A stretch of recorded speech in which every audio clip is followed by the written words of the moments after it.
我人傻了，按照系统的要求，我每半个月就要交往一个极品女友。结果10年后，当我一手扶墙一手扶着腰子去找系统领奖时，却被告知必须重新获得240个前女友的好感度，才能开启功德系统。我听完直接抑郁了，脑子里全是与前任分手时的画面。对不起，你太小了，我们不合适，你是女人，我是男人，性别不一样，怎么在一起？渣女！我昨晚梦到你出轨，我们分手了。想着想着，我直接打了一个哆嗦，现在去求前女友原谅不死才怪。我咬牙扶腰，一脸悲壮。童子，这10年间里，我一直听你安排，忙于交往分手，为了得到系统奖励，连大学都没去上。要不然以我的成绩，就算上不了清华，上个布鲁弗莱大学也是10拿9稳。而现在的我完全是个什么都不会的废物，所以你得陪我。系统沉默了一会，才哔了一声：宿主可选择以下技能：1. 催乳精通，2. 唱跳 rap 精通，3. 摆地摊精通，5. 修下水道精通，6. 捡破烂精通。我看着面板上的技能，大脑直接宕机了，在里面挑技能难度不亚于10里淘金。我犹豫再三，选择了里面看起来最正常的一个，我选摆地摊。恭喜宿主获得地摊道具1套。随着系统话音落下，我就见到系统空间中多出一些物品，都是摆地摊需要用到的桌椅饼。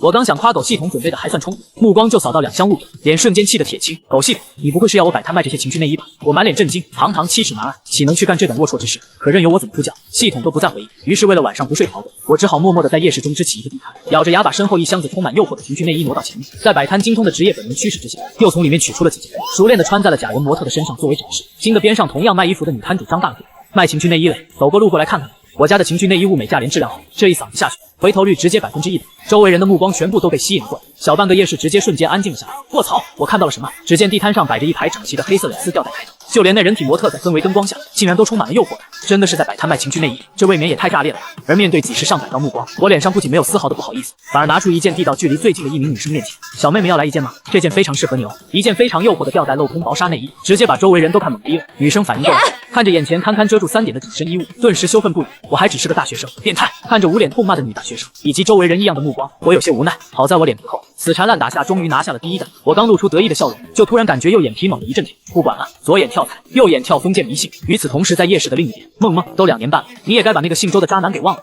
韩梦梦瞪了身旁的杨雪意，哎呀，小雪，你能不能别隔3差5就问一次？我早就把他忘干净了。那如果你再遇到那个渣男，不会重蹈覆辙了吧？杨雪坚定地说道。不会，再遇到我定手撕了他。杨雪立刻欢呼一声，好，到时候我帮你一起撕。俩女生边说边往夜市里走。韩梦梦一身白色吊带衫，身材曼妙，火辣的身材瞬间吸引了一群流氓看得哈喇子直流。回去吧，我不喜欢人太多的地方。察觉到周围侵略性的目光，韩梦梦只觉得浑身不舒服，看了眼杨雪就要往回走。等会嘛，你好不容易愿意出来，怎么能这么快就回去？这时杨雪突然看到了前面聚集的人群，说着就拉起不情不愿的韩梦梦往我的摊位奔去。小雪，我说了我不想逛了，我要回去了。被往前拖了一阵后，韩梦梦用力挣开了杨雪的手，可就在她准备往回走时，一个声音却令她浑身一震，顿时愣在了原地。大姐大姐，你买归买，别动手动脚。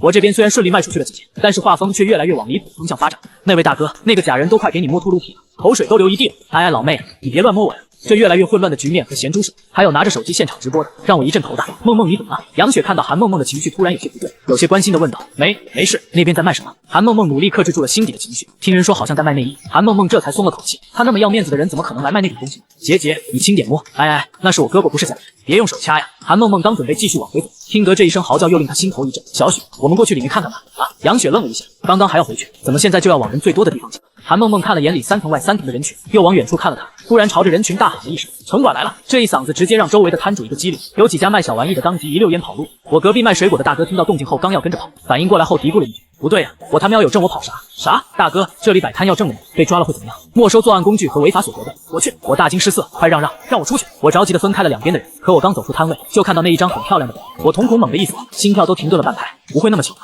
刚回来就碰上你？我愣了半秒后，开始佯装淡定，大步往外走去。都好多年了，他或许已经不认识我。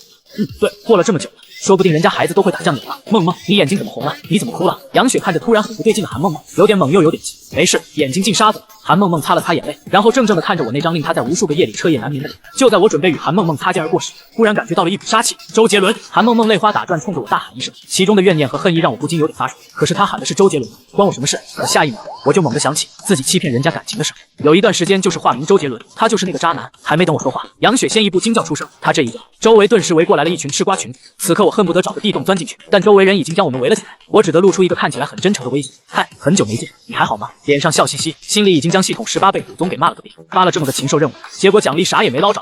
当初你一句话都没说就把我一个人扔下，现在问我好不好？韩梦梦这一句话顿时让周围炸开了锅。正在直播的小网红直播间也炸了，弹幕清一色的站在韩梦梦这边，怒骂我人渣。我心里那个苦，自己造的孽终究还是遭报应。那个你可能不信，当初我是有苦衷的，我试图狡辩。什么苦衷？你是得绝症了，不想拖累人家，所以选择离开是吧？这么个老套路骗小孩子呢？果然周围一阵嘘声。出乎意料的是，韩梦梦竟然点了点头。你说我信？梦梦别信渣男的花言巧语。杨雪立刻拉了拉韩梦梦的衣角，可韩梦梦丝毫没有听到，她今天必须要一个答案，哪怕只是花言巧语哄骗自己的答案，也算是给自己有一个交代。而就在这时，我发现系统突然活了，而且韩梦梦的头顶突然浮现出了一个不断跳动的好感度数字，那数字正在40到60之间不断浮动。不管了，豁出去了，不是说什么都信吗？我一咬牙，是的，当初我真被诊断出了绝症。韩梦梦闻言，身体瞬间一颤，这老掉牙的借口还真有人信。就连周围的人见我一脸决绝的模样，都开始有些动摇了起来。那象征好感度的数字也直接定格在了60，甚至短暂停顿后还有往上升的样子。卧槽，真的有戏了！我趁热打铁。其实分开那么久，我从来都没有忘记过。刚刚看到你的瞬间，我就知道我这辈子都不会去凝视你，因为我的公主已经逃回了我的身边。我相信她是真的得了绝症，那种深情的眼神是绝对骗不了你的。一名女生突然满脸感动的站了，韩梦梦的好感度也在蹭蹭蹭的往上涨，65、68、72。蓉蓉，当年我只以为你是我生命中的伴侣，却没想到你是我的余生。只是我现在，我叹了口气，心想着这回应该能让我先走了，别真让城管把自己吃饭的东西给没收了。而这话落在别人耳中，就是我绝症活不久了。天呐，绝症加临死前的意外重逢，这不是在拍电影吗？不行了，我要哭惨了！不少女生瞬间被感动的稀里哗啦，都在为这对苦命鸳鸯扼腕叹息。周围人哭得稀里哗啦的时候，韩梦梦已经懵逼了，脸色顿时冷了下来。蓉蓉，你喊我蓉蓉，我心里顿时一紧，糟了，看来叫错名字了，竟然忘了应该叫宝贝。我看着韩梦梦头顶的好感度唰的一下掉到了50，是真想给自己一巴掌，而韩梦梦却没有理会我，突然伸手在腰间摸了摸，然后又打开随身的包。一旁的杨雪见她摸腰子的动作，顿时大惊失色。梦梦，你要冷静啊，千万不能做傻事。杨雪边拉着韩梦梦边冲着我大喊：“你快跑啊！”我瞬间打了个寒战，卧槽，她不会真的在掏凶器吧？周围人也纷纷被吓得同时后退一步，而我刚想好要跑，就感觉自己的手腕一凉，低头一看，自己双手已经被一副冰凉的手铐给铐住。杨雪拍了拍胸脯，松了口气，幸好，我还以为你刚刚要掏枪呢。掏枪！周围吃瓜群众顿时傻眼了，这妹子到底什么身份？不会是悍匪吧？杨雪赶忙解释，别误会，他是刑警。而我彻底懵逼了，我是真不记得自己和刑警谈过恋爱呀。我记起来了，他是韩梦梦警官，我在报纸上见到过他的照片和工作服装。人群中突然有人大喊一声：“不对啊，哥们，如果他叫韩梦梦，那蓉蓉又是谁？”卧槽，该不会是他刚刚喊错名字了吧？卧槽，难怪人家姑娘突然翻脸。而韩梦梦看着地摊上那一件件令人血脉喷张的衣物，顿时想起了当年的分手理由：你穿衣服太保守了，我喜欢性感一点的，所以我们不合适。顿时气得拉着我坐上了他的奔驰座驾。杨雪已经被他给支走了，而我往外越看越不对劲，这妮子该不会是要把自己杀了然后暴尸荒野吧？韩梦梦始终冷着脸，带你去检查身体，你这种滥情的人，万一有什么病，别把看守所其他人传染。车子没一会儿停在了医院急诊大楼，今天急诊没什么人，没一会儿我便被带到了抽血室，看着抽出来的满满的丝管血，我眼角抽搐，不是检查个身体需要抽那么多血？你不是说得了绝症吗？我倒要看看你这种人渣是不是连标点符号都不能写。我脸色顿时垮了，不是，你还真检查呀？我叹了口气，不用等，送我去警局吧。本就是我为了完成任务负了人家，现在不管怎样我都认了。不过韩梦梦没有回应我，一开始她就猜到绝症也是假，刚刚抽血的时候连名字都是假，还有什么是真的呢？只要证明她所有的一切都是假，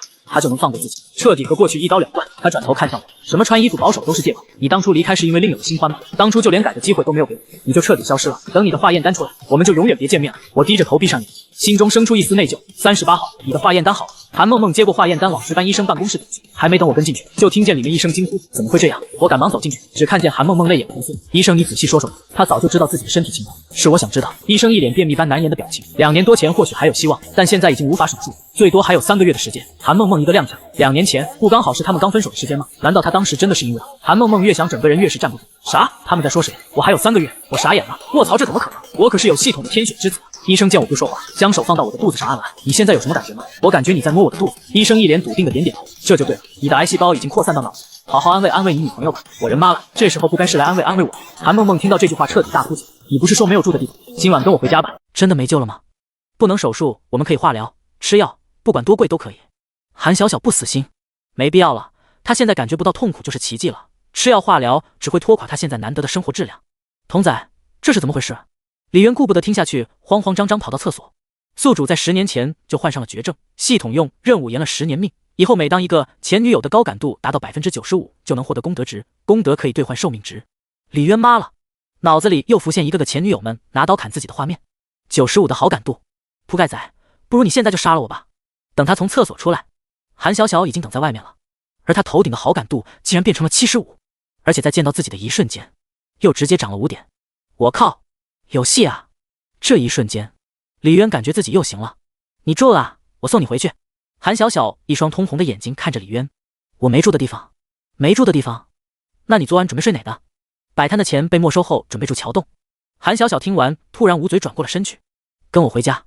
韩小小颤抖的声音说完就往外面走，好感度又涨了一点。所以我是不用去踩缝纫机了吗？李渊摇了摇手铐。韩小小身体一顿，慌忙擦了擦眼泪后，回头替李渊打开了手铐。一路上看着自己明明什么都没做，就正在缓慢上涨的好感度，李渊心情很不错。而当好感度达到85时，系统的提示响了起来：首位前女友好感度达到85，宿主获得奖励：神偷精通、厨艺精通、中医精通、乐理精通、算命精通。看着眼花缭乱的职业技能精通，李渊脑子一阵眩晕，许多从前完全不会的技能和本能，仿佛一瞬间刻在了脑子里。所以他从一个什么都不会的废物，成了各个精通数门职业技能的蓝翔技工。随着他消化着庞大的信息，车子已经驶入了小区。下车吧。停好车，韩小小率先下了车。李渊看着熟悉的小区，那些死去的记忆又突然袭击了他。钥匙忘车里了，我去拿。到了房门前，像是丢了魂一样的韩小小翻了翻包，就准备下楼。不用。李渊见状拉住了他。有回形针吗？给我2根。看着紧锁着的房门，李渊心里突然涌上一股冲动，是神偷的本能开始发作了。有。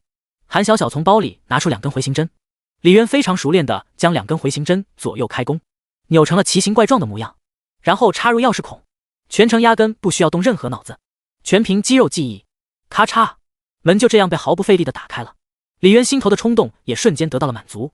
妈的，以后不会来个杀人精通吧？看着敞开的大门，韩小小懵逼了。这熟练的动作，这专业的手法是怎么回事？他当警察这么些年，抓过的小偷没有100也有80，从没见过这么高效的。瞥见到韩小小看向自己异样的眼神，李渊瞬间不淡定了。卧槽，差点忘了，这娘们可是刑警啊！那个，我说我其实是个开锁师傅，你信吗？韩小小盯着他看了足足5秒。进去吧。李渊顿时松了口气，跟着韩小小进了屋。里面2室1厅的陈设很简单，依旧全是李渊死去的记忆。你坐一会儿，我去给你弄饭。韩小小拿了一瓶饮料递给李渊后，便自顾回了房间。可李渊等了半天都不见他去厨房，摸了摸饿扁的肚子。李渊走到他的房门前，刚要敲门，却听见里面传来隐约的哭声。李渊举在半空的手慢慢落了下来，然后往厨房走去。可打开冰箱里面，除了几个鸡蛋和几颗青菜，什么都没有。垃圾桶内也全是泡面的袋子。无奈还是敲响了他卧室的房门。过了好一会儿，韩小小才顶着通红的双眼打开门，头发散乱，神情低落，与之前冰冷强势完全反了过来。他的好感度始终停留在了85。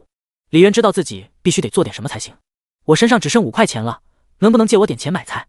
刚刚得到厨艺精通，做一顿色香味俱全的饭菜，应该能提升不少好感度吧。2年前你走的时候兜里是5块钱，现在回来了还是5块钱，你这2年到底是怎么过的？韩小小又红又肿的眼睛瞥了一眼尴尬的李渊。李渊愣了一下，这不是说明我在外面白吃白喝白住了2年，没花钱吗？我点了外卖，马上就到了。韩小小捂着额头直接回了房间。李渊无奈点头，他刚回到客厅还没坐下，外卖就送到了。开门看见外卖小哥抱着一个半人大的大箱子，冲着卧室喊了一声。李渊看着从卧室出来，已经换了一身居家服的韩小小，乌黑头发随意散落，白色宽松的衬衫，以及同样宽松的卡通短裤，露出的精致锁骨以及白得发亮的大长腿，看得李渊直晃眼睛。看够了吗？当初不是嫌我老吗？看你18岁的小姑娘去吧。韩小小坐在了李渊对面，帮着一起拆外卖。一大箱子外卖里面装的全是一家魔都有名的本帮菜，换上盘子后满满摆了一桌。这是我最后一餐了吗？你不会还要把我送去踩缝纫机吧？看着价值不菲的菜肴，李渊忍不住说道。韩小小瞪了他一眼，医生说你要尽量吃有营养的东西。韩小小语气带着说不出的伤感。相比之下，李渊这个已经开始狼吞虎咽的当事人就显得轻松多了。哎，你说为什么长寿的总是老人呢？李渊一边往嘴里塞着食物，一边感慨了一声。韩小小看着他完全没有死到临头的样子，还以为他是已经看透生死，心中不禁更加悲伤起来。这2年他到底是经历了什么，才能有这样大彻大悟的态度？能跟我讲一讲这2年你是怎么过的吗？本想缓解沉闷的气氛的2人，却直接把李渊问懵了，手都不自觉地抖了一下。别说这2年，过去10年他全都是泡妞度过的呀。如果说出来的话，别说刷好感度了，估计当场就得把自己给铐起来送去踩缝纫机了。那个，我眼看好感度都达到了86，李渊急得已经额头冒汗。见李渊支支吾吾答不上来，韩小小又想到了刚才他熟练的开锁手法和沦落到摆摊卖女性内衣。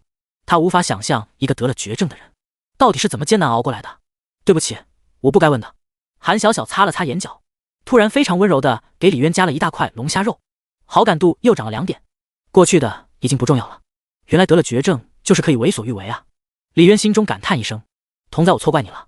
碗里的饭变得更香了。吃完饭收拾好碗筷，韩小小沉重的心情好了一些，好感度也涨了1点，达到了89，距离95的目标只剩下6点。你还有什么心愿吗？韩小小微微低着头，和李渊并肩坐在沙发上。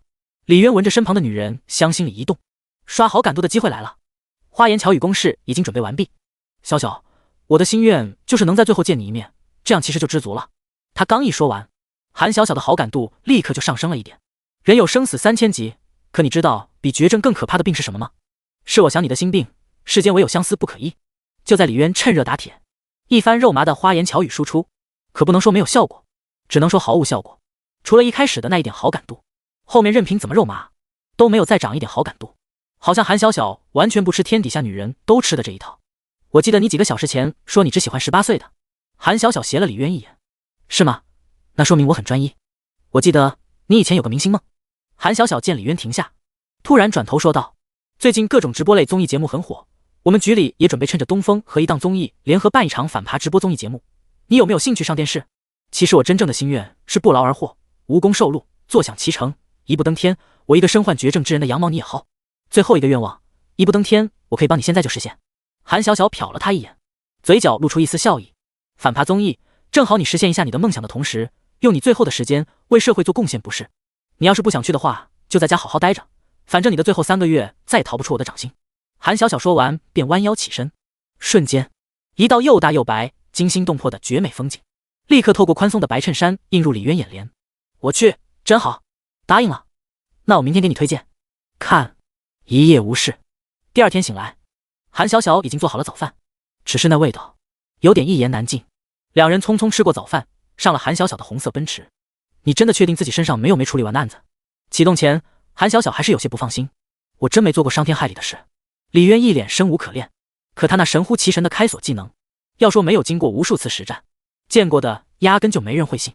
来到市局，韩小小拿着李渊的身份证，先在系统中详细查询了他在各地的犯罪记录，看到是真的不是什么江洋大盗，也没有任何案底，有点惊讶的同时，才算是重重松了口气。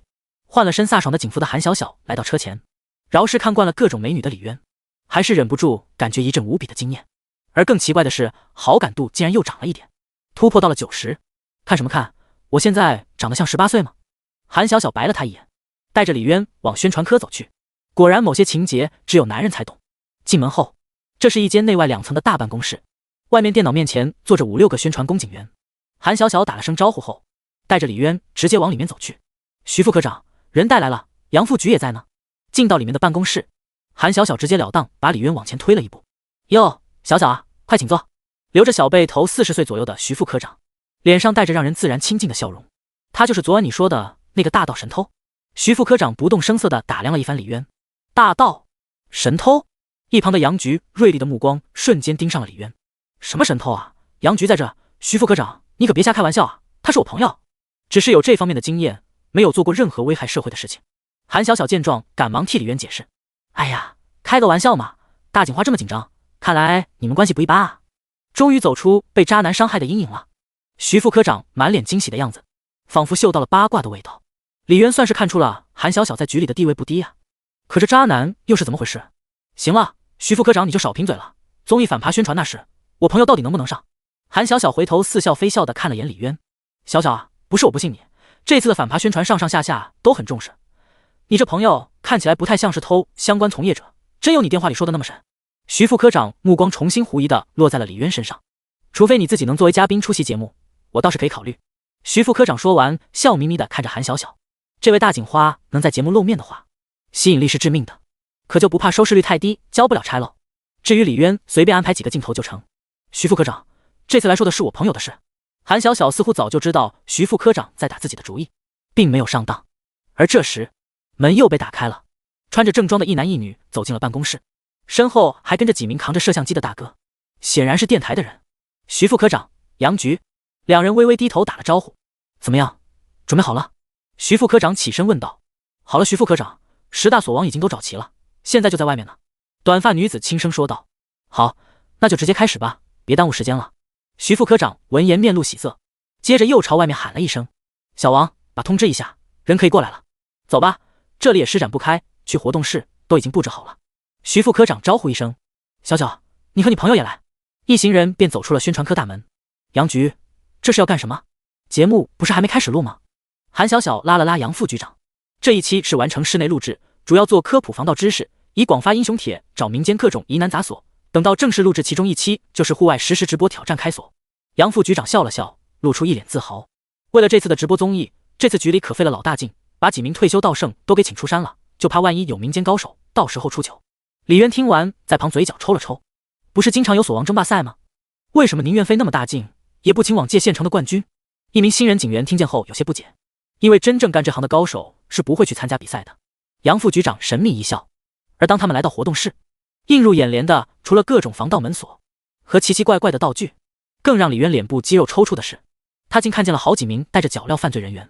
他算是明白杨副局长话的意思了，真正的高手都在监狱待着呢。你们玩这么大吗？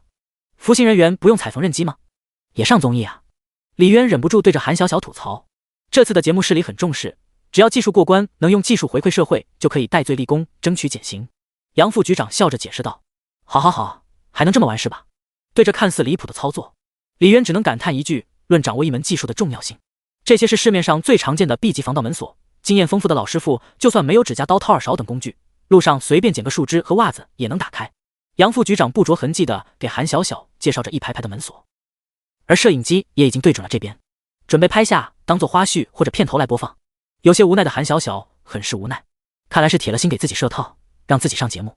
这时候里里外外已经围满了很多人，这边是市面上称为 C 级和超 C 级别的防盗门锁，20年的老师傅得用专业工具，花上几分钟的时间才能打开。最后这一排是特制的锁芯，市面上比较少，大多数是军方在用。这些锁并不使用常规的锁簧，而是好几组叠加的金属簧片，钥匙也是完全的立体结构，非常精密复杂，想要复制都几乎不可能。用了这种锁，万一钥匙丢了，就只能暴力开门。还有那边的是电子锁，电子锁市面上也是分了4个档次：电子指纹锁、电子智能锁、电子防盗锁、安防智能锁，还有保险箱。目前比较常见的锁几乎都已经在现场了。杨副局长从介绍锁道普及反盗窃知识，噼里啪啦足足说了近半小时，最后突然拿着一把钥匙递到韩小小面前：“你的这位朋友开的应该是这种最简单的 A 级或者 B 级锁吧？”韩小小看了看和自己差不多形状的钥匙，点了点头。经过杨副局长的一番介绍，韩小小知道自己是小看了开锁这项技能。本以为防盗锁都差不多，结果区别竟然这么大。这种 B 级锁学个一段时间能打开并不稀奇。杨副局长看了眼李渊，他的这张脸如果能和韩小小一起当个驻场嘉宾，应该也不错。可李渊压根就把这些小儿科级别的锁具没当回事，什么超 C 锁、军用级别簧片锁，还有花里胡哨的自动报警，此刻在他神偷精通的眼里，都是小孩子过家家的玩具。那杨局，咱们开始。徐科长清点完人数，检查好计时器等设备后走了过来。行，那就开始吧。杨副局长看了眼已经准备就绪的人员，总共20几组人，每组都放着10几种不同种类的锁具和一个计时器，以竞赛的方式进行，最能抓住观众的眼球。等等，我朋友也参加。韩小小突然喊住了徐副科长，然后从身旁把李渊拉到了身前。行了，让他试试吧。见杨副局长开口，徐副科长也只好同意。那等他们比完了，把锁具复原你再上吧，东西都是按人头准备的。随着镜头对准了其中一名服刑人员，那名服刑人员深吸了口气，对着镜头缓缓开口：“我叫蔡鹏，是个神偷，曾经一个晚上偷了100多户人家几百万元，最多的时候一次就偷了80多万现金。可钱这东西，如果你是通过歪门邪道赚来的，它终有一天就会变成折磨你的刑具。”说着，他抬起一只脚，对着镜头展示了一下自己的脚镣。在被抓前，我从来都没有睡过一次好觉，我可以轻松窃取巨额财富，但我偷不到心中片刻的安宁，更偷不来幸福的生活。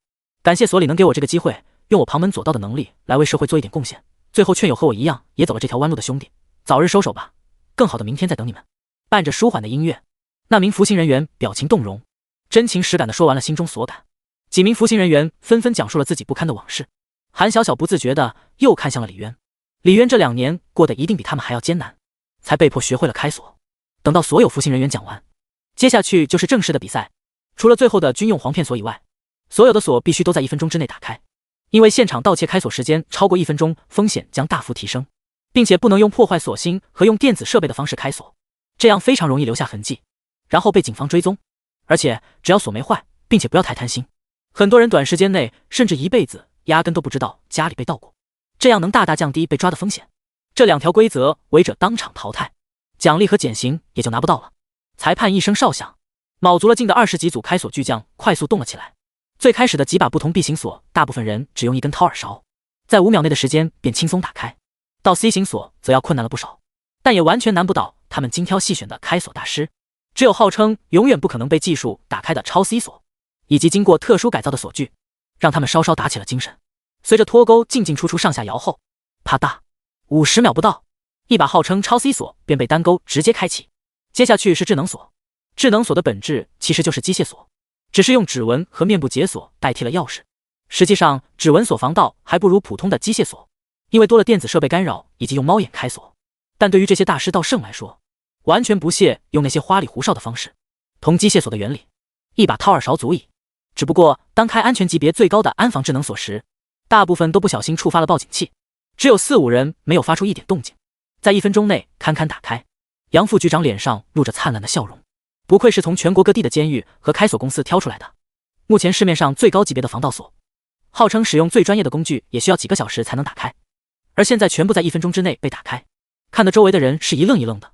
特别是 B 级锁，在杨副局长介绍完每种锁后，在场大部分人都清楚了解自己家中用的都是 B 级锁，可 B 级锁在现场所有人的手中连5秒都撑不到，快的甚至直接秒开。一时间很多人都无法接受这个事实，感情这锁就是形同虚设，只能是防君子呗。说不定咱们上班的时候有人已经进到了家里都不知道。卧槽，你这么一说细思极恐啊，我鸡皮疙瘩都起来了。虽然家里没什么值钱的，但我一个女孩子在家感觉好不安全啊。不行不行，等会就去让大师帮忙推荐一把好锁。常规的比赛已经结束，道圣老爷子们业务生疏懈怠了，不如年轻人敢想敢拼了。李渊看着最终4名服刑人员加上1名已经退休的道神顺利全部通关，忍不住在韩小小耳边小声说道：摄像机拍着呢，你正经一点。韩小小白了他一眼，他俩这亲密的举动立刻引起了周围很多男民警的注意，都纷纷猜测起李渊的身份。正式的常规比赛结束后，接下去就是 A、B、C 3类保险柜。保险柜多用于银行、机关、公司，国内很少有人会研究保险箱的开锁，毕竟这样可实在是太行了。加上保险柜本身安全等级远远高于门锁，综合起来难度系数大了何止几10倍。即使在国外，盗窃保险柜最好的方式还是直接整个搬走。想要开锁，就算是顶尖的锁匠，技术开锁也得至少花好几个小时。不过你大师还是你大师，仅仅过了5分钟不到， A 级和 B 级保险柜当场被打开。可 C 级保险柜难倒了所有人，因为保险柜的规定时间打开是半小时，直接有3人选择当场放弃，只剩下2人并没有着急动手，而是缓缓调整心态，将自己的心境调整到最佳状态后，才慢慢开始破解。钥匙锁都很顺利被打开。20分钟后，破解电子锁时，其中1人额头已经开始冒汗，心境出了问题，无奈只得选择退出。时间还没到，他都打开机械锁了，怎么就放弃了？韩小小嘟囔了一句，因为他的心乱了，刀也就慢了。李渊低声回应道：场上最后只剩下蔡鹏1人，正在往我的一边听声，一边心中计算破解密码。围观的众人都屏气凝神地看着，大气都不敢喘一声。当时间走到29分钟，就在所有人都认为保险柜最终不可战胜，为最后1人也要失败而感到惋惜时，再转一圈就开了。李渊附在韩小小耳边突然低声说道。韩小小刚要回头，蔡鹏就像是听见了李渊说话似的，快速转动了一圈密码盘，接着咔嗒一声，保险柜门应声而开，同时周围立刻爆发出一阵热烈的掌声。韩小小迅速回头，一脸震惊地看着李渊。你是怎么知道的？韩小小不可思议问道。李渊看着他神秘一笑，那当然，只要是我知道的我都知道。韩小小打开最后一个保险柜后，蔡鹏长长呼了口气，带着所有人的希望已经朝着军方特制锁走去。他的身影在这一瞬间变得无比高大了起来。他能打开吗？韩小小也有点担忧的回头看向李渊。李渊摇了摇头，那把锁严格意义达不到军用级别，只是场上的宣传效果，不过安全级别确实还行，他打不开。小小啊，你的新男朋友口气还不小啊，人家还没开始就泼冷水，不仅质疑他，还质疑我的锁。李渊并没有附在韩小小耳边说。杨副局长听见后面色稍稍有些不满，如果人家说的是对的呢？谁知道您那锁到底是不是军用级的？韩小小看了杨副局长一眼，小小啊，这么快又胳膊肘往外拐了，这次可别又被外面的男人的花言巧语给哄骗喽。咱们局里多少年轻帅气前途光明的小伙子，关键人品还没得说，你怎么就一个也看不上呢？杨副局长叹了口气，有意无意看了眼李渊，语气故意大声了些。周围那些年轻的警察们都瞬间傻眼了，几名韩小小的追求者简直气抖冷，看向李渊的目光带着若有若无的敌意。杨副局，你再乱说，明天我就申请调检察院去。别，开个玩笑，开个玩笑。你这新男朋友一看就比前男友靠谱的多了。李渊无奈地看了两人一眼，你怎么到处在你领导面前说我坏话？李渊趴在韩小小耳边，没有啊。韩小小表情无辜，还没有，这个杨副局长3句话就有1句吐槽我的。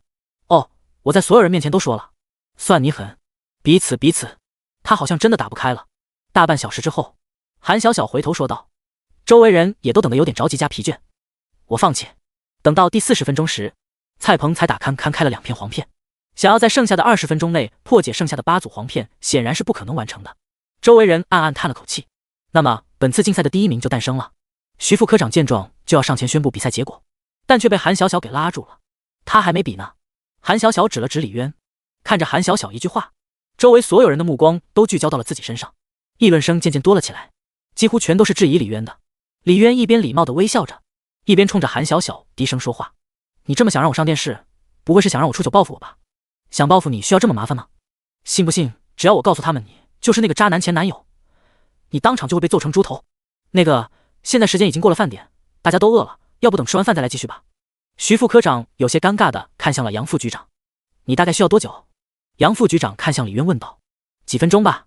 李渊想了想，杨副局长不出所料地点点头，确定了他只有开几把 B 级锁的水平。不过杨副局长还是答应了饭后再继续，他也不想让李渊当着这么多人的面出糗。摄像机拍的可以剪掉，这么多人看着丢的可就是他这个负责人的脸了。在一片嘘声中，所有人一哄而散。我把饭打过来吃，你在这等我。韩小小拉了拉李渊衣角，李渊点了点头，正好他也不想和那些警察一起吃饭。韩小小走后，整个活动室便只剩下李渊一人。无聊的他在周围转了一圈，突然看到墙上挂着一把吉他，于是那隐藏在体内的乐理精通本能立刻发作了起来。李渊上前取下吉他，从前连五线谱都不会看的他，现在一首首穿越前的经典曲谱全部印在了脑海里。想到刚才那一个个服刑人员对过往的讲述以及对未来的指引，不知不觉中李渊想起了穿越前的一首歌，一边弹一边唱了起来。这个世界的文娱发展和流行元素与穿越前那个世界的差不多一样，只是那边有的歌这边没有。每当我找不到存在的意义，每当我迷失在黑夜里，天空中最亮的星，请照亮我前行。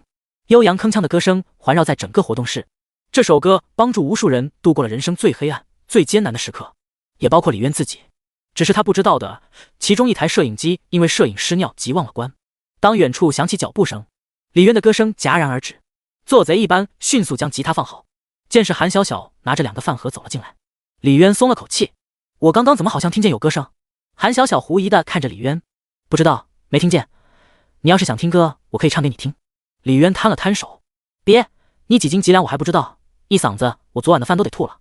韩小小把一个饭盒塞到李渊怀里，我唱歌真的还不错，要不专门给你唱一首。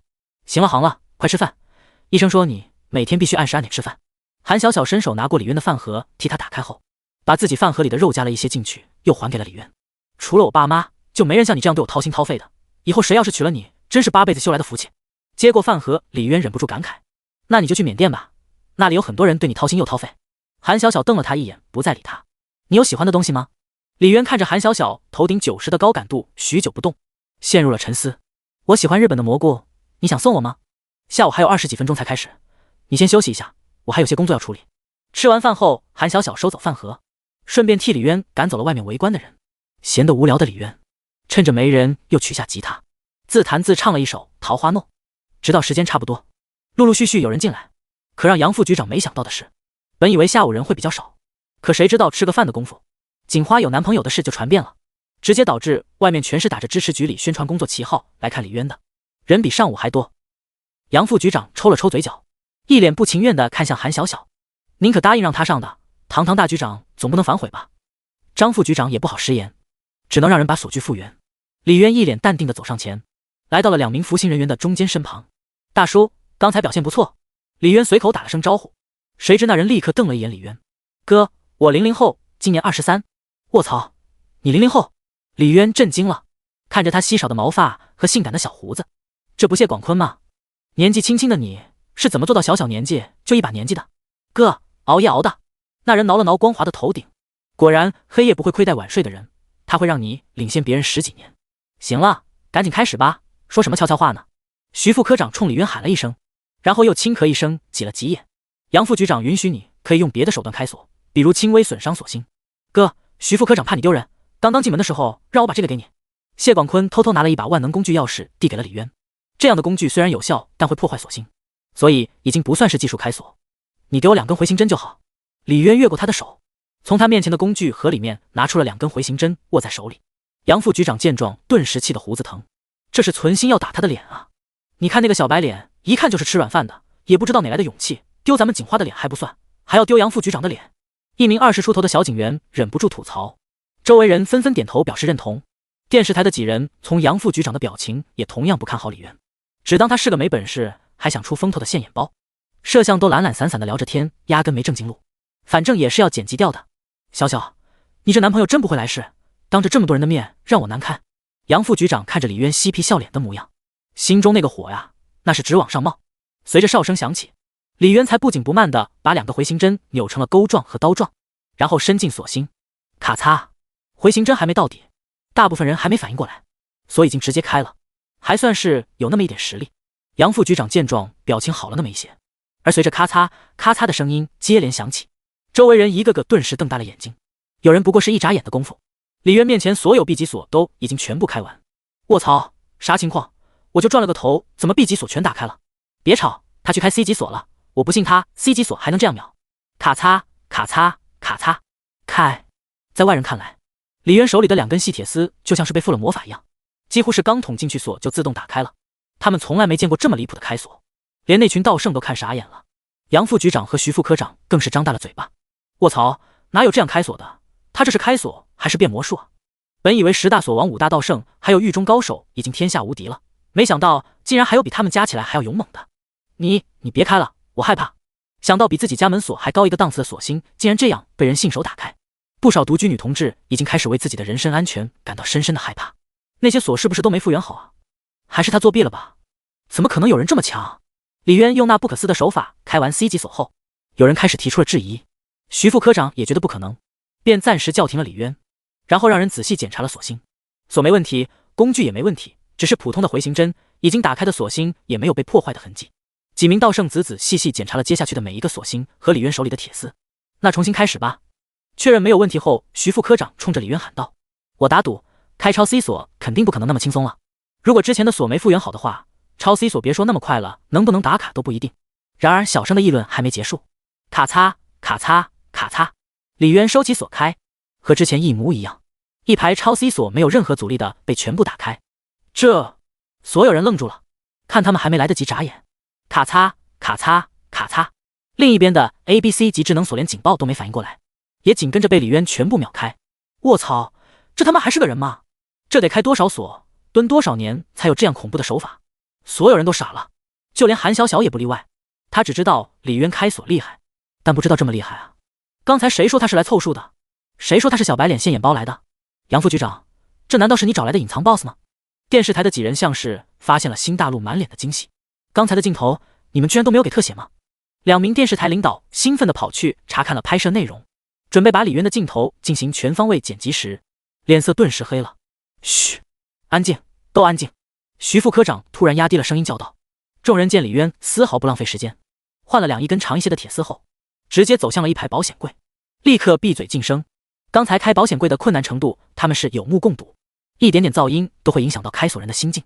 于是他们屏气凝神，准备看看李渊需要几分钟打开保险柜时，可李渊的身体都没有完全蹲下，只听哐啷一声，第一个保险柜的密码锁应声而开，接着是第2个、第3个。妈了！所有人彻底妈了。不过还没完，李渊也不理会众人目瞪口呆的表情，来到那个无人能打开的军用级别锁具面前，二话不说，手中铁丝直接捅了进去，看得其他人一阵心惊肉跳。他不会就这样想要打开那把谁都开不了的锁吧？刚刚最厉害的神偷也换了好几种工具啊！然而话音还没落下，咔嚓咔嚓，2道轻微的簧片弹开的响声立刻让所有人面面相觑。后面的10大锁王5大道圣彻底拜服了。难道这就是隐藏在暗世界的终极奥义？请叫他伟大的锁神吧！这令人完全无法理解，头皮发麻的情况，连中二青年的中二病都忍不住犯了。小小啊，你从哪个牢里拐来这么一个变态男朋友啊？刑期满了吗？杨局，你瞎说什么呢？他他可从来没犯过案子，是奉公守法的好公民。韩小小狠狠瞪了一眼杨副局长，也是，他这样的确实不好抓呀。2分钟后，李渊已经成功打开了所有10组黄片，然后转身回到了起点，把回形针重新掰好，放进了工具箱。一群到圣所王的眼神就像是看到了失散已久的明教教主。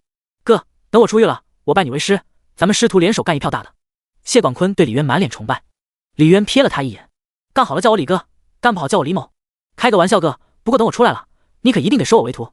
你这个师傅我认定了，等你出来再说吧。对了，你叫什么？哥，别人都叫我广坤，你也这么叫我就好。小小，你这个新男朋友叫什么名字？杨副局长眯着眼看着与犯人们有说有笑的李渊。李渊？哦，这名字听着还怪亲切的。杨副局长嘟囔了一句，但随后却立刻瞪大了眼睛看着韩小小。啥？李渊？那不是昨晚我闺女杨雪说的，你那个连名字都造假的渣男前男友吗？杨局，你小点声。韩小小赶紧比了个噤声的动作。小小你糊涂啊，忘了你当初为了他是怎么发疯的了？在一个地方跌倒一次还不够，还想跌倒第2次吗？杨副局长顿时气得吹胡子瞪眼。不行，这门亲事我坚决反对，他的镜头必须删掉。我是个有原则的人，这样的人怎么能上电视？对渣男零容忍。杨局，你别乱说，他当初离开是有苦衷的，而且他的时间不多了，我只想陪着他走完生命的最后一段。韩小小看着有说有笑的李渊，突然又涌出一股悲伤的情绪。他生病了。杨副局长见韩小小情绪不对，语气极其小心翼翼。韩小小点了点头。晚期，医生说最多还有3个月，没弄错吧？你看他那样子像是生病的人。杨副局长一脸惊讶。我也希望是弄错了，我跟医生反复确认了很多遍，2年前我可能错怪他了，当时他的病还有希望的。哎，难怪你们在感情最好的时候他突然消失了，真是造化弄人。杨局他的情况你别告诉别人，他现在对自己的病看得很开，我也希望他完全和正常人一样过完最后的3个月。好，你放心，我定不会和第3个人说的。杨副局长说着说着转头擦了擦眼角，顺便拿出手机发了条消息给杨雪，闺女，李渊绝症，晚期剩3个月。李渊，你来一下。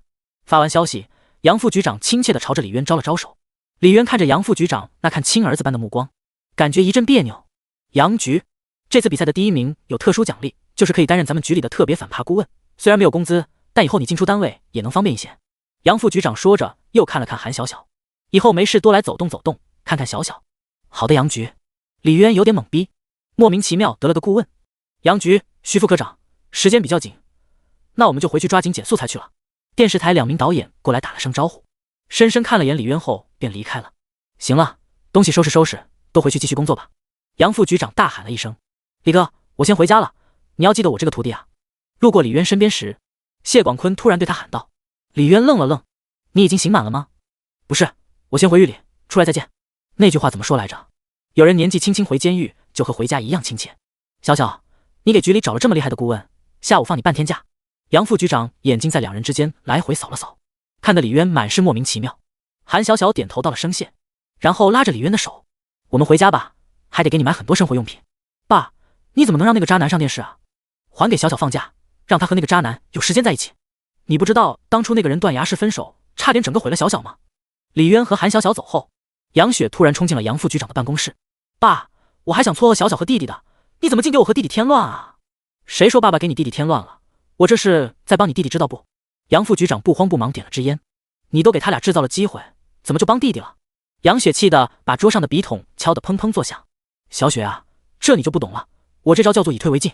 杨副局长笑眯眯一副胸有成竹的模样。什么以退为进？什么意思啊？杨雪愣了愣。2年多了，小小都没走出那个人的阴影，你觉得你弟弟希望大吗？就算不大，那也是有机会的，总比把小小往别人怀里推好吧。那如果李渊得了绝症，活不过3个月了呢？他真的是绝症？杨雪顿时一屁股坐到了沙发上。有希望却得不到的，永远是最难忘的。如果李渊就那么消失了死了，反而是坏事。小小可能永远放不下他一辈子都走不出那份执念，但他现在回来了，阻拦不如让他们顺其自然，把之前所有的执念都掰碎揉开说清楚了，慢慢接受李渊的离去，他就能放下过去，迎接新生了。杨副局长将心中所想娓娓道来。到时候小小再接受你弟弟，不就容易多了？这样真的可以吗？杨雪思考了许久，还是有些不放心。你老爸，我年轻的时候也有过一段刻骨铭心的初恋。我告诉我妈去。爸，小小现在的身体真的很差很差，动不动感冒发烧头疼，分手一次就要了他大半条命。我是担心再来一次，我怕他真的承受不住。凤凰涅槃过程是痛苦的，他要是跟你弟能成，咱们成为一家人的话，到时候让你妈每天给他炖补品，好好给他补一补。那好吧。杨雪心不在焉的出了办公室。我来吧。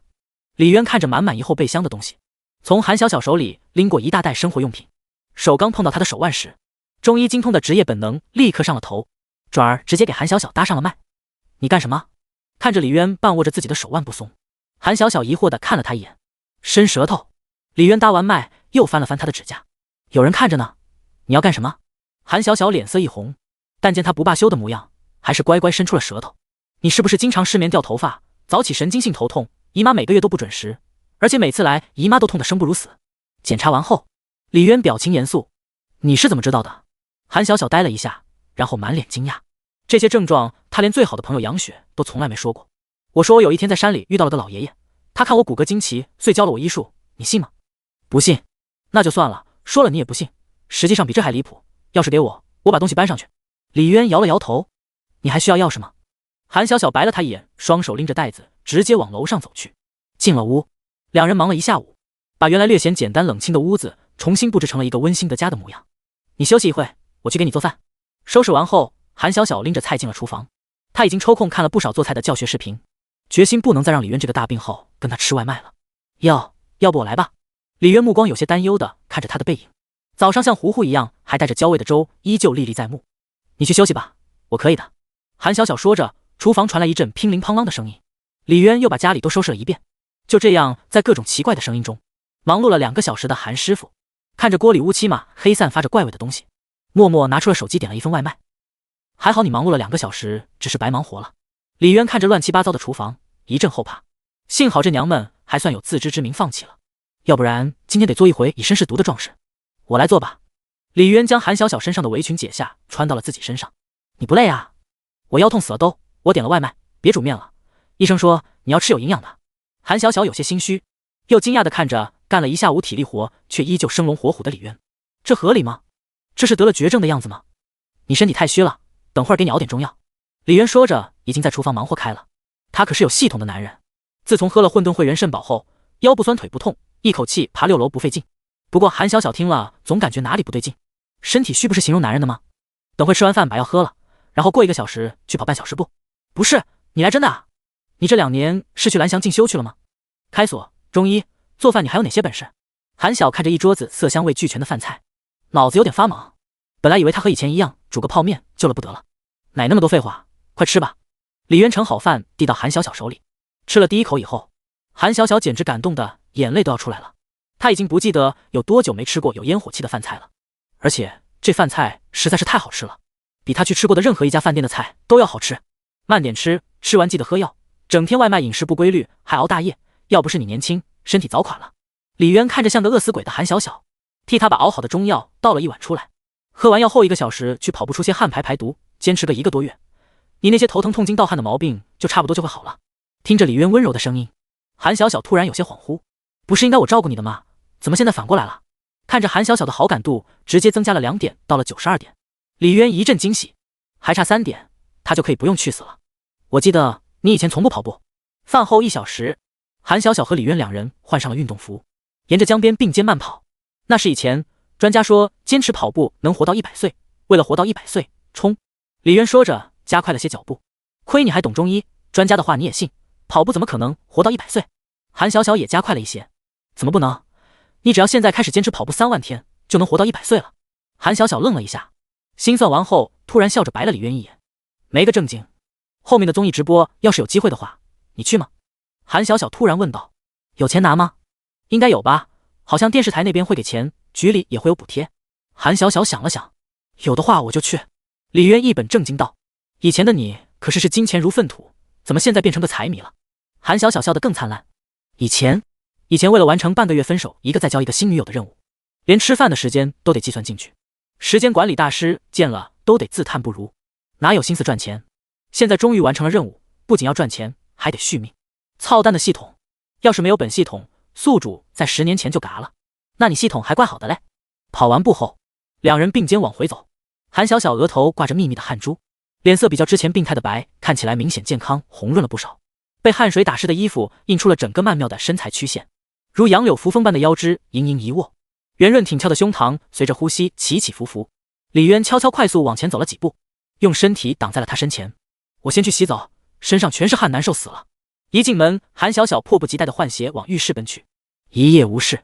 第二天，李渊没有和韩小小一起去局里，可到了中午吃完饭，韩小小一通电话说电视台找他，又把他喊去了局里，但并不是因为综艺直播。一头雾水的李渊又赶到了宣传部的活动室，里面杨副局长、徐副科长等人都在。电视台那边来人更多，有几名都是昨天没见过的。见到李渊进来，昨天来过的2名电台导演立即眼睛一亮，几乎是请神一般弓着身体请李渊坐下。胡导，到底什么是这么兴师动众的？李渊来之前还得保密。杨副局长不解地看着电台女导演，不好意思杨局，因为没版权，李老师来之前我们也不敢乱放。李老师？李渊有点懵，自己什么时候成老师了？杨副局长和徐副科长几人同样有点摸不着头脑，以李渊的开锁技术应该叫大师才对，不过几人只当是圈子不同，叫错也能理解。找我有什么事吗？李渊看向那名胡姓女导演，李老师，昨天您在这间活动室唱的2首歌还记得吗？唱歌？李渊一惊，他们怎么知道的？李老师是这样的，昨天中午吃饭的时候，我们有一台摄影设备没关，正好录到了您弹吉他的画面。胡导演见李渊表情疑惑，赶忙解释，您看那2首歌我们方便放吗？然后我们想跟您谈一谈这2首歌的使用和版权。李渊看了眼周围疑惑又期待的眼神，耸了耸肩，没事，你们放吧。好嘞。胡林玉欢呼一声，然后立刻拿出电脑，迫不及待地点了屏幕上面的播放键。夜空中最亮的星，随着电脑中李渊的身影出现，低沉通透的嗓音响起。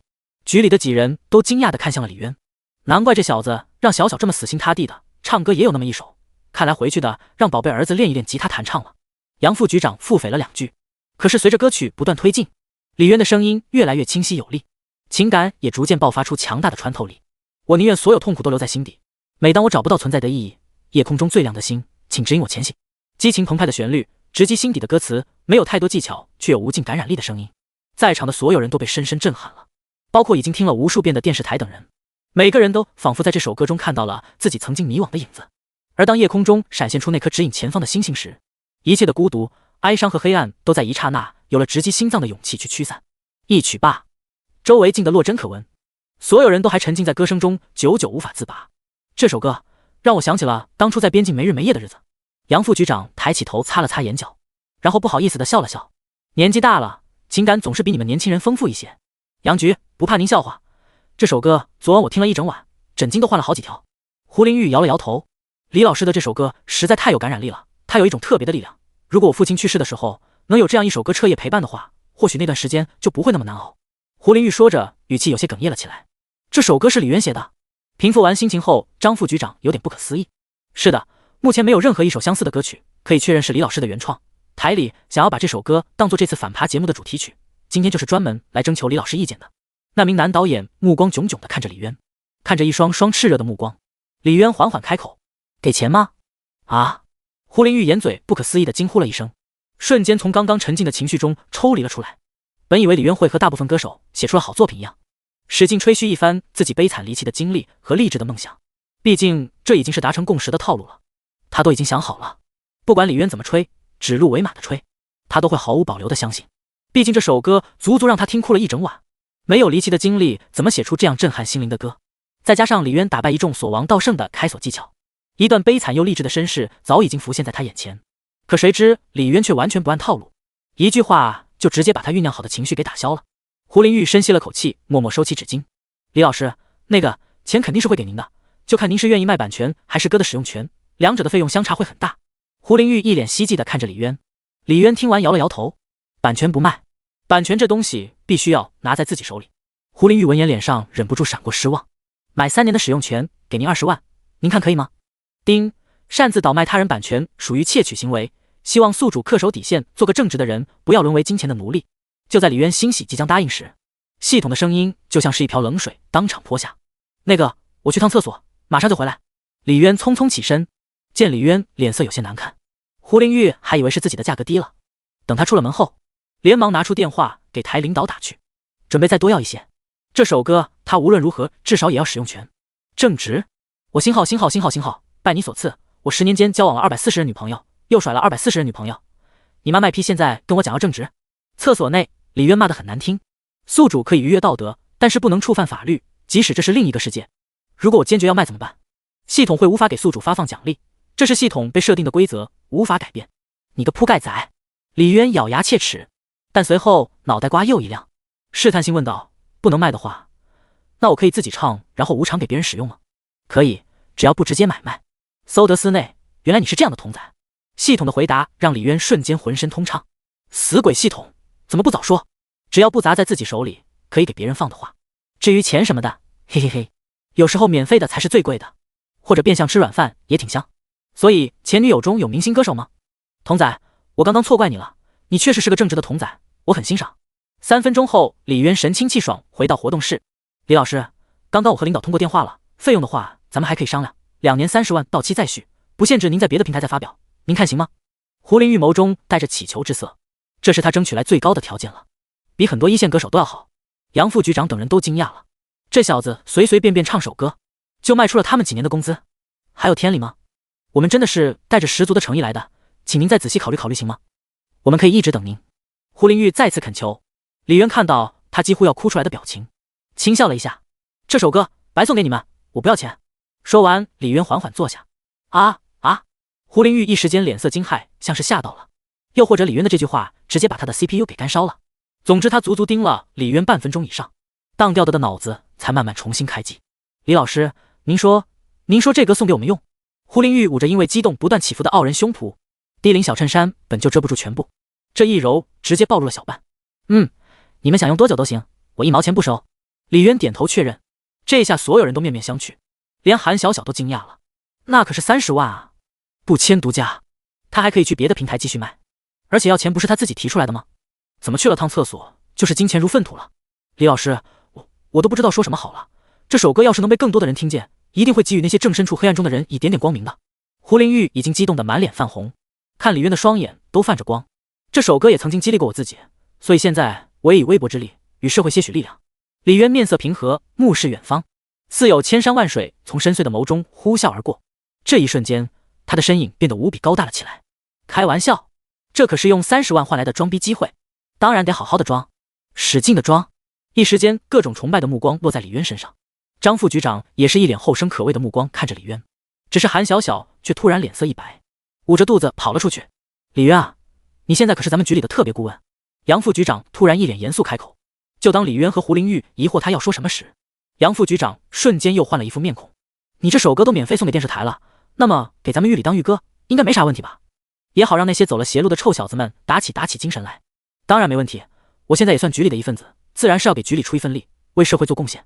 李渊立刻应下，这种机会他可是求之不得，这可是市公安局，只要把关系搞好了，以后逢人就说我局里有人，见了他还不得点头哈腰的。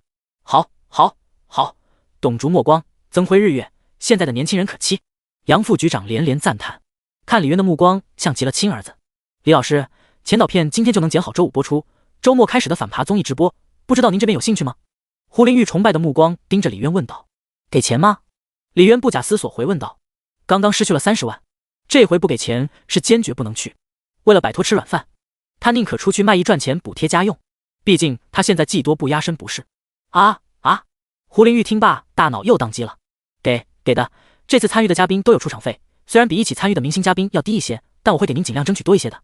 虽然不明白李渊一会要钱，一会不要，一会又要钱，到底是要还是不要，但胡林玉的职业本能很快反应过来。李渊听完满意地点点头，看来30万没白丢，还狠狠刷了一波人缘。李老师，还有一首歌，因为是您给女朋友创作的，我们就不觊觎了，做成了一张 MV 送给您。胡林玉说着拿出一个 U 盘插进电脑。而这会儿，韩小小恰好回来，在李渊迷惑的目光中，电脑屏幕逐渐播放起昨天他和韩小小吃饭的画面。随着伴奏的结束，两人有说有笑的画面变成了李渊的吉他弹唱。初见若缱绻，望前路望旧路，花斑斑留在爱你的路，前程夙愿来世路。随着李渊的歌声，一幕荡气回肠却又凄美爱情故事跃然于心中。韩小小呆呆地站在原地，泪水已经模糊了视线，可李渊略显尴尬，这是他信手弹唱的，压根就没想那么多。不过当一曲终了，韩小小的好感度直接拉到了94点，一点就只差1点就到95了。李渊一个激动，差点就没稳住身体。没想到你小子开锁无敌，唱歌也是一把好手啊，难怪招女孩子喜欢。杨副局长伸手拍了拍李渊肩膀，眼中的赞许之意根本藏不住，笑眯眯的就像是捡了个大宝贝。可当他突然看见韩小小那脉脉含情的眼神，顿时脑子里一个机灵，笑容顿时僵住了。卧槽，小小这模样，显然是又陷进去了啊！可我那宝贝亲儿子该怎么办？杨副局长一副似笑像哭的表情。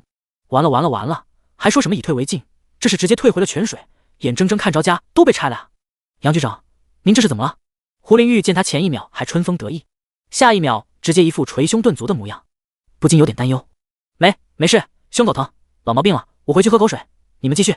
看着杨副局长捶着胸离开，胡林玉把 U 盘递给李渊，又加了联系方式后便也离开了。剩下的人也都各自散去。我送你回去，还是你等我下班？韩小小看了眼时间，脸色已经恢复了正常。等你下班吧，顺便到处走走熟悉熟悉，毕竟我现在也是你们自己人不是？李渊咧嘴笑了笑。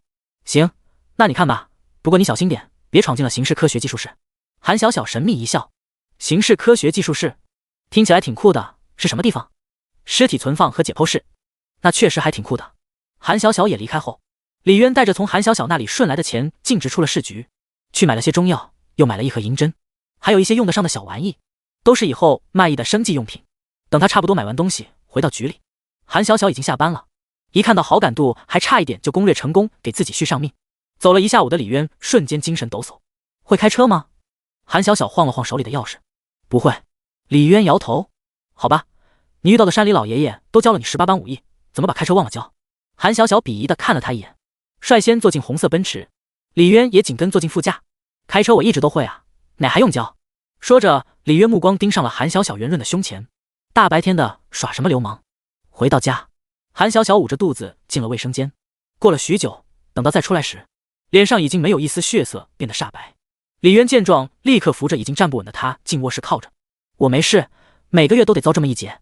看着韩小小咬着牙蜷着身体痛到了极点，嘴还挺硬的样子，李渊摇了摇头，拿出几根银针，几十针下去，一股股暖意凭空出现在小腹。韩小小的痛苦面具逐渐被摘了下来。我去熬药做饭。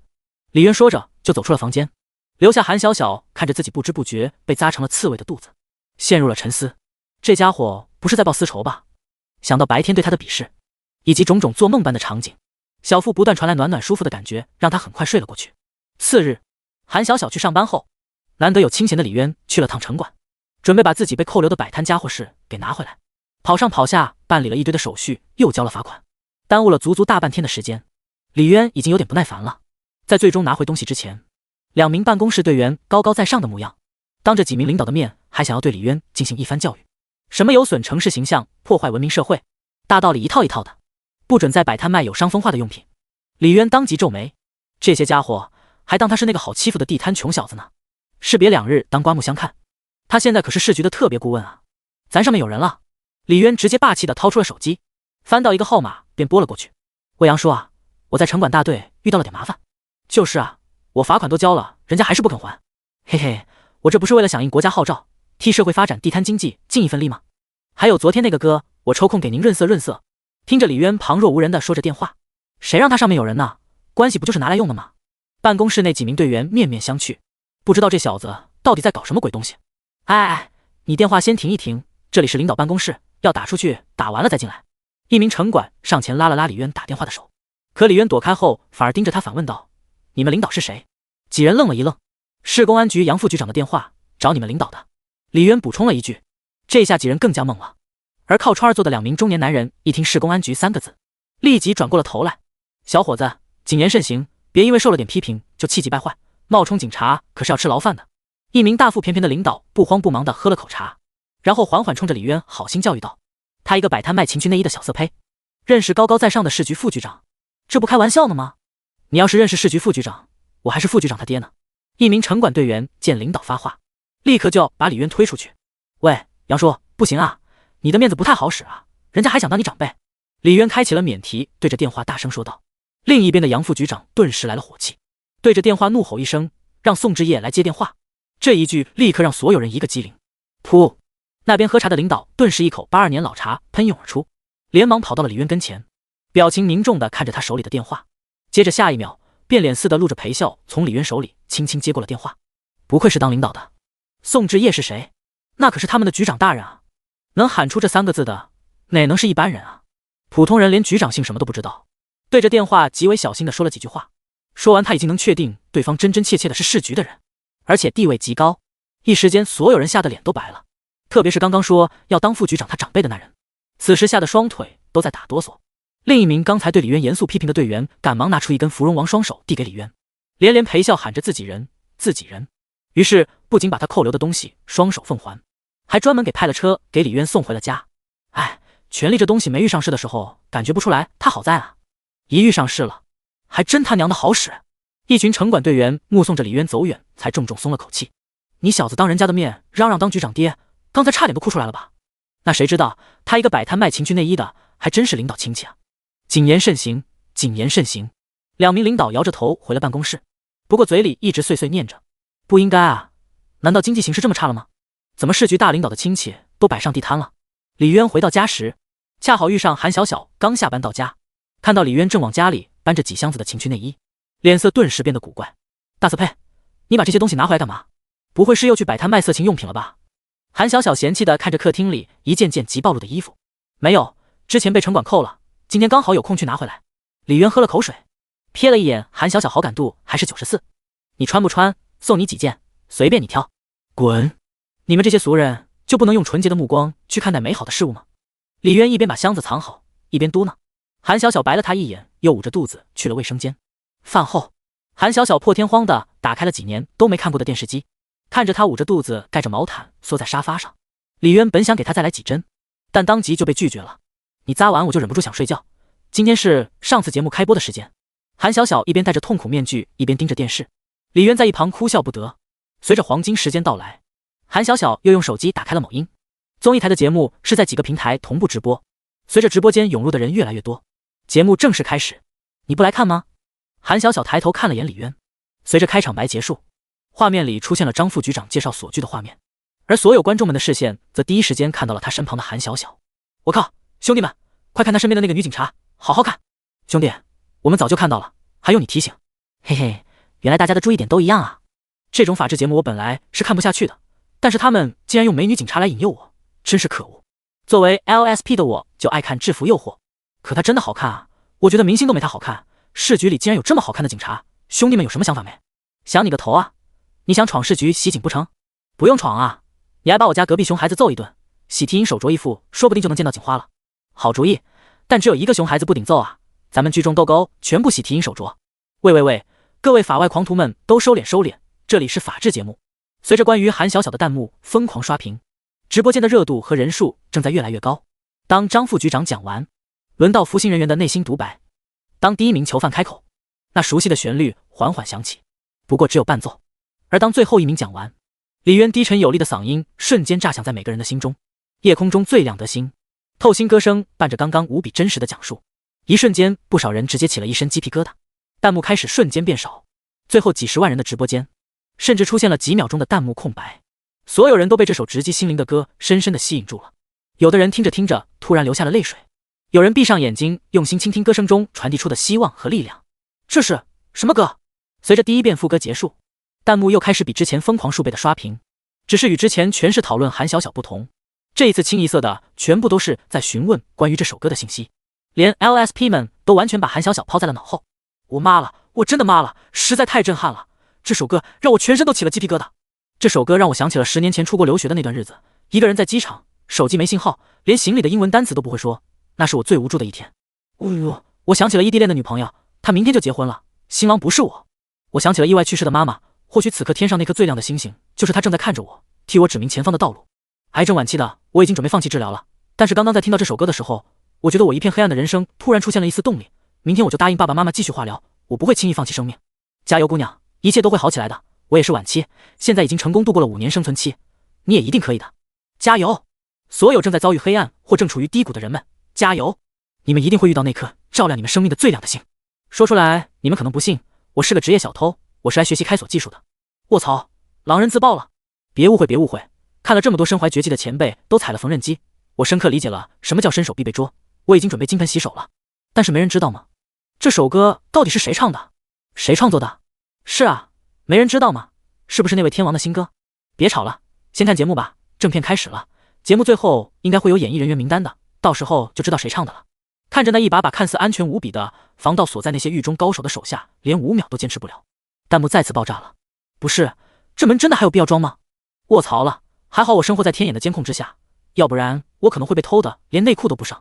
我就经常被偷内裤还有丝袜，还是保险柜比较安全啊。你看再厉害的锁王遇到保险柜也歇菜了，看来有必要买个大保险柜放在家里。可等李渊出场，云淡风轻就打开了所有锁具后，弹幕又沉默了。导演，直播间人数已经突破30万了，而且还在涨。导演，刚刚收视率突破了 5%。 电视台内一群人双手握拳，满脸激动地看着大屏的数据。要知道这可是一档法制节目，虽然另辟蹊径与综艺合作，但本质还是一档比较严肃的科普类型节目，与那些纯正的综艺娱乐节目受众群体有着天壤之别。可现在不管是收视率还是直播间的人数，都已经快赶上顶级的综艺了，而且弹幕的热度远超一般的综艺节目，实在是大大超出所有人的预期了。不仅是电视台，市局领导对这次的宣传效果也是非常满意。节目还没结束，张副局长就忍不住打了李渊的电话表示感谢。张副局长作为负责人，受益最大的自然是他。相比于大部分人的激动和兴奋，有几双漂亮的眼睛正隔着屏幕呆呆地看着李渊那张熟悉的脸。总裁，您怎么了？您怎么突然流眼泪了？没事，今天的视频会议就到这吧，我过几天提前回海城，你们早点休息。某5星级酒店内，一双如葱白一般修长白皙的手指缓缓合上电脑，又从随身手提包中拿出了一张照片。他妩媚动人的丹凤眼怔怔地看着照片，乌黑亮丽的头发从肩头散落，像黑夜中的繁星，散发着动人心魄的诱人魅力。照片里面是一个扎着丸子头、青春靓丽的女孩和一个帅气男孩的拥吻自拍，那男生的侧脸与他手机屏幕中的李渊几乎一模一样。难怪我找了你6年都没有任何音讯，好一个张学友，好一个李渊。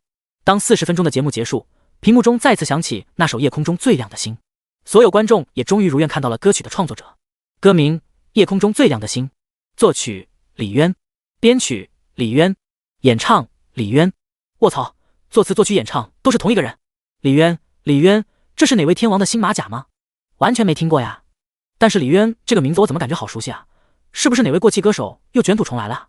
楼上的都别猜了，一看你们就是没好好看节目。李渊就是刚刚那个打开保险柜的锁神啊！虽然正片已经结束，但是直播间的人数和弹幕却很反常的越来越多，大多数都是听说有神曲出世过来围观的。刚刚那首歌有谁录了吗？有没有好心人能发我一下？导演，片尾收视率又创新高了。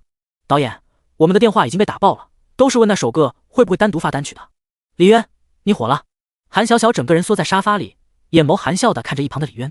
李渊伸了个懒腰，火了又不给钱，财迷。行了，把药喝了，赶紧去睡觉，别一会又痛起来又哭爹喊娘。你不会是学妇科的吧？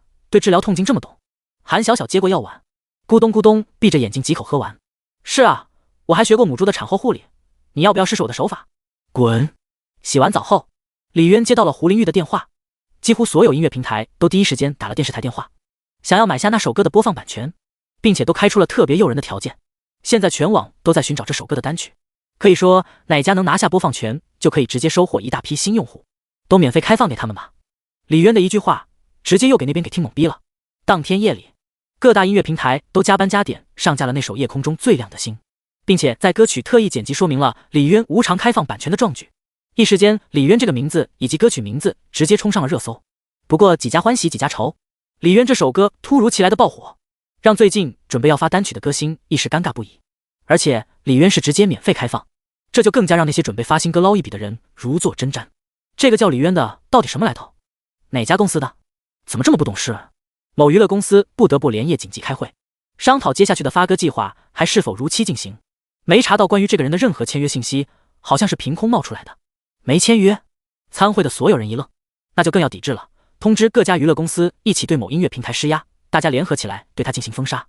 对，不管是谁，这种大火的歌都免费送出去的话，以后我们这些做音乐的都喝西北风吗？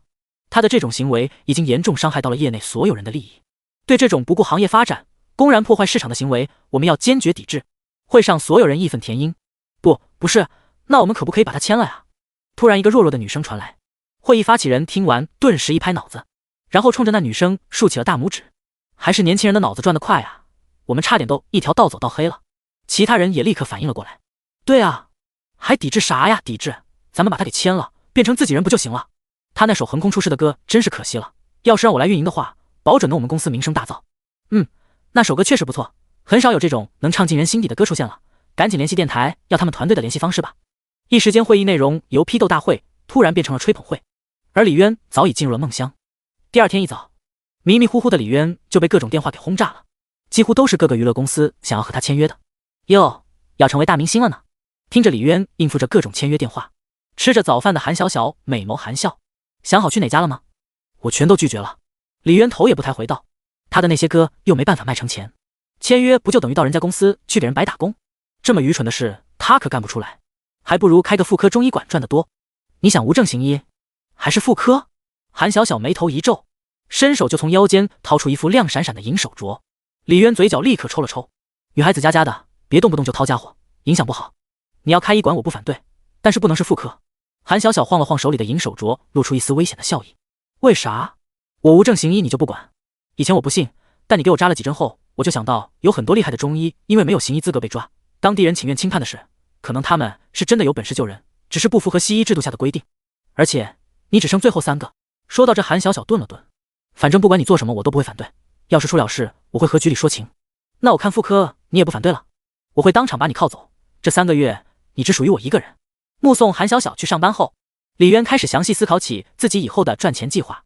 吃了10年的软饭，现在干劲十足，对赚钱已经产生了某种执念。不过很快他又不意外地接到了胡林玉的电话。不过令他意外的是，胡林玉只是和他说了一下明天反扒节目的时间地点，其他几乎什么都没交代。不用彩排，不用对剧本吗？李渊大大的疑惑。可当他问出这2句话时，胡林玉倒是立刻跟他急了。李老师，我们节目的综艺都是临场发挥，从不彩排，更加没剧本的。听胡林玉满是着急的语气，李渊忍不住多问了几嘴，才知道这个世界的综艺主打的就是一个真实。不管那个综艺要是被发现有剧本或者假拍，整个节目制作公司甚至是电视台都会被全民抵制，哪怕是危险程度很高的野外生存综艺也一样。当然这一点不仅要艺人和节目的配合，更重要的是观众的包容度很高，并且也相对理智，不会有明星录节目被围得水泄不通的情况出现，也不会因为自己喜欢的明星意外受伤而网暴节目。明星也仅仅只是一份受人喜爱的职业，这一点倒是很对李渊的胃口。在确认了几遍有钱拿不是做公益使者后，李渊才欣然同意下来。时间很快来到第2天，栏目组的车早早接李渊来到了热闹的火车站。胡林玉像个小迷妹一般，一见到李渊便立刻迎了上来。李老师又见面了。几名工组人员见到李渊下车，二话不说就直接在他身上装了几个微型摄像设备，主打就是一个高效。胡林玉则一边走一边讲解规则，说是规则其实就是讲一下任务目标，然后就全凭自由发挥，没有条条框框的束缚，更没有剧本。这倒是和上个世界一档叫极挑的综艺很像。听了大概2分钟，李渊就明白了。参与直播节目的一共15名嘉宾，其中5人是市局从全国请来的顶尖扒手，包括李渊这个过来强行凑数的。另外15名是明星嘉宾，20人各自不认识，节目开始前也不会碰面。5名扒手的任务是需要想尽一切办法去窃取明星嘉宾身上的指定的贵重物品，偷取的物品越多，扒手积分越高，而被偷的物品越少，明星嘉宾的积分越高。中途一旦发现扒手偷窃的行为，则扒手立即被淘汰。当然，其中5名明星嘉宾已经提前进行过一段时间的反扒训练，警惕性和对反扒的认知要远远高于普通人。另外10名则没有经过任何专业训练，但是窃取他们身上的物品积分要低很多，且积分第1名可以参与最受国民喜欢的综艺录制，与当下最火的明星零距离接触。最后，胡林玉给了李渊一份明星嘉宾的名单和无名扒手队友的名单，里面附带每位嘉宾的姓名和照片，以及明星嘉宾所在的位置范围。这就没了。李渊看着已经讲完了的胡林玉，忍不住开口：这节目录的会不会太潦草了一点？而且还是直播，什么规则都没有。他都忍不住替节目组捏了一把汗。规则已经都介绍完了，李老师现在直播已经开始了。胡林玉见李渊迟迟不动，便提醒道：整个直播分成了很多条线路，分别对应了所有的节目嘉宾。可此时李渊目光怔怔看着名单中一名很眼熟的明星女嘉宾照片，心里猛地一惊，然后开始泛起苦水。卧槽，不会这要巧吧？难道又是前女友？这不是当着千万网友的面直接社死吗？他都已经想好了明天的热搜词：渣男节目直播偶遇前女友陈默默。李渊反复念叨着这个名字，幸好有名单，要不然到时候万一真遇到了，再像遇见韩小小那样连人家的名字都叫不上，那样的修罗场他不想再经历第2次了。看了眼陈默默所在的位置，李渊当即选择的相反的方向。而这时节目直播里面正在介绍5名顶级的扒手。第1位陈彦峰，穿着 T 恤运动裤，留着小短碎发，30出头的年轻人，年纪轻轻已经有了20年的扒手经验。第2位汤家，穿着衬衫牛仔裤，脸上带着些痞气和桀骜，却是全国警队最有名的反扒高手，曾经创下在火车站单枪匹马1天内抓获上百名小偷的神仙纪录。第3位，罗谦，号称业界魔术师，一双单身30年的双手已经练就出神入化的速度，扒窃就是将别人口袋里的东西变到他自己口袋的艺术表演。有人说，如果他不干扒手去变魔术的话，他的成就一定比芊高。第4位，王玉杰，有着火车站战神的称号，那一天将整个火车站偷到人心惶惶，甚至很多人都不敢下火车。当天几乎出动了整个公安局所有警力，忙活了一整天，却还是没能抓住他，最后被警局抛出的橄榄枝收编。第5位，李渊，在网络上有着锁神之称。介绍完前4名的时候，直播间惊叹连连，而介绍李渊只有潦草的一句话时，所有人一脸懵逼。这个李渊是来凑数的吗？好像完全没有当扒手的经验啊！我上我也行。别瞎说，昨天的开锁你们没看吗？人家是真正的锁神。我承认他开锁很强，但今天对面是人，又不比开锁。你看李渊看到明星嘉宾的照片都呆住走不动道了，那一脸的痴汉模样，一会不会耍流氓吧？别说了，明星嘉宾出来了，你们发这么多弹幕，我都看不清我梦中情人陈默默的脸了。真的吗？真的吗？陈默默有镜头了吗？在哪条线？随着明星嘉宾的出现，大部分人都涌向了明星嘉宾的直播间。其他几名扒手已经根据明星所在的位置范围快速行动起来，只有李渊慢慢悠悠，一脸惬意，像是逛街一样的走着。什么积分排名都是浮云，反正到最后有钱拿就行。认真工作是一天，摸鱼摆烂也是一天。能摸鱼哪个傻子还真干活？他这是在带我们逛火车站吗？虽然是来凑数的，但好歹也得装一下吧。有人忍不住吐槽一句，便退出去了其他扒手的直播间。李渊的直播间人数直接反向冲到了第一，把胡林玉看得一脸着急。就那么惬意的逛了大半小时后，李渊突然呆呆地站在一间卖章鱼小丸子的店铺。他猛地发现事情似乎有点不对劲，他们的手机和现金都被节目组没收了，也不允许离开火车站。而这个鬼节目要持续整整1天，也就是说，这一整天的时间，他们想要吃东西的话，就必须要从明星嘉宾身上偷到钱才行。哥，要来一份吗？都是最新鲜的食材哦。店员小妹妹对着李渊甜甜笑着。李渊看着店里鱼缸中2条可怜的活章鱼，眼泪不自觉地流出了嘴角。没钱能买吗？哥，我小本生意，抢劫去大酒店比较合适。李渊又看了眼那烤得焦色的章鱼小丸子，鲜香的汁水在口腔炸开的感觉，就像是爱情出现在青春。这章鱼小丸子他李渊今天要定了，耶稣来了也留不住。姑娘，我看你印堂发黑，今天恐有血光之灾。如果能给我一份章鱼小丸子吃，我送你一场破解的机缘，怎么样？李渊一脸慈祥地看着小妹妹，摸了摸那并不存在的白胡子。卧槽，他在干嘛？让他当扒手，他去哄骗小妹妹的章鱼小丸子，要骗也去骗那些明星嘉宾吧。在这骗小妹妹吃的是怎么一回事？他是因为知道自己偷不过别人，就开始整活了吧？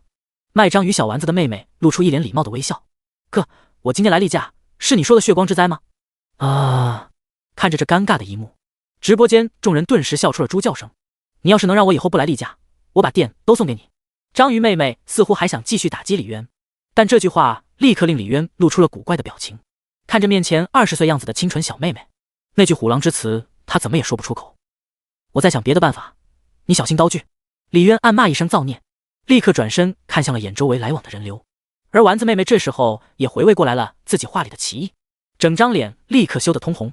直播间的众人也是目瞪口呆，李渊刚刚树立的锁神人设就这样慢慢转向了直播间的人渣属性。小小干嘛呢？又痛经了吗？市局杨雪看着韩小小咬牙切齿把办公桌面用钢笔划得嘎嘎作响，马上上前关切地问道。我没事，这2天看了个老中医，已经不痛了。韩小小收起手机。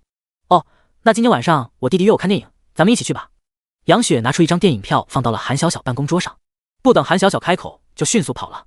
见杨雪走远，韩小小又拿出手机打开了李渊的直播间。此时李渊靠着墙，从兜里拿出了明星嘉宾的位置图。正当胡林玉和直播间的人松了口气，以为他终于想起正事，要去找明星嘉宾进入主线剧情了，却看见他拿出笔，在背面空白的地方正儿八经写上了8个大字：中医圣手，专治痛经。他这是在干什么？直播间的人都傻眼了。而当李渊把地图反过来贴到身后的墙上，目光开始在人群中搜寻目标猎物时，所有人脑袋直接宕机了。刚才还给人算命，现在又整出个妇科圣手。原本以为索王是个人狠话不多的角色，结果居然是个逗逼，短短1分钟就整了2手绝活。直播间已经笑不活了，说不定他是和章鱼小丸子杠上了，在这儿巴金赚钱买呢。还看啥反扒呀？看这个多有意思，还要啥自行车？这时李渊直播间的人数正在悄悄上涨着，胡林玉也看得捂着额头，满脸的黑线。录了那么多综艺，他也没见过这么离谱的，他怎么也无法把屏幕前这个为了吃一份章鱼小丸子当街做出这种不可思议的事的李渊，与那个写出那样一首震撼人心的歌的李老师结合起来。李渊并不知道直播间的热闹，让他去找那些明星嘉宾是不可能的。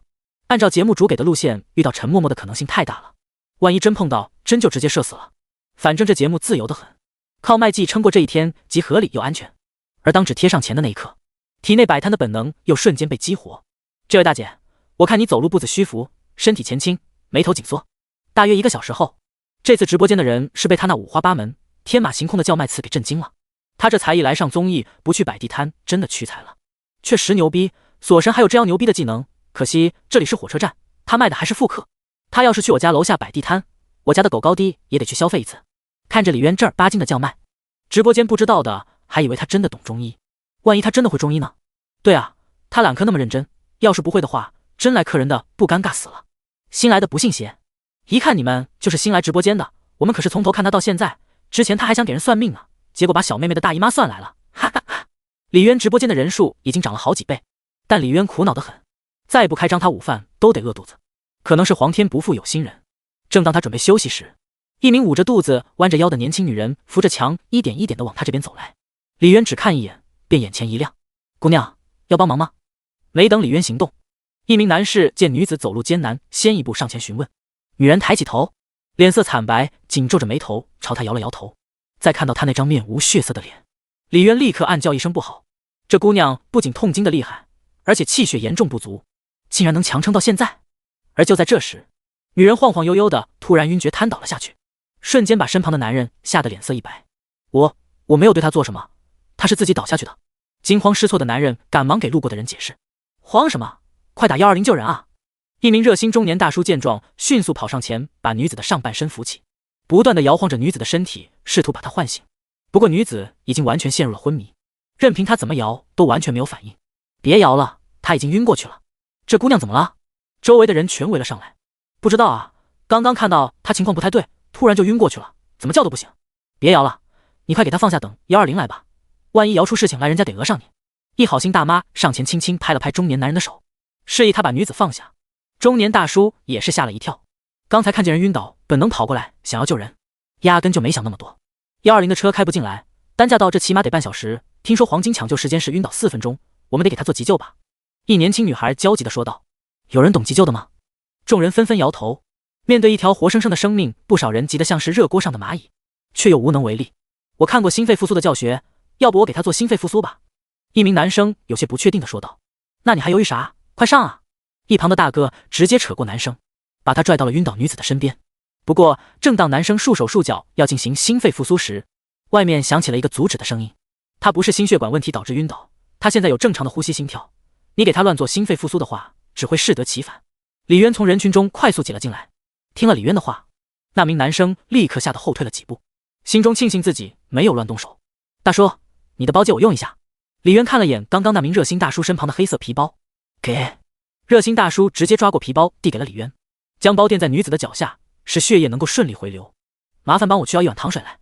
接着对着匆匆赶来的火车站保安人员说道，然后从自己兜里拿出了一块黑色帆布包。卧槽，他该不会真的懂医术吧？真的假的？我不信。不是啊，虽然我不懂医，但是他刚刚的动作看起来就很舒服和专业啊，可能真的会一点急救类的吧。看到李渊好像要救人，直播间的人瞬间又来了精神。李渊摊开帆布包，露出里面密密麻麻的几十根粗细银针，立刻吓了周围人一大跳。小伙子，你要干嘛？不少人直接被吓得往后退了2步。他随身带银针。直播间的人也被吓了一跳，而且因为摄像设备与银针的距离很近，他们更能感觉到来自针头的压迫感。看着李渊抽出一根银针，手腕稍稍一翻，众人只感觉眼前一花，李渊手中的银针竟然已经闪电般的扎进了女子的手臂里面。那一瞬间，微微晃动的针柄令所有人的心跟着紧张了起来。不是啊，难道他不是为了节目效果在整活吗？他怎么还真扎进去了啊？我了个亲娘嘞，他不会给人扎出事情来吧？节目组不管一管吗？人命关天的大事不能这么胡来吧？锁神可是真的行啊！见李渊人狠话不多，竟真敢下针。直播间众人突然开始替他担忧起来，毕竟这可不像算命算，胡说八道一通也就图个乐呵。人命关天可不是用来闹着玩的。哎，小伙子，真可不能乱扎呀！看你这么年轻，万一扎出事来，可是要负法律责任的。看见李渊又抽出一根更粗一些的针，围观群众赶忙劝阻。李渊只是指了指远处的墙上，中医圣手4个字，对众人露出一个安心的笑容。然而围观群众顺着李渊指的方向回头一看，墙上赫然写着8个大字：专治痛经。这4个字比什么中医圣手要扎眼多了。这时李渊的第2根针已经没入了女子的额头，围观的群众和直播间的人都是心里一颤，这他妈是在治痛经吗？年轻人，人命关天的事，你可不能胡闹啊！就是啊，小伙子，你有行医执照吗？现在急救没有行医资格都是不行的。人群中有替女子担忧的，也有替李渊捏一把汗的。胡林玉此时已经询问了好几次总导演要不要暂时切掉李渊的画面，毕竟万一真出了什么事，就算李渊不被追究法律责任，也很可能会被网暴。可电视台此时犯了难，以真实火爆全民的直播综艺一旦开始就无法暂停，如果强行切掉画面，这在综艺直播业内是极其重大的直播事故，会直接影响整个栏目甚至整个电台在观众心中的信誉。而且李渊无证救人的事已经发生了，就算现在切掉画面也已经无济于事，可李渊很可能会被网暴的呀。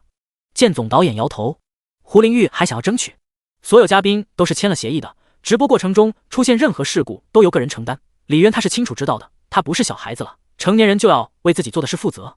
还记得之前荒野求生栏目有艺人被野狗咬伤，伤口感染，差点丢了性命的事吗？他意识清醒，却迟迟不肯按下退出按钮。我们就不能去干涉进程，更不能切掉画面。也就是那次开始，我们的综艺直播节目开始大火。胡林玉被总导演说的哑口无言。没错，这个世界的综艺节目一旦直播开始，嘉宾所有的一切行为都自行负责，与节目无关，并且节目组对嘉宾从来都不会手软，这是直播综艺可以进行，并且打败所有综艺和电视栏目，成为全民最喜欢娱乐节目的原因。纠结的不仅仅是电视台，市局宣传部此时也因为李渊的行为陷入了激烈的讨论。我就从没听过用针灸来急救的，查过了，他真的没有行医资格证，必须让电视台马上切掉画面，万一出了事故，他不仅要承担法律责任，还会被全民网暴。徐副科长闻言脸色一急，好，我马上通知火车站安保制止他的行为。大部分人都对李渊鲁莽的行为持反对意见。等等，可万一他是真的在救人呢？面对大部分的反对声音，还是有人提出了不同意见。救什么人？他这是非法行医，是在犯罪。这是普法节目，不是教人犯罪的节目。一名年轻警察义愤填膺，而且他现在是咱们局里的顾问，虽然只是口头上的，但那损害的也是咱们市局的名誉啊。他的这番话立刻引起不少人的紧张。要知道，李渊如果出了岔子，他们可能都会受到牵连。快打给节目组，马上把李渊的画面切掉，马上！徐副科长大喊一声。不过他的话音刚落下，不仅要停掉李渊的直播，还应该立刻出动警力把他捉拿。他的行为已经构成了实质上的违法犯罪行为。年轻警察补充道。不过就在一群人手忙脚乱，又是联系节目组，又是准备抓人时，门外一个中气十足的声音响了起来。犯罪？李渊他犯的什么罪？中华人民共和国民法总则第184条是什么？怎么全都忘了吗？杨副局长和韩小小突然走进了宣传部办公室。李健，你说说看。杨副局长看向刚刚情绪最激动的年轻警察，见到杨副局长到来，众人立刻噤声，慌乱的局面立刻安静下来。李健见自己被点名，慌忙低下头，有点不知所措。幸好边上的同事快速翻开民法总则递给了他。中华人民共和国民法总则第184条之规定，因自愿实施紧急救助行为造成受助人损害的，救助人不承担民事责任。李健缓缓读出里面的内容，周围人听完后也是愣住了。可是他这属于非法行医，万一加重病人的病情，或者造成被救助者的伤害严重的话，按照规定是要负刑事责任的。李健读完后又有些不服气的小声嘟囔道，照你这么说，我们之前做的急救知识普及、心肺复苏教学都是在教唆别人违法犯罪喽？韩小小突然从张副局长身后站出来，怒气冲冲地指着李健质问。而一看到韩小小那一脸的怒意，李健整个人突然就蔫了。刚刚还意气风发指点江山，瞬间变得有气无力。在全世界任何一个国家和地方都允许甚至提倡任何一个普通公民在紧急情况下对受难者进行急救措施。杨副局长说着拍了拍韩小小激动的手。我们作为执法者，不仅要依法办事，还要坚决维护那些具有社会责任感和使命担当的群众人民的利益，而不能做出让人民群众寒心的事。听了杨副局长的一番话，不少人若有所思。可像李渊这种情况，如果真的造成了受助者的伤害，我们该不该追究责任呢？另一名年轻警察询问道。除非对针灸一窍不通，或者能证明他有主观故意伤害的成分。杨副局长看了他一眼，可看他之前的表现，不大可能会针灸吧？李渊懂不懂中医，会不会针灸？问小小吧。总之节目正常继续，别老是一惊一乍的，叫声整栋楼都听得见。杨副局长挥了挥手，便离开了宣传部。而李渊那边已经给晕倒的女子扎了7、8针，围观的人也越来越多，直播间更是已经吵翻了天。有说李渊鲁莽的，又说李渊出于好心的。直到一名带着官方认证蓝 V 的地方中医协会账号突然开口说话：“都别吵了，我观察了很久，他的针灸手法绝对是非常专业的，而且是全国顶尖的。”看着中医协会的蓝 V 认证，瞬间的弹幕才有所安静下来。卧槽，是中医官方大佬说话了。这么说，锁神还真的是会中医啊！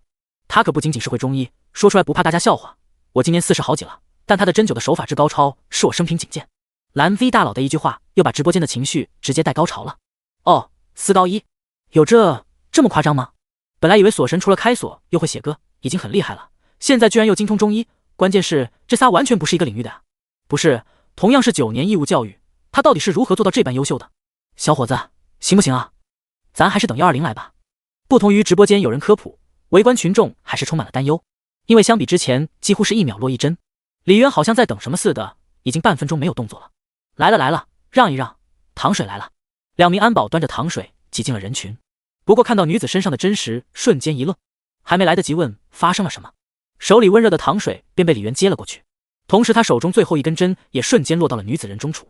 神奇的是，在最后一根针落下2秒后，已经昏迷了近10分钟的女子突然之间睁开了双眼，醒了，她醒了！周围人一阵欢呼，快把糖水喝了！李渊见状，立刻扶起她的头，把手里的慢慢喂给了女子。刚刚之所以迟迟没下针，就是在等这碗糖水。没有糖水的支撑，就算提前醒来，也很快就会两眼发昏，继续晕厥。喝完糖水后，女子惨白的脸色明显有了些好转。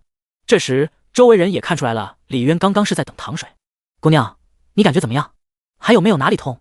周围的人惊叹于李渊真把人给救回来的同时，立刻关切地询问起女子：“姑娘，还记得你晕倒前发生了什么吗？”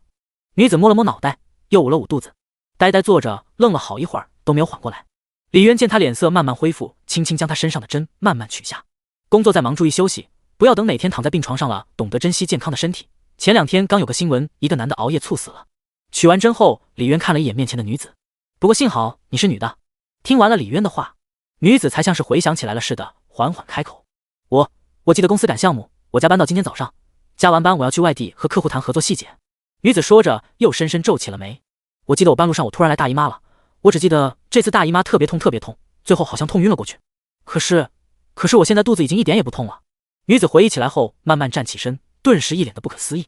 以前每次来姨妈的时候都很痛的，怎么现在一点痛的感觉都没有了？周围人听了她的话，也是立刻满脸惊讶的看向李渊。这小伙是真妇科圣手，专治痛经啊！什么妇科圣手？大姨，你脸上的眼镜没说过跟了你有多晦气吗？李渊瞪了一眼人群，不过周围的大姨大妈、兄弟姐妹们瞬间像是饿狼扑食那样兴奋了起来。等等，兄弟，那位兄弟，你两眼放光的盯着我什么意思？我只看姨妈不看姨父。李渊整个人瞬间被一群如狼似虎的妇女包围。弟弟，我痛经几10年了，每次来月事都痛得下不了床，能不能帮我也扎几针？先帮我扎，我年纪大，先帮我扎。不是阿姨，您都60好几了，早就绝经了呀。那天夜里摆摊卖内衣的画面再次重现，这混乱的场面，李渊顿时感觉一个头两大，身上的摄影设备差点被各种肉体差点蹭掉了。直播间的画面一时间多少有些少儿不宜。卧槽，我感觉自己正在一群大姨的身上蹭来蹭去。兄弟记住，这可能是你人生最巅峰的时刻。正儿八经要看病的麻烦去那边排个队，每人每次10块钱，只收现金。李渊举起手指了指那边中医圣手4个字，大喊一声。一群大姨转头一看，专治痛经4个字，立刻拔腿往那边跑去排队。看着一瞬间10几个人的队伍，李渊立刻露出了一脸欣慰，今天的饭钱有着落了。看着李渊正儿八经的给人看起了痛经，直播间的人包括胡林玉等人已经看得麻木了。原来他的开玩笑是认真的，只有我们认真的以为他在开玩笑。哥，听说中医的药方都很值钱的，你就这样报给他们，不怕把你的秘密给抄走泄露了呀？旁边卖章鱼小丸子的丸子妹妹不知何时已经来到了李渊身旁，看着李渊给人把完卖后直接报出药方，让他们自己抓药吃，小小的脸上顿时充满了大大的好奇。李渊抬头看了他一眼，你没发现每张药方都不太一样吗？每个人的体质都不一样，造成痛经的原因也各种各样，开的药方也是因人而异，不懂其中原理的人抄了也白抄。哦，这样。丸子妹妹似懂非懂地点点头，买你一份章鱼小丸子够了不？等到把所有大姨送走，李渊朝丸子妹妹晃了晃手里的200多元巨款。哥，你等等，我马上换最新鲜的章鱼脚给你做。丸子妹妹闻言立刻跑回店里。不是妹妹，合着我要是之前买，你给的就是不新鲜食材呗？李渊当即愣了一下，为了吃上这份章鱼小丸子，我足足折腾了几个小时，原来是哥哥对你念念心心，你跟哥哥在玩脑筋。不过看到丸子妹妹把缸里她用来做展示的活章鱼给一手抓了出来时，李渊瞬间泪目了，他都拿店里的老员工开刀了，他还有什么理由去责怪一个心思单纯的小妹妹呢？您好，刚才谢谢你救了我。李渊等着心心念念的章鱼小丸子时，之前那个晕倒的女子走到了他身旁。你怎么还在？看到突然出现的女子，李渊一惊。刚刚你太忙了，我没好意思打扰，能不能加个联系方式？等哪天你有空了，我请你吃饭，表示感谢。女子腼腆的笑了笑。我在录节目，手机被没收了。李渊指了指身上的摄像头。哦，女子顿时有些失望。那我留个联系方式给你，你空了一定加我一下，我是真心想请你吃饭，谢谢你。女子说着，从包里拿出纸笔，写了个号码递给李渊，然后给李渊深深鞠了一躬后，便慢慢离开了。哥，你真是个好人，我之前错怪你了。丸子妹妹看着离去的女子，手里鲜活的章鱼突然一个挣扎，丸子妹妹惊叫一声，手里的菜刀一斜，朝着自己的手指就重重剁了下去。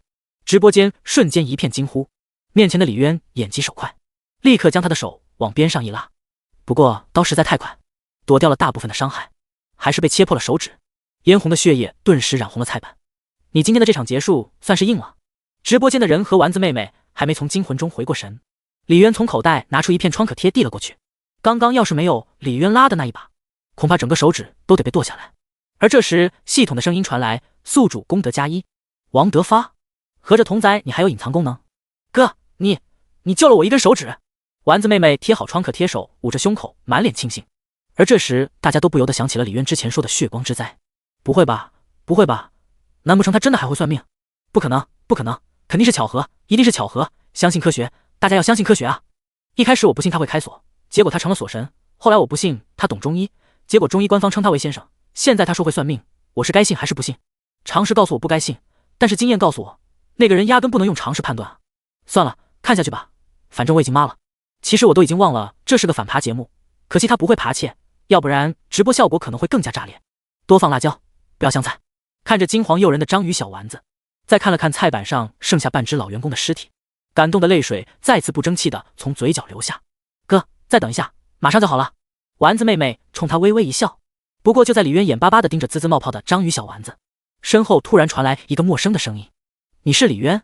李渊慢慢回头，只见一个长相坚毅但非常狼狈的男人正站在李渊身后2米远处。请问你是？李渊有点疑惑，这张脸似曾相识，但想不起来在哪见过。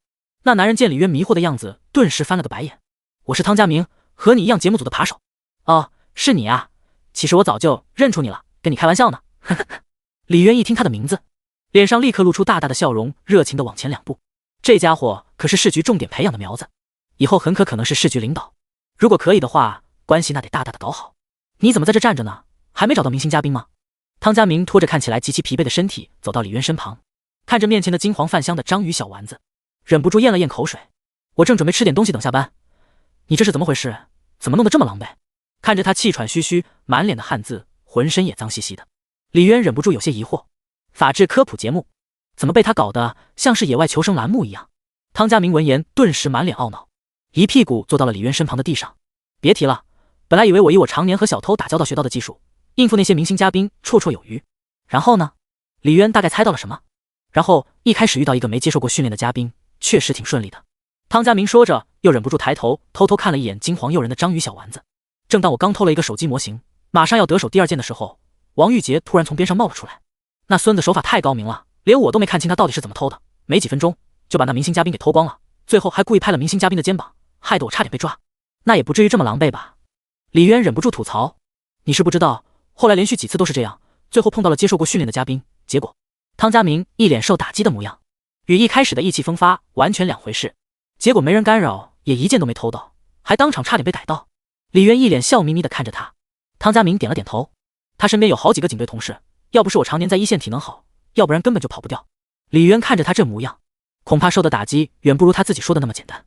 这小子在警队一直被当成重点对象培养，一身天之骄子的傲气，这次让他来参加这个节目，哪里是因为他扒窃技术多好，就是让他露露脸，然后顺便再挫一挫他身上的锐气。哥，做好了。这时丸子妹妹将满满一大碗章鱼丸子递给了李渊，那诱人的色泽，沁人肠胃的香气，汤家明瞬间眼睛都看直了，喉咙不自觉地动了动。妹妹，麻烦你帮我分成2份吧。李渊说着，从兜里取出1叠人民币，准备付钱。不过丸子妹妹什么都不肯要。那个哥，我不收钱，一会儿你帮我也开一副药方吧。丸子妹妹说完，脸上红彤彤的。把一旁汤家明看得一愣一愣的。好家伙，这小子哪来的这么多钱？还有小妹妹送吃的。给李渊将分好的章鱼小丸子递给汤家明，汤家明立刻如获至宝，双手接过，迫不及待往嘴里塞了一颗，唇齿间那比山珍海味还美味的美妙味道。汤家明顿时感动的眼泪都要流出来了。慢点吃，我这还有200多，够我们2人今天吃饭的了。李渊看着他狼吞虎咽的样子，可以想象他这一上午都经历了些啥。我从昨天晚上到现在都没吃过东西，兜里1毛钱都没有，还被好几拨人足足追了一上午，人都跑虚脱了。哥，我给你们再做一份。丸子妹妹见状，立刻抄起菜刀，将剩下的半只老员工也剁了。只有接受过训练的嘉宾身上才有钱，其他人都在拼命的找。你怎么这么一副悠闲的样子？哪来这么多钱？甚至还有小妹妹白送你。胡人吃完半份章鱼小丸子，汤家明总算是缓过来了一些。靠我勤劳的双手自己赚的，节目组又没说非得在嘉宾身上搞钱。李渊笑着解释。汤家明愣了一下，说的好像也对，我要继续去找明星嘉宾了，你要不要一起组个队？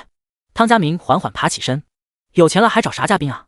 要不要留下来一起吃香的喝辣的摆烂到下班拿钱？李渊豪横地晃了晃手里的200元，就像是蛊惑意志的暗语。这可是积分怎么办？汤家明看着李渊手里的巨款，面色犹豫了起来。谁都有好胜心的呀，更何况像他这样的警队翘楚。他来参加节目一开始就是冲着积分第一来的，虽然现实是给了他狠狠一巴掌，但他的昂扬的斗志可不会轻易磨灭，特别是当着摄像头就摆烂，可不是他的一贯作风。哥，第2份好了。丸子妹妹冲着2人甜甜的喊了一声，李渊微笑着接过。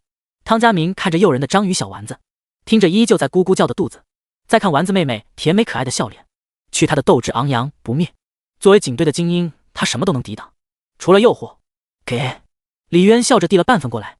汤家明拍了拍手里的灰，泛起幸福的笑容。这章鱼小丸子比我过去吃的都好吃，真香。那当然，这是用最新鲜的老员工做的。2人一边慢慢品尝着最美味的章鱼小丸子，一边悠闲地看着匆匆过往的路人。兄弟们，陈默默被那个魔术师给盯上了，正往这边来了。直播间里有人喊了一声。累了一上午才知道，摆烂的生活真是让人沉迷啊。汤家明坐着丸子妹妹给的凳子，一边享受着美食，一边翘着2郎腿，忍不住感慨：是吧，好兄弟。汤家明回头看了眼李渊，李渊插起一个丸子送入嘴里，摇了摇头。年轻人嘛，还是要趁着年轻多奋斗，要不然你怎么会知道摆烂的时候到底有多爽？摆烂一时爽。说完，李渊顿了顿，看向汤家明。汤家明毫不犹豫，一直摆烂一直爽。再去买点串串，加2个雪糕。李渊伸手递了5张10元给汤家明。汤家明见到钱，眼睛一亮，接过就屁颠屁颠跑去对面买吃的，看得直播间的人一阵咬牙切齿。这2人把好好一个法制科普节目搞成了美食节目，这汤警官也太没骨气了，这都已经沦落成锁神的小跟班了。哈哈，那是你不知道，他这一上午到底是有多惨。看过汤家明直播的人，此时都替可怜的他能吃上饭感到无比的欣慰。汤家明这小子在一线无敌手，看来这次受到的打击是真不小啊。杨副局长看着屏幕里的汤家明，笑着说道：等这次节目结束，就让他从一线回刑警队了，这回就是让他知道在任何领域都山外有山，人外有人，这对他以后有不小的好处。另一名副局长点头赞同。不过这个李渊倒是挺有趣的。李渊等了没一会儿，汤家明不仅自己回来了，还带回来了一名看着24、25岁左右的明星嘉宾。让你去买吃的，买串串，怎么还送美女？李渊狐疑地看着2人，不过很快认出来他是照片中的明星嘉宾之一，著名歌手赵那英。咱俩同是天涯沦落人。汤家明指了指一身狼狈的女嘉宾，原本照片中一身名牌光鲜亮丽，首饰项链耳环一样不落，现在看起来像是被打劫了一样，所有首饰全部不翼而飞，随身的包包整个都不见了，甚至连穿的外套都没了，整个人看起来光秃秃的。节目组对女嘉宾也这么狠吗？李渊忍不住吐槽，这要是晚上遇见说他被强奸了都行，别提了，他也遇到了好几波扒手。汤家明说着，把手里的串串全部递给了李渊，特别是那个魔术师，他太厉害了，他只是提醒我系一下鞋带，我身上的东西什么感觉都没有，直接少了一半。赵那英不禁感叹道：先吃点东西吧。李渊让丸子妹妹把串串分成了4份，赵那英似乎也是饿了很久，拿过串串两眼放光，幸好碰到了你们，要不然我可能要饿一整天。谢谢李渊嘛，要不是他收留了我，我也得跟你一样饿一天，哪能像现在这样吃香喝辣的。汤家明翘着2郎腿，享受着串串的美味。摆烂小组由此变成了3人。半小时后，当又一名狼狈的明星嘉宾路过，看到一脸惬意的3人后，立刻瞪大的双眼。陈千玺，当红影视小生，不同于同龄的小鲜肉，脱离某男团转型后，现在是实打实的演技派，是难得的小鲜肉转型实力派成功的案例之一。我终于找到组织了。当李渊把一份章鱼小丸子递到陈千玺面前，摆烂四人组便在此刻成立。好奇李渊钱是怎么来的，三人一边吃着东西，一边听丸子妹妹讲述李渊赚钱和救人的过程，把汤家明三人听得一愣一愣的，全部都不可思议地看着李渊。尤其知道李渊是锁神的汤家明，要知道精通完全不同领域的职业技能是非常难的，摆烂的感觉真好。吃饱喝足，陈千玺忍不住感慨一句：早知道就早点被偷光，早点加入组织了。丸子妹妹能不能再来一份章鱼小丸子？赵那英和汤家明也感同身受，点点头。我被人追了整整一上午，结果就偷了这么一个玩意。汤家明拿出从明星嘉宾身上顺来的手机模型，忍不住吐槽。说完把模型往李渊手里一塞：你不要的破玩意，丢给我干嘛？李渊嫌弃的看了一眼模型：什么破玩意，这可是1积分。汤家明反驳：积分有个屁用，能换钱吗？能换吃的吗？李渊鄙视的看了他一眼：总比你0积分垫底丢人要强吧？这虽然是个节目，但是每个人都有好胜心的，不是吗？汤家明有点不服气：哦，你给我了，你自己不就0积分垫底，在大家面前丢脸了？我没事，反正我脸皮厚。汤家明有些心虚，可惜我们身上的东西都被偷光了，要不然就直接送给你们了。陈千玺和赵那英脸上露出惭愧之色，那些可恶的扒手，特别是魔术师罗谦，连吃饭的钱都没给我们留。没事，你们身上有东西，迟早也会被偷光。李渊慢悠悠地瞥了两人一眼，又看向了人群中一个鬼鬼祟祟的人影。见李渊发现了自己，火车站战神王玉洁也不再躲藏，大大方方地走了出来。你们4个怎么混到一起了？瘦瘦小小的王玉洁口袋鼓鼓囊囊的，一看就没少偷，眼睛时不时地瞥向陈千玺两人。看什么看？你都偷我一次了。陈千玺直接瞪了回去。哇，真正的神偷高手来了。见王玉洁走近，看了美食节目许久的直播间，观众的情绪再次被调动了起来。他这是来挑衅的吗？好像就是他把陈千玺偷光的耶。人家那么牛，就算来挑衅，摆烂4人组也拿他没办法呀。难不成还能偷回来？拉倒吧，就算能偷回来，你看汤家明是对手吗？也是，要不是锁神收留，汤家明都自身难保。可惜锁神不是偷神，只是个凑数的，要不然就可以替千玺弟弟报仇了。你看王玉洁那小人得意的样子，真欠揍。那一脸猥琐的笑容确实欠揍，我都想越过屏幕给他帮2拳。李渊抬头看了看贼眉鼠眼的王玉洁，不紧不慢的开口：他俩身上已经什么东西都没了，要打主意去找别人。王玉洁闻言看了看李渊，再看看光秃秃的两人，立刻收起了脸上不怀好意的笑容，甚至还表现出些许的不好意思，上前拍了拍陈千玺的肩膀：兄弟，之前不好意思，你吃饭的钱都没给你留，节目规则就是这样，我也是遵守规则。没事，反正我现在也吃上饭了，而且游戏嘛，都不会认真的。陈千玺被他突如其来的热情搞得有点不知所措，而直播间已经纷纷替单纯的陈千玺弟弟鸣不平。弟弟糊涂啊，这个王玉洁可不是啥好人啊，同样的招数他已经骗过了好几名嘉宾了。完了，我善良的弟弟又被上课了。设置在视觉视角的摄像机清楚地拍到了王玉洁的手伸快速进陈千玺的口袋，从里面掏出了一张纸币藏在手心。那就好，那我就继续找其他明星嘉宾了。王玉洁像是得手的猎人，颇为得意地看了眼周围的几人就要走。不过李渊眼睛眯了眯：等一等，要不吃个丸子再走。李渊插起一个章鱼丸子，慢慢走到了王玉洁身边。王玉洁愣了一下，道了声谢谢后单手接过。李渊笑眯眯的直接神偷发动：不客气，你已经买了单了，不白吃。李渊拍了拍王玉洁肩膀。就在王玉洁还在想李渊的话是什么意思时，李渊然后突然从手里丢出了10块钱给陈千玺：千玺啊，你也太不小心了，兜里的钱掉了都不知道。陈千玺手忙脚乱接过钱啦了一声，一摸口袋才发现之前他去买东西剩下的10块钱真的已经没了。别找了，就是你手里的那10块钱。李渊指了指刚刚丢给他的10块钱。没等陈千玺惊讶，王玉洁闻言心中立即大惊，迅速伸手朝着自己的口袋摸了摸。原本只是想确认自己刚刚到手的10块钱还在不在的他，却猛地发现自己原本鼓鼓囊囊的口袋，此时竟然直接空了，一件不留全空了。别找了，都在我这。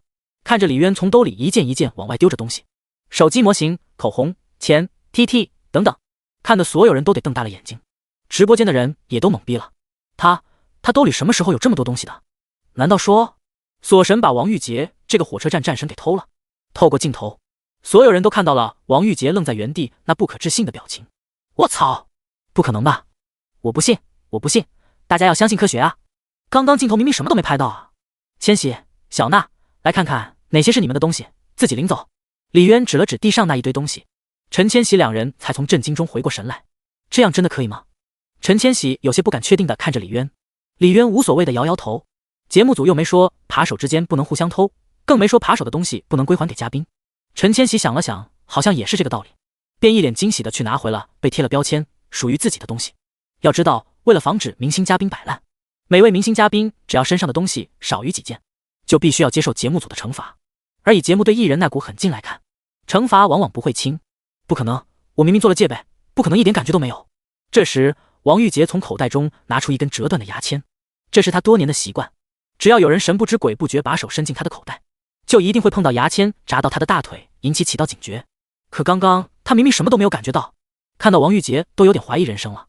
李渊上前走到他另一边，拍了拍他的肩膀：“你偷别人我不管，可刚刚那10块钱是我的。”说着，李渊的神偷再次发动，而王玉洁也趁机朝李渊敞开的口袋下手了。我靠！锁神和王玉洁两人杠上了，王玉洁要报仇了。镜头拍到王玉洁对锁神动手了。王玉洁那么厉害，锁神会不会像陈千玺他们一样被上课啊？王玉洁偷成功的话，两人就打平手了。直播间所有人一瞬间紧张的屏气凝神。等到两人分开，李渊的兜里又鼓鼓囊囊塞满了东西，而王玉洁的手里却多了几根牙签。区区雕虫小技也敢班门弄斧？李渊嗤笑一声，又将东西全部丢到了陈千玺几人的面前。我的妈啊！锁神完败了火车站战神。看到李渊像是个机器猫一般不断从口袋里掏出东西，而王玉洁则呆呆地站在原地，手里躺着几根牙签。直播间的众人感觉人类已经无法阻挡李渊了。离谱，真的太离谱了！偶像，锁神是我偶像。刚刚是谁说锁神不会偷的？是谁说要相信科学的？我感觉007出续集的话，锁神完全可以本色出演。哥，你到底是怎么做到的？那还用说，肯定是没日没夜练的呀。正所谓台上1分钟，台下60秒，10年磨一剑，5年磨半剑。陈千玺几人看着身边各种节目组的小道具，满脸的吃惊。汤家明更是看压麦呆住了。王玉洁有多牛逼，他是清楚的。但是这么厉害的王玉洁，在李渊的面前，竟然完全一点还手之力都没的。在这之前，他们从没想过自己的摆烂带头大哥不出手，则完全摆烂；一出手，竟就是这个领域的极限。而王玉洁本人已经彻底怀疑人生了，特别是那句区区雕虫小技，简直就是瞎人诛心。那是他火车站战神几十年引以为傲的技术啊！此刻他的世界观摇摇欲坠。王玉洁像是看鬼一样，最后看了一眼李渊，拔腿就跑没影了。哥，从现在开始你就是我偶像，是我真正的大哥。陈千玺看着自己失而复得的东西，对李渊满脸的崇拜。还有我，哥，从现在开始你也是我大哥。赵那英也是一脸的服气。汤家明更是对李渊佩服的五体投地。他比陈千玺两人更加了解扒手这个行业，对李渊刚刚那神乎其技的表现更加震撼无比。渊哥，从小到大我没真正服过谁，上午被追了一整个上午也没服过气，但现在我是真的服了。这一下，李渊直接收获了4个不同领域最有潜力的小迷弟。摆了摆手，李渊把从王玉洁那里是顺来的钱都塞给了陈千玺，又把原本属于他俩的东西全都物归原主，总算不用接受节目组的惩罚了。赵那英立刻感慨了一句，陈千玺也是露出庆幸的模样，又有钱了，千玺再去买点吃的。之前赚的200，4个人早就花完了。好嘞哥。陈千玺接过钱屁颠往对面跑去了。摆烂4人组又开始边吃边吹牛。李渊津津有味地听着汤家明几人讲着过去圈子里经历过的一些趣事。渊哥，精通那么多普通人接触都接触不到的领域，开锁、谢哥、中医、神透，你的过去一定非常非常精彩吧？陈千玺一脸憧憬地看着李渊，期待李渊能讲出一个个他们闻所未闻甚至惊世骇俗的经历，和到底是怎么学会并精通这一个个完全毫无关联的技能的。汤家明和赵那英还有直播间的人也都是满脸期待。李渊在他们心中已经快接近于普通人中的传奇人物了，想必过去的经历一定是跌宕起伏，充满了神秘和离奇。李渊看着3人期待的目光，立刻老脸一红，不禁有些惭愧。难道要说自己过去10年除了软饭和漂亮的前女友什么都没得到？告诉你们也不信。李渊伸了个懒腰，我说我不是你们这个世界的人，你们信吗？几人对视一眼，齐齐摇头。看吧，不是我不诚实，是你们不信。李渊露出一丝神秘的表情，朝着丸子妹妹一伸手，那个丸子妹妹来，哥哥给你把个脉，然后给你开一副药方。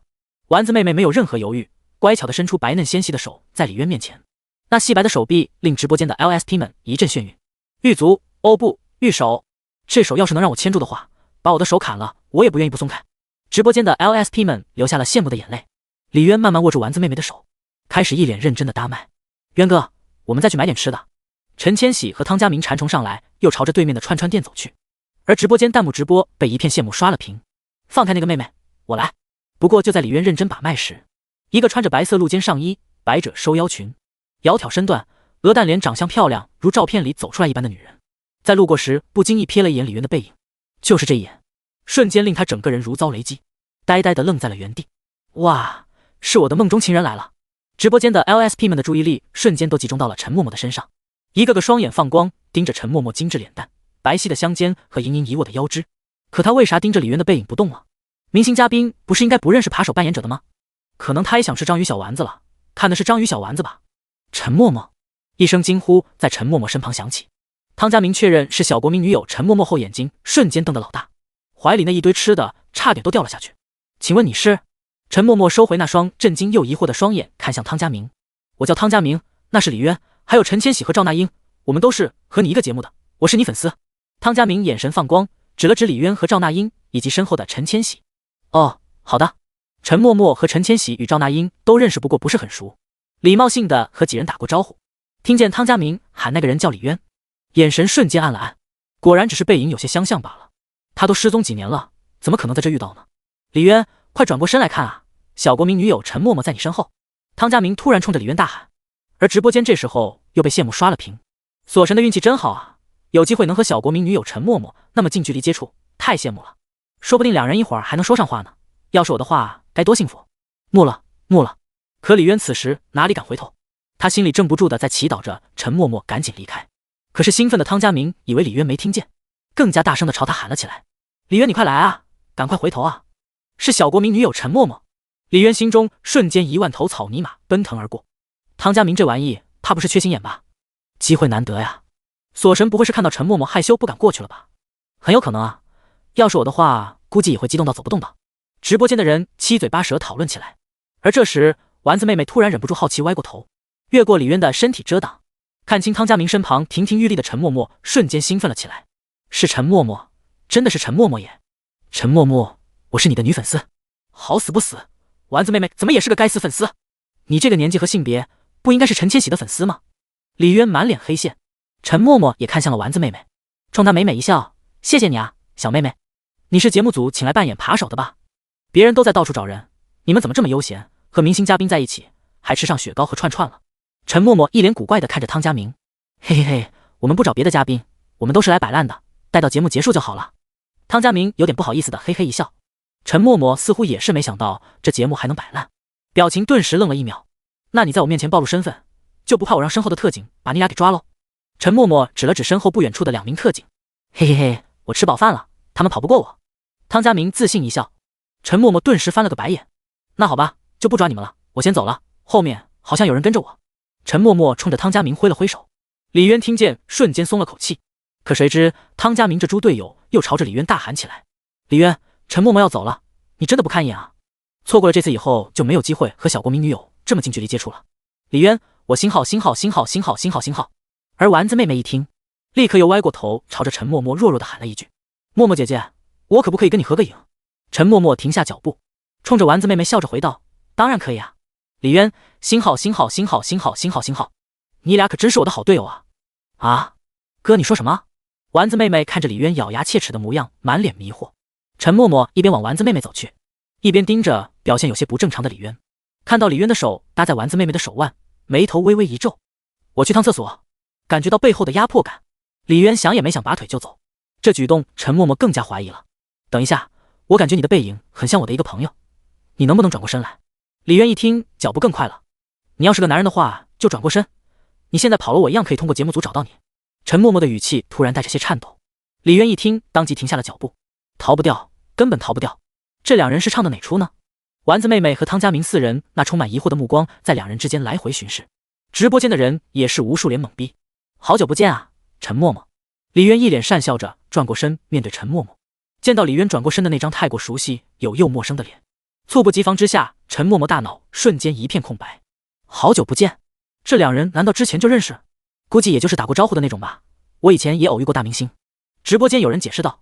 此时陈默默却手指着李渊，眼泪顿时夺眶而出。你汤家明和丸子妹妹几人见状脑子都懵逼了，我靠，这小子不会和陈默默有仇吧？此时汤家明陷入了纠结，一边是好大哥，一边是自己的女神，一会儿两人要是打起来的话，他该帮谁？这可不像是只见过一面打过招呼的一般交情的样子啊。直播间的人也傻眼，他们可从没在节目中见过陈默默这副表情失控的样子。消失了这么久，现在我该叫你周杰伦还是李渊？陈默默语气哽咽着，名字只是一个代号，你喜欢的话叫我什么都行，阿猫阿狗也行。李渊陪着笑，脚趾已经快在地上抠出两室一厅了。以前为了方便取的假名，结果是搬起石头砸自己的脚。好，好，好。陈默默擦了擦脸上有些止不住的眼泪，连声说了3个好字。这下懵逼的众人大脑直接死机了。这啥情况啊？陈默默这是咋了？周杰伦又是谁？锁神以前叫周杰伦吗？我靠，锁神不会对陈默默做出过什么过分的事吧？直播间直接沸腾了，人数正在直线往上飙升。小小，你这是又咋了？市局看着韩小小突然一拍桌子，猛地起身，周围几人立刻上前关心的询问。没事，我看局里的宣传节目，看到熟人有点激动。韩小小咬牙切齿的慢慢坐下。刚刚听到周杰伦这3个字，他本就怀疑的内心直接绷不住了，心中的怒意顿时如火山爆发。我也在看节目，小小你说的熟人是小国民女友陈默默吗？边上一名女同事凑过来问道。韩小小扯着笑容点了点头，算是吧。那你能不能帮我跟他要个签名啊？我是他的颜值粉爱。女同事立刻兴奋了起来。另一边的几名男同事一听也来了精神。小小帮我也要一张吧，我也是陈默默的粉丝，她不仅长得漂亮，关键性格也好，会做饭，简直是理想女友。看着周围同事夸着陈默默，韩小小默默深吸了几口气，缓和了一下情绪，重新拿起手机继续看了下去。你们俩要不要吃点东西慢慢说？汤家明见李渊和陈默默两人像是电线杆一般一动不动杵着，弱弱的想要打破僵局。陈千玺和赵那英张大了嘴巴看着两人，他俩是认识陈默默的。别看陈默默被叫做小国民女友，在镜头里面表现的青春活力，但其实私下里的话非常少，甚至是有些忧郁。私下几乎从来都没有对哪个男人说话超过3句，更别说像现在这样对着一个男人完全失了态。你过来吧，我保证不会杀了你。陈默默深吸了口气。李渊看着他头顶刚刚一直在跳动的好感度，经过剧烈的挣扎之后，此时定格在了70。李渊顿感意外，同时心里稍稍松了口气，以这个好感度，他应该确实不会杀了自己。李渊见没有危险，便大胆往前走了几步。李渊是吧？距我们上次分开4年0 3个月21天没见，是好久了。陈默默脸上挂着泪痕，努力挤出一丝笑容。别来无恙啊，陈默默，那么久没见你，县城都成大明星了，你对时间还真敏感。李渊在距离陈默默 0.5 米开外站定，可下一秒陈默默却收起了笑容。你叫我陈默默？陈默默那一下子冷下来的语气，令李渊愣了半秒后，心中顿时一惊。卧槽，不会吧？果然还是得翻车啊。难道陈默默只是他的艺名？他真名压根就不叫陈默默啊！苍天啊，大地啊！可这回总不能再用女儿的梗了吧？我打算给我们女儿也取名叫陈默默。这 TM 鬼都不会信啊！就在李渊大脑飞速运转，绞尽脑汁想着什么用的借口比较好时，陈默默突然目光变幻，复杂的看着李渊，接着又看了眼丸子妹妹。李渊见他表情的变化，呆了呆，这种略带幽怨的目光是怎回事？喊错名字他不是应该当场暴走的吗？以前看星星看月亮的时候叫我小默默，现在新人胜旧人，叫我陈默默。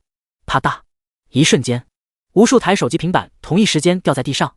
汤家明、丸子妹妹、陈千玺、赵那英、胡玲玉以及看直播的所有人，无一例外，全部被震惊的目瞪口呆，直接打当场石化。陈默默、小默默，新人救人。此时，整个直播间的天塌了。没有姑娘永远18岁，但永远有18岁的姑娘。果然，男人只喜欢18的小姑娘。陈默默目光看向丸子妹妹，自言自语一般说道，这给还处于震惊中的丸子妹妹给吓了一跳。虽然不明白李渊和陈默默俩人什么关系，但丸子妹妹还是慌忙冲着陈默默连连摆手解释，不是的，我和渊哥今天才认识的，我们什么事都没有。默默姐你千万不要误会啊！不能直视了，锁神和陈默默真的有一段不堪回首的过去。锁神和小国民女友陈默默不得不说的故事。完了，我的青春到此终结，这个直播我是1秒钟都看不下去了。直播间刚刚还一片不敢置信，作为陈默默粉丝的汤家明满脸羡慕地看着李渊，原以为业务上的渊哥已经够厉害了，没想到感情里的渊哥竟然更牛逼。渊哥到底是还是他渊哥啊？但陈默默的话其实已经表现得非常明白了。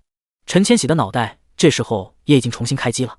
默默姐，要不过来坐下说吧，渊哥和丸子妹妹确实没有什么的，我们都是节目里刚刚认识。陈千玺从店里又拿出一个凳子，见陈千玺这么说，陈默默的表情总算好看了一些。与李渊面对面坐着后，刚刚激动到浑身颤抖的陈默默重新恢复了那个恬静的小国民女友的样子。陈默默看了眼李渊手里没加香菜的章鱼小丸子，又看了眼汤家明几人手里加了香菜的。我记得4年前你跟我分手的理由是你无法忍受和一个吃香菜的人在一起，那他们你是怎么忍的？韩小小用那双带着些杀意的眼神看着李渊，李渊愣了半秒，随后使劲回忆着两人过往的情节。可时间实在是太久了，他只记得因为香菜这个理由分手的好像就有几十个，而且他和不同女人经历过太多同样的事，很多事情一想起来，很多的人物直接就是重叠的，压根就记清楚到底谁是谁。苍天啊，我知道自己罪孽深重，可这样的修罗场实在是非人的折磨啊。见李渊一直沉默，陈千喜几人更是完全不敢问两人过去到底发生了些啥。汤家明看了看香菜，又看了看李渊，默默对他竖起一个大拇指。只有赵那英看陈默默身上少了很多配饰，立刻询问起他关于节目的事来，才打破这尴尬的气氛。被那个叫魔术师的人偷走了，但是我只看到了他的背影。陈默默有些懊恼地瞪了一眼李渊，李渊立刻白了他一眼，又不是我偷的，你瞪我干嘛？你当初把我丢下整整4年，瞪你一眼都不行了吗？陈默默眼睛盯得李渊直发毛。陈千喜以及直播间的所有人再次震惊了，这是什么虎狼之词？丢下小国民女友，锁神是疯了吗？这虎狼之词关键还是陈默默自己说出来的。那个默默现在在直播呢，说话稍微注意一点。赵那英被陈默默这毫不掩饰的话吓了一跳，立刻揽着陈默默的肩膀，附在他耳边轻声提醒。同样是艺人的他，很清楚一个偶像的一言一行都会影响自己在粉丝心目中的形象，特别是说关于感情方面的事情。虽然不至于偶像一公开恋情粉丝就脱粉，甚至直接原地反转变成小黑粉，但作为小国民女友，毫无顾忌就说出自己被人甩了的往事，对自己的形象多少肯定还是有影响的。陈默默坚定地摇了摇头，没事的，那英姐，当初我找了她大半年没有结果，后来选择加入娱乐公司，就是为了让她能在电视里经常看到我，不至于忘了我。现在我这个艺人的身份好像已经不重要了。这几句话瞬间就把直播间的老哥们给感动哭了。妈妈，我又相信爱情了，好感动，这个世上真的有这么好的女孩子吗？为什么我从来没遇到过？我的封印好像松动，各位道友助我一臂之力，加固封印。水泥封心，天塌不惊，冰冷之心，万法不侵，急急如律令，给我封。送你一包水泥，她男朋友家要装修了，有用。CPDD。 而陈默默的这一番话直接把赵那英几人再次镇住了。卧槽，渊哥，你到底是怎么做到的？汤家明看李渊的眼神已经不能用羡慕来形容。李渊自己都没想到，当初自己是给他灌了什么迷魂药。童仔，是不是你搞的鬼？你当初搞桃花运的时候，是不是顺带给他们下了迷魂药？系统半分回应也没有。渊哥。就在这时，陈千喜突然拉了拉李渊的衣角，顺着陈千喜的眼神看过去，魔术师罗谦正在对面倚着墙看着他们，见到几人看过来，便眼神挑衅地盯着李渊。你身上的东西是被他偷走的。李渊看了看陈默默身上仅剩1、2件的首饰，陈默默立刻点了点头，语气恨恨地指着罗谦，就是他，连我的包都拿走了。渊哥还有我们也被他偷了，你要再替我们报仇啊。陈千喜指了指自己和赵那英，露出一脸委屈的模样。不过李渊里都没理他俩，给了陈默默一个安心的眼神后，便径直走向了罗谦。你要干嘛？陈默默脸色不解，这口气我替你出，就当作谢你的不杀之恩。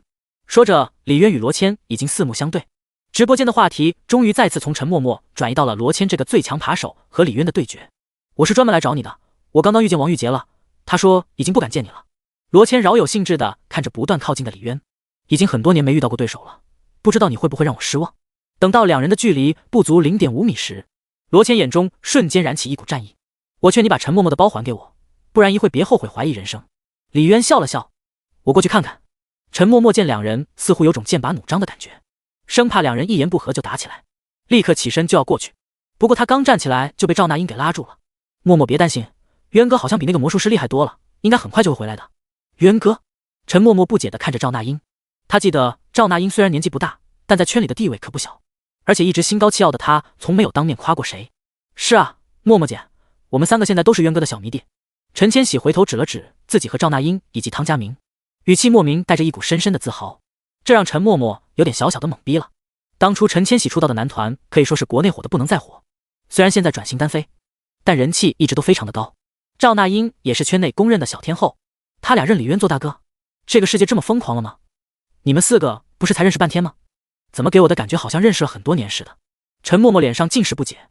默默姐，人生有4大铁，一起扛过枪，一起同过窗，一起分过赃，一起摆过烂。渊哥带着我们一起分赃和摆烂，当然是我们的好大哥。陈千喜指了指一旁垃圾桶内的串串签和自己身上失而复得的道具。我这2年一直在警队一线，很久都没有这样放松过了，跟渊哥在一起会让人有种难得莫名的放松和安心。汤家明看着李渊的背影，悠悠说道：安心？哥，我怎么感觉你这话不对劲啊？这不是情侣之间才会有的感觉吗？渊哥是默默姐的，你可不能有非分之想啊！陈千喜怪叫一声，汤家明抬脚就踹了他一脚。臭小子胡说什么呢？渊哥给我的感觉很像我过世的师傅，在师傅面前我永远都不用为任何事情操心。陈千喜闻言立刻收起了笑容。明哥对不起。行了，渊哥回来了。汤家明指了指对面，李渊手里拿着一个小塑料袋子走了过来，而罗谦则满脸不可置信，呆呆看着李渊走远。陈千喜几人看着之前嚣张无比的罗谦，一脸怀疑人生的表情，心中别提有多畅快。锁神打败了最强扒手罗谦，锁神登顶第一扒手。直播间再次欢腾了起来，好像把刚刚陈默默的事直接给忘记了。互联网不相信记忆，我觉得我们不能再喊锁神叫锁神了。有弹幕突然刷了起来，锁神不叫锁神还能叫什么？有人不解，你虎啊，锁神又不是一开始就叫锁神的，这个称号是因为锁神开锁厉害，但是现在你们看，锁神除了开锁，偷也是最厉害的，中医也精通，写歌也牛逼，算命暂时不清楚是不是巧合。锁神精通4种职业绝活，我提议叫锁神为渊神，渊字代表了锁神涉猎广泛且有深度，渊神听着好像还行。李渊莫名其妙又多了一个称呼。怎么样，默默姐，我说渊哥很快就会回来的吧？陈千喜脸上抑制不住的骄傲。渊哥牛逼，还故意大声喊了一句。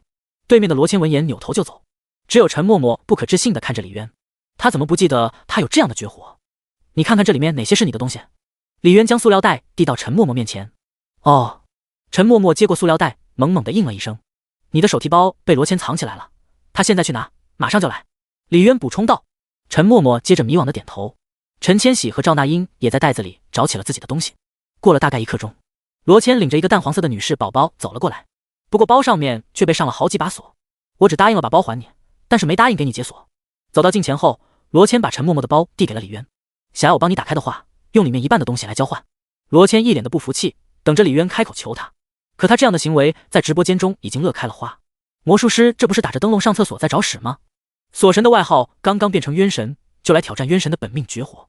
汤家明和陈千喜以及赵那英知道内情的也是一脸的古怪，陈千喜更是直接憋着笑。小子，你笑什么？罗谦不满地瞪了一眼陈千喜。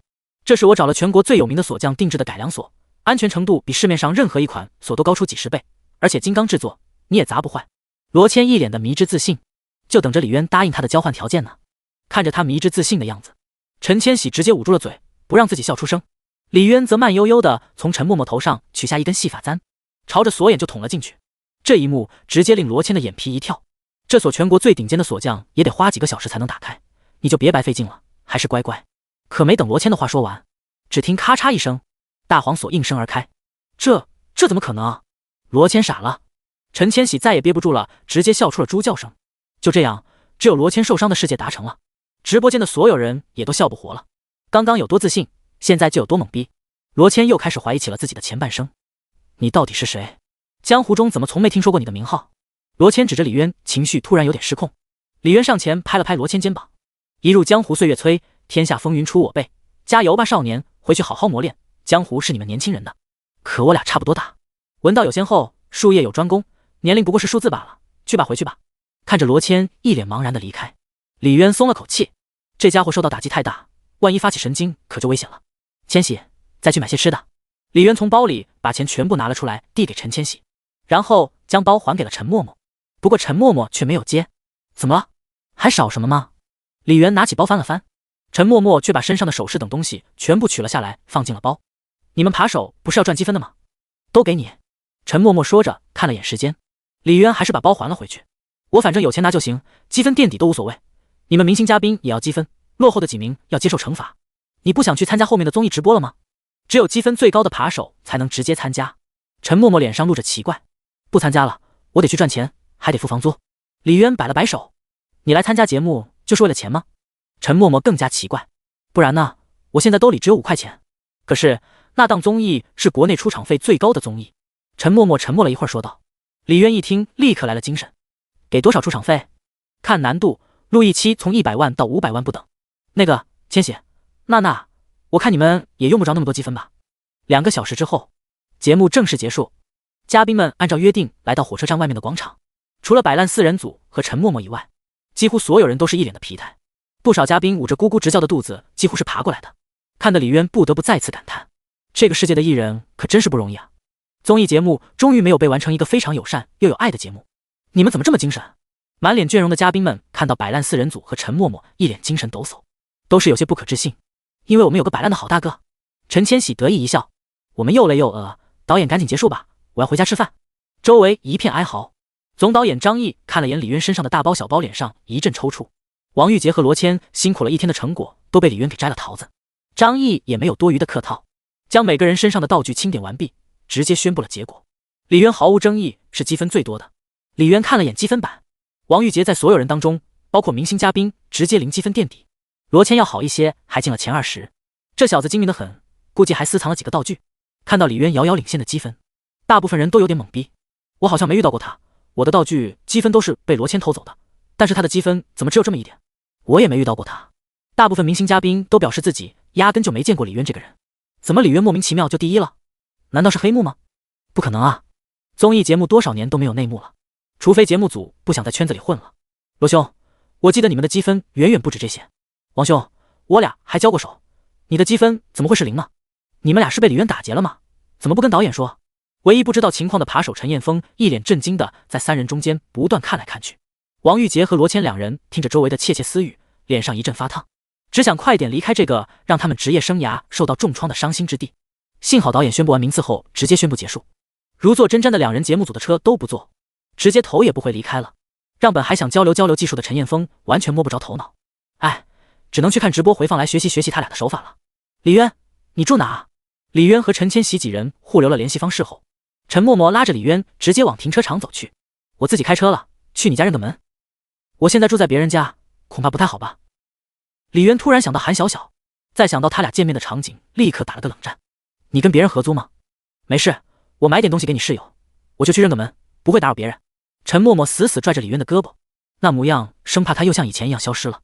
李渊额头已经急出了冷汗，回头用求助的目光看向汤家明3人，可换来的却是几人一脸真挚祝福的样子。真羡慕渊哥呀！汤家明看着陈默默挽着李渊亲密的样子，感慨一声。陈千玺也深以为然，点点头。听说市局锦花特别漂亮，不比陈默默差，而且还单身，等调到了市局我就开始追锦花，嘿嘿。明哥加油，到时候把锦花嫂子带来给我们看看。陈千玺朝着他半举拳头做出加油的动作，只有张那英好像看出了李渊表情的不对劲，脸上露出些担忧之色。陈默默拽着李渊来到地下停车库一辆红色的甲壳虫边上，李渊一咬牙，反正都是前女友，而且当时又没瞒着他们脚踩几条船，自己问心无愧，怕啥？你非要去，那就走吧。李渊一屁股坐进了车里，陈默默诧异的看了他一眼，修长的腿跟着迈进了驾驶位，刚刚还一副要死要活的样子。大半小时后，陈默默按照李渊的指引将车开进了小区，远远的就看见了韩小小那辆红色奔驰。李渊的心再次打起了鼓，心里默念着一会千万别出什么事。陈默默从车里拿了2袋水果，下车后跟着李渊上了楼。来到房门前，李渊深吸了一口气，慢慢敲响了房门。咚咚咚，敲了大约1分钟，韩小小却没来开门。你室友不在家吧？你没带钥匙吗？陈默默奇怪地看着李渊，可能出去买东西了吧？李渊嘟囔了一声，默默从口袋里掏出了一根回形针，在陈默默惊讶的脸色中打开了房门。只是门被打开的瞬间，2人便直接撞见了里面刚要开门的韩小小。穿着宽松粉色上衣和短裤居家服的韩小小见门被打开，刚要转身回去，却眼神一凛，看见了李渊身旁的陈默默。这一刹那，2人都僵在了原地，空气中仿佛有无数刀光剑影掠过，仅仅一个目光，2人便立刻锁定了敌对的身份。韩小小、陈默默，李渊夹在中间，分别指了指2人，就算是介绍了。你好啊，陈默默，我在电视里见过你，你本人比电视还好看呢。韩小小微笑着朝陈默默伸出白皙修长的手掌。你好呀，小小姐，我是李渊的好朋友，突然拜访没打扰你们吧？陈默默也露出一个迷人的笑容，目光快速往屋里扫了一圈。要不进去说？李渊夹在2人中间，询问的看了眼韩小小。这也是你家？问我干嘛？韩小小白了李渊一眼，就热情的拉着陈默默的手进了屋。不过韩小小的这带着小心思的句话，瞬间令陈默默浑身不可察觉的一僵。李渊看着沙发上不到半分钟就好像亲如姐妹般说着话的2人，却感觉空气中到处都弥漫着火药味，显然2人都拿对方当成了对手。来，喝口水去火，我去买菜做饭。李渊倒了2杯凉茶递给2人，默默留下来，吃完饭再走吧。韩小小拉着陈默默的手，本想客气一下的他，却没想到陈默默直接点头答应了。那麻烦了。陈默默嫣然一笑。韩小小撩了一下乌黑的头发，对着李渊露出甜死人的笑容。我的手机零钱在卧室柜子里的第2个抽屉。李渊点了点头，走进了韩小小卧室，里面非常整洁干净，几乎所有东西都是淡淡的少女粉色。刚一走进去，便有一股女人独特的清香扑鼻而来。看见卧室里大小好几个柜子时，李渊下意识地往外面问了一句：“钱在哪个柜子？”这一声令韩小小脸上灿烂的笑容瞬间凝固了半秒，而陈默默好看的眉毛瞬间一挑，颇有深意地看了眼韩小小。果然，他们没住在一起。床头粉色的小柜子和手铐放在一起，韩小小略带杀意的话令李渊背脊一凉。本还想问一问陈默默喜欢吃什么的他，拿上钱就马上离开了这个是非之地。下了楼，慢悠悠地朝着菜场走去。买完菜回来时，意外接到了胡林玉的电话：“李老师，您要不要考虑开个社交媒体账号？网友们热情很高，节目组已经收到了上千条类似的留言了。”不过李渊想也没想，直接给拒绝了。开玩笑，他们这点小心思还能逃过自己的法眼？很多艺人都是从社交账号火了以后，一步步签约成了艺人。他可不想当什么签约艺人，不仅没自由，而且这个世界的粉丝和节目组都对艺人太狠了。他只想一边摆烂一边把钱赚了。李老师，网友们说只要您注册账号开直播，他们就拼命给您刷礼物。胡林玉充满铜臭诱惑的声音隔着手机传入李渊的耳朵。一听到有钱，李渊立刻来了精神。那个钱不钱的倒是无所谓，主要是我比较喜欢记录美好生活。那您是同意了吗？等我回去再注册吧。好，那您注册好了把账号发给我，我帮你申请蓝 V 认证。胡林玉兴奋地喊了一声。挂断电话后，李渊已经走到了房间门外，隔着房门能听见里面偶尔传来几声娇笑声。只有李渊自己知道，欢声笑语的背后藏着的是两个女人的明枪暗箭。李渊进了门后，两人瞬间没了声音，的目光齐齐朝他看来。你们继续，我只是路过。李渊一溜烟跑进了厨房。我去帮他吧，我记得他以前毛手毛脚的，面都煮不好。陈默默说着就要起身，却被韩小小眼疾手快给一把重新按了下去。就让他做吧，你可能还不知道，他现在可不是以前的李渊了，做饭比酒店大厨还好吃呢。那好吧。陈默默无奈地看了一眼韩小小，以前我从不让他做饭，他喜欢吃什么我就学做什么。韩小小听罢脸上一滞，随后微微一笑，他现在可喜欢做饭了，每天下班都做给我吃。厨房的李渊将两人你来我往的刀光剑影听得清楚，只得感叹一声，好人有好报。幸好当初没有脚踏几只船，要不然他手里的刀恐怕就成了凶器，厨房怕是就成了分尸现场。等到李渊麻溜地做好饭，三人上了餐桌，李渊仅仅是回头拿双筷子的时间，再转回来时，只见他饭碗里的菜已经把白米饭完全覆盖住了，而韩小小和陈默默两人还在像是争夺底盘一样，不断给他的碗里夹着菜。他得多吃点肉补充营养。我记得他最喜欢吃土豆。不是的，他明明最喜欢吃韭菜。两人你一筷子他一筷子往李渊碗里塞着菜，直到整个碗摇摇欲坠，都堆成了小山包才作罢。李渊拿着筷子看着堆得山一样的菜，有种无从下手的感觉。这样魔幻的一幕，原本以为只有在电视里面才会出现，结果艺术果然是源自生活。此刻的李渊也不知自己是该哭还是该笑。饭后，陈默默与韩小小两姐妹惜别之后，李渊送陈默默下了楼。路上陈默默走得很慢，始终面无表情，李渊在后面跟着。刚走到楼下，陈默默突然转身盯着李渊。就在李渊被盯得发毛时，陈默默缓缓开口：“你这么缺钱，要不要去我们公司上班？老是寄人篱下多不好，我们公司管理很松的，没有规定上下班时间，只要公司有活动安排去参加一下就好了。”不过李渊刚要回答，楼上突然传来韩小小的声音：“李渊，要糊了。”李渊抬头一看，只见楼上的窗户，韩小小正探着个脑袋往下看。那我先走了，电话联系。陈默默也抬头看了一眼，两人视线交织一秒，便迅速分开。看着陈默默走远，李渊松了口气：“你跟着我干嘛？”李渊刚从厨房倒完药一转身，便看到韩小小抱着小熊玩偶站在身后。“你答应过我，这3个月你是我的，你不会搬走。”今天的韩小小语气出乎意料的温柔。李渊看他有些委屈的模样，突然忍不住伸手摸了摸他的脑袋。而下一秒，韩小小许久都没有过变化的好感度突然升了一格，直接到了95点。卧槽，这就是传说中的摸头必杀。好感度突破到95的一瞬间，系统的声音便在脑子里响了起来。前女友好感度达到95点，宿主获得功德值加1000，满足一定条件后，功德值可兑换寿命值等珍稀物品，奖励开车精通。系统声音落下的瞬间，李渊只感觉系统面板上多了功德值3个字，数值显示的是1000。那3个月以后呢？你不会3个月以后就要赶我走了吧？李渊轻轻揉了揉韩小小的脑袋。韩小小白了李渊一眼：“3个月以后，我把你装在盒子里，放在我床头。行了，喝药吧，就你这身体，可别走在我前面了。”李渊倒好药递给了韩小小。喝完药的韩小小脸色红红的。李渊洗碗时站在他身后，一副欲言又止的模样。“你是想说什么话吗？”李渊有些诧异的看着他红彤彤的脸蛋，几乎红到了耳朵根。李渊，要不我给你留个后吧？啥玩意？李渊手一抖，碗差点震惊掉了。我说我给你生个儿子吧，以后你不在了，就让我们儿子陪着我。韩小小紧张的双手不断扯着小熊玩偶，整张绝美的脸蛋红的像熟透的苹果，让人看一眼就忍不住想咬一口。别瞎说，我要是不在了，你带个儿子还怎么嫁人？李渊当即一口回绝。虽然他不是什么正人君子，但也不是下半身思考的动物。毁人姑娘一生这种事与畜生何异？这辈子我就没打算嫁人。韩小小说着就摔门而出。等到李渊收拾完家务，洗完澡，突然发现韩小小卧室的门没有关。卧槽！绝美少女半夜敞开房门，哪个干部经得起这样的考验？当然不可能是李渊，因为他已经忍不住上前去看了。借着外面的灯光，只见卧室内已经脱掉了宽松衣物的韩小小侧身躺在床上，白得发光的后背，整个 S 型的曲线和绝美的美人沟，晃得李渊一阵目眩。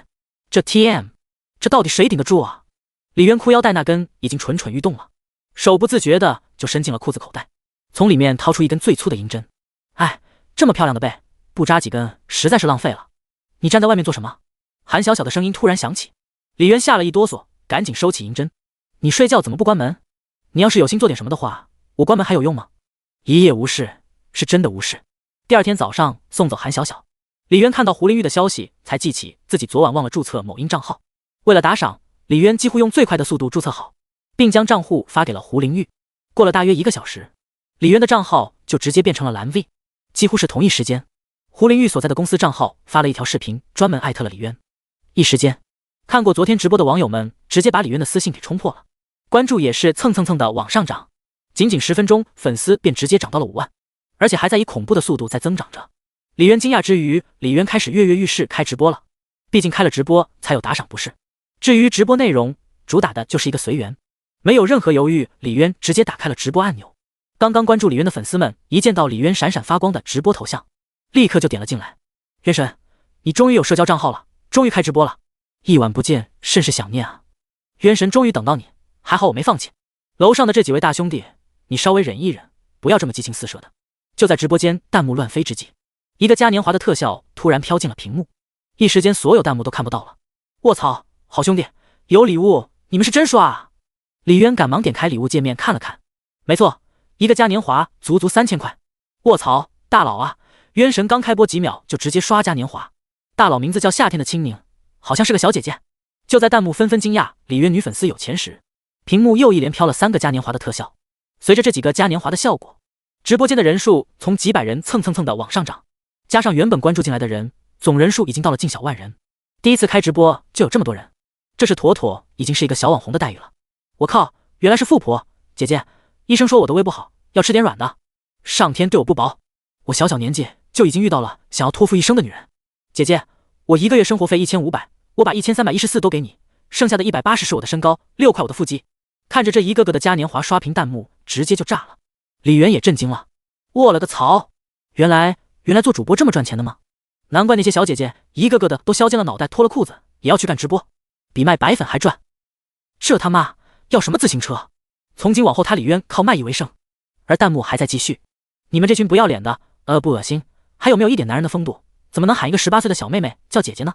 妹妹，听说女孩子20岁才能结婚，我愿意再等你2年。另一头，魔都中心一栋豪华办公楼内，总裁，会议还有1分钟就开始了，客人都到场了。一身职业装的女秘书站在一扇办公室门外，小心翼翼地提醒着里面。我知道了，马上来。一双迷人的丹凤眼微微抬起，露出电脑后面一张美艳无比的精致容颜。白色上衣，淡色齐膝短裙，黑色高跟鞋，卡地亚 Love 手镯和4叶草手链叠带，一头乌黑的长发盘成清爽干练的发髻。关掉电脑里的直播画面，从办公桌后站起身，自然散发的强大气场自带压迫感。而直播间的嘉年华特效这时也停了下来。几分钟后，直播间的弹幕终于冷静了下来。李渊也已经下了楼。渊神，第一次开直播，准备给我们播些啥？要不去小区转转看看哪家的锁需要改进的，或者再去火车站转一圈。楼上的，你们的建议真可行，随缘直播吧。看着直播间的弹幕，李渊随口回了一句，然后目光已经看向了不远处一家横幅店，然后看着系统空间中给的算命道具还没用过，立刻有了主意，要不今天去算个命如何？算命？听了李渊的话，直播间的人都瞬间来了精神。昨天在综艺直播间，对于李渊到底会不会算命，他们可是经过非常激烈的探讨和争吵，觉得李渊会算命的和不会算命的几乎五五开，但最终谁也没法说服谁。要不咱们去做反扒吧？听说南站小偷挺猖獗的，正好冤神去当一回正义使者。是啊，算命这些都是忽悠人的东西，直播做这个怕是会被封号的吧？同意楼上的，封建迷信不可取啊。见李渊不像是开玩笑的样子，直播间不少人都开始担忧了起来。上面说的都很对，大家要相信科学啊！富强、民主、文明、和谐、自由、平等、公正、法治、爱国、敬业、诚信、友善。我记得你前几次就是你一直说要相信科学，结果没有一次是对的。好了，相信科学的那一位，你说的很好，下次不要再说了。为什么不能播算命？我就喜欢看算命这些，冤神别听他们的，咱们就算命。就是就播。李渊这会儿已经重新上了楼，将手机往桌上一放。几分钟后，从房间里扛出来了一打道具。卧槽，这道具一看就是职业的。我去，不会吧，冤神真的是职业算命的？那之前的开锁、中医、写歌、扒窃算什么？兼职吗？那一行道具把直播间的人直接看麻了。李渊则挑起折叠桌椅、道袍、扇子、挂符等道具，直接奔着市局去了。冤神这是要去哪？直播间众人不解地看着李渊，感觉方向似乎不太对。算命不是应该去老街吗？冤神怎么往市中心跑？有一说一，冤神的体力真好，走那么久一点不带喘的。20几分钟后，李渊已经快到了市局门外。不对啊，这个方向有点不对，前面就是市局了。卧槽，冤神真挑着算命工具往市局去了，该不会是去自首上交作案工具的吧？行啊，冤神这操作可太行了。核验了身份后，李渊在门卫一脸惊奇的目光中走进了院子，然后拿起了手机给韩小小打了过去。等待的时候，路过的民警无一不对他行注目礼的。李渊对面的楼底下，刚刚办完手续的汤家明一走出办公室的瞬间，便看见了李渊。正当他满脸兴奋要跑上前打招呼时，身旁却突然掠过一阵沁人清香。汤家明忍不住深吸了一口气，但随后就见到韩小小从身旁跑了过去。见色忘友的汤家明立刻就被吸引住了全部目光，直接把李渊忘了。兄弟，刚刚跑过去的同事好漂亮，知道哪个部门的叫什么名字不？汤家明目闻着空中残留的清香，目光直直地看着韩小小。他是刑侦的，叫韩小小，咱们的大警花里。边上一名警察给汤家明解释道。汤家明闻言立刻眼睛一亮，警花？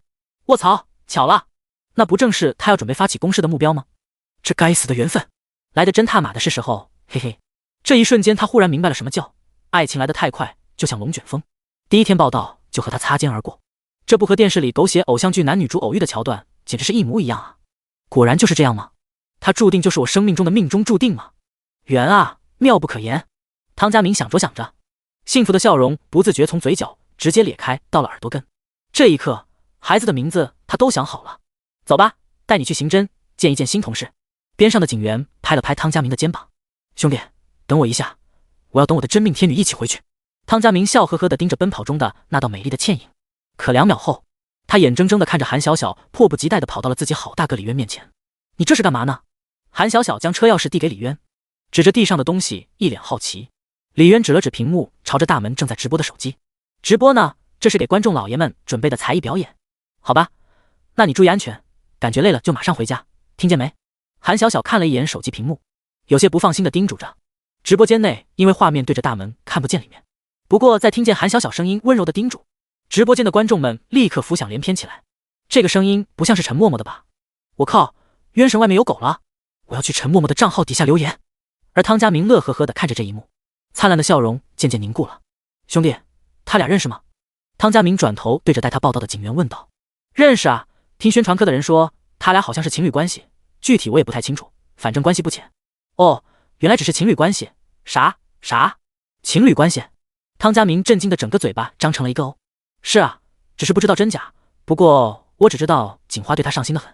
韩小小亲手给李渊整理着衣服，边上的警员目光透着羡慕。对了，你刚刚说等你女朋友是吗？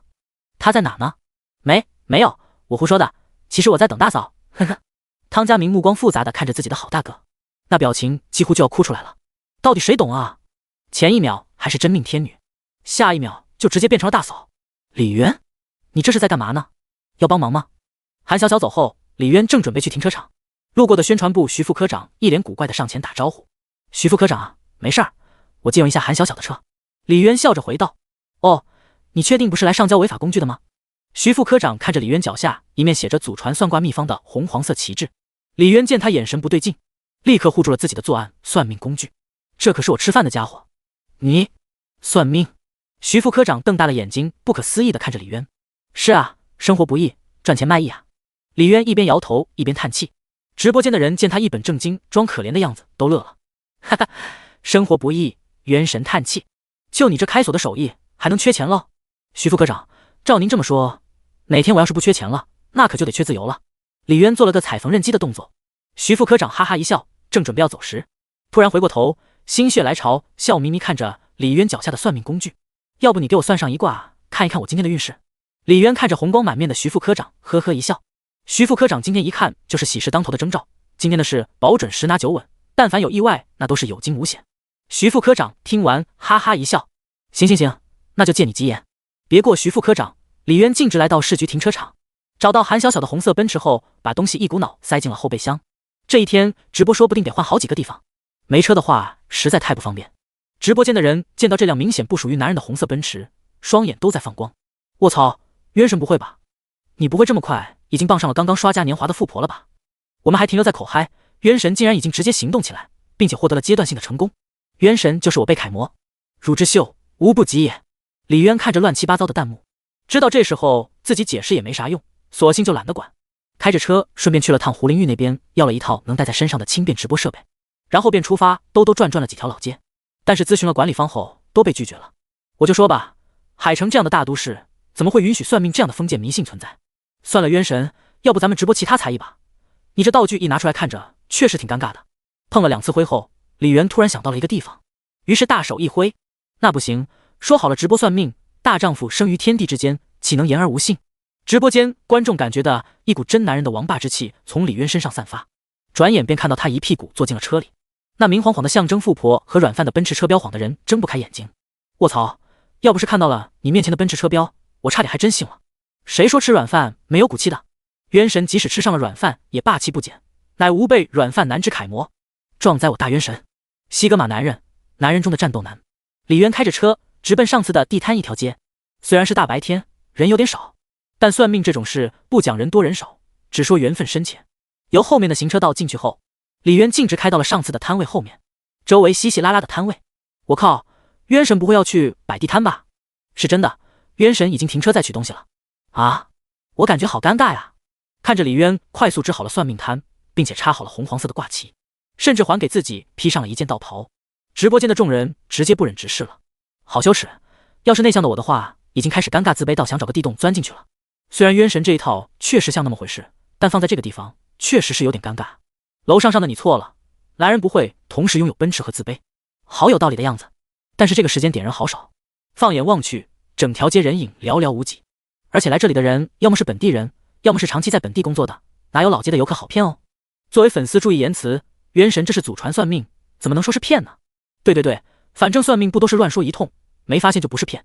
大家要相信科学，我被算命的骗过，这一次我站科学哥。我也是，算命的说我感情会不顺，孽缘多，正缘晚，结果我大学毕业都4年了，还是个光棍。我想问问我的孽缘在哪里？直播间都是吐槽那些年被算命大师忽悠过的辛酸，不过其中也有持反对意见的。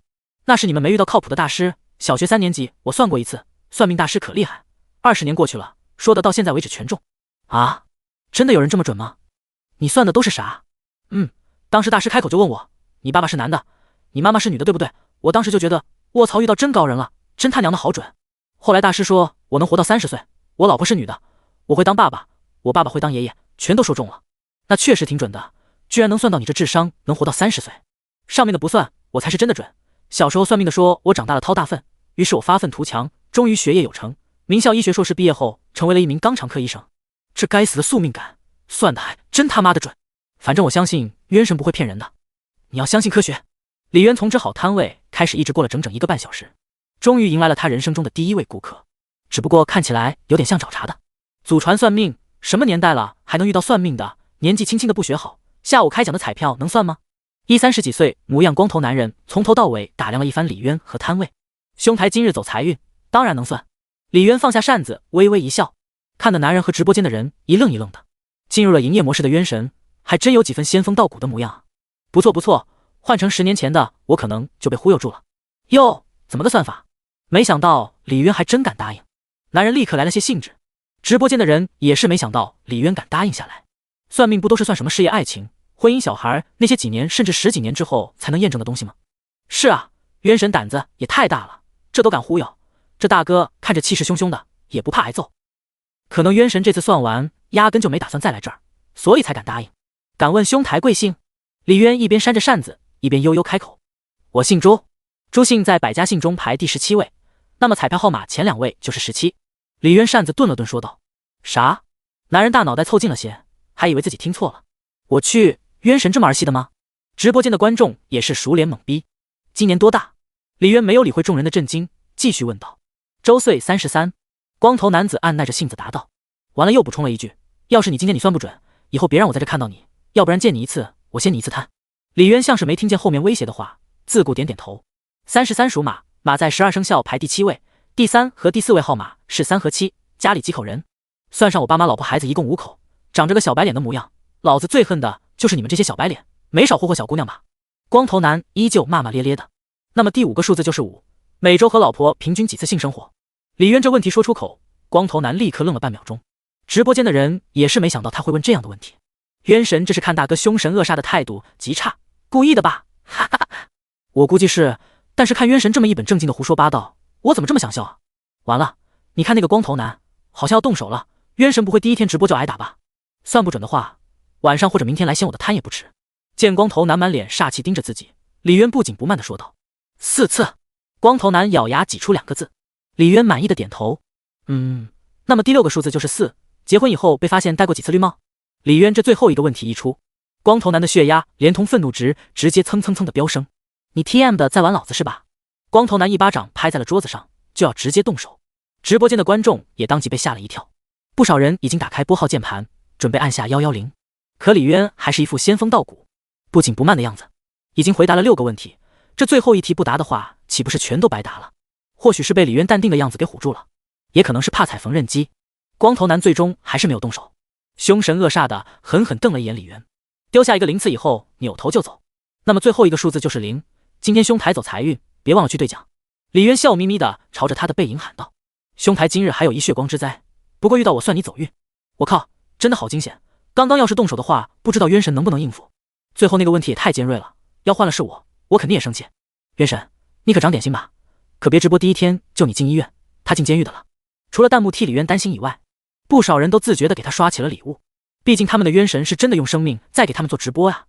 看着直播间不断飘起的小礼物，李渊的嘴角就没有下来过。这该死的不劳而获的感觉，是会毁掉一个充满梦想和斗志的年轻人的啊！这万恶的童秀伟，可是他毁掉的是有梦想有斗志的年轻人，和我李渊又有什么关系呢？李渊扇着扇子，靠着椅子，又是坐享其成的一天，这感觉真是美妙啊！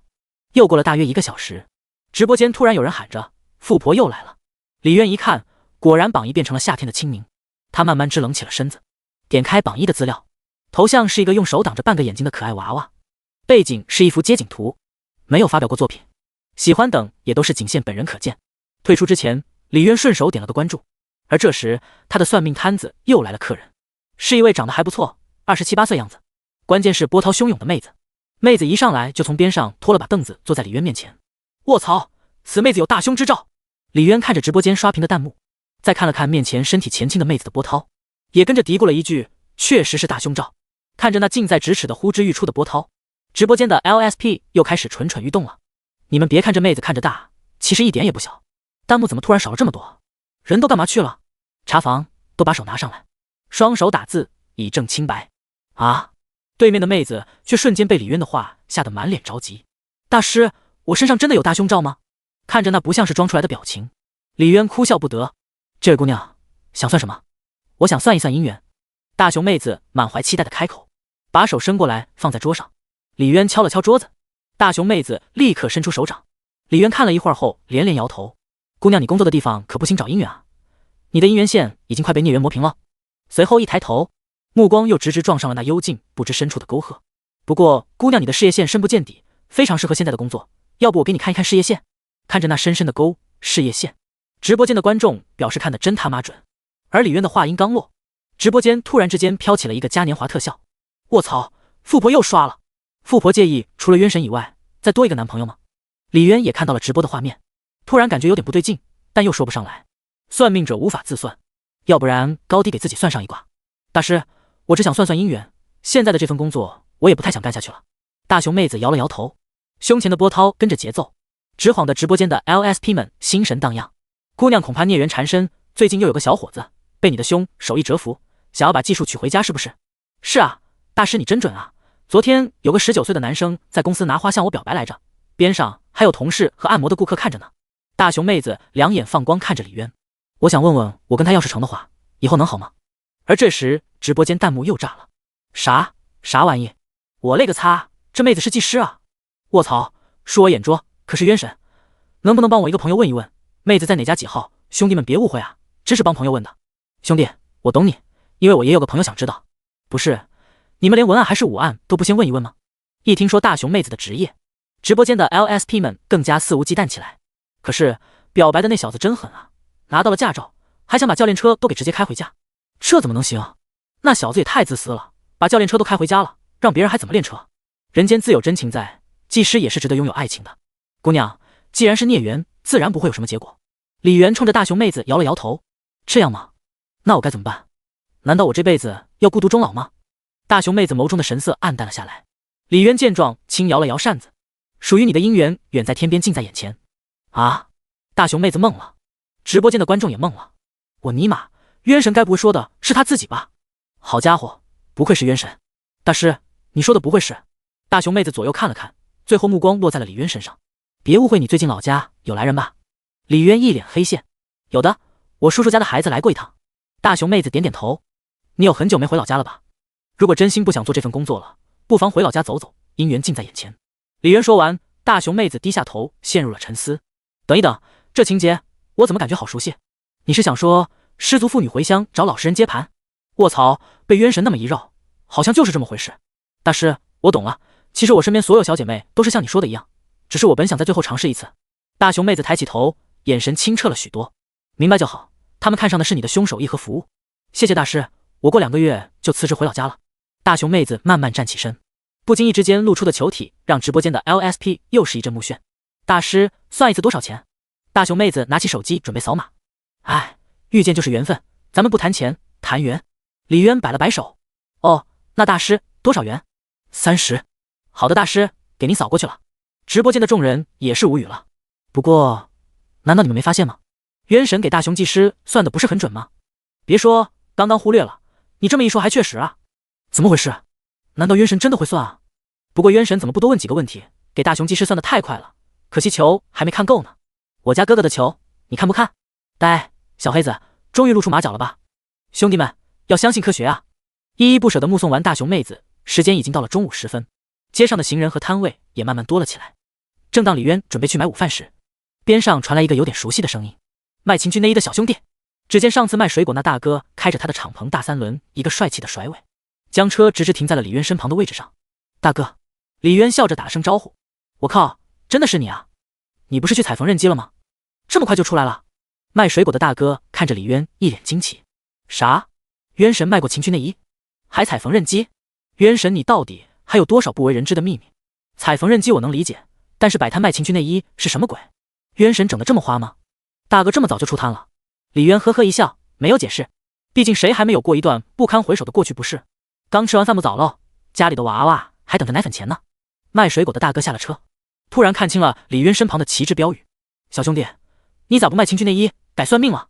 卖水果大哥没有表现出太惊讶，他们这些常年在外跑生活的什么奇葩没见过？少女卖身葬父他都见过，生活不易，不得不出来卖艺。李渊摇了摇扇子，对着对面卖盒饭的大姐要了一份1荤2素的盒饭，一边吃一边悠闲地看着大哥支着水果摊。大哥，你这水果摊今天怎么卖起黄瓜了？上午听同行说最近天气热火气大，黄瓜能吃能用，还能当面膜，我卖着试一试，要来一根不？卖水果的大哥拿起一根又大又直还带刺的瓜。李渊忙摇头，不了，无福销售，留给他的有缘人吧。李渊刚拒绝，路过一名28、9岁模样的少妇，目光怔怔地看着大哥手里的瓜，突然脸色红了红。大哥，这根黄瓜怎么卖的？李渊匆匆扒完饭，看直播间的观众老爷们大多都去吃饭了，便靠着椅子就睡起了午觉，直到熙熙攘攘的声音把他吵醒。看了眼周围，已经有不少人和摊位，隔壁卖衣服的小姐姐也正在网衣架上挂着一件件女士衣服。小姐姐，上次的内衣质量不错吧？李渊伸了个懒腰，看向隔壁小姐姐。小姐姐拿衣服的手微微一颤，脸色一红，眼神像是做贼似的左右快速看了看。挺好的。李渊满意地点点头。作为卖家，买家的好评是对他最大的肯定。我靠，渊神还是猛啊！刚睡醒就调戏小姐姐，富婆还在直播间，渊神你要注意自己的言行啊！不过李渊完全没注意弹幕，依旧面对着隔壁的小姐姐。要是不合身或者穿着不满意的话，7天内可以随时找我退换，主打的就是一个顾客是上帝。不用了，我穿着挺好的。小姐姐害怕的看了眼李渊，默默把自己位置往边上挪了些。那就好。李渊笑嘻嘻的回过头，却看见摊位面前不知何时站了一个20出头的男人。小哥，算卦吗？李渊迅速收起笑容，拿起羽扇，秒变一副仙风道骨的模样。顾客当前，主打的就是一个专业。大师，我想算一算此去吉凶。男子一脸严肃，甚至带着决绝。我靠，他这表情还算吉凶，不会是要去抢银行吧？就算不是抢银行，肯定也是去做非法的勾当，直接报警吧。谁说测吉凶一定是做违法的事？说不定是人家的职业比较危险呢。是啊，我以前有个做水鬼的朋友，每次去工地之前都要固定找算命的算一卦。李渊不经意瞥了一眼他的腰间，又仔细看了看面前用一脸决绝隐藏心虚和紧张的男子。刚从里面出来吧？李渊不紧不慢地开口。对面男子闻言，脸色瞬间一变。我靠，渊神又猜中了。看男人的脸色，显然是又被李渊说中了。直播间的人这时也不淡定了。淡定，以渊神那些出神入化的技能，进出里面不就像回家一样吗？遇到出门在外的家人，怎么会认不出？你怎么知道的？李渊对面的男人见李渊开口，第一句话就把自己给镇住了，立刻收起轻视之心，拉过一旁的凳子坐了下来。李渊没有回答他的疑问，笑眯眯地看着他，是不是感觉自己进去的很冤？青年男子再次不可置信地看着李渊，而后又像是看到了救星一般盯着他。大师，我真的很冤枉，但是他们都不信我。不急，慢慢说，反正你等会儿你还会进去的。见他情绪有些激动，李渊用扇子敲了敲桌子。大师，我的职业是修水管的，上周在替一户人家通下水管道的时候，突然被他们家人打了一顿，还被当成小偷抓了进去。青年男子自动给忽略的后半句，缓和了情绪后慢慢说起来。等他说完，直播间又乐了。这个下水管道是正经的管道吗？李渊看着他躲闪的眼神，微微一笑。你要是对我说谎，咱们的缘分就尽了。青年男子闻言，抬头看了一眼李渊后，陷入一阵沉默。半分钟后，青年男子突然抬头，目光灼灼看着李渊。大师，你相信爱情吗？李渊闻言，摇着羽扇没有接话。青年男子又自顾继续说起来。半年前，我第一次去他家通下水管道，看到他的第一眼我就知道我沦陷了。可是我们的爱情却一直得不到他家人的祝福，我们的关系也只能一直躲躲藏藏。有时候我藏在柜子里，有时候我藏在窗帘后。说到这，青年男子顿了顿，直播间的人又不淡定了。好家伙，这个下水道还真是不正经的。好小子，有我当年的风范，就算不被家人祝福，也要勇敢在一起。小伙子确实受委屈了，为了爱情奋不顾身，却被当成了入室的小偷。年轻人，加油啊，不要做傻事，你值得拥有更好的爱情。李渊看了眼弹幕，用扇子点了点桌面，示意继续。青年男子面色稍稍有些激动了起来。可是大师，你知道吗？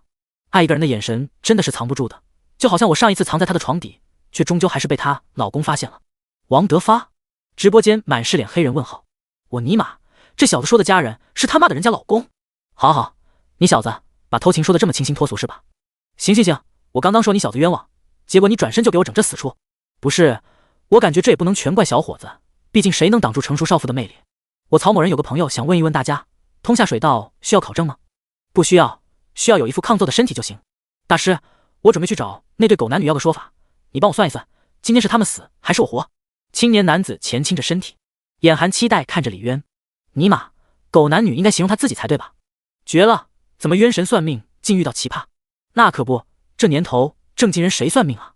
虽然奇葩，但是这样的直播挺好玩的，比其他的直播间好玩多了。李渊不慌不忙地看了眼时间，小兄弟，你要找的人今天不在家。好，大师我信你，明天再去。男子二话不说便起身要走。李渊叹了口气，立刻开口将他拦住。这小子是想逃单啊！直播间众人立刻不乐意了。大师，我手机没钱，我上去取钱，大概5分钟。青年男子回头解释。李渊看了眼时间，感觉来得及，便点头点。今天你的银手镯怕是逃不掉，记得准点来取。银手镯是什么？直播间冒出了一个单纯的疑问。银手铐啊，老哥。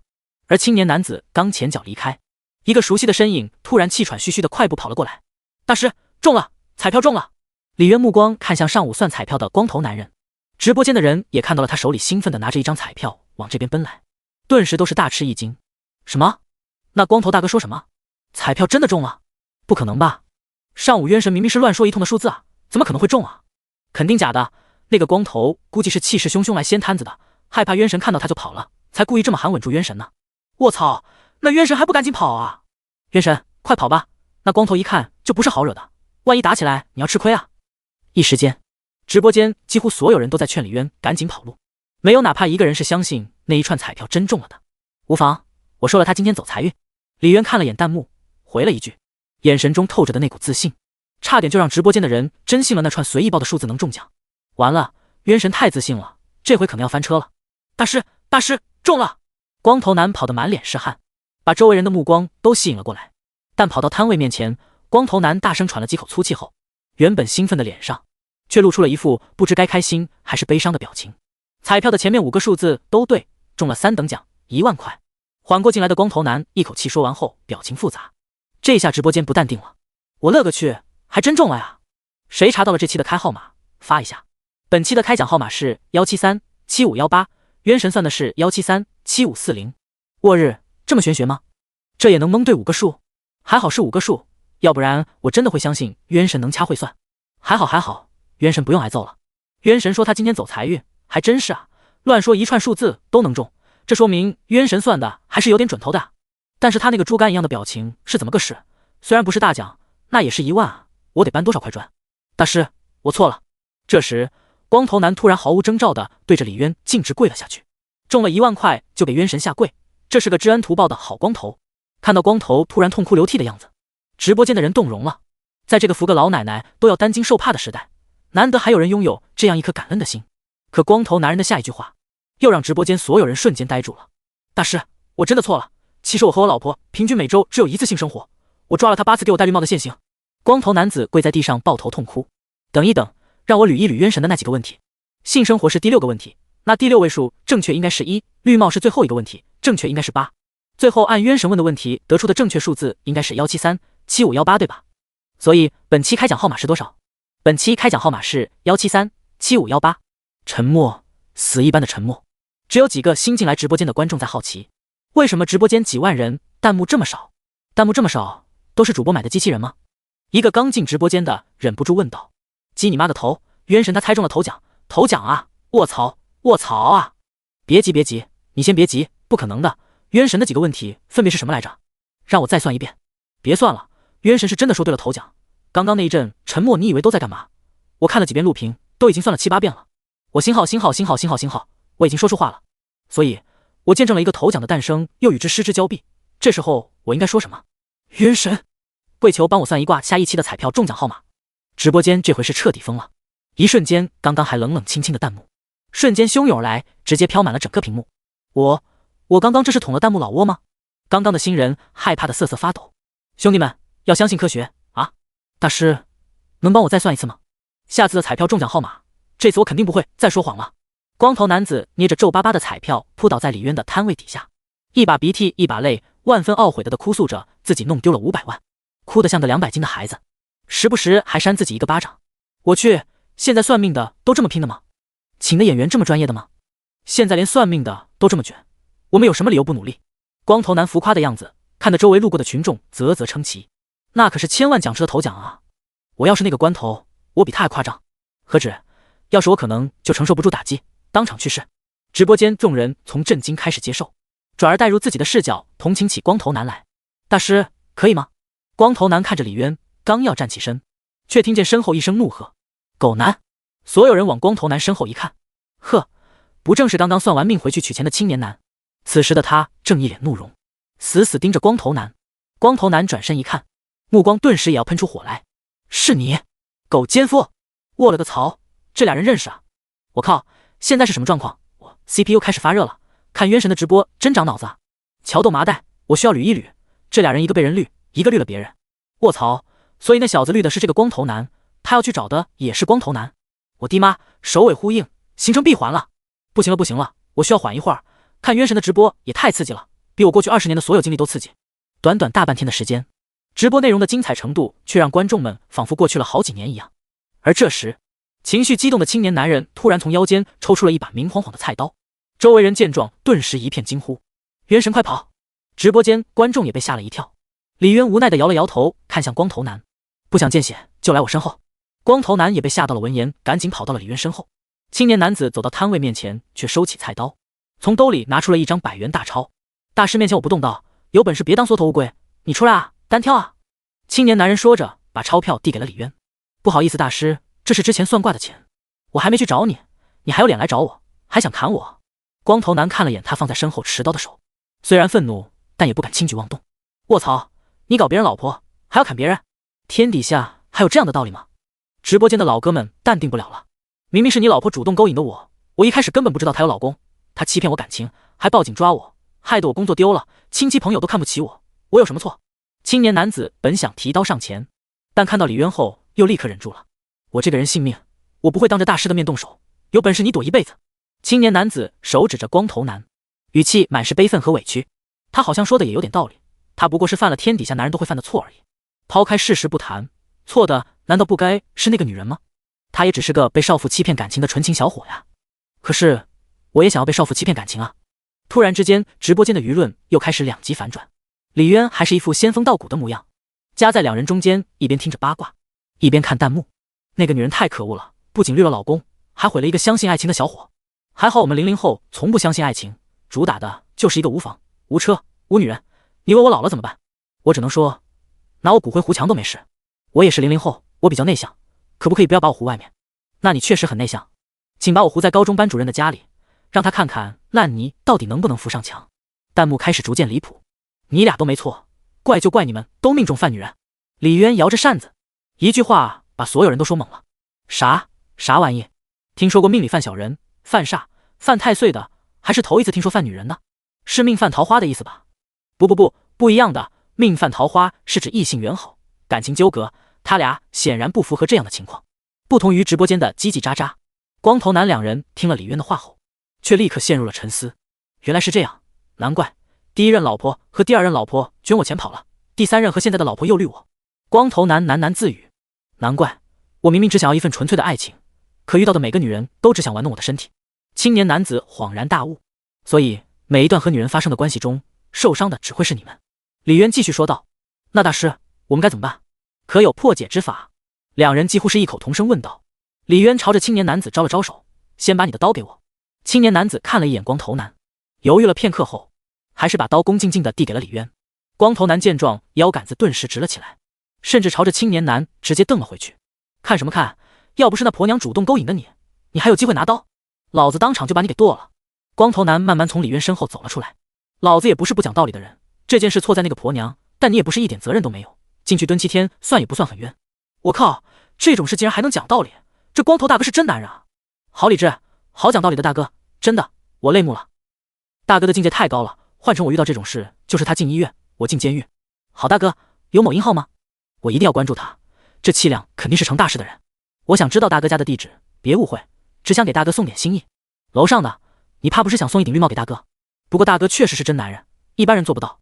青年男面对身材比他高大魁梧的光头男，也顿时没了刚才凶神恶煞的气势。大师，我们这到底该怎么破解？不会我这次离了下次结婚还是这样吧？光头男见青年男怂了，也不再咄咄逼人，转头看向李渊。你的问题好解决。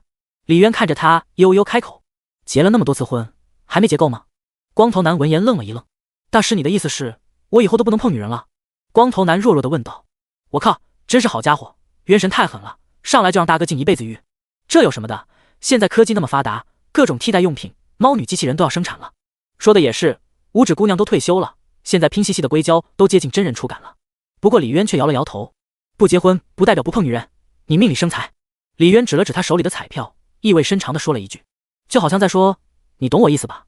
不过光头男显然没有理解李渊的意思，思维又反映到了自己错失的1000万上面，于是悲从心头起。就在他又要开始表演时，李渊赶忙打住。我说过，你今天走财运，我将你的财运换了一种最简单的方式兑现。这个钱你可以通过别的方式努力了，然后赚到，但是不代表你可以赚到1000万。没有1000万的运，就算我告诉你彩票号码，你也会因为某些原因没有买到那注彩票，恐怕连这1万也不会有，即使再努力也不会有。换言之，如果你今天没有这个财运，我是怎么都算不出彩票号码的。李渊的话犹如当头棒喝，让光头男迅速沉默了下来。直播间的人瞬间也有不少感同身受。我想我懂渊神的意思，人这一生的成就努力很重要，但是命和运更重要。我有几次关键时候与命运擦肩而过的经历。很多人努力一辈子追求的东西，有些人动动手指就得到了，同一件事同样的付出，不同的人结果是不一样的。楼上的，我悟了，偶尔努力就行，摆烂才是常态。快别说了，今天在座的所有人都与1000万擦肩而过。呜，大师，那我该怎么做？光头男显然也悟了，只是还没悟透。大师的意思是你以后不缺钱，喊你分割好财产包小三啊？这种事难道要大师亲口说出来吗？蠢货！青年男人听不下去了，冲他喊道。光头男听完瞬间恍然大悟，卧槽，对啊，要是有钱的话还结婚干什么？有钱了，外面的女人个个温柔听话，不比家里的母老虎强多了。大师，我觉醒了！花花大世界，大爷我来了！我就知道大哥是个干大事的人，大哥还缺小弟不？说实话，大哥这财运随手买彩票就能中1万，我木了。上天是公平的，大哥这是拿姻缘换了财运，用一辈子不能结婚，没有真爱，换一个随手买彩票都能中1万的财运，你们愿意吗？至于你，收一收你那见一个就真爱一个的毛病，把精神享受挪一部分给肉体愉快。李渊看着青年男子，这时的两人早已没有了之前的剑拔弩张，一言不合就砍人，甚至要离开的时候还想互道再见。而这时系统的声音又响了起来，宿主功德+1。虽然不知道这个功德具体怎么用，但是看起来很有用的样子。但是还没等光头男两人走出几步，接到报警的有人持刀的警察和城管姗姗来迟到了现场。经过热心群众的指认，青年男再次喜提银手铐一副，顺便也从李渊这里把菜刀要了过去。看着被押走的青年男，直播间一阵唏嘘。卧槽，银手镯的预言现在也兑现了，冤神就是冤神，就这样轻描淡写的阻止了一场流血事件。好了，现在直播间关于冤神到底会不会算命的论点，现在终于有了结论。我想请问，科学哥现在还好吗？不好。科学哥骂骂咧咧的退出了直播间。小兄弟，几天不见，你的口才还是一如既往的发挥稳定啊。那人都被你给忽悠进去了。边上卖水果的大哥对着李渊竖起了大拇指，然后又指了指送走民警后又返回来的2名城管队员。不过，你这摆摊的证件手续都办好了吗？听说现在办证需要1周的时间吧？李渊这才想起来自己好像又没办证，这脑子！直播间的人看到李渊猛地惊醒的样子，也立刻猜到了他无证经营。完喽，冤神这回总得栽了吧？我听说这一片管得非常严格，没有证是要被当场没收工具和违法所得的。哈哈，冤神这次是真的要完。这条街的城管我见过，主打的就是一个手下不留情。你看冤神真的急了，这回他是真的准备跑路了。哈哈哈！看到李渊开始手忙脚乱收拾东西，直播间顿时一片欢乐。冤神终于也有吃瘪的时候了。可是当2名城管队员走到摊位前，随意瞥了一眼李渊后，立刻瞳孔微缩。哎呦，你先看着，我突然肚子痛，我去上个厕所。其中1名城管突然弓腰捂着肚子，另1名城管队员见状一愣，随后立刻也同样捂住了自己的肚子。哎呦，我也是，我肚子突然也痛了，是不是中午食堂的饭菜不干净啊？有可能，一会儿回去跟领导汇报，食堂该整治了。2人捂着肚子一边说，一边一溜烟的跑远了。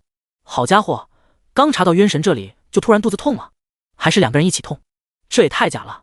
我明明看到他都朝着冤神这里走过来了，难不成冤神除了算命，还能给人隔空下蛊毒？有没有一种可能，他们在害怕冤神？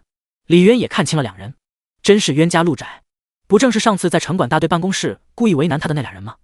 小兄弟，你认识他吗？卖水果的大哥凑了过来，小声问道。见过一次，不熟。李渊笑了笑，也没有再着急跑路，准备晚点去补个证。真的？卖水果的大哥有些狐疑，边上卖衣服的小姐姐也眼神奇怪，一直都是凶巴巴的城管，今天突然换了副面孔。不过转念一想到李渊上次被城管没收过钱和工具，也就马上打消了心里的想法。这次可能真的是他运气好，恰好城管吃坏肚子了吧？他要是真有关系的话，上次就不会被赶走了。那你还不趁现在跑吗？一会儿人家回来了，你就和上次一样跑不掉了。看到李渊又悠闲地坐了下去，卖水果的大哥忍不住提醒道：不急，反正这个摊位也没人。李渊说着就靠着椅子眯起双眼，上次他被没收钱和工具的场景还历历在目。卖水果的大哥佩服地竖起了大拇指。过了没一会儿，刚刚肚子痛离开的2名城管队员突然又回来了，看2人目不斜视，径直就往这边过来。周围人都在替李渊捏一把汗时，2名城管突然脸上露出了热情的笑容。嘿嘿，李哥又见面了，上次多有得罪。2名城管热情地拉着李渊的手，把周围人看得一愣一愣的。这是摆摊证，其实上次就替你办好了，你也一直没去拿，凑巧了今天遇到，我们就给你带过来了。当2名城管拿出证件递给李渊，李渊乐呵呵的接过摆摊证，这又省去他不少摆烂的时间。边上卖水果的大哥再也淡定不了了，你不是说不熟吗？这又是怎么回事？隔壁卖衣服小姐姐的摊位突然莫名其妙挨得近了些。随着时间越来越晚，周围渐渐的开始热闹了起来。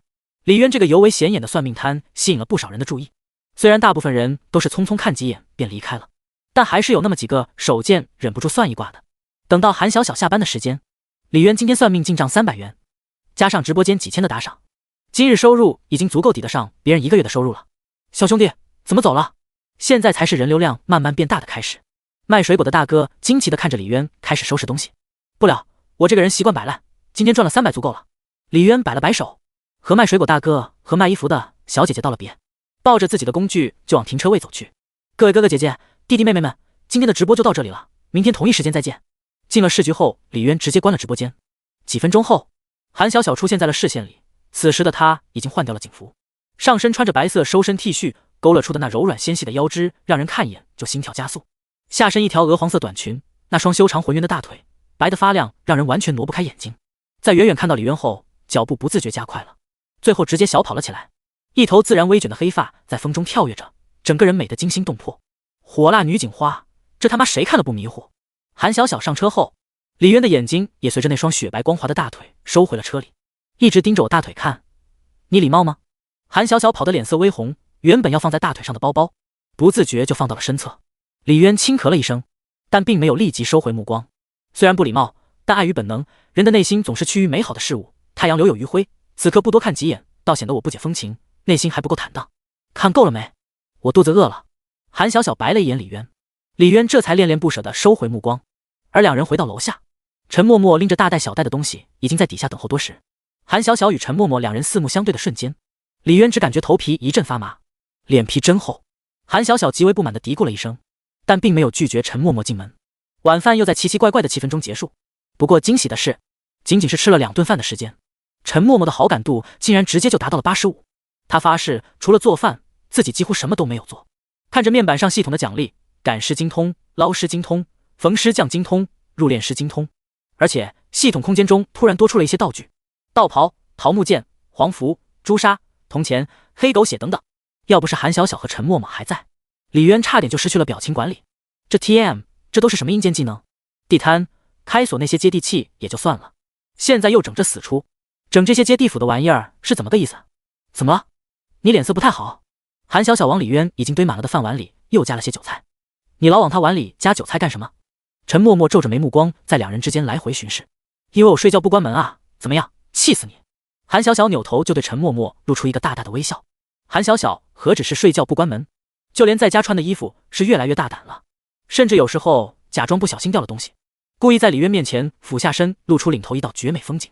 今夜月亮真白，李渊看着卧室里那道美丽的背影，默默替他关上了门，也不知道自己还顶不顶得住。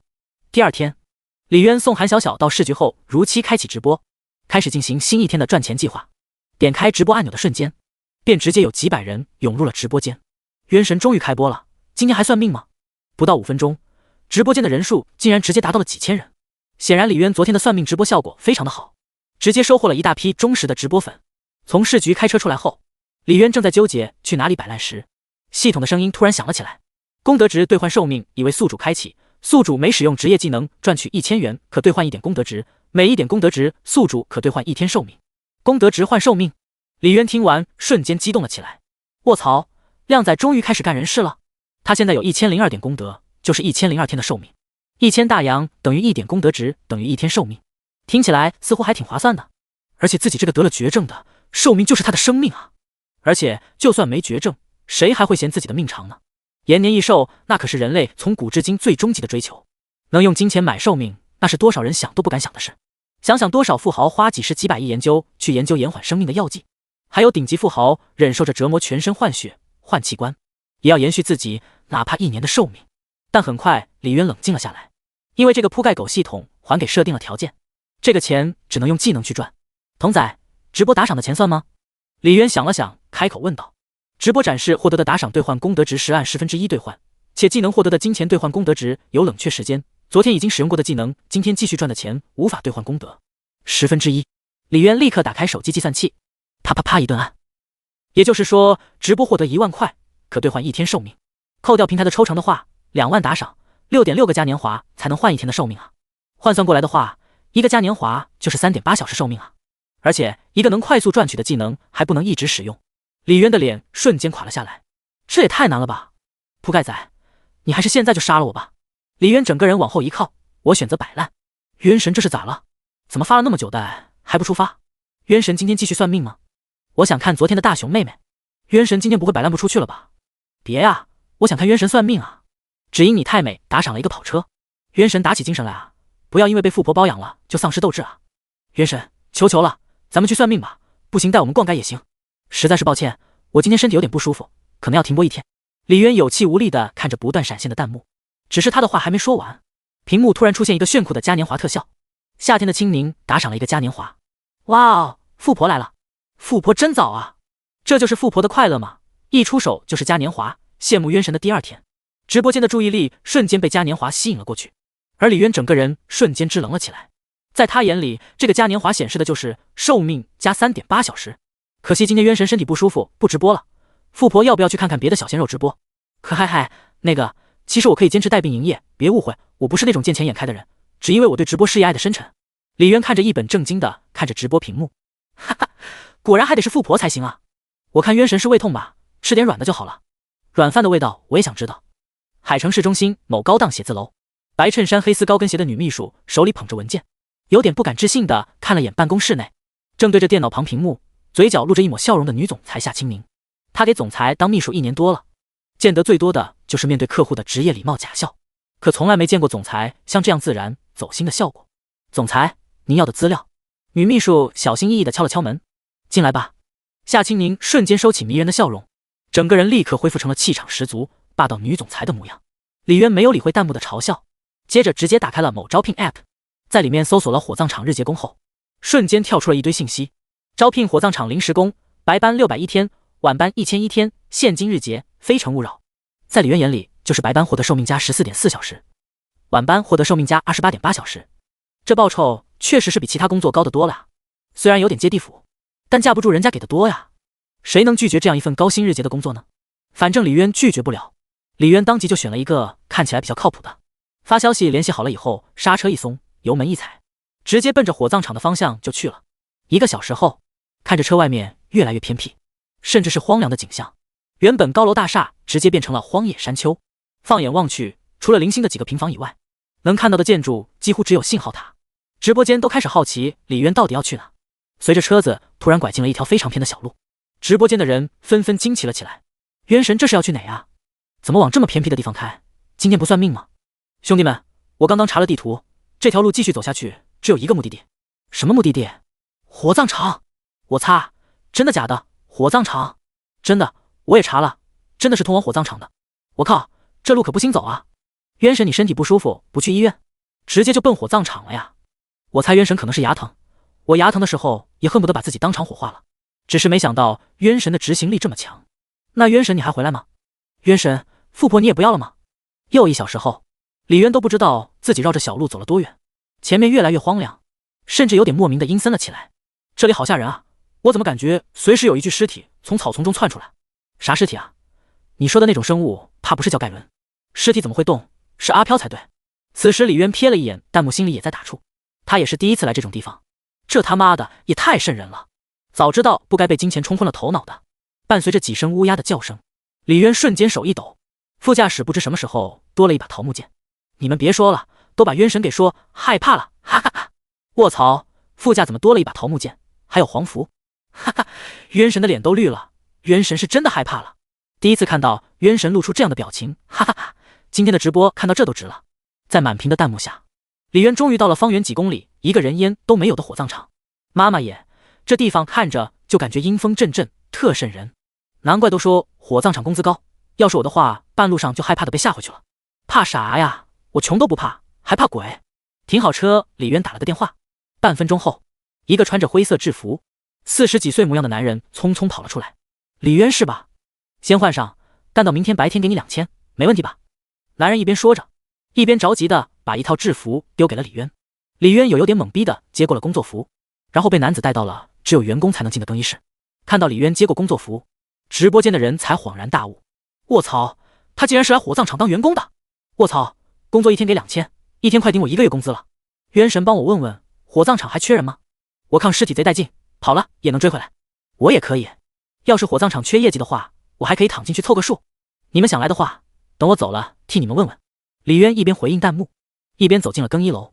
一进门便看见大厅里挂着的一块非常显眼的蓝色大牌子，最上面写着火葬场员工守则7个大字。第一条，请相信科学。第二条，这个世界上是没有鬼的，不论你工作中看到了什么，不信谣不传谣，违反者当场辞退。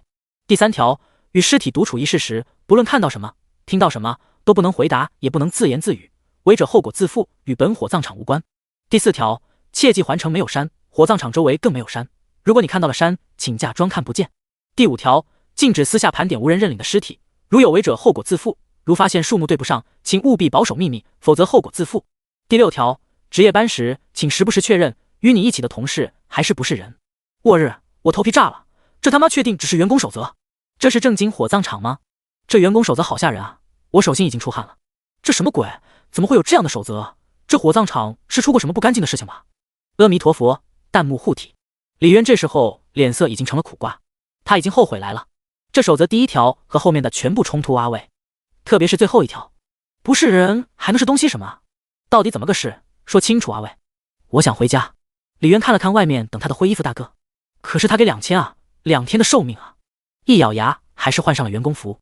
见到穿着工作服的李渊走出来，灰衣服大哥立刻眉开眼笑，就好像看到了进了套的猎物。我看大哥的表情不对劲啊，元神快拿桃木剑戳他一下，按照守则确认一下他是不是人啊！啊！可现在是白天，这样不好吧？守则说的是晚上。昨天临时走了个人，现在急缺人手，幸好你愿意来，终于有人陪我看尸体了。我叫张有才，你叫我张哥就好。灰衣服大哥嘿嘿一笑，但落在李渊和直播间观众的眼里，只感觉一阵鸡皮疙瘩。我想问一下，这个走是正经的走吗？李渊扶着腰间的桃木剑，弱弱地问了一句。别误会，他是回家看亲戚去了。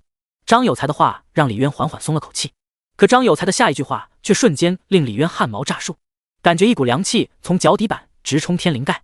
他那亲戚还是被他自己亲手送进焚化炉的里。嘿嘿嘿，王德发，小小，我要回家。卧槽，卧槽，卧槽！我就知道这个火葬场有问题，渊神快跑啊！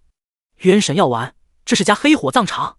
李渊刚一停下，突然一只冰冷的手握住了他的手腕，李渊瞬间一惊，背脊发凉，下一秒却被张有才拉着走进了一间停尸间。不用怕，咱们的工作很简单的，就是看好这些尸体，晚上别被人偷走了就成，白天巡逻可能还需要给别人搭把手。几平米大的停尸间内，正中央放着一口黑色的棺材，棺材周围铺着些花，像这样的停尸间还有8、9间。对于第一次看到的人来说，心里多多少少有些不适应。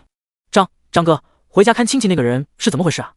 李渊悄悄挣开了手，往边上挪了挪。哦，他啊，他亲戚刚火化完，下葬他不得去见最后一面吗？嘿嘿嘿。张有才笑着解释。我星号，原来是这样。这大哥说话和笑声实在是太吓人了，刚刚真的吓得我手机都差点被我砸了。直播间所有人顿时松了口气，李渊也缓缓松开了桃木剑。哥，咱下次说话别说一半行不？但是为什么会有人偷尸体啊？尸体还有什么用吗？有人在直播间询问。这你就不懂了吧？其实只要看管不严，殡仪馆和火葬场的尸体经常被盗的，而且有专门的产业链。有的是为了让自己的亲人能逃避火化，用偷来的尸体办火化证，有的是为了配阴婚，还有不少是偷走卖给实验室做实验的，总之五花八门。我父义，我太爷爷就被偷了。原来是这样，学到老活到老，受教了。张有才带着李渊一连走了好几个地方，这是尸库，都是无人认领的尸体，也是要注意不要让人靠近的地方。张有才领着李渊来到地下室的一间冷库，打开金属大门，一阵难闻的气味扑面而来，里面密密麻麻一个个铁架子上至少有上百具尸体。我想起了火葬场员工守则，渊神，咱们要不要手贱清点一下？别啊，我现在已经害怕的把手机放到距离我1米以外了。可李渊看着那么多的尸体，两眼放光，手指不自觉地敲动着，体内的欲望已经蠢蠢欲动，完全没有了之前的害怕。那么多的尸体，要是能让我用赶尸绳全捆起来出去溜一圈，该多爽啊！妈的，这该死的本能！卧槽，刚才还很害怕的渊神，看到尸体后这个放光的眼神是怎么个回事？不会吧？难道渊神的癖好呢吗？李渊赶忙抑制住心中想要把尸体全部赶出去的冲动。接着张有才带着李渊去了净尸房，这里是给尸体清洗、修补以及化妆的地方。里面正好一位女入殓师正在给铁架床上一具尸体化着妆，体内又涌出一股洪荒之力。看着她不太专业的手法，李渊感觉自己到底强迫症要犯了。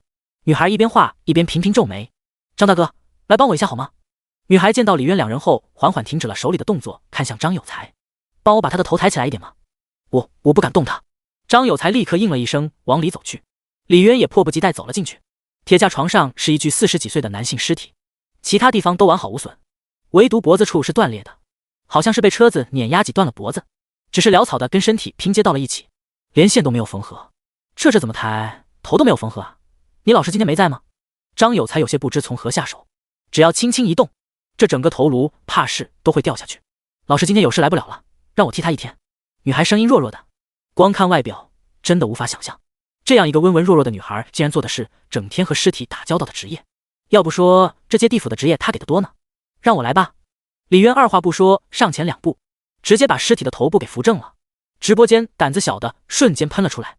卧槽，渊神给我们个心理准备啊，突然这么近距离看尸体，真的会吓到心脏病发的。还好我的手机早就在2米开外了，可是这具尸体那破碎的样子，他作为一个优秀的缝尸匠怎么能忍？有针线吗？李渊看向身旁的女孩。有。女孩愣了一下回道，我把她的头缝一下，这样看着太别扭了。啊！女孩瞬间呆住了。直播间的观众和张有才也呆了。这是尸体，不是玩具。女孩垂着眼小声说道。没事儿，我是专业的。李渊轻轻拍了拍胸脯保证，要是不对尸体干点啥，这一天不得给憋死了。女孩将信将疑的拿来缝合尸体用的针线。李渊接过手后直接秒进入状态，现在的他就是一个有着50年经验的老缝尸匠。卧槽，这手法看着好厉害的样子。不是吧，渊神真的会缝尸啊？我人妈了，阴间技能都会，还有什么是渊神不会的吗？这种程度的缝合对李渊来说简直就是洒水了。没5分钟，男尸的整个头就完全缝合好了，而且缝合从内部走线，外面看除非贴得很近，要不然完全看不出有针线缝合过的迹象，把作为入殓师的女孩看得直接瞪大了双眼。我靠，我捡到宝了！张有才大叫一声。兄弟，可惜我们这正式工都是有编制的，要不然高低说服领导把你给弄进来。区区小事，何足挂齿，都说了我是专业的嘛。李渊微微一笑，挥了挥手，深藏功与名。入殓师妹妹看着李渊要离去的背影，那形象瞬间高大了起来。你这样的人才不留下来，真可惜了。你肯定没见过会动的尸体吧？特有意思，你要是待久了，肯定能见到。张有才一边跟着往外走，一边嘟囔着。李渊听罢，脚下顿时一个踉跄。你东西掉了！张有才一愣，突然喊住了李渊。只见一把桃木剑和一打黄符从李渊的裤脚掉了出来。那啥，我一主播带桃木剑还是很合理的吧？先我声明，肯定不是因为我害怕，你看我刚刚专业的手法就知道了。李渊扯着难看的笑容弯下腰，捡起了掉在地上的桃木剑和黄符纸，但下一秒，一团用带包括黑不溜秋的东西，以及朱砂盒子和几枚铜钱又从裤腿掉了出来。所有人的眼角同时抽了抽。尼玛，从其他几样东西来看，那黑不溜秋的东西肯定是黑狗血没错了。你这还叫不害怕？李兄弟，你直播准备的还挺充分的。张有才看着爆了一地的装备，擦了擦额头的汗。哈哈，帅不过1秒，渊神的1秒英名毁于一旦。哈哈哈，刚刚张大哥说尸体会动的时候，渊神的脸色直接都绿了，估计那会浑身都软了，就剩嘴还硬着。哈哈哈，真的好好笑。可是尸体为什么会动？霎时间，直播间所有人都被干沉默了。尼玛，是啊，尸体怎么会自己动？渊神，要不咱们回去吧，感觉这个钱咱们阳间人不兴赚啊。张哥，尸体会动，你是认真的吗？巡逻时，李渊还是忍不住问了出来。不行的话就直接跑路吧，万一真遇到会跑的尸体，那不得给活活吓死在这啊。之前说尸体跑了也能给扛回来的大哥呢，快来啊，渊神害怕了，你表现的机会来了。定了工地搬砖，下次一定。嘿嘿嘿，那当然是真的，我从不撒谎。这时张有才突然回头朝着李渊嘿嘿一笑。李渊顿时感觉肛门一紧，妈呀，大哥笑起来好瘆人啊。卧槽，我直接差点吓得手机都扔掉了。渊神，这个直播咱们非开不可吗？不是，要玩我感觉真的会出事啊，不会真诈尸什么的吧？张哥，厕所在哪？李渊颤着手握着腰间的桃木剑问道。那边。张有才指了指右前方。李渊立刻一溜烟小跑了过去。喂，我话还没说完呢。有些尸体在火化途中会因为肌肉萎缩关节跳动，看来就像是自己在动一样。张有才看着一溜烟跑没影的李渊，缓缓摇了摇头。我这个人说话比较慢，最怕遇到急性子。进了厕所后，李渊迅速拿出朱砂和黄符，歪歪扭扭的写了几张符纸，啪啪啪，直接往自己身上一顿贴。卧槽，还有这操作，符纸不是都贴尸体身上的吗？隔着屏幕都能感觉到渊神的害怕。哈哈哈哈哈哈！讲真，渊神一天挣这2000块钱，我是一点也不眼红。渊神真狠啊！刚刚好像往裤裆里贴了一张，是怕被尸体抢走小弟弟吗？老弟，你有没有听见有沙沙沙的怪声啊？厕所出来。一起巡逻的张有才纳闷地问道。没有听见。李渊仰头看天，偷偷用手抚了抚后背与衣服摩擦出生的符纸。现在白天渊神就害怕成这样了，到了晚上怎么办？还能怎么办？这世上又不是真的有阿飘，相信科学，一切的害怕都只是源于内心的害怕。好了，科学哥你先退下别说了，让我来秀。这世上要是真的有阿飘，把他抓住了，去马戏团卖门票，那不得赚翻了。鬼，你礼貌吗？其实我觉得渊神应该带条被子，据说被子是古老的结界，只要人躲进被子，鬼就无法发动攻击。我同意，研究表明，鬼这种生物其实处于存在与不存在的量子叠加态中，只要当人类躲进被窝，鬼就自然而然消失了。苏嘎，我想我懂了，薛定谔的鬼。科普冷知识，民法第248条规定，当人类处于被窝的包裹之中，故意伤害人类的触及刑，因攻击裸露在被窝外肢体而误伤被窝内部的触及刑，注：身体处于被窝中，视为头部也处于被窝中。类目，连鬼都那么遵纪守法，我们人还有什么道理违法乱纪？虽然是大热天的，但是我默默去柜子里抱了一床被子回来。张哥，咱们这有被子吗？晚上值班会冷的吧？李渊看完弹幕，转头问张有才。不会的，现在天气热，而且那边几个焚化炉24小时开着，放心，晚上不会冷的。而且晚上是偷尸的高发时间，咱们也不能睡觉。张有才摆了摆手，李渊脸上顿时垮了下来。张哥，实不相瞒，别看我年轻，其实我有老寒腿，晚上不盖被子疼得厉害。李渊说着便捂着大腿，一脸痛苦。不是，老寒腿疼的不是膝盖吗？渊神捂大腿做什么？这不是一眼就被看穿了？问题不大，可能是晚期了，发生转移了吧。搜德斯奈，你说的好有道理，我竟无法反驳。被子我这确实是没有，但是我可以给你找一条。张有才摇头叹息，略带同情地看了一眼李渊。唉，现在的年轻人不好好爱惜身体，年纪轻轻的就一身老年病，少走了40年弯路。李渊一脸期待地跟在张有才身后去取被子，但凡有点风吹草动，只要往被子里面一钻，贞子来了也得望被心叹。嘿嘿嘿，渊神好机智，获得被子结界一条。可万一来的是家椰子呢？我记得家椰子喜欢钻人的被窝啊。啊，还有这样不讲鬼德的鬼吗？民法怎么说？不讲鬼德，破坏人类对被窝的信任，必须处以极刑。张有才带着李渊走进一间停尸间，就在李渊微微有点疑惑之际，他突然就要动手去掀黑色棺材的透明玻璃盖。我星号，张哥，你干嘛？李渊立刻被吓得往后退了一步。给你取被子啊！张有才指了指棺材里盖在尸体身上的那条白色被子。啊！李渊顿时感觉头皮发麻，直播间的观众也傻了。卧槽，和死人抢被子，这操作属实阴间啊！那个张哥，其实我老寒腿是老毛病了，忍一忍就好，不用麻烦了。真的不用？你不用怕，这里的东西咱们随便用，你可别跟我客气。张有才半信半疑地看着李渊，手却还是朝着棺材里伸了进去。哥，真的不用了，我们还是去巡逻吧。李渊已经快哭了。渊神哪里是跟张哥客气，他这是在和死人客气。哈哈哈哈！妈妈，终于看到渊神吃瘪了。哈哈，运筹帷幄的渊神终于背上了一课，还得是不按套路的有才大哥才能治渊神啊！不行了，看到渊神这一副害怕又不敢说的难受表情，我要笑疯了。哈哈哈哈！那行，时间也不早了，先去吃午饭吧。见张有才终于放下了棺材盖，李渊重重松了口气。今天正好有家属在食堂办席的，咱们可以去蹭一顿，嘿嘿。两人顺道喊上了入殓师妹妹，三人找了一张角落的桌子坐下，就开始搂席。张哥，你们这火葬场还真是什么业务都接。看到一桌子的美食，李渊的心情终于好了一点。渊神也是没谁了，这也能白搂一顿席。三人正吃得香，外面却突然变得嘈杂了起来，好像有人在吵架。李渊一边扒着饭，一边竖起耳朵听八卦，好像说是尸体不见了。入殓师妹妹也仔细听了一会儿后说道：噗！李渊立刻捂着嘴，差点就喷饭。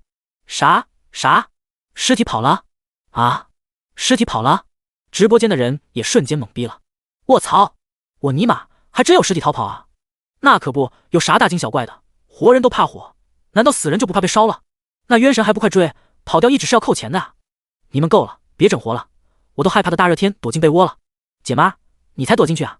我早就躲进被窝了，现在被子都湿了一滩。是不见了，不是跑了。入殓师妹妹白了一眼李渊。哦，那我听错了。李渊老脸一红，哈哈，渊神表面看似平静，实则内心慌的一批，肯定是紧张到连话都听错了。还不是你们动不动就说尸体跑了也给抓回来，要是我第一反应估计也是尸体自己跑了。出去看看吧。张有才拍了拍李渊肩膀，李渊拿一个鸡腿，一边啃一边跟着往外走。唯有美食才能消除内心的恐惧。食堂外面聚集了10几个人，正在七嘴八舌激烈的讨论着。李渊一边吃一边听着死者家属正在指着火葬场领导的鼻子，骂得非常难听。听了大概1分钟，才算听明白，竟然是出殡车和拖拉机狭路相逢，翻车了。尸体大概是直接从车里滑出来，掉进了路边上的鱼塘里。火葬场还真是不缺稀奇古怪的事情。李渊咬着鸡腿，模糊不清地嘀咕了一句，看着那始终低头一个劲赔罪装孙子的火葬场领导，这年头服务行业的领导不好当啊。幸好我只想摆烂。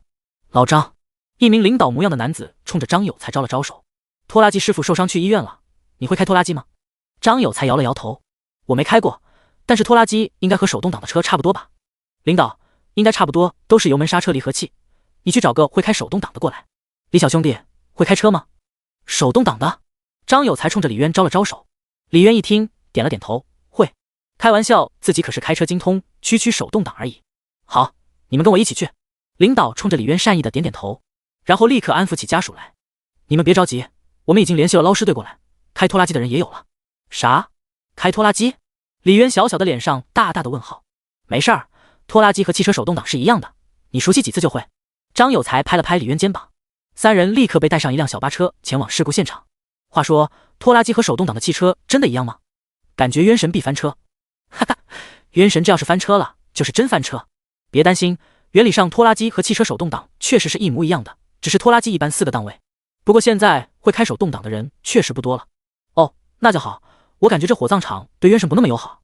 小巴车载着一车的人，沿着歪歪扭扭的泥路走了10分钟左右，便看见了前面一辆送殡车横在路肩，车头还有一辆拖拉机正对着。可是那辆拖拉机好像没车棚，敞篷拖拉机？不对，靠近一看，不仅没车棚，怎么连方向盘特么都没有啊？那个有几米长的扶手，应该就是反向盘吧？我了个大槽，这竟然是一辆手扶拖拉机！我的妈，手扶拖拉机！火葬场怎么会有这种老古董的啊？实不相瞒，不怕各位笑话，这是我第一次在现实中看到手扶拖拉机。我家农村倒是有，但也很少看见了。这玩意该怎么开？谁说拖拉机和手动挡汽车一样的？这玩意连方向盘都没有啊！卧槽，那谁知道他说的拖拉机是手扶的？哈哈哈，我实在忍不住了，手扶拖拉机实在是太喜感了。哈哈，冤神果然翻车，火葬场果然是把冤神拖下神坛的地方。李渊下车后，看着一个轮子陷入路肩底下的手扶拖拉机，整个拖拉机头和扶手横在路上，与驾驶室几乎成180度，眼角不自觉抽了抽。不是张哥，拖拉机也就算了，还他妈是手扶的？我也不知道啊。张有才也傻眼了，看向一旁的领导。领导这时候脸上也一阵尴尬。领导，快把拖拉机开走吧，后面还有车等着过呢。一名死者家属过来催促，要不你去试试吧，这里也只有你会开手动挡。领导看着李渊一脸的尴尬，哈哈，冤神这是被赖上了。不是，我会开手动的，但不是手扶。李渊手拍了拍拖拉机的扶手，一瞬间他的话音止住了。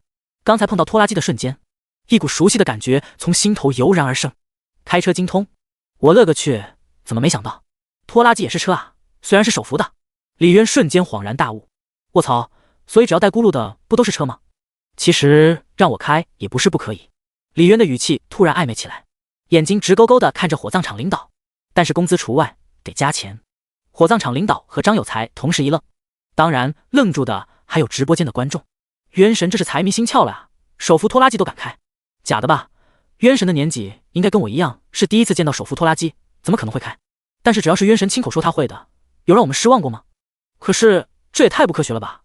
其他都好说，都有地方学，但手扶拖拉机谁教啊？很好，你们在我的潜移默化之下，已经开始相信科学了。不确定再看看，你要是能把这玩意开走，额外再给你500。火葬场领导大手一挥，李渊立刻得令，好嘞。说罢，李渊就在驾驶室里一通翻找起来。没一会儿，李渊从工具箱中拿出一根弯曲的铁棍。卧槽，我以为冤神在找啥呢，都忘了开车是要钥匙的。看看这钥匙，不比什么兰博法拉车钥匙什么的霸气多了。李渊拿着手扶拖拉机钥匙来到车头，那从容的样子，让人产生一种他本来就应该是拖拉车司机的错觉。不是，冤神他是真上啊！听说这玩意开不好，容易把人甩飞。当李渊一手将车钥匙精准插进钥匙孔，另一只手按住减压，随着他连贯的动作，所有人都不由屏住了呼吸。李渊的手握着车钥匙，慢慢用力转动，发动机发出砰砰砰启动的声音。直播间突然燃了起来，他动了，他动了！卧槽，这个甩头，这个摇手，好帅，好有仪式感。学习了，原来手扶拖拉机是这样发动的，看起来好像也不难。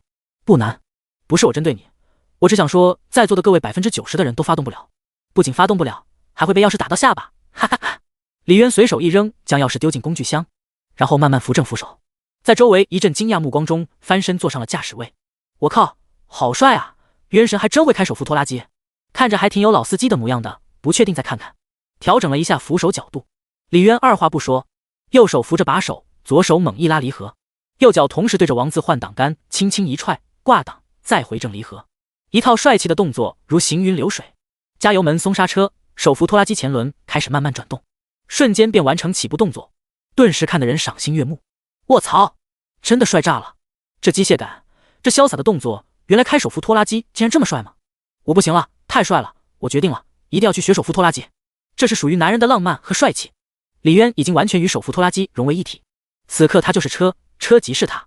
在所有人惊叹的目光中，李渊操控着手扶把手，左右横摆，令人眼花缭乱的操作让人窒息。油门离合，方向挂挡，一顿操作猛如虎，砰砰砰的声音不断敲击着所有人的心脏。随着车头突然喷出一阵黑烟，再一看，拖拉机陷入路肩下的轮子竟然已经被救了上来。此刻所有人看着闪闪发光的李渊，心中都只有一个字：真他妈的帅！把车往前开了10几米后，手扶拖拉机突然一阵嘶吼，扶手瞬间被甩出45度角，车斗与石子路一阵剧烈的横向摩擦。下一秒，整辆手扶拖拉机一个神龙摆尾，稳稳地停在了前方的空地里。李渊拍了拍手，从驾驶室一跃而下。我发誓，我从没想过开拖拉机竟然这么帅，真的，我觉得这他妈比开飞机都还帅得多了。我不要你觉得，我要我觉得，我觉得你觉得很对。看了渊神的手扶拖拉机，我已经把订的保时捷退了，准备去报个拖拉机培训班。李渊莫名其妙地看着周围几乎石化的众人，又看了看停得板板正正的手扶拖拉机，确认没什么问题后，朝着火葬场领导搓了搓手指。火葬场领导这才从震惊中反应过来，慌慌张张地从钱包中拿出了5张红色毛爷爷递给李渊，然后转身一脸傲娇地看着身后的众人。各位家属，看见没？请相信我们火葬场的专业，我们火葬场从不会让客户失望，可以的话，下次请还选择我们。身后众人纷纷点头，不由感叹，火葬场真的是个藏龙卧虎之地。年纪轻轻的开起拖拉机竟然这么帅气。哥，你到底啥专业的？难道你不是学殡仪技术与管理专业的吗？入殓师妹妹满眼小星星的盯着李渊。哈哈，这个小妹妹怕是没见识过渊神别的技能，什么学校和专业能教出渊神这样的怪胎？楼上的，我突然想到一个存在于传说中的超级技工学校，你说的是那个技工中的达摩院吧？看着入殓师小妹妹满眼的期待，这样一个大学还没毕业的小妹妹，怎么忍心说实话来欺骗她呢？李渊慢慢收起开玩笑的表情。听说过蓝翔技工学校吗？入殓师小妹妹愣了一下，随后点点头。我听过的。脑子里不由得就想起了那句圣经：挖掘机技术乃加强，中国山东找蓝翔。李渊也一本正经的点了点头。我专业是蓝翔技工学校拖拉机学院手扶拖拉机专业。啊！入殓师妹妹一脸惊讶。手扶拖拉机专业还教缝师的吗？手扶拖拉机隔壁班级就是缝师专业的，我经常去窜班，一来二去就学会了。蓝翔技工学校。张有才暗暗记住了这个名字，准备等有空的时候也去进修一下。哦，原来是这样，哥，那你们学校可真厉害，我是不是殡仪专业的，缝师都没你快。入殓师妹妹睁着亮晶晶的大眼睛看着李渊，李渊心底顿时生出一股罪恶感，这该死的阴间技能，他实在是不好解释怎么学的呀。领导，捞尸队最近有点忙，恐怕一时半会儿赶不过来。这时，一名火葬场员工突然拿着电话跑过来，这怎么行啊？我们酒席都摆好了，算命的都给算好了时间，就等着吉时一到就送进去火化，时间是万万耽误不起的。后面的家属一听捞尸队来不了，立刻气势冲冲上前几步理论，那要打人的架势，瞬间把李渊这边火葬场的几个人吓了一跳。李渊悄悄后退了几步，万一打起来第一个溜。领导，你刚刚说的只要涉及到死人的业务，你们火葬场都有专业的人士，现在捞尸队来不了了，你得给我们想办法找个捞尸的人来。这火葬场领导脸上一阵难堪，顿时想扇自己2个巴掌，刚刚吹出去的牛瞬间就被打脸，这节骨眼让他上哪去找捞尸的人啊？那个，各位家属稍安勿躁，我再联系联系捞尸队。领导，已经联系了10几遍了，没有一个捞尸队现在能过来。一边火葬场的员工小声提醒。火葬场领导顿时额头冒出了冷汗，看着几十名气势汹汹的家属，今天这事恐怕是不能善了。那个，捞尸给钱吗？李渊突然从人群最后面走了上来。不是，难道不成冤神捞尸也会？不可能，捞尸主打一个胆大包天，你看冤神被吓得全身都贴满了黄符的样子，像吗？确实，而且捞尸很危险啊，没有作业船的话，相当于工地水鬼。这鱼塘一看就是以前的水库改的，水深得很。这鱼塘看起来确实挺吓人的，连个栏杆都没有，这要是不会游泳的掉下去了不得，分分钟淹死。那还是算了吧，我还是想看渊神开手扶拖拉机的样子。火葬场领导一看李渊走了过来，立刻眼睛顿时一亮，但随后又立刻暗了下去。捞尸可是真正的技术活，不仅需要专业的技能，还得要专业的工具配合。现在他们连续一套潜水服都没有，怎么了？火葬场领导头疼的摆了摆手，示意李渊别闹。李渊看了眼准备闹事的家属，又看了看远处几个钓鱼的，问张有才要了一包烟，悄悄离开了人群。嘿嘿嘿，都把外快送嘴里来了，赚不完，根本赚不完。渊神还是明智的，直接脚底抹油跑路了，说不定一会儿就打起来了，跑路还得趁早。不过李渊并没有像他们想的那样回火葬场，而是沿着鱼塘一直往前走。前面的鱼塘边上好像有几个人搭着棚子在露营，摄像机一抖一抖的看不清。确实有人，我靠，这些人是疯了吗？这么阴森恐怖的火葬场附近也敢待？不是，看他们好像是在鱼塘钓鱼的。哦，原来是钓鱼佬啊，那没事了。好拼啊，在这个地方钓鱼，他们不怕吗？兄弟，不钓鱼吧？那是无所畏惧的钓鱼佬呀，什么尸体阿飘的，此工作已离婚，娃送人都不是事儿。没有什么能够阻挡他们对钓鱼的向往，有困难克服，没有困难，创造困难也要克服。不，你错了，水里出现浮尸钓鱼佬还是会害怕的，怕浮尸惊了刚打的窝子。好了，别科普了，我是钓鱼佬，我只想问一句，咱们鹤强大帝几时归？同钓鱼佬，我想说，咱们钓鱼界不能没有鹤强大帝，就像西方不能没有耶路撒冷。兄弟，口怎么样？李渊来到一名钓鱼佬身旁站着看了看，递了一支烟过去。哈哈，我好怕渊神上来就提渔户，然后问一句，今天空军了吗？哈哈，那渊神怕不是要直接被一群人骂骂咧咧的围殴？还挺不错的。钓鱼佬接过烟，抬头看了眼李渊，两人之间的距离被一支烟一句话迅速拉近。等到一支烟的时间，李渊很顺利地借到了一套备用的鱼竿。原来渊神是钓鱼瘾犯了，工作都不干了。果然永不屈服的钓鱼佬，引来了就算在奈何桥上都想要甩两竿子。我反对，说钓鱼有瘾的那位兄弟真是胡说八道，我钓了30年了，每天钓6个小时都没上瘾。渊神好像拿着鱼竿回去了，他不抛即赶。看着李渊拿着鱼竿直接往上爬到小路上面，直播间的钓鱼佬们瞬间不淡定了。卧槽，渊神这样都忍不住不抛，我隔着屏幕强迫症犯了呀！出门钓鱼了，小孩已送给邻居老王暂管。兄弟心真大，现在很多人都不喜欢小孩，也不怕招邻居的烦，对你孩子不好。不会的，我儿子看到老王比看到我都还亲，他俩不仅头圆长得还挺像的脸。糟了个高的，大哥走好，祝大哥永不空军。李渊回到人群外面，此时的气氛已经非常微妙，家属们一个个气得面红耳赤。火葬场领导一脸孙子样打着电话，就差给家属们给下跪了。领导，捞尸比开拖拉机要给的多吧？李渊举着鱼竿就走到了火葬场领导身旁。小兄弟，工作时间可不能钓鱼。张有才看着李渊手里的鱼竿，抽了抽眼角，捞一次给800。火葬场领导看也不看李渊，有气无力回道。李渊点了点头，感觉还挺划算的。那要不让我试试？李渊一句话瞬间让周围人再次都吃惊的看向了他。你就算会潜水，咱们现在也没设备。火葬场领导勉强抬起头，然后摇了摇头。我不需要设备，我捞上来了你给钱就行。不需要设备。火葬场领导一下子呆住了，仔细看了看李渊浑身上下，目光最终落在了那根钓鱼竿上面。渊神什么意思？不会是要用这根鱼竿捞尸吧？新闻确实有放过钓鱼佬钓上尸体的，可那是偶然事件啊，鱼竿怎么可能捞尸？小兄弟，别闹，谈正事呢。张有才扯了扯李渊的手，捞上来了记得给钱。李渊朝着几人挥了挥手，直接走往鱼塘下面走去。好家伙，渊神还真去钓尸体。小伙子，一看你就大学还没毕业，还没上班吧？是啊，你咋知道的？难道我清澈的眼神透过屏幕都能看到了？愚蠢倒是感觉到了，你以为渊神和你一样蠢，还用鱼竿捞尸？如果不出我所料，渊神就是正大光明去钓鱼，这招在职场叫做声东击西，暗度陈仓。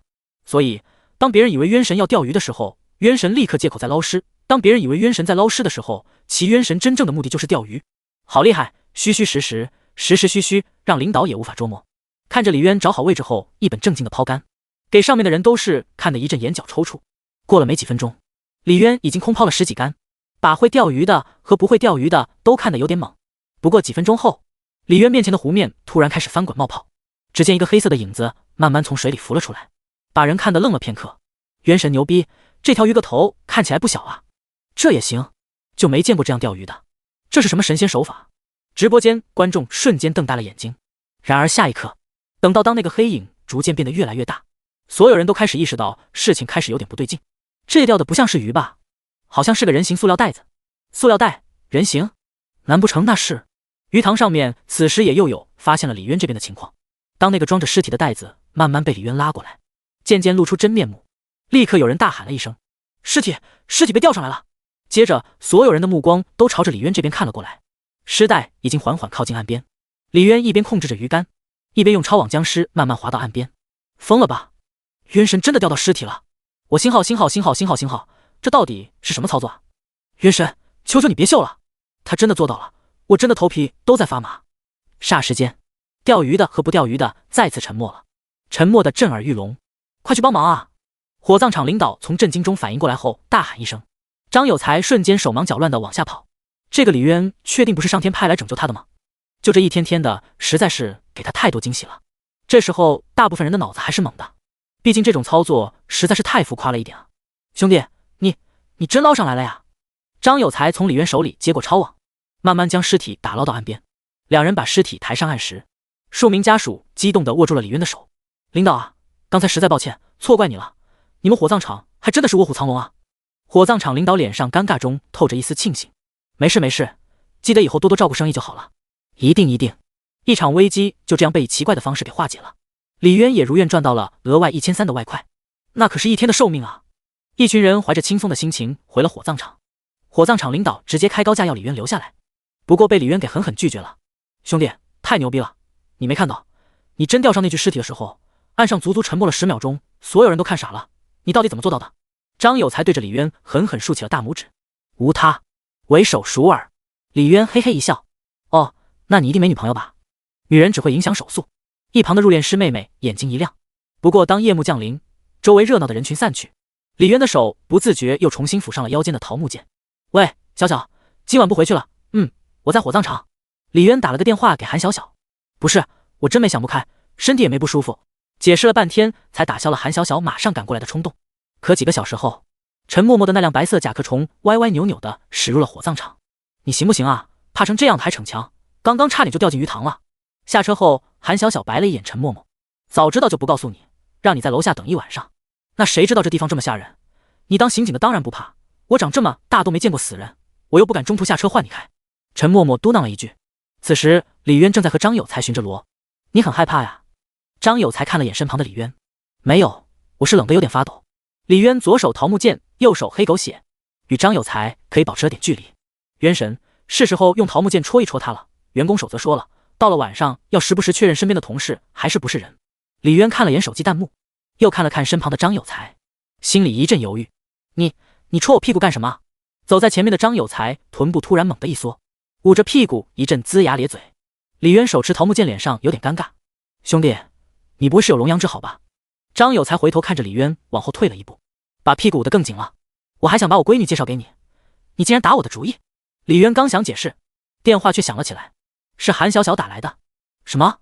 你到火葬场外面了？不是说了让你别来？我是说不马上来，又没说过一会儿不来。张哥，对不起，我有2个朋友来了，我去接一下。来到外面，李渊远远看到了韩小还有一起来的陈默默两人。陈默默抱着双手，脑袋一直东张西望的，显然比李渊还害怕。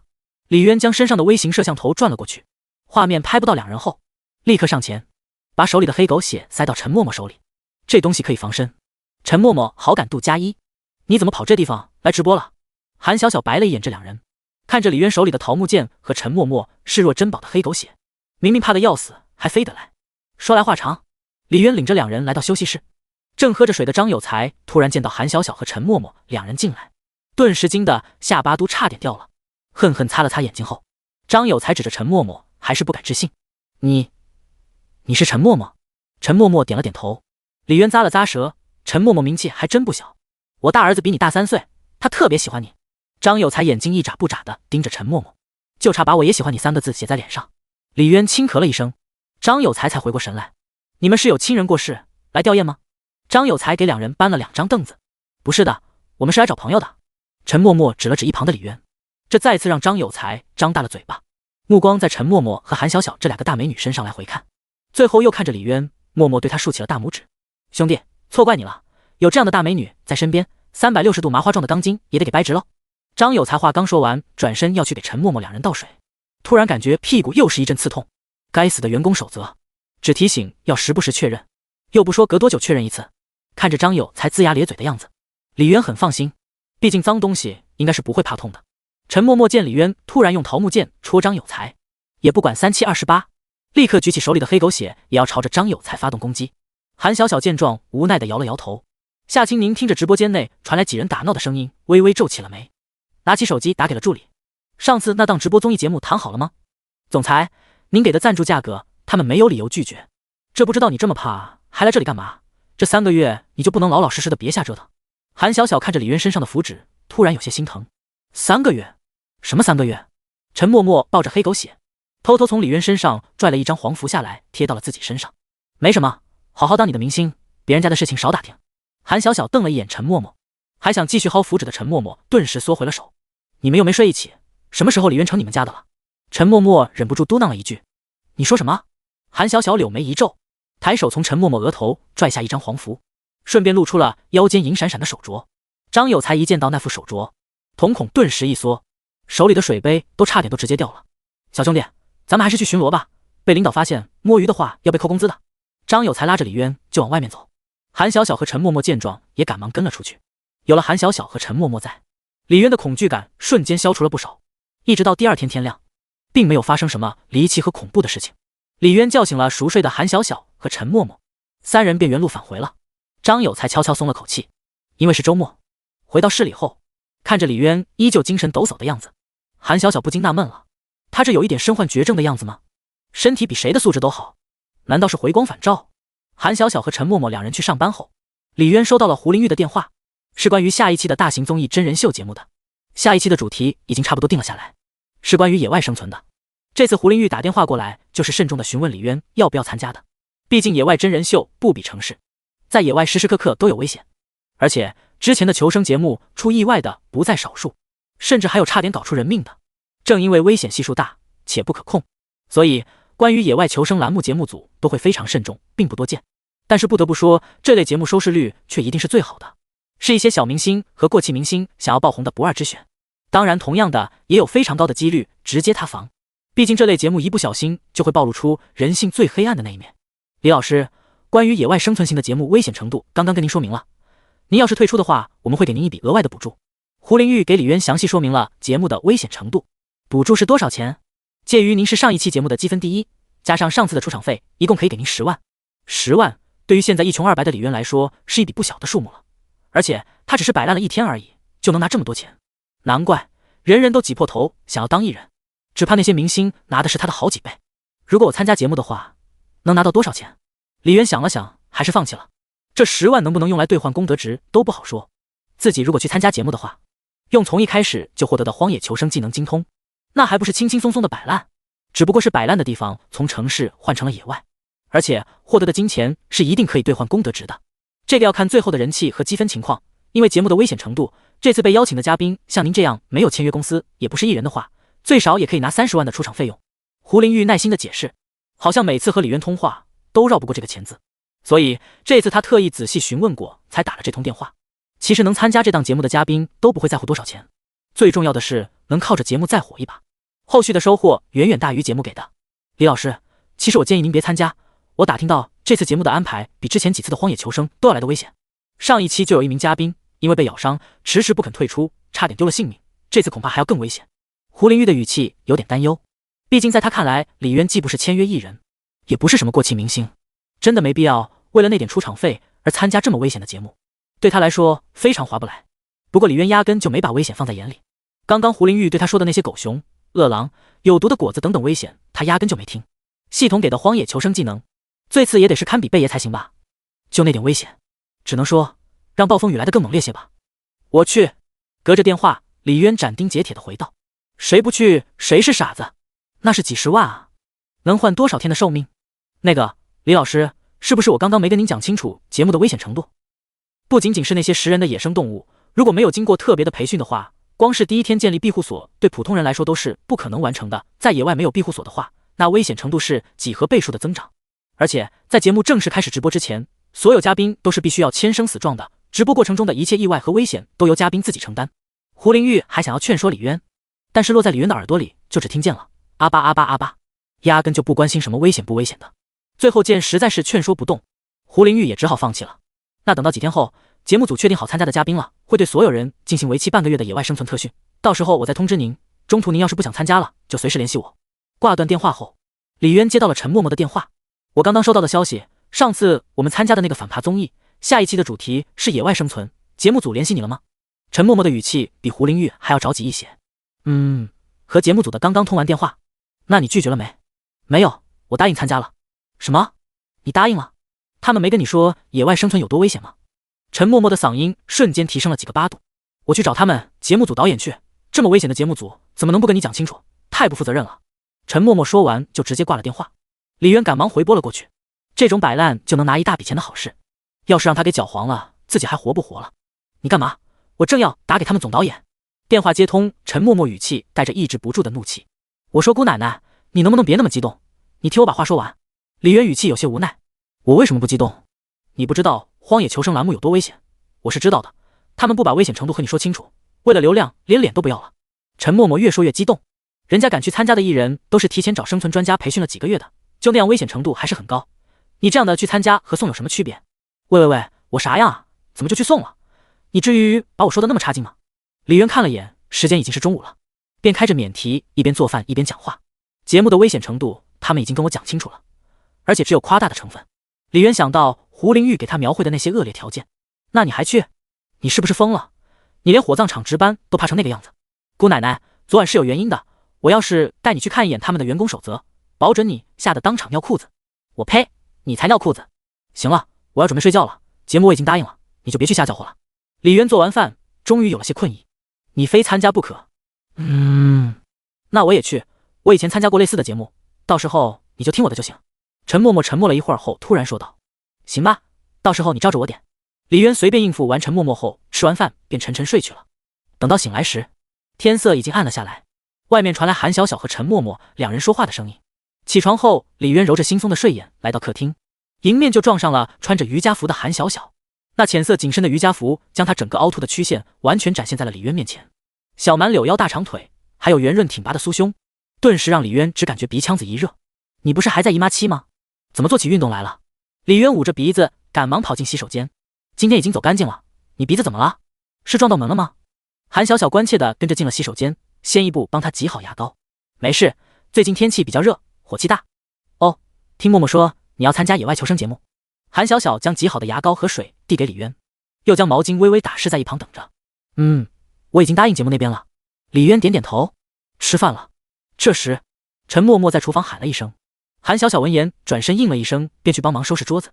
等李渊洗漱完毕，陈默默立刻把一碗替他盛好的饭递给他。托你的福，能吃到大明星亲手做的饭菜。韩小小看着一桌子色香味俱全的饭菜，心里暗暗发誓一定要学好做菜。李渊能明显感觉到今天饭桌上的气氛已经没有前2天火药味那么浓，刚松了口气，回头就发现自己的碗里又被叠满了菜。我说了你不要给他加韭菜，不对，你哪里来的韭菜？我明明没做呀。陈默默看着李渊碗里的韭菜呆了呆。让你做你不做，我自己去楼下买的，怎么样？就是气死你。韩小小对陈默默露出一个大大的微笑，又给李渊加了一筷子韭菜。李渊吃着碗里永远都不会变少的菜，不敢说话。李渊，我肚子痛，你抱我去睡觉。沙发上穿着清凉睡衣的韩小小捂着肚子，扭头看向正在扫地的李渊。这装的还能再假一点吗？你自己说的，你大姨妈已经走了。我不管，反正我肚子就是痛，你抱我，我自己去不了。韩小小一双眸子如秋水，浑身散发着勾人的气息。李渊冷笑一声，就这拙劣的演技还想骗到自己？我一拳把你打哭。韩小小摔门进了卧室。看吧，小把戏一眼就看穿了。第2天，李渊送韩小小到市局后打开了某音直播，瞬间涌进来了几百个死忠粉。渊神今天是算命还是火葬场？渊神干点阳间的吧，昨天吓得我一晚上没敢关灯睡觉。渊神今天是不是又要给我们一个惊喜？李渊看了看系统面板，之前的职业技能都还在冷却中，赚到的钱也没办法兑换成功得值，这不得不让他有充足的理由摆烂到综艺节目录制。不过下一秒，系统的声音又响了起来，系统已为宿主开启功德值兑换职业技能功能。铺盖仔，这是存心不想让自己摆烂。李渊打开系统面板，看了一眼，里面已经出现了一部分可兑换的职业技能。最少的洗碗精通拖地精通需要 0.5 功德值，其他的价格大多都在1功德值，1功德值就是1000大洋。什么兼职能一天赚1000？这不妥妥的大怨种吗？直播间，夏天的清明打赏了2个嘉年华。李渊立刻抬头看着嘉年华的特效，嘴角不自觉的就翘了起来。抱歉，他收回刚刚说的话。李渊迅速打开了兼职网，划了半天还是没找到一个合适的，要么价格太低，要么要求干满1周或以上的。要不今天带你们去送外卖吧。李渊看着急招外卖骑手的广告，以及只需 0.5 功德值便可兑换的骑手精通。送外卖？直播间观众愣了愣，送外卖算才艺吗？渊神这是江郎才尽了，只能表演送外卖了。成功兑换出骑手精通后，李渊给汤家明打去了电话。喂，小老弟，你那辆破电驴借我用用，下班还你。那可是我心爱的小摩托，你可以说我穷，但是不能说我的电驴破。汤家明一边说，一边把钥匙送了下来。李渊骑上汤家明心爱的小摩托，直奔外卖站点。元神还真送起外卖了。元神接完地府，又开始接地气了。你们别小看送外卖，这也是技术活，得对周围特别熟悉才行。很多小区和弄堂里面导航也得歇菜，送好了月入过万，送不好还倒贴钱。我复议，我以前送过2天外卖，分币没赚，还赔了50块钱，真是晦气。领完黄袍工作服，临时培训了1刻钟。李渊马上就接到了人生的第一单，在系统自动下单的一瞬间，骑手精通立刻在李渊脑子里迅速规划出了一条最短最快的路线。看着李渊信心满满，等着看李渊出糗的观众老爷们惊奇的发现，李渊不仅没用导航，小电驴左拐右绕，连哪个小区的后门能超近道都知道，甚至哪个小区消防铁门破了个洞可以钻出去，剩5分钟都知道。看着李渊不慌不忙个超着众意想不到的进路，10几分钟已经送出去了5单，连顾客都纷纷觉得不可思议。平时下单后都要20分钟才能送到，结果李渊直接10分钟不到。直播间的观众妈了，卧槽，天选外卖骑手，永不超时。我要是有渊神这么熟悉路的话，还打什么螺丝？送外卖1个月不得挣他个2、3万啊！卧槽，这个破小区的门牌号是不连的，他竟然连找都不需要找。当李渊把外卖送到一个自建小区，直播间送过外卖的都呆了，这里的门牌号都是乱的，我送了几十次，每次都得问好几个人才能找得到，有2次绕了我10几分钟，眼看超时了，就是找不到门牌。这位观众的语气充满了不友好，想必是对这个小区有不小的阴影。李渊一口气送完5单，接到第6个单子时看了眼备注，眉头一皱，麻烦小哥哥帮我买2袋10斤的大米一起送上来，谢谢比心，不买会给差评哦。再仔细看了眼地址，不梯6楼，看着还挺有礼貌的，应该是个手无缚鸡之力的女孩子吧。李渊想也没想，直接点了拒单。别以为你有礼貌就可以提无理的要求，都是第一次送外卖，凭什么惯着你？下一个单子还是个有备注的单，和女友异地恋，刚刚电话里听见有别的男人的声音，麻烦帮我看一下他家里是不是有别的男人，加 WX 给你感谢费，感谢。李渊默默接了单，然后打了电话过去加了老哥的 WX。 老哥二话不说直接 V 了50过来。异地2年了，我对他100%顺，但是最近发现他越来越不对劲，也可能是我想多了。看着聊天框老哥述说着异地恋的艰辛，让直播间的观众都心疼哭了。老哥放心，我会帮你留意的。李渊拿到餐后，用最快的速度超最近的道奔向了莲花小区6栋203号。来到目的地，这是一栋老小区，周围进进出出的大爷大妈比较多。李渊一路骑行来到6栋楼下，一个漂亮的甩尾停好车，直奔203号。李渊默默拿出手机给老哥拨去了语音，在敲了几次门后，暗红色贴着不少开锁小广告的防盗门被打开了。李渊看了一眼开门的，是个穿着背心拖鞋胡子拉碴的男人，心瞬间就凉了。我没点外卖啊。男人诧异地看着李渊，李渊已经从蓝牙耳机中听到了老哥心碎的声音，只能在心中默默祈祷他不要想不开。李渊把外卖递了过去，刚准备走，就看到直播间讨论了起来。我觉得渊神帮人帮到底，要不问一问吧，万一是他爸爸呢？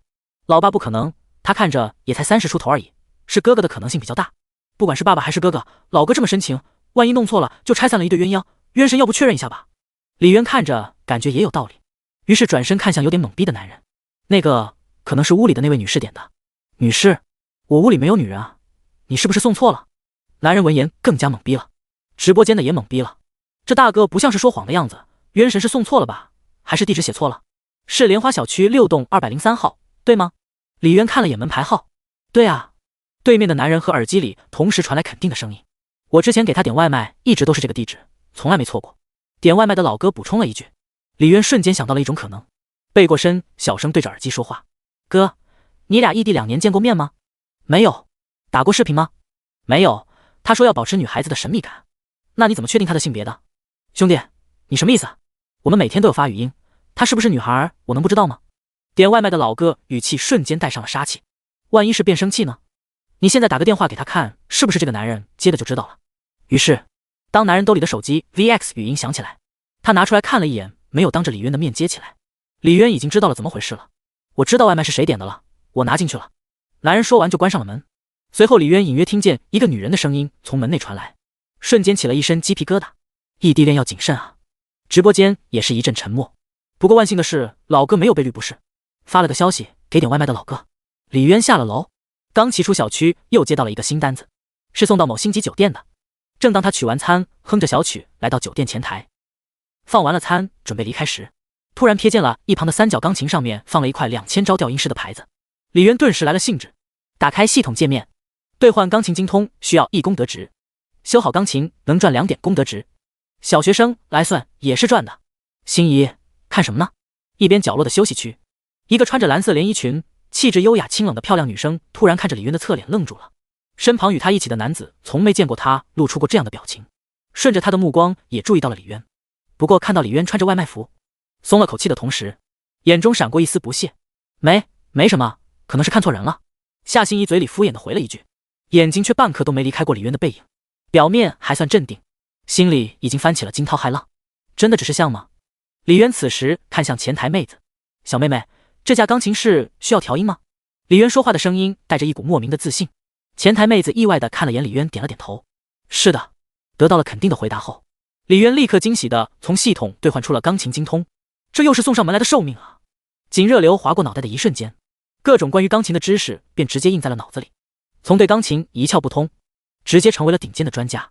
就在前台奇怪李渊把外卖送到了，怎么还不走时，却意外的迎上了他深邃的眼眸。这架钢琴我会调，能让你们负责人过来一下吗？啊！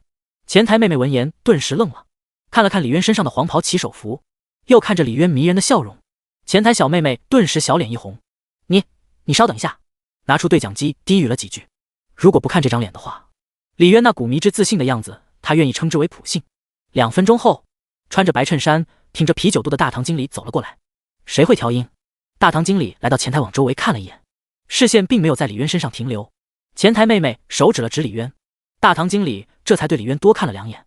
把外卖放好了，就抓紧走吧。不是经理，他就是说可以调音的人。前台妹妹有点委屈的说道，她已经后悔把经理叫过来了。一个送外卖的怎么可能会修钢琴啊？可恶，刚刚竟然被他的颜值给迷惑了。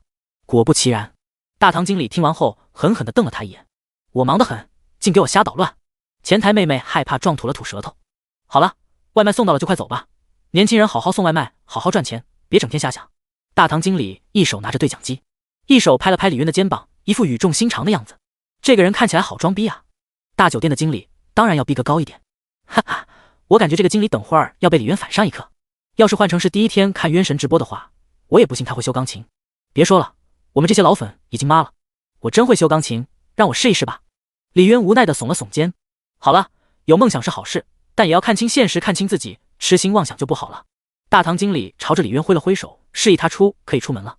开玩笑，这可是三角钢琴，可不是普通人家的电子琴可以随意玩弄。不试试怎么知道梦想会不会照进现实呢？李渊摊了摊手，他刚花了1天的寿命兑换的技能，你不让我修钢琴和杀了我有什么区别？那琴价值30几万，弄坏了赔得起吗？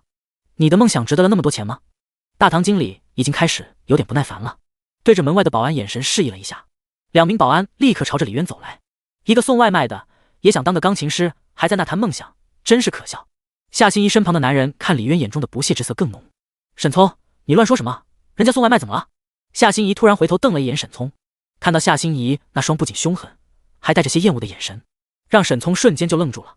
他从高中开始喜欢夏心怡，但那时候夏心怡是闪闪发光的校花，而他家庭条件一般，长相一般，学习一般。对于夏心怡，他只能躲在角落默默的仰望。一直到高3和大学，家里突然做起了生意，而且越做越好。到了上一次的同学聚会，他自觉现在的他已经配得上夏心怡。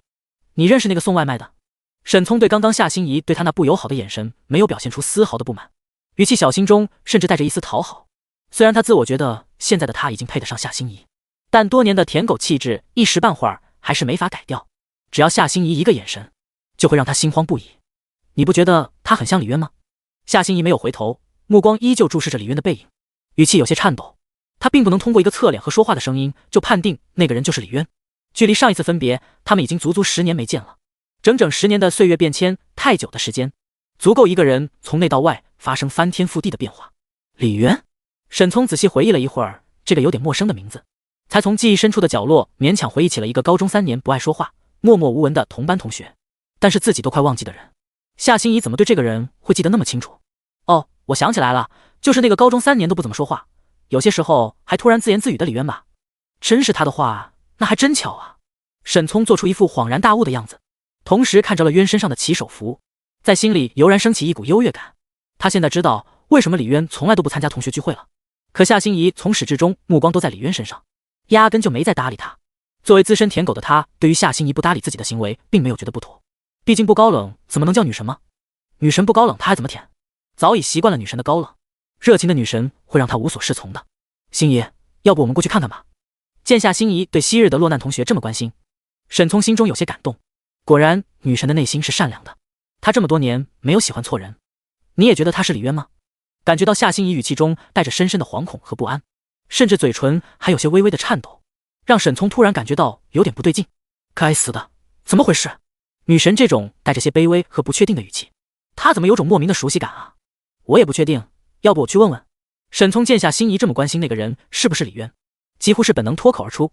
夏心怡再次看了看李渊的侧脸，接着冲沈聪点了点头，双手食指已经紧张的紧紧绞在一起。沈聪见状，大脑顿时一阵眩晕。夏心怡这既害怕又想要的模样，不正像极了高中时期作为舔狗的自己吗？心怡，你和李渊什么关系啊？沈聪看着夏心怡漂亮到没有瑕疵的脸上充满了紧张，这反常的样子，连他自己也不自觉地跟着紧张了起来。难不成他们以前曾经有过一段不为人知的过往？沈聪心中顿时一惊，可这个念头马上又被自己否定了。不可能，绝对不可能。一个是学校所有人心中完美无瑕的白月光校花，一个是除了长得帅一些其他都一无是处的学渣，这两人怎么可能会有交集？他们凭什么有交集？夏心怡深吸了口气，脑子里慢慢回忆起那年夏天的一个傍晚，放学后他在教室被壁咚强吻到几乎要窒息，以及之后那短暂却最快乐的15天。你的脸怎么红了？沈聪看着夏心怡脸上的表情不断变换着，就像他此刻悬着的心情。没事。夏心怡拿起水杯喝了一口水缓解心中的悸动。你快走吧，趁我现在心情不错。酒店大堂经理瞥了一眼李渊身旁的2名保安，2名保安对着李渊同时做了个请客的手势。李渊无奈摇头，真的不再给你们自己一个机会了吗？走走走。大堂经理不耐烦地挥着手。怎么了？还没找到能修好钢琴的修理师傅吗？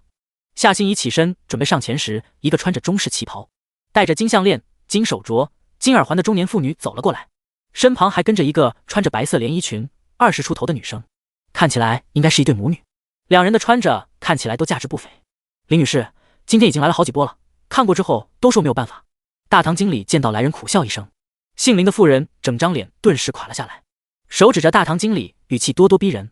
那怎么办？明天就是我女儿的生日宴，钢琴是她准备了很久的特别节目，不能没有的。定之前你们是跟我们打了包票的，要是搞砸了的话，你们就自己看着办。妈，我都说了，这次的生日宴对我很重要的，几乎所有的同学都会来参加，要是搞砸了，我就离家出走，和你们断绝关系。中年妇人身旁的女生手里拿着一本琴谱，脸上气鼓鼓地朝着她大吼。一旁还没离开的李渊一听，立刻回头看着那对母女，尽量让自己看起来真诚一点。我会修琴，要不然我试试吧，修不好不要钱。从不吃亏的他，总不能白白损失了这1天的寿命吧？你，一个送外卖的。中年妇人上下打量了李渊一番，身上的深黄袍实在是太显眼了。怎么这些人都那么看不起送外卖的啊？是啊，靠自己劳动赚钱，而且现在送外卖比很多工作的工资都高，他们凭什么？很正常的，我以前困难送外卖过度的时候，经常被人保安门卫还有顾客故意刁难，做服务行业的就是孙子。直播间有人忍不住吐槽起来，其实有些人看不起送外卖的本质是甲方对乙方的掌控，他们花10几块钱就可以对骑手指手画脚，随手一个投诉差评就会让骑手扣钱难受1天，自然就有人觉得自己高人一等了。渊神，快给他们狠狠上一课，好好教育教育他们，让他们以后少狗眼看人低。是啊，渊神让他们看看骑手这个职业比他们想象的神秘的多。渊神，让他们看看骑手不是好欺负的，我给你刷嘉年华。直播间，夏天的清明送出一个嘉年华。李渊看了眼弹幕，嘉年华什么的不重要，满足观众老爷们的要求，那不是他作为一名主播的基本素养吗？我说，你这送外卖的怎么回事？信不信我让你以后附近的所有酒店都进不了？大堂经理见到李渊，顿时又气不打一处来，2名保安也立刻就要上前动手。他是我朋友，你们别动他。夏心怡见几人要动手，立刻不顾一切跑了过来，张开双手将李渊紧紧护在了自己身后。沈聪见状也赶忙跑跟上来，将夏心怡护在了身后。画面顿时有些喜感。沈聪回头看了一眼目光坚毅的夏心怡，心中说不上来是什么感觉，反正感觉不太好。两名保安见沈聪和夏心怡穿着打扮也是一身价值不菲，也不敢再动手。见几人没有动手的意思，李渊对夏心怡道了声谢，接着微微一笑，目光看向妇人身旁的女生，眼神故意露出一丝挑衅和不屑。有规定送外卖的不能懂钢琴吗？你这眼神什么意思？那女生本就心情就不爽，在注意到李渊看自己的眼神后，果然沉不住气，立刻像是被点着了的火药桶。你一个臭送外卖的，凭什么用这种眼神看我？暴发户就是暴发户，脾气大，自以为是，还没什么教养。李渊嗤笑一声，而他这一声瞬间让这对母女呆住了。女生看了一眼身旁的母亲，眼中露出一丝不解。中年妇人脸色此时已经有些难堪了。李渊说的没错，他们就是暴发户，而且是令无数人羡慕、一夜暴富的那种。但家家有本难念的经，即使是他们这样的暴发户也有烦恼啊。暴发户在他们这个财富圈子里一直都是被时不时调侃和嘲笑的对象，所以他们最近这1年来，不管是在圈子还是学校同学、老师等人面前，已经用最大的努力在去掉自己身上暴发户的标签。对于现在想要极力摆脱这3个字的他们来说，这3个字就是他们的命门。当被用作攻击时，犹如降维打击，轻松就将他们缴了械。我们才不是暴发户！女生立刻慌慌张张的想要极力掩饰自己刚刚的失态，然后有点心虚的举起了手里的琴谱。我从小就学钢琴的。李渊看了一眼他手里规规整整的琴谱，看起来有点水准，但不多，更谈不上什么从小就学。李渊突然起了一丝想要逗一逗他的玩心。你确定自己从小学钢琴，对全世界著名的钢琴曲一定都知道了？是啊，从小就学。女生立刻昂首挺胸，为了在同学中摆脱暴发户的标签，她对钢琴还是下了极大功夫的。她不信自己会连一个送外卖的都比不过。听说过英雄联盟吗？女孩摇头。那是什么？李渊放心了。哦，那鼎鼎大名的诺克萨斯狂想曲你一定会弹吧？李渊慢悠悠地说道。啊！女孩立刻有点懵。嗨嗨，不是从小就学钢琴的吗？不会连听都没听过吧？李渊干咳一声。那班德尔摇篮曲总听过吧？德玛西亚进行曲，祖安合奏交响乐，兰德里的苦楚。李渊一脸从容地说出这些曲名，直接把他 CPU 给干烧了。女生一脸迷惑地看了看李渊，又看了看手里的琴谱，总感觉有点不对劲，但又说不上来哪里不对。这些名字都很符合钢琴的曲名特征，可这些名字他连一个都没听过。难道一个外卖骑手真的比他还懂钢琴？此时女生看李渊的目光出现了微妙的变化。噗，渊神说的这些不都是英雄联盟游戏里面的地名吗？什么时候变成一首首钢琴曲了？当然是炸那个火气大的小娘们的啊！渊神这么聪明，怎么会有你这样的蠢货粉丝？快说你是假粉丝！渊神那一本正经说出口的模样，我10年老玩家，但凡少玩1年，都要被他给忽悠住了。哈哈，渊神这临场瞎编的能力真的是神了。这几人里面除了李渊，只有沈聪玩过英雄联盟，当然夏心怡也是听说过的。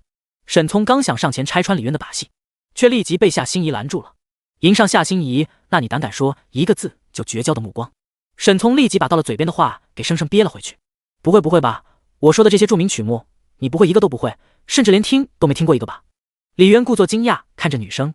不仅这样，李渊继续胡编乱造了很多大师和曲目风格出来，什么舒瑞玛的霸道总裁曲风，利桑卓的高冷女神曲风，比尔吉沃特的热情奔放，这一个个对于女生来说完完全全陌生，但听起又很高大上的曲名，瞬间把整个场子都镇住了。直到女生的目光从最开始的不屑到心虚，再到羞愧，最后把整个头都低了下去，完全不敢直视李渊的眼睛，连他妈看李渊的眼神也逐渐生出了一丝崇拜，那是他们对高雅艺术的向往。这一刻母女俩已经折服于李渊在钢琴领域的学识了。谁懂的啊？随便遇到一个外卖骑手，在钢琴的涉猎竟然都比他学了1年多广，他前不久才建立起来的自信和骄傲，在此刻被一个外卖骑手直接给定点精准爆破了。我只会琴谱上面的曲子，只听过中世纪的曲子。面对能轻易看穿他们暴发户和自己练琴时间说谎的李渊，女生语气弱弱收起了骄傲的语意，直接缴械坦白了。直播间已经笑不活了。哈哈，这小娘们直接认怂了，还得是渊神啊，一出手3言2语的胡编乱造就把这叛逆的小娘们给彻底拿捏了。同样是9年义务教育，为什么渊神能一直这么秀，连我巅峰时期都要暂避锋芒？有一说一，这小娘们和他妈也不是完全不讲道理的人。废话，这里是人来来往往的酒店，他们这样的暴发户要装上层人士，当然不能在人前失了风度。现在能让我修钢琴了吗？修不好不要钱，修坏了我自掏腰包。李渊见逼装的差不多，便义正言辞看向母女2人，把兑换的寿命补回来才是正事啊。女生看了眼中年妇人，中年妇人看着女儿殷切的眼神，以及被李渊身后学识所折服，一咬牙看向大堂经理。让他修吧，修坏了的话我赔。那我跟领导请示一下。大堂经理目光隐晦地看了眼李渊，迅速拿出手机拨了个号码。10几秒钟后，领导同意了。大堂经理此时的气势也弱了不少，目光时不时扫向李渊。懂钢琴的外卖骑手，他还真是第一次见。不过他可没有那俩女人好忽悠，他依旧不认为李渊能修好钢琴。昨天和今天陆陆续续来了好几批，都没能修好。他真有这么大的本事，还用送外卖吗？在魔都，有钢琴的家庭占比很大，调音师妥妥的高薪职业。调音师又轻松又体面，不比送外卖好得多了。或许他只是碰巧学过一些而已。不过既然上级领导同意了，那么李渊到底会不会修，会不会把钢琴弄坏，那都与他没关系了。反正口是领导开的，你在这等会儿吧，我去给你拿工具。说完，大堂经理便往里面走去。在此之间，夏心怡晶莹的目光就没有离开过李渊。你真的是李渊？一滴泪水不知不觉从夏心怡的眼眶掉落。李渊回头看去，从刚刚他就已经只觉得眼前这个很漂亮的女人很眼熟，但给他的感觉又和前女友不太一样。好漂亮的小姐姐！直播间的观众立刻被夏心怡的颜值给牢牢吸引住了。我是夏心怡啊！看到李渊有点迷惑的眼神，强忍着内心的激动。10年前你突然辍学，我到处打听过你的消息，每天放学我都先去你家，可当时连你爸妈也不知道你去哪了。说到最后，他的整个人都在微微的颤抖。不过一旁的沈聪听完则反应还要更大一些。我在渊神和这位美女当中嗅到了不同寻常的味道，我也闻到了奸情的味道。渊神外面又有狗了，我还得去陈默默的账号底下留言。先别去，再观察观察。你看美女小姐姐身边的男人好像特别激动的样子，据我观察，事情可能没那么简单。有道理，看起来复杂的事情往往不简单。夏心怡，经这么一提醒，李渊终于想起来了。夏心怡是他实打实相处过3年的同班同学，对他的印象要远胜于其他前女友。在李渊的印象里，夏心怡是个穿着干净的校服，扎着马尾，一举一动满是青春活泼的样子，与眼前这个白色露肩连衣裙、留着空气刘海、浑身有些清冷的样子有不小的差距。虽然现在化了淡妆的夏心怡要更成熟漂亮一些，但与李渊印象里面素面清纯的白月光校花判若两人。这位是……李渊指了指夏心怡身旁，正双手紧紧握着拳，看起来有点激动的沈聪。他是沈聪，也是我们高中同班同学。夏心怡看了一眼向身旁的沈聪，目光又重新回到李渊的脸上。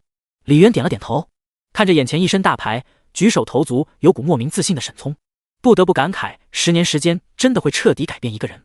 印象里的沈聪是个怂包又窝里横的家伙，在宿舍的时候经常欺负比他还胆小的，面对夏心怡时畏畏缩缩，连正眼都不敢看人家，只敢在忍不住的时候偷偷摸摸往夏心怡课桌里塞零食。夏心怡追问谁放的时候，又死活不敢承认，只能眼睁睁看着他把零食丢进垃圾桶。这时夏心怡突然意识到了什么，身体立刻悄悄地往边上挪了挪，让自己远离了一些沈聪。我和沈聪也是很久没联系过了，今天在路上偶遇的，老同学叙旧的原因才来这里吃了点东西坐了一会儿。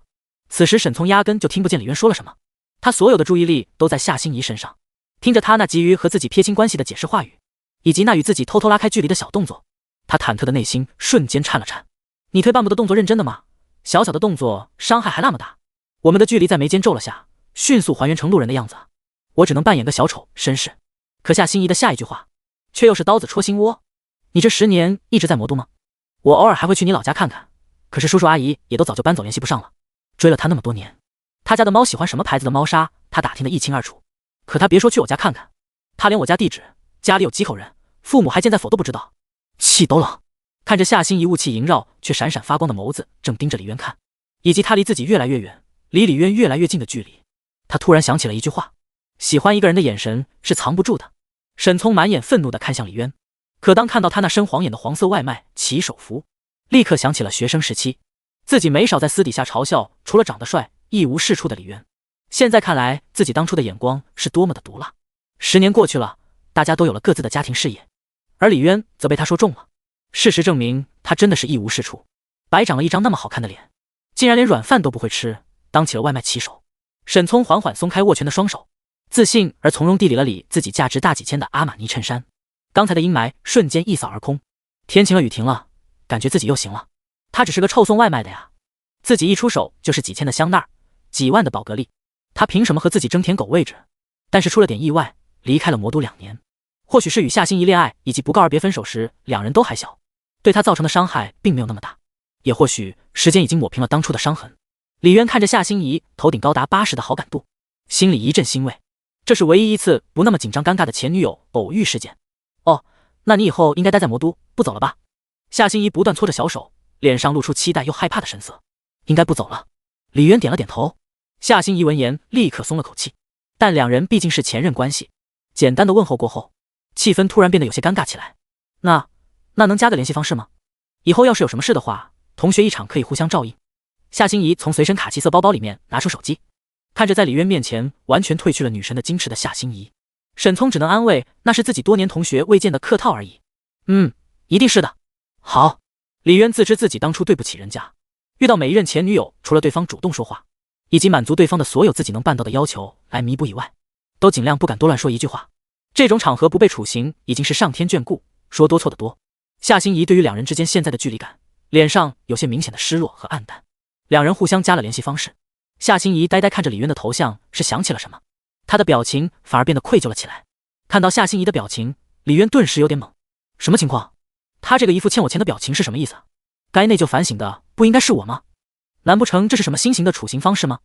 其实都怪我，当初对你了解的太少了，我是真的不知道你不吃香菜的，真的不是我故意要加的。夏心怡突然脸上满是懊悔的看着李渊，我问了好多人才知道，对于不吃香菜的人来说，那一口香菜入嘴伤害有多大。后来我想找你道歉，但是已经到处都找不到你了，真的对不起。夏心怡越说越内疚。李渊的思绪瞬间闪回到高三的那个中午，两人在小树林的凉亭，夏心怡一脸幸福的给自己投喂着他从家里带到学校的午饭。可那时候李渊距离必须展开下一任的时间已经不多了，他满脑子都是怎么分手。当夏心怡将一口带着不少香菜的饭菜喂进自己的嘴里，那浓烈的不适感让他瞬间有了主意。于是第一例因为不吃香菜而导致的分手便诞生了。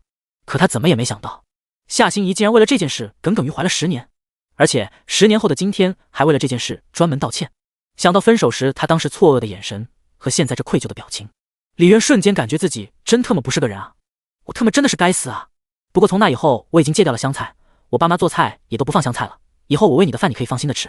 看着夏心怡真诚的脸庞，李渊的内心是崩溃的。还有什么处刑比这还伤人？这比千刀万剐，杀了他还难受啊！不是不报，时候未到。铺盖仔，咱们都是害人不浅的祸害，启动自爆功能吧。这个前女友我是一个都见不下去了。另一边，这比杀了我还难受啊！此刻沈聪呆呆地看着夏心怡，他的内心也是崩溃的，心脏犹如正在被千刀万剐一般的疼。那是他舔了整整10年的高冷女神啊！为什么他会说出那样的话？带饭喂饭，对他百依百顺，为他改掉口味，甚至在被扑啊以后主动道歉。为什么这些离谱的行为又这么熟悉？他想到了当初高中时发现夏心怡很喜欢吃香菜，以前从不吃香菜的他，现在在家顿顿都要炫上一碗。可这不是作为一只舔狗的自我修养吗？舔狗的属性到底为什么会出现在他高冷的女神身上？所以那些可能都是真的。你舔了10年都舔不到的女神，也可能会是别人的舔狗。我给你当舔狗，你又给别人当舔狗，还是个送外卖的骑手。既然这样，倒不如省去中间商，我直接去舔骑手。不啊，心怡！霎时间，沈聪只感觉心拔凉拔凉的，好像世界突然下起了大雪，雪花飘飘，北风萧萧。可为什么这么悲伤的时候，我会想到潮汐海陵？李渊，你现在住在哪？夏心怡见李渊半天不说话，便追问道。李渊瞬间一个机灵，住在哪？这看似一般的问题，对李渊来说却直击灵魂，犹如地狱一般难答。韩小小、陈默默，难不成还要再加一个夏心怡吗？凑成3人斗地主，还是4人麻将？其实我现在借住在别人那里，魔都的房价那么贵，你懂得。李渊渊有些心虚且模棱两可的回应着，他实在没想好怎么让夏心怡加入。面对韩小小和陈默默，3个女人一台戏，5个女人要你命，2个女人应付起来都够呛的了。每天吃饭就和打仗似的，碗里永远看不到底下的白米饭。塔姆来了都得直呼菜吃不完，根本吃不完。让他俩见到夏心怡的话，回去是听戏还是干仗都不一定。想到韩小小的银手镯，李渊心中顿时一个机灵。看着李渊局促的样子，沈聪都顾不得悲伤，瞬间又来了精神。说到房子，那不正撞到我的擅长的领域了吗？魔都3套房产4辆车，还有谁？夏心怡这个问题看似寻常的问题，实则暗藏玄机。通过询问住在哪来判断他有没有房子，房子偏不偏，从而来判断他的经济条件。谁知道李渊这个白痴竟然把借住别人家都交代了出来。嘿嘿嘿，这一轮我沈聪完胜。这个世界不管女神还是女神经，果然都还是最看重物质条件的。他一个外卖骑手，拿什么给女神幸福？拿什么给女神一个安稳的家？我区区一件衬衫就低他1个工资了，他拿什么和我斗？一无是处就是一无是处，连个住的地方都没有，还得借住朋友家。呵呵，你那个朋友也是倒了血霉，怕是私底下早就看你不顺眼，想把你扫地出门了。难不成你还想带女神住桥洞吗？此刻沈聪不自觉翘起的嘴角比全自动14克瓦茶还难压。夏心怡似乎也觉得自己这么问有些冒昧了。你别误会，我不是那个意思。夏心怡看到李渊的局促，慌忙摆手解释，我只是想知道你住哪，如果离我家近的话，我想说我家的猫会后空翻，你信吗？看着夏心怡已经紧张到有些语无伦次的样子，李渊和沈聪都有点懵。明明被处刑的是我，为什么他看起来比我还要紧张？为什么女神家的猫会后空翻这么重要的消息我都没有打听到？猫会后空翻？有养猫的科普一下，是真的吗？我养猫的，猫会不会后空翻我不知道，我只知道当有一个女生对你说她家猫会后空翻的时候，你最好识相点，主动说去她家看看，然后记得带上 TT。 啊，那我错过了什么？上次有个女生说她家猫会俯卧撑，我还当成嘲笑了她。为什么又是这样的大美女对渊神倾心？我的后槽牙已经咬碎了。作为陈默默的忠实粉丝，我必须要去陈默默的账号底下控诉渊神的行为。可是我觉得这个夏心怡小姐姐也很好啊，你可不要乱说她的坏话，一不小心让她被网暴我就上门刀了你。可是陈默默温柔可爱，善良贤惠，会做家务会做饭，那你怎么知道心怡小姐姐不会呢？那你们家的猫还真是骨骼惊奇，万中无一的练武奇才哈。呵呵，李渊已经不知道该说什么好了，他的脚下又开始规划3室1厅的布局了。不过幸好气氛正僵住的时候，酒店大堂经理及时出现了。给你工具，你抓紧时间，修不好的话还得联系别的调音师上门，修坏了的话我会报警。大堂经理说着，态度有些恶劣的将一个黑色工具袋往李渊手里一丢。对于这个救世主，李渊立刻感激的看了他一眼，对上那真诚而感激的眼神，立刻让大堂经理愣了愣。我那么对他，他还对我心存感激？一阵愧疚感突然从心底油然而生。我刚刚是不是对他太过分了？他也只是个靠双手努力奋斗的年轻人啊，以后我儿子如果也送外卖，也被人这样刁难的话，哼，真能装，恐怕连钢琴摸都没摸过吧，还修钢琴，看你弄坏了能不能赔得起。沈聪双手插兜，小声嘀咕了一句，但是迎上夏心怡杀人的目光后，气势瞬间怂了下来，弱弱的不敢再说话。小兄弟，你慢慢修，不着急，别修坏就成，修坏了也没事，有人会赔钱的。刚才还态度恶劣的大堂经理，被李渊用真诚的眼神必杀之后，态度直接180度大转变，顺带看了一眼边上的中年女人。你清高，你了不起，你用我的钱扛自己的铠。李渊点了点头，朝着钢琴走去。当他手指接触到钢琴黑色光亮外壳的一瞬间，整架钢琴的所有结构，包括每一颗螺丝的分布，都清楚地展现在了脑海中。打开钢琴琴键盖子，按了几个按键，仔细听了听后，李渊立刻知道了音色不准的问题出在了哪里。来了，渊神他带着教鞭走来了。渊神，我等不及了，快给他们上一课，就等你的教鞭呢。刚刚美女小姐姐我都没注意看。真的没看吗？也就看了一眼，大概5分钟。听完音后，李渊从工具包里拿出螺丝刀、手锤等，就要开始对钢琴下手拆卸。这顿时把身后的几人看得心惊胆战的。你就按了这几个键就要拆了它吗？你确定不再确认？李渊下手拆琴的那一刻，身后中年女人和大堂经理同时开口，此时他们的脸上写满了害怕。夏心怡也是一脸的紧张，此时他已经在盘算自己卡里还有多少钱，够不够替他赔的了。钱都是身外之物，重要的是万一对方报警说他故意破坏财物，那可是要坐牢的。没事，看我手法，专业的。李渊回头微微一笑，那股莫名的自信瞬间令人一阵心安。装逼，看你一会儿怎么死的。沈聪忍不住嘟囔了一句。可当李渊手法精准且行云流水的将钢琴的零件一个个快速拆下，然后又整齐的排列在地上，看着他优雅的动作，对钢琴的结构了如指掌的样子，所有人的脑子里都不禁浮现出了2个字：真他妈的专业。他真的只是一个外卖骑手吗？妈，他好像真的会修，难怪懂那么多我听都没听过的琴曲，他真的好厉害。拿着琴谱的女生两眼放光，崇拜地看着李渊。夏心怡立刻目光不善，警惕地瞥了他一眼。中年女人也是松了口气，不管怎么样，看目前的情况，应该不至于把钢琴给弄坏。随着李渊慢慢沉静，手里的动作越来越快。当他找到问题，开始试音时，不知不觉周围已经围了一圈的人，听着钢琴发出叮叮咚咚优美的声音，看着李渊犹如艺术家一般有条不紊不断调试着琴键，令不少人直呼赏心悦目。1刻钟后，第一轮音色试调结束，李渊将双手缓缓放在琴键，随着双手轻轻按下，指尖在琴键上不断跳动腾挪，一首时而悠扬婉转，时而激情高亢的优美钢琴曲在李渊手下荡开。在确定所有琴键都没有任何问题，李渊轻轻用双手盖住颤动的琴键，优美的音乐戛然而止。围观的众人瞬间从悠扬的音乐声中惊醒，露出一副意犹未尽的神色。好了，大功告成。李渊回头看了一眼大堂经理，才发现周围已经聚了20几个人在围观。将钢琴外壳重新组装好，李渊二话不说，直接掏出手机，调出收款码，对到了大堂经理面前。2000，谢谢。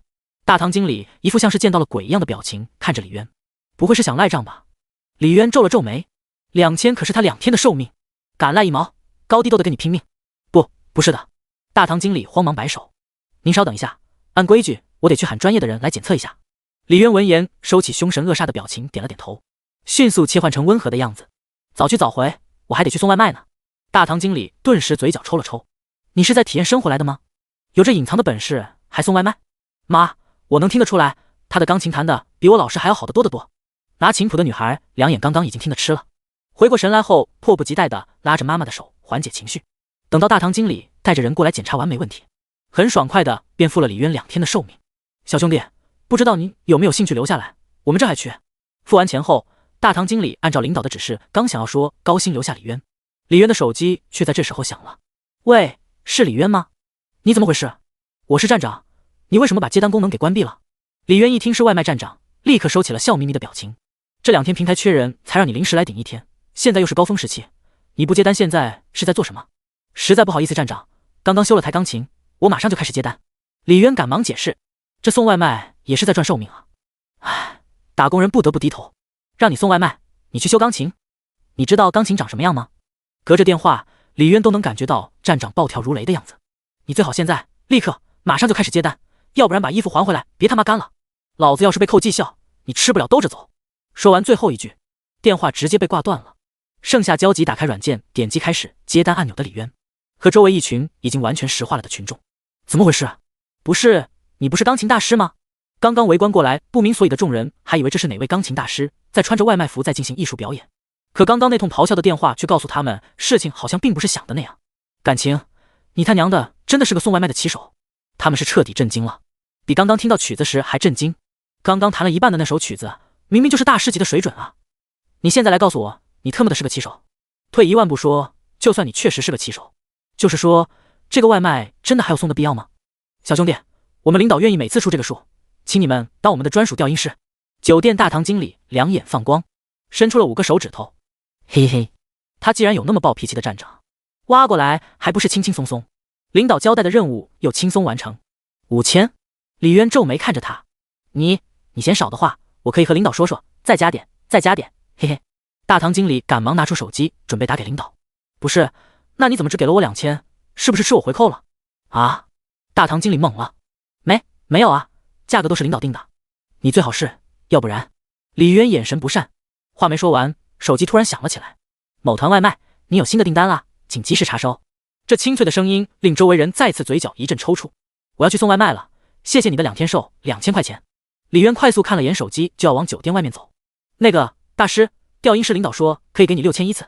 大师，我们女儿需要一个钢琴辅导老师，每节课给您开2万，您看能不能屈尊？没兴趣，现在的我只想专心当一个骑手。你也看到了，我领导超凶的。李渊大手一挥，逆着光走出了酒店。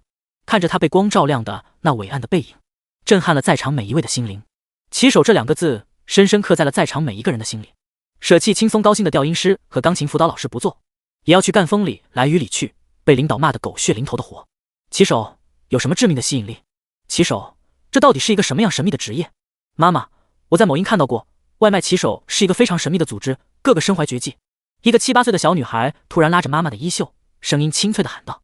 这样的话换做以前可能会招来一顿嘲笑，不就是臭送外卖的吗？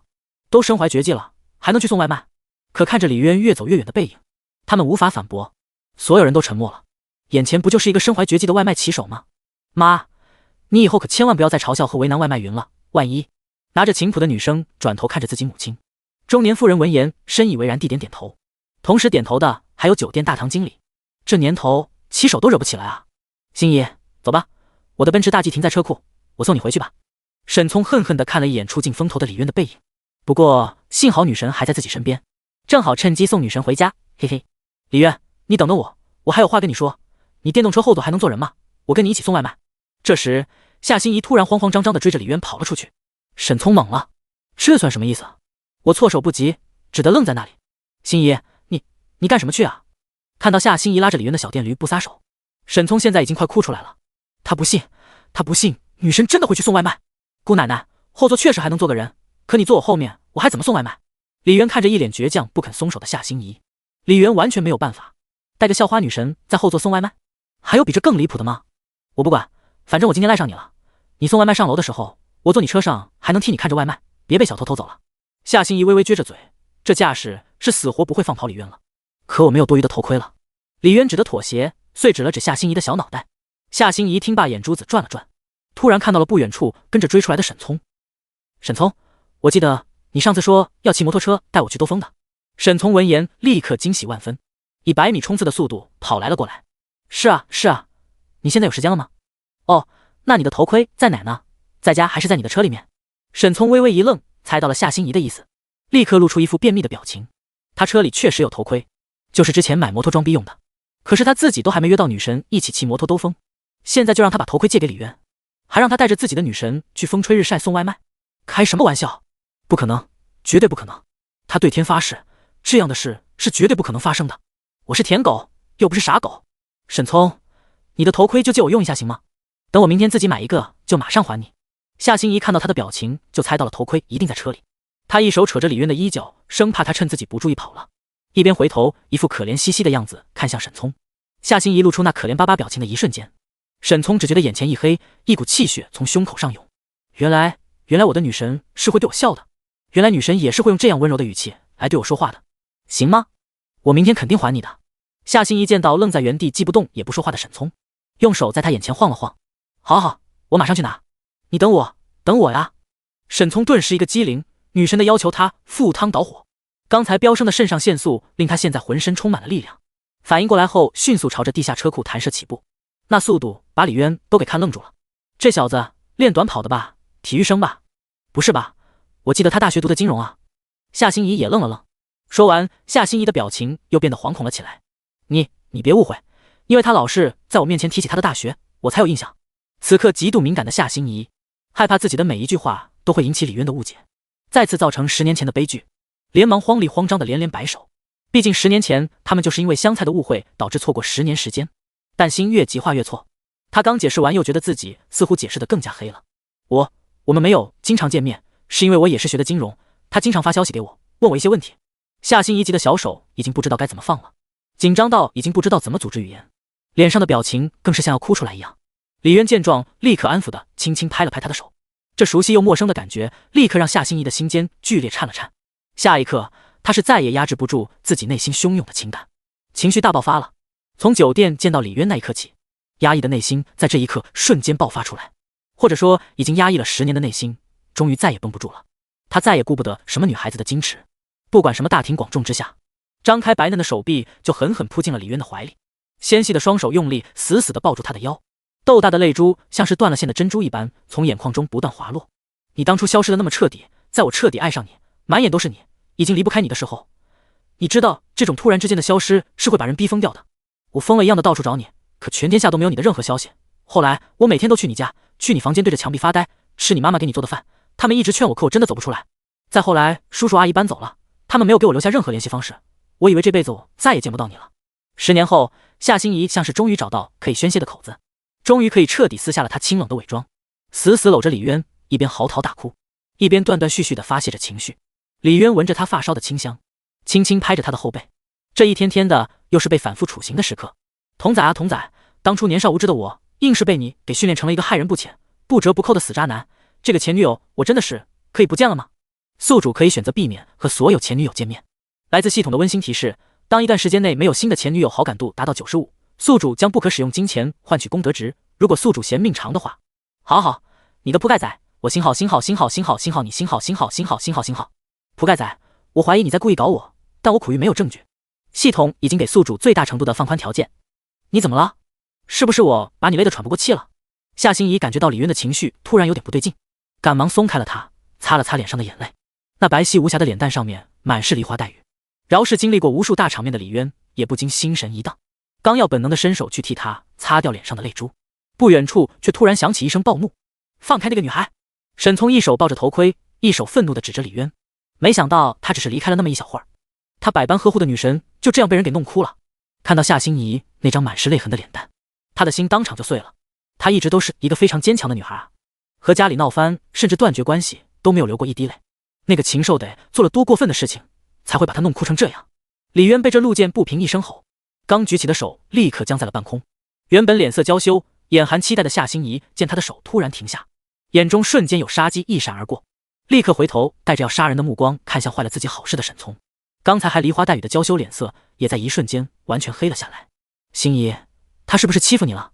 沈聪快步上前，正欲英雄救美，却突然发现夏心怡看着自己的表情怎么这么奇怪，怎么好像有股若有若无的杀气？错觉吗？心怡，你别怕，早就知道他不是什么好东西，现在被抓个现行，正好把他绳之以法，报警送他去踩缝纫机。沈聪磨刀霍霍，义正言辞。可夏心怡看自己的眼神到底怎么回事？那股杀气好像是从他的眼神散发的，他从没见过夏心怡露出过这样凶狠的眼神，还有这个愤恨到要吃人的表情，对着我是怎么个事？你应该对着罪魁祸首李渊啊。心怡，你是不是被李渊拿刀威胁了？你要是被威胁了，就眨眨眼睛啊。沈聪对着夏心怡疯狂眨眼暗示，把李渊看得以为他是得了干眼症。头盔给我吧，他外卖要超时了。夏心怡深吸一口气，缓解了想要杀人的情绪，朝着沈聪伸出一只白嫩如玉藕的手臂。沈聪微微一怔，本能的把头盔递给了夏心怡。谢谢。夏心怡接过头盔道了声谢。你帮我戴，这个扣子好难扣，我扣不来。看着夏心怡撒娇似的让李渊给他戴上头盔，沈聪的道心逐渐开始有了崩塌的趋势。心怡，他刚刚不是欺负你了吗？谁说他欺负我了？夏心怡眼神奇怪的看了沈聪一眼。沈聪瞬间语塞。戴好头盔的夏心怡慢慢调整位置，提起裙摆坐上小电驴的后座。还是第一次坐小电驴的他，那小心翼翼生怕掉下来的样子，看得沈聪又是一阵心疼不已。心怡，难道你真的要陪他去送外卖吗？你这样很不安全的。谢谢你的头盔了。夏心怡调整好位置，揽着李渊的腰，开心的像个小孩子。好了吗？坐稳了吗？李渊回头看了一眼夏心怡。好了。夏心怡开心的应了一声，抱着李渊更紧了一些。沈聪失魂落魄的看着慢慢启动渐远的小电驴，这就是所谓的宁愿坐在电瓶车上笑，也不坐在奔驰车里哭。可怜和他说话都小心翼翼的我，怎么会舍得他哭啊？沈聪想不明白自己到底输在哪。除了颜值，他明明哪都比李渊强啊。如果是因为脸的话，他可以去整容的呀。既然女人可以靠整容嫁入豪门，男人也可以整容迎娶女神啊。为了女神，他愿意牺牲自己。可看着远去的夏心怡，心中顿时一阵担心。心怡，没有我的保护，你一定要注意安全啊！一定要啊，心怡。呜呼，等一等，你停一下车。李渊的小电驴赶开出沈聪的视线。夏心怡突然喊停了他。这个头盔太重了，我们换一下。夏心怡说着就把自己头上那价值不菲、保护效果奇好的头盔脱了下来。李渊刚要拒绝，夏心怡直接用手堵住了他的嘴。你要是不换，今天我就不让你去送外卖。我记得你以前没有这股倔劲。李渊只能脱下自己那只简陋到只能覆盖到天灵盖的头盔递给夏心怡。不过幸好自己有车技精通，就算是小电驴，翻车的概率几乎没有。交换好头盔，两人继续出发。带着你这个校花大美女送外卖，我都觉得周围的光用眼神已经把我杀死了无数遍。李渊的小电驴走街串巷所过之处，不管男女回头率直接拉满100%。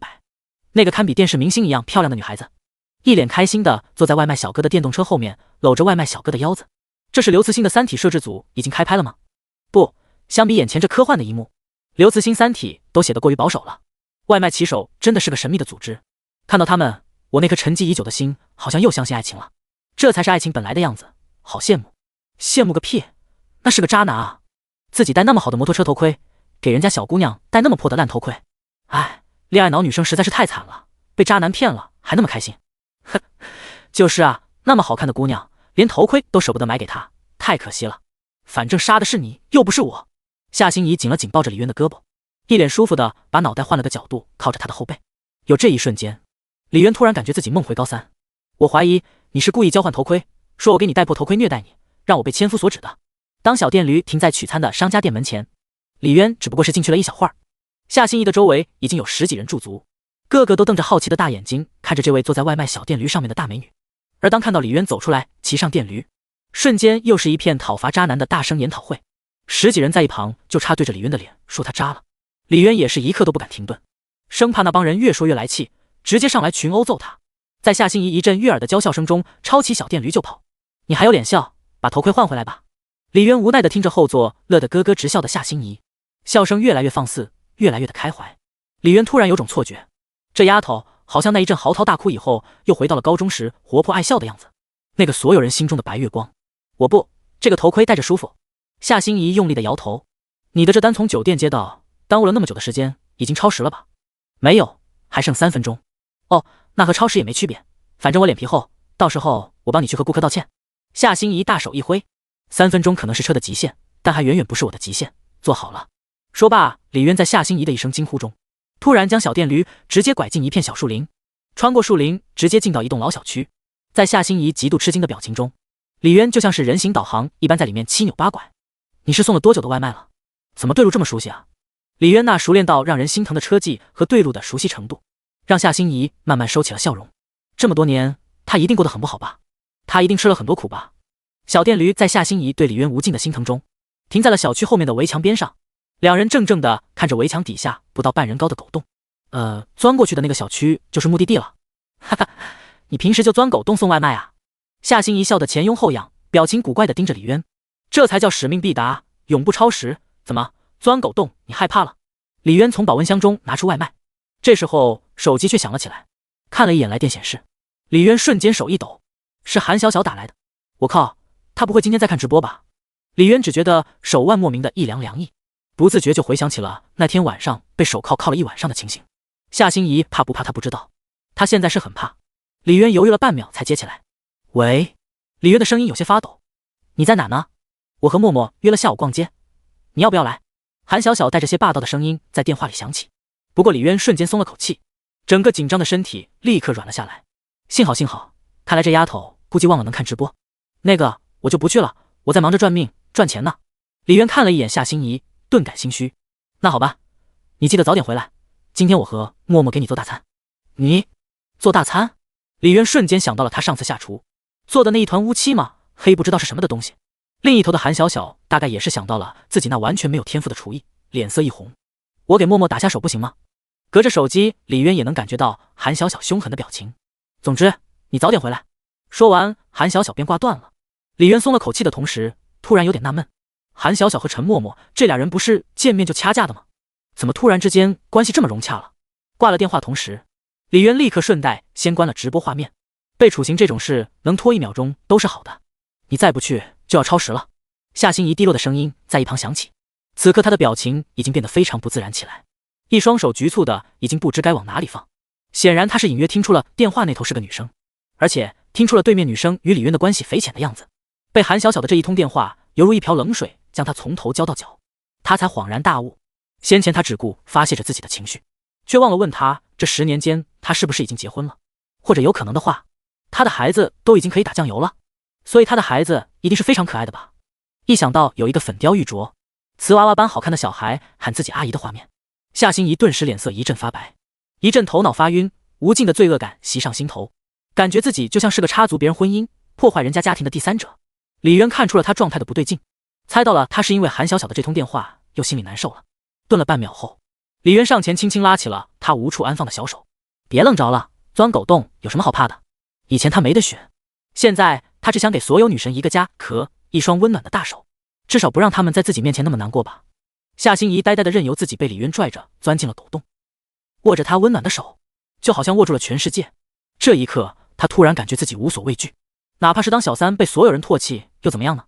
他不后悔，更何况看他现在的情况，和刚才接电话那紧张到害怕的样子，他过去和现在的婚姻一定是不幸福的。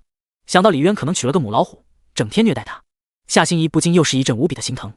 这个小三他当定了，正宫来了也不能阻止。既然你不好好珍惜李渊，那就不能去阻止他奔向更好的人。等李渊离婚了，他一定不会再让他风吹日晒送外卖了，一定要把全世界最好的都给他。他的孩子自己也一定会像对自己亲生孩子那般对待的。夏心怡她信念坚定。李渊，你儿子今年多大了？上学了吗？听说小孩子上学之前比较好亲近，上了学以后就开始叛逆了，后妈可没那么好当的。啥？我儿子？李渊一脸懵逼。夏心怡的声音很轻，两人一前一后钻出围墙。李渊只听见了你知道你儿子多大，回头却看到夏心怡那一副坚毅认真的表情，这个严肃的表情是瞬间让他想到了一种可能。一向还算镇定的他瞬间脑部一阵充血，心中顿时犹如万马奔腾。不会吧，难道他10年前偷偷给我生了个儿子？然后来惊艳了10年后的我。我特么的当爹了。可他记得明明每次都做好了措施的。该死的 TT 厂家，我能投诉吗？只是可怜了我那失散多年的亲儿子啊。9岁了。李渊抑制住心中的激动，嘴唇有些发抖的回道：9岁。夏心怡瞬间一愣，9岁再加上怀胎10月，那不就是10年前吗？原来他10年前就和别人。他突然鼻子酸酸的，有点想哭。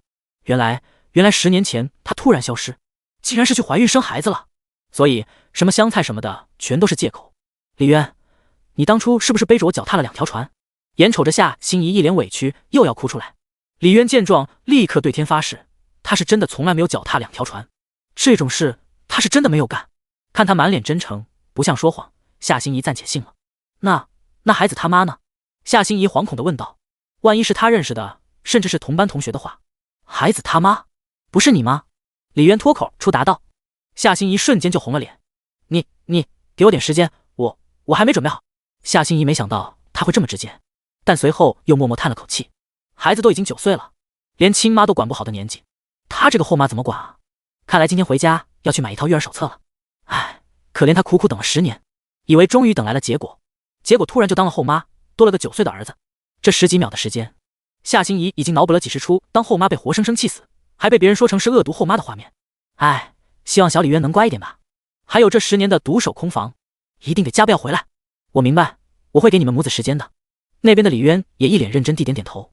让一个缺失了9年父爱的9岁孩子突然多了一个父亲，确实是需要时间给他心理准备的。此刻两人都在内心暗暗发誓，要当好一个母亲和父亲的责任。快去送餐吧，外卖已经超时了。夏心怡深吸了口气，重新调整好心情。李渊点了点头，两人各怀心思，手拉手进了小区楼。对了，我儿子叫什么名字？你问我你儿子叫什么名？夏心怡瞪大了眼睛看着李渊的侧脸，有点懵。到时候父子相认互相拥抱痛哭流涕的时候，我总不能叫不出他的名字吧？李渊一脸的无辜相。什么父子相认？夏心怡小小的脑袋大大的问号。难道不是母子相见吗？你不是说给我生了个儿子吗？李渊也有点懵。我没有啊。夏心怡下意识的看了眼自己平坦的肚子，然后两人怔怔的看着对方，两人这才意识到事情好像有那么一点不对。你结婚了吗？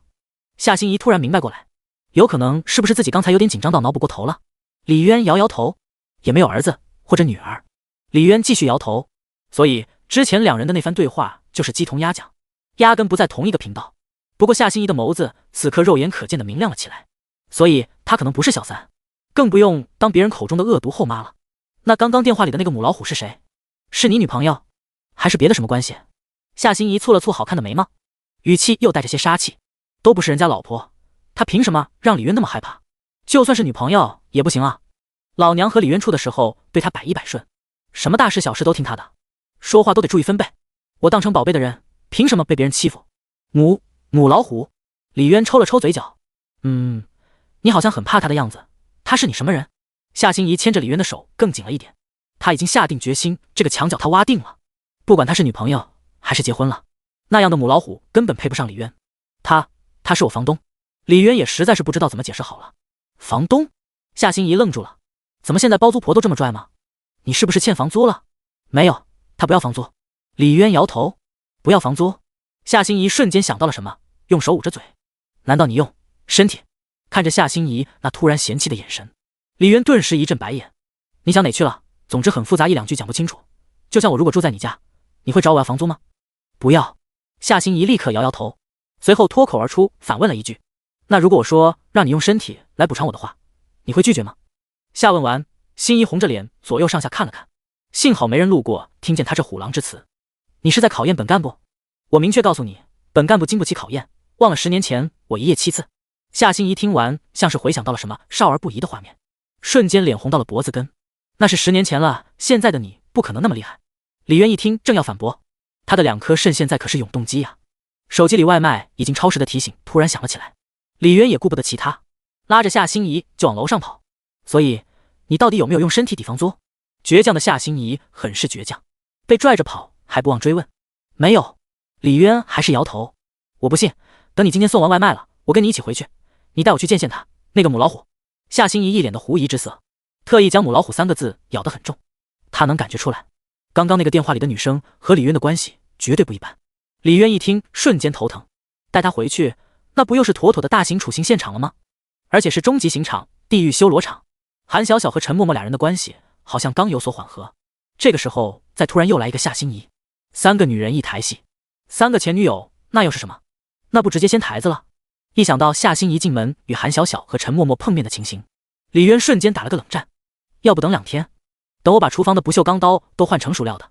李渊小声嘟囔了一句，感觉家里的厨房迟早变成作案现场。你说什么？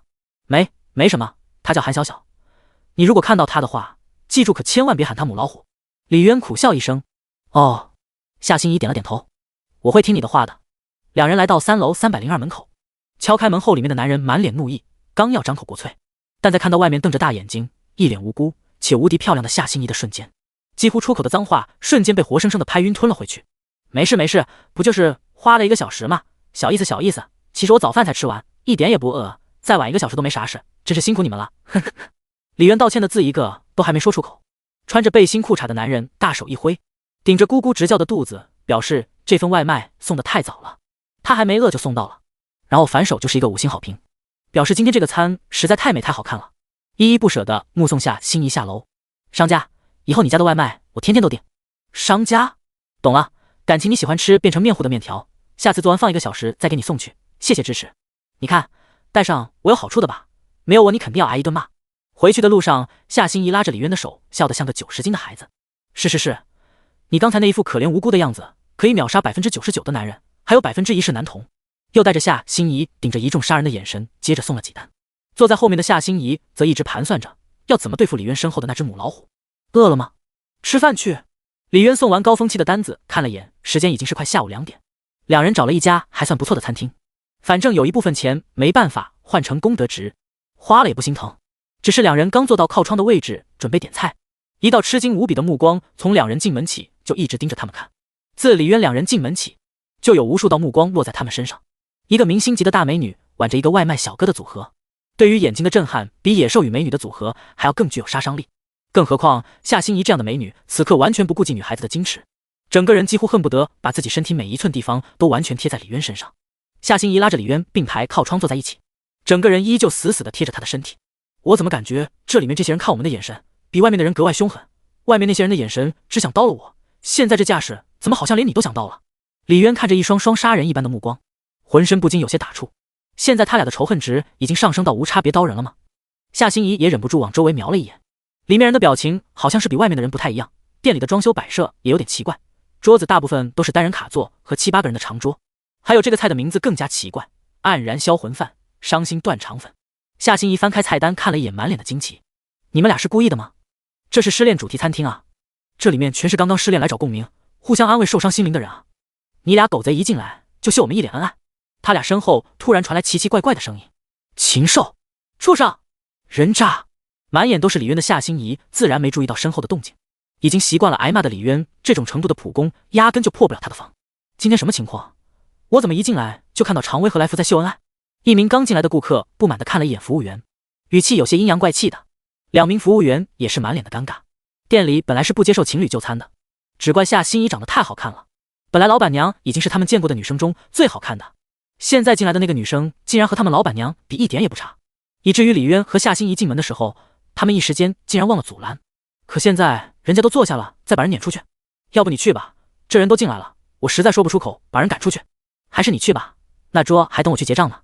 2名服务员你推我搡，充分发挥着互相谦让传统美德。我感觉这个看起来挺好吃的，这个也不错，你吃吗？这个有香菜不行，不过怎么菜单里都是单人餐居多。夏心怡一边翻着菜单，一边时不时看看李渊，小声嘟囔着。此刻满眼只有李渊的他，不自觉的就做出一些亲昵的动作，丝毫没有顾及到周围人的感受。妈的，服务员结账，这个店我是半秒钟都待不下去了。我点的餐能退吗？听朋友说这里有家分手主题餐厅，氛围挺不错的，我前2天刚失恋就想着过来看看，结果我来了你就让我看这个，这不是把狗骗进来杀啊！刚分手的我被贴脸开大，受到了1000万点暴击。店长，现在要怎么办？2名服务员妹妹转头看向吧台里面的店长，发现店长此时也正看着那2人，表情古怪。那桌我去，你们去安抚其他顾客，已经点了餐的餐费免单，还没点的7折。30出头，穿着黑色小夹克的女店长拿着菜单从吧台走出来，朝着李渊和夏心怡慢慢走去，眼里面却闪着一丝渗人的光芒。我从店长身上感觉到了熟悉的危险气息。两名服务员心中一惊，上次看到店长露出这样的表情，还是他那个渣男前男友来闹事，结果被店长一脚狠狠踢中下身，足足躺了3天才下床。那完了，都怪你，刚刚怎么不拦着那两人啊？以店长现在这被渣男伤过后的暴脾气，万一又出事了，可怎么办？那我也不知道啊，你不也没拦着吗？所以我们现在是不是应该要去拦店长？他穿的高跟鞋一脚下去。两名服务员害怕的直哆嗦。两位，点餐吗？化着淡淡烟熏妆的女店长走到李渊跟前，轻轻俯下身。只是李渊凭借着多年的逃亡生涯，敏锐的感觉到他脸上的笑容多少有点不对劲，带着一丝丝危险的气息。但是他能肯定，眼前这位绝对不是他的任何一任前女友。虽然她长得也算挺漂亮的，但颜值身材显然还达不到系统给定的女友标准。他的每一任女友都是经过系统的严格筛查，只有过关被判定为85分以上，系统才会给他俩安排各种宿命相遇。什么机场互相拿错了行李箱，女生走在前面突然崴了脚，咖啡店出来的时候莫名其妙下大雨，恰好李渊身旁有大美女，恰好包里就多了把伞，等等各种狗血相遇。到了后来，他走在马路上只随便看一眼，就知道又有哪个大美女要倒霉被系统选中了，自己只需要在原地守住带美女就行。这该死的宿命。我们点餐。夏心怡不动声色地把李渊往自己这边拉了拉，让他距离店长更远了一些。女店长见到他这护食的小把戏，嘴角露出一丝难以察觉的冷笑。本来我们店的规矩是不接待情侣的，但是这位先生长得确实很像我的一位故人。女店长露着一丝似笑非笑的表情盯着李渊，对上那个玩味中透着丝丝危险的笑容。李渊瞬间感觉汗毛炸竖。夏心怡感觉到了李渊的不对劲，也发现了女店长看李渊的眼神不对，瞬间蹙起好看的眉毛，抱着李渊胳膊的那只手又将他整个人往自己这边拽了拽。李渊整个人几乎就要陷入了夏心怡的怀里，身上传来阵阵软玉温香，他都没有心情去感受。没道理啊，难道自己记错了？还是他整过容，把自己整丑了？李渊看着那张充满危险和压迫的脸，一时间也不敢说话。如果真是前女友的话，这一天天的，到底还让不让人好好过了？女店长看到夏心怡把李渊整个人几乎都护在身下，表情更加玩味起来。你俩现在有多恩爱？一会吵的就有多凶残。我想你可能认错了，他不认识你，更不是你的什么故人。夏心怡面色不善盯着女店长，虽然这是在人家的地盘，但只要触及到李渊，他的语气丝毫不会客气。什么故人不故人的他完全不在乎，哪怕眼前这个女人和李渊以前谈过，现在的李渊也是他夏心怡先遇到的，谁也不能来从他手里抢人。何况他家里面还有一只母老虎要对付，怎么排也轮不到他。姑娘，论长相，你是我见过除了我一个朋友以外最漂亮的。我奉劝你一句，现在渣男真的挺多的，专门骗漂亮单纯小姑娘的也不少，别轻易被人渣给骗了。女店长看着夏心怡，一脸好心提醒。但夏心怡一听他这明里暗里暗自李渊的话语，脸色立刻沉了下去。两人的目光在空中相撞，这种熟悉的味道，李渊只感觉头皮发麻。这还没回家面对韩小小和陈默默呢，就先来点开胃小行了吗？这日子没法过了。他是不是渣男还轮不到你跟我来说，就算他是渣男，他要同时娶100个我也不在乎。夏心怡眼神又开始透着杀气，看样子是真生气了。李渊闻言却眼前一亮，你说的是真的吗？其实不需要100个，只求到时候见到韩小小和陈默默的时候，你们别动刀子就行。至于说什么100个不100个的，那不是要他的命。我只是好心提醒你，其实你不用对我抱有那么大的敌意的。你和我的那个朋友很像，不仅长相漂亮的不分伯仲，倔脾气的性格也差不多。说到朋友，女店长突然一改火药味，目光柔和地看着夏心怡。只不过她遇人不淑，就好像现在的你一样，义无反顾把自己陷入了一段自杀式的恋爱里，最终却输得一塌糊涂。女店长说着说着又收起了柔和的目光，眼神极其不友好地看向李渊。我想我应该看过你男朋友的照片，在1年前。看着女店长越来越想到了自己的眼神，李渊反而突然重重松了口气，眼神狠狠瞪他了一眼。这会儿他算是听出来怎么一回事了。妈的，这个老六，合着你在这搞了半天，我都要吓得尿裤子了。你才跟我讲你他妈的竟然不是我前女友，你只是看过我照片就来碰瓷，不是前女友那还有什么好怕的？该说不说他就只怂前女友。别说你刀人的眼神，你拿核弹炸人的眼神，但凡你不是前女友，在这都不好使。他这辈子就只对不起前女友们和爸妈，他也只会对前女友们和爸妈面前认怂。虽然前女友的人数好像其实确实是挺多的，但这并不妨碍他对每一个都付出了真心和愧疚。李渊拍了拍夏心怡的手，立刻从他的怀里支棱了起来。大丈夫生于天地之间，岂能郁郁居于人下？容我支棱一会儿。李渊拿起面前的水杯，从容不迫地喝了起来。这个老六吓得口干舌燥的，等你那个前女友朋友来了，我再认怂。女店长见到李渊态度突然有了大转变，眼神不禁中闪过一丝惊讶。我谢谢你的关心，那是你朋友眼神不好，不代表我也要眼神不好。在我心里，我男朋友就是世界上最好的男人。你要是不想接待我们的话，我们马上走。夏心怡冷着脸拉起李渊的胳膊就要往外走。姑娘，我实在不忍心你陷入火坑。女店长立刻伸手拦住了两人。实话告诉你，你现在的男朋友就是那个渣男，我在我的那个朋友家里见过他的照片。你男朋友叫张家辉对吧？女店长一手指着李渊冷笑一声，表情有愤恨，有不平，有不屑，更多的是对自己即将要当面揭露渣男罪行，替好朋友狠狠报仇的一种发自心内的畅快。他期待着面前这个漂亮的姑娘听完露出震惊、愤怒、失望的表情，最后甩手而去，留下渣男在原地不知所措。或者更解气的是，这姑娘直接愤怒暴走，手撕渣男，她也会毫无顾忌地上前踹上几脚，让这渣男试试他断子绝孙脚的滋味。噗！张家辉，李渊一口水差点没兜住。果然啊，渣男已经开始害怕到喝水都呛着了。呵呵。然而似乎事与愿违，那姑娘她那个像看傻子一样的表情是什么意思？难道自己说错了吗？可他就是渣男啊！我第一次见他连名字都直接说出来了，这还能不信？还能有错？这妹子恋爱脑真是没救了。神经病，你才叫张家辉，你全家都叫张家辉。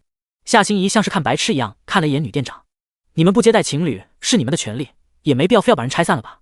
我们走吧，换一家吃个饭还能碰到神经病。李渊被夏心怡拉着往外面走去，女店长愣愣地看着脸上怒气满满的夏心怡，有点怀疑人生。难道是看错了？可不对啊，明明长得那么像。还是我记错了？1年前看到的照片是有点印象模糊。女店长一边喃喃自语，一边拿出了手机，翻出通讯备，叫为刘子叶的名字拨了过去。李渊一边往外走，一边擦了擦额头的汗珠。好险，果然行走江湖还是得多几个马甲，关键时候能救命。你好像很紧张的样子。夏心怡狐疑的看了一眼擦汗的李渊。热的，热的。哦，是我抱你太紧了。夏心怡说着，手臂抱得更紧了一些。李渊稍稍一回头，看见女店长正拿着电话一边说一边朝着自己看过来，瞬间心中大惊。快走，此地不宜久留。李渊低声说了一句，便加快脚步往门外走去。等出了店门，夏心怡一回头，才发现了门边上一块小黑板上面写着失恋主题餐厅，拒不接待情侣就餐。我刚刚好像错怪他了。夏心怡突然为自己没看到提示贸然进去有点内疚，但是他说你是渣男，我讨厌他。那如果我真是呢？李渊轻咳了一声，稍稍掩饰内心的尴尬。你是渣男也只能我来说，轮不到别人来当着我的面说。夏心怡说着顿了一顿，眼睛盯着李渊。所以你是渣男吗？啊！面对夏心怡认真的眼神，李渊当时害怕极了。童仔，任务是你搞出来的，凭什么挨打的是我？问我是不是渣男，这种灵魂拷问让人怎么打啊？不管你说是还是说不是都不行，自古都是谁打谁死。那个，你这个问题吧，他就好像蒙眼在精神病院，随便拉一个人问他是不是有病一样，他说自己有病，那不是说明他很正常吗？他要是说自己没病，你信吗？这跟精神病有什么关系？我听不懂，你说简单点，精神病院里面不都是有病的吗？夏心怡仰着脑袋，亮晶晶的眼睛里充满了迷惑。那还有医生和护士啊，笨蛋。李渊微微侧过头，眼神躲闪。夏心怡歪着脑袋仔细看了看李渊。哦，好像也对，我怎么没想到？但我的问题跟医生护士也没关系啊。你刚刚的问题是什么来着？本想蒙混过去的李渊刚回过头就迎上了夏心怡不怀好意的目光。作孽啊！哦，那啥，其实你的问题吧，他就和精神病人自证一样，没有答案，证明自己也好，太多解释也罢，表达都显得太过苍白。李渊45度角仰望天空，尽量不让自己脸上的心虚被夏心怡看见。时间是个好东西，他会对你做出最好的证明，不是吗？他这也不算撒谎吧？时间终究会证明他是渣男的，不是吗？只是能拖则拖，越晚越好。夏心怡歪着脑袋仔细想了想。哦，那说的也对，以后有的是时间，反正这次我是死皮赖脸的赖上你了，从此以后你别想再从我的视线里消失。说着，夏心怡恨恨地捏了捏拳头，表示自己的决心。呼，妈的，终于又蒙混过去一次。李渊，在，你把头低下来，你眼睛看着我。夏心怡轻轻拉了拉李渊的衣角。李渊闻言一低头，就看到他光滑红润的嘴唇散发着阵阵诱人的光泽。你要是再和10年前那样突然之间消失，我真的会彻底疯掉的。那10年后，你可能真的要去精神病院里才能见到疯疯癫癫的我了。夏心怡看着李渊的目光温柔到几乎要滴出水来。李渊当即心脏一阵突突狂跳，谁顶得住？可谁不迷糊？海皇恐怕也得1秒变舔狗啊！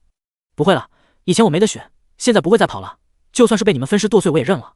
李渊盯着夏心怡的眼睛，难得认真，那坚毅的脸庞，深情的话语，让夏心怡小脑袋一阵迷糊不已。只觉得砰砰砰的小心脏都要从嗓子眼跳出来了。呸呸呸，我连骂你一句都舍不得，怎么会对你做那种事？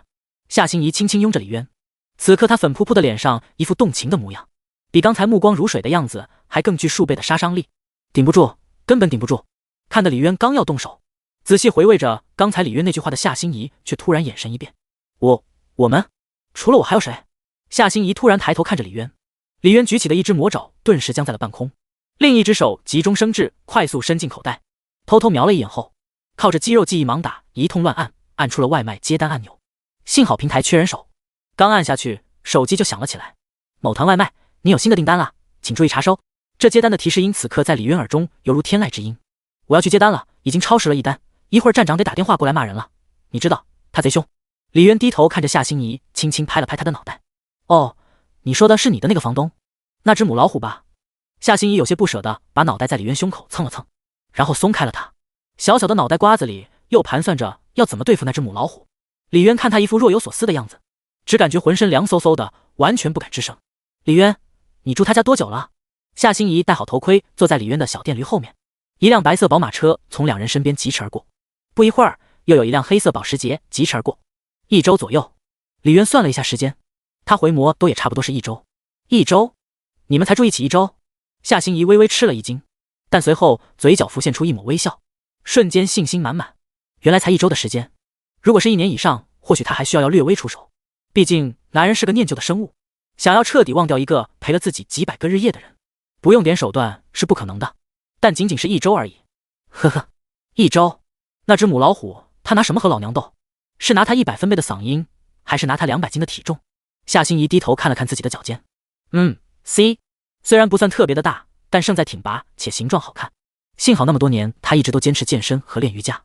李渊和夏心怡两人离开店里10分钟后，一辆疾驰的白色宝马车像是非常赶时间的出现在不远处，在距离门店不足10米，一个漂亮的甩尾将车直接停到了马路边上的专属车位里。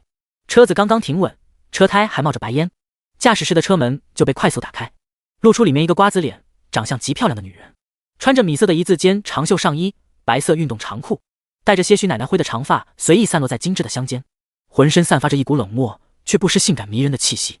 一下车便引得周围路人一阵侧目，不过谁也没发现这个看起来拒人千里之外的冰山美女，此时关门的手却一直都在控制不住的微微颤抖着，一双冰冷的眸子里更是隐隐透着一丝丝的不安和惶恐。下车后，女人似乎没有了刚才那么着急赶时间，怔怔地看着面前熟悉到不能再熟悉的餐厅，从选址到装修再到经营都是她一手操办，但此刻里面却好像有什么可怕的东西正在等她似的，迟迟不敢往前迈出那一步。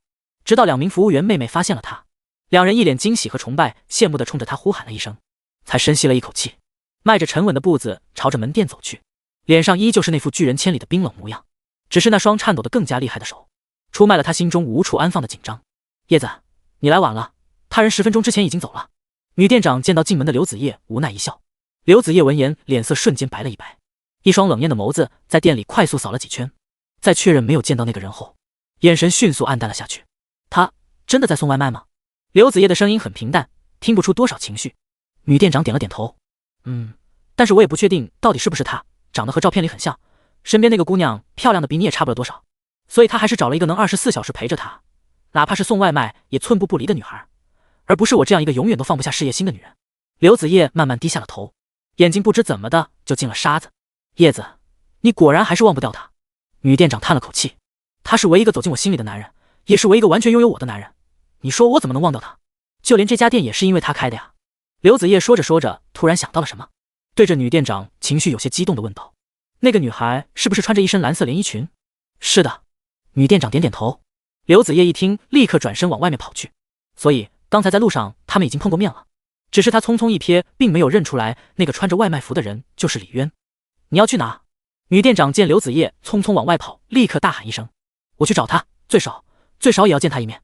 看着刘子叶匆匆上了车，女店长只得无奈地摇摇头。店长，老板这是怎么了？他要见谁啊？2名服务员妹妹瞪大了一双八卦的大眼睛。自他们上班起，老板一直都是冰山美人的模样，他们还第一次见到失态的老板，见一个他这辈子的讨债鬼。女店长白了2人一眼。李渊接完了之前救命的那一单，肚子已经饿得咕咕叫，便下心怡走进了一家沙县小吃。去沙县小吃吃饭，总碰不到前女友了吧？他那些个前女友们虽不说个个都是富婆，家里也基本都是大差不差的，毕竟漂亮可以天生，但是气质是完全靠后天养的。你们确定是来吃饭的？老板看着夏心怡身上那身看起来就不便宜的裙子，眼神古怪，一副见鬼了的样子。当两人点完餐，那个漂亮的不像话的姑娘一边给那个外卖小哥端茶递饭，甚至偶尔给他擦擦嘴角，只感觉今天真的是大白天见了鬼了。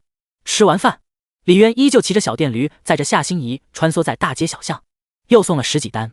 韩小小的电话又打了进来，我和默默已经买好菜了，你记得早点回来，惊喜大餐等着你哦。李渊能听见那边韩小小和陈默默两人有说有笑的，关系还算融洽。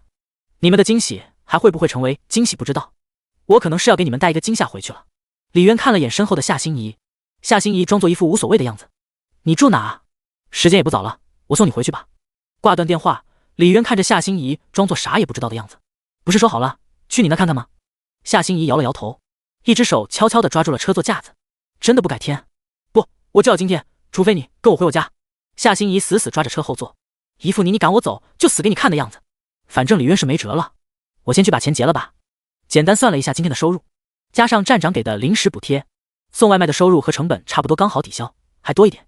额外的修钢琴倒是赚了2天的寿命，看来下次要变换一下策略了。铺盖系统的奖励果然是没那么好拿到的，这老六估计还有什么隐藏功能。去换衣服，顺便结钱吧。李渊重新发动小电驴，朝着外卖站点奔去。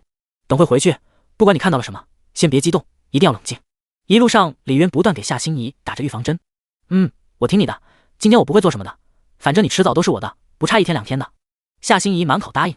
李渊回头看了他一眼，嘴角抽了抽，欲言又止。两人来到站点，没注意到外面正停着一辆白色宝马。站长，我临时有事，今天晚高峰我就不送了。李渊走进了站长办公室，40几岁的站长正喝着养生茶，见到李渊就气不打一处来。吴高峰，你说你去修钢琴，晚高峰你又不送了，你当我这里是公共厕所吗？来去自由。站长把养生茶杯往桌上拍得啪啪作响。今天招的几个临时骑手，就你最不靠谱，晚高峰你不跑的话，今天的额外补贴没有了。这下在外面的夏心怡立刻就不干了，当着我的面训我的大宝贝，当即气势汹汹的就推门进来。谁啊？不知道敲门吗？随意往门边一瞥，眼睛瞬间再也挪不开。姑娘，你找谁？站长两眼放光，除了电视里，他还从没见过这么好看的姑娘。夏心怡进来后，手臂很自然挽起了李渊的胳膊，刚要开口替李渊说话，却被他往后拽了拽。站长，你要不要先看一看我今天送了多少单？李渊打开自己的 app 递到了站长眼前，看着上面显示130单的数字，瞬间愣住了。130单？这怎么可能？站长不可置信的使劲看了看，又在自己的电脑系统里面查了查，5年经验的老骑手一天最多也就送70、80单，一般订单足够的情况，送40、50单已经算很不错的了。像他这样的临时骑手能送20、30单都是超常发挥了，可系统里面确实是显示了130单。小兄弟，有没有意向跟哥哥一起干？以后有哥哥一口吃的就有你的。站长瞬间态度大变样，这小子要是能给自己干，一个人不得最少顶他4、5个人，简直就是天选骑手。暂时不用了，李渊摆了摆手，把钱结给我就行。拿到钱，两人从站点出来，可以回去了吗？夏心怡已经迫不及待要见一见母老虎，然后当着他的面宣示自己对李渊的主权。李渊和夏心怡手挽着手走出外卖站点，对面守株待兔的宝马车里，刘子叶怔怔地看着那个熟悉到曾经想要把他揉进自己身体里的男人，此刻却那么亲密地被别的女孩深情地挽着手，脑海里便控制不住地闪回着他与李渊曾经的一幕幕。刘子叶只觉得胸口闷得几乎要喘不过气来，慌乱的他本能地想要开车逃离，但那一键启动的按钮这时候却跟他作对似的，怎么按都打不着火，怎么点不着火呀？刘子叶擦了擦不断有沙子被吹进来的眼睛，一出声才发现自己的声音带着浓浓的哭腔，更是已经完全没办法控制自己抖成筛糠的在方向盘底下焦急的乱按。那双被雾气包裹的双眼则从始至终都没有离开过那个身影，看着他在他面前满脸幸福的撒娇，他无奈又温柔的把他抱上车后座，然后细心的替他整理好裙摆。你住哪？我先送你回去，然后把车给人家去还了。把夏心怡抱上车，李渊不动声色的还想继续挣扎。去你家呀，要不我今晚住你那里好了。夏心怡已经开始有点感觉到了李渊的不对劲，要是不想回去的话，现在就跟我回家，以后本姑娘管你吃喝拉撒，给你买车买房。李渊瞅了他笑盈盈的脸蛋一眼，那你还真是个小富婆，挣扎是不可能了，能做的只有躺平。刘子叶见到两人的身影逐渐远去，发动机突然嗡的一声，车子终于打着了火。刘子叶呆呆地看着逐渐消失在视野里的人影，心中汹涌无尽的失落感突然像是被撕开了一道口子。白色的宝马车不知不觉的就朝着小电驴的方向驶去。李渊，我怎么感觉有人在跟踪你？夏心怡抱着李渊的腰，歪着脑袋，时不时看看后面慢慢吞吞的宝色宝马车。跟踪我干嘛？我一个大男人又不会生孩子，可能是有人看你太漂亮了，跟踪你想要把你抓回去生孩子。呸！被你抓走生孩子还差不多。夏心怡脸色一红，那说不定是你哪个前任女朋友突然在路上认出了你，就跟上来了呢，就像我一样。夏心怡随口那么一说完，自己先吓了一跳，总感觉身后那辆宝马车有点不对劲，心里一直想着韩小小和陈默默看到夏心怡后会不会暴走，而心虚的李渊不已更是手一抖。小电驴一阵歪歪扭扭，差点直接侧翻。你怎么了？夏心怡赶忙死死抱住李渊。没事。李渊往后看了一眼，只能看到一辆慢吞吞的白色宝马在远处，看不到驾驶室里面的人。大白天的，下次别再说那么恐怖吓人的话了。很吓人吗？我没说什么啊。夏心怡看着李渊那不像是在开玩笑的慌张样子，心里一阵嘀咕，他应该不是在说我吓人吧。李渊骑着车来到市局，提前给汤家明打了电话，本想着把小电驴给他放楼下，谁知他非得下来见一面。看到汤家明电话里神神秘秘的样子，李渊还以为他刚进市局就高升了，以后一个市局领导兄弟那不得方便多了。等李渊进了市局大院，汤家明已经早早等着了，只是原本和一旁警员有说有笑的他，在看到夏心怡后整个人直接呆住了，那震惊到无以复加的脸色以及张成了菱形的嘴巴，像是受到了1万点暴击伤害。身旁的那个小警员显然也被惊艳到了。车还你了。李渊把小电驴横在汤家明身前，就准备要走。等会。汤家明一把拉住了李渊，期间夏心怡一直抱着李渊的胳膊，三人此时拉拉扯扯的样子，像极了某喜闻乐见的名场面。李渊只得示意夏心怡先松开自己的胳膊，被汤家明拉走去了没人的角落。我靠，渊哥，你这啥情况？你到底怎么做到的？汤家明已经激动的有点说不出话来了。你知道我白天看到了什么吗？外星人。李渊看他激动到拉着自己的手都忘了松开。我看到了陈默默。汤家明瞥了一眼夏心怡，尽量压低了声音。我记得陈默默是你前女友吧？李渊点了点头。韩小小是你现女友吧？而且你们还同居了。汤家明眼睛盯着李渊。你是怎么知道的？李渊奇怪的看了他一眼。这2天都是你开韩小小的车送她上班，谁看不出你们同居了？哦，所以你到底要说什么？一个是你现女友景花，一个是你前女友国民女友。我中午看到俩人手挽着手从市局开车离开了呀。汤景明情绪又开始激动了起来。你拉我过来就是说这个？李渊有点无奈，他现在最害怕听到韩小小和陈默默这6个字。本来他俩的关系能和解，对李渊来说是一件天大的好事，可现在又多了一个夏心怡，他是完全高兴不起来。事情又变得扑朔迷离和危机重重起来，也不知道他俩介不介意再多一个闺蜜。渊哥，你这什么表情？还喜欢你的前女友和现女友成了好闺蜜啊？这他妈科幻都不能形容了，比我看过的玄幻小说还他妈的更加玄幻。汤家明越说越激动，可当他想起来且回头看到等着李渊的夏心怡时，表情瞬间就凝固了，露出一副比哭还难看的样子。渊哥，你真的是我唯一的偶像，我想我知道为什么韩小小昨天托局里的人从圣寺那边带生蚝了，我还跟着凑热闹也买了一些。看着夏心怡，再想到韩小小和陈默默，汤家明露出比哭还难看的表情。要不我把我的生蚝给你吧，我吃了也没啥用，你比我更需要。你说完了？李渊看着他夸张的表情，心里更加烦躁了。汤家明木木地点点头。完了。李渊见状转头就走。渊哥，你有空了出本书吧，我买。你看那辆宝马车。李渊和夏心怡走出市局，眼尖的夏心怡一眼就看到了对面隐藏的不太好，跟了他们一路的白色宝马车。正心烦意乱，准备迎接处刑的李渊哪有心思管什么宝马车，可能就是跟我们顺道的吧。李渊瞥了一眼，看不清车里面的人。哦，那我们现在要走回家吗？夏心怡双手抱着李渊的胳膊，整个人又恨不得死死贴在他身上。走路回去就好了，我住的地方离这里不是很远。本来可以打车的他，还是选择了走路。多希望这条通往刑场的路能远一点，再远一点。好。夏心怡欣然应下，他已经不记得上一次两人手挽着手压马路是什么画面了。一会儿回到家，你必须要无条件听我的话，知道吗？李渊看了一眼紧紧贴着自己的夏心怡。我知道了，你都说了好几遍了，奴婢遵命了，我的皇帝陛下。夏心怡把头靠着李渊的胳膊，享受着漫步的2人世界。不管发生了什么事，坚决不能动刀动枪的，知道吗？啊！夏心怡惊讶的一抬头，我又还没得精神病，动刀干嘛？你放心了，就算母老虎再凶，毕竟他也收留过你，我不会砍他的。我怕你砍的是我。总之，回去以后，我让你干什么你就干什么，我没让你干什么你就坚决不能干。你要是不听话的话，我就……李渊本想稍稍吓他一下，以避免出现不可控的局面，但是他刚一低头，眼神立刻碰到那双水汪汪带着些委屈巴巴的大眼睛，最后半句话的狠话怎么也开不了口。唉，毕竟自己对不住他在先，不听你的话，你就要干嘛？不要我吗？又要突然消失吗？还是要把我一个人扔在马路上自生自灭？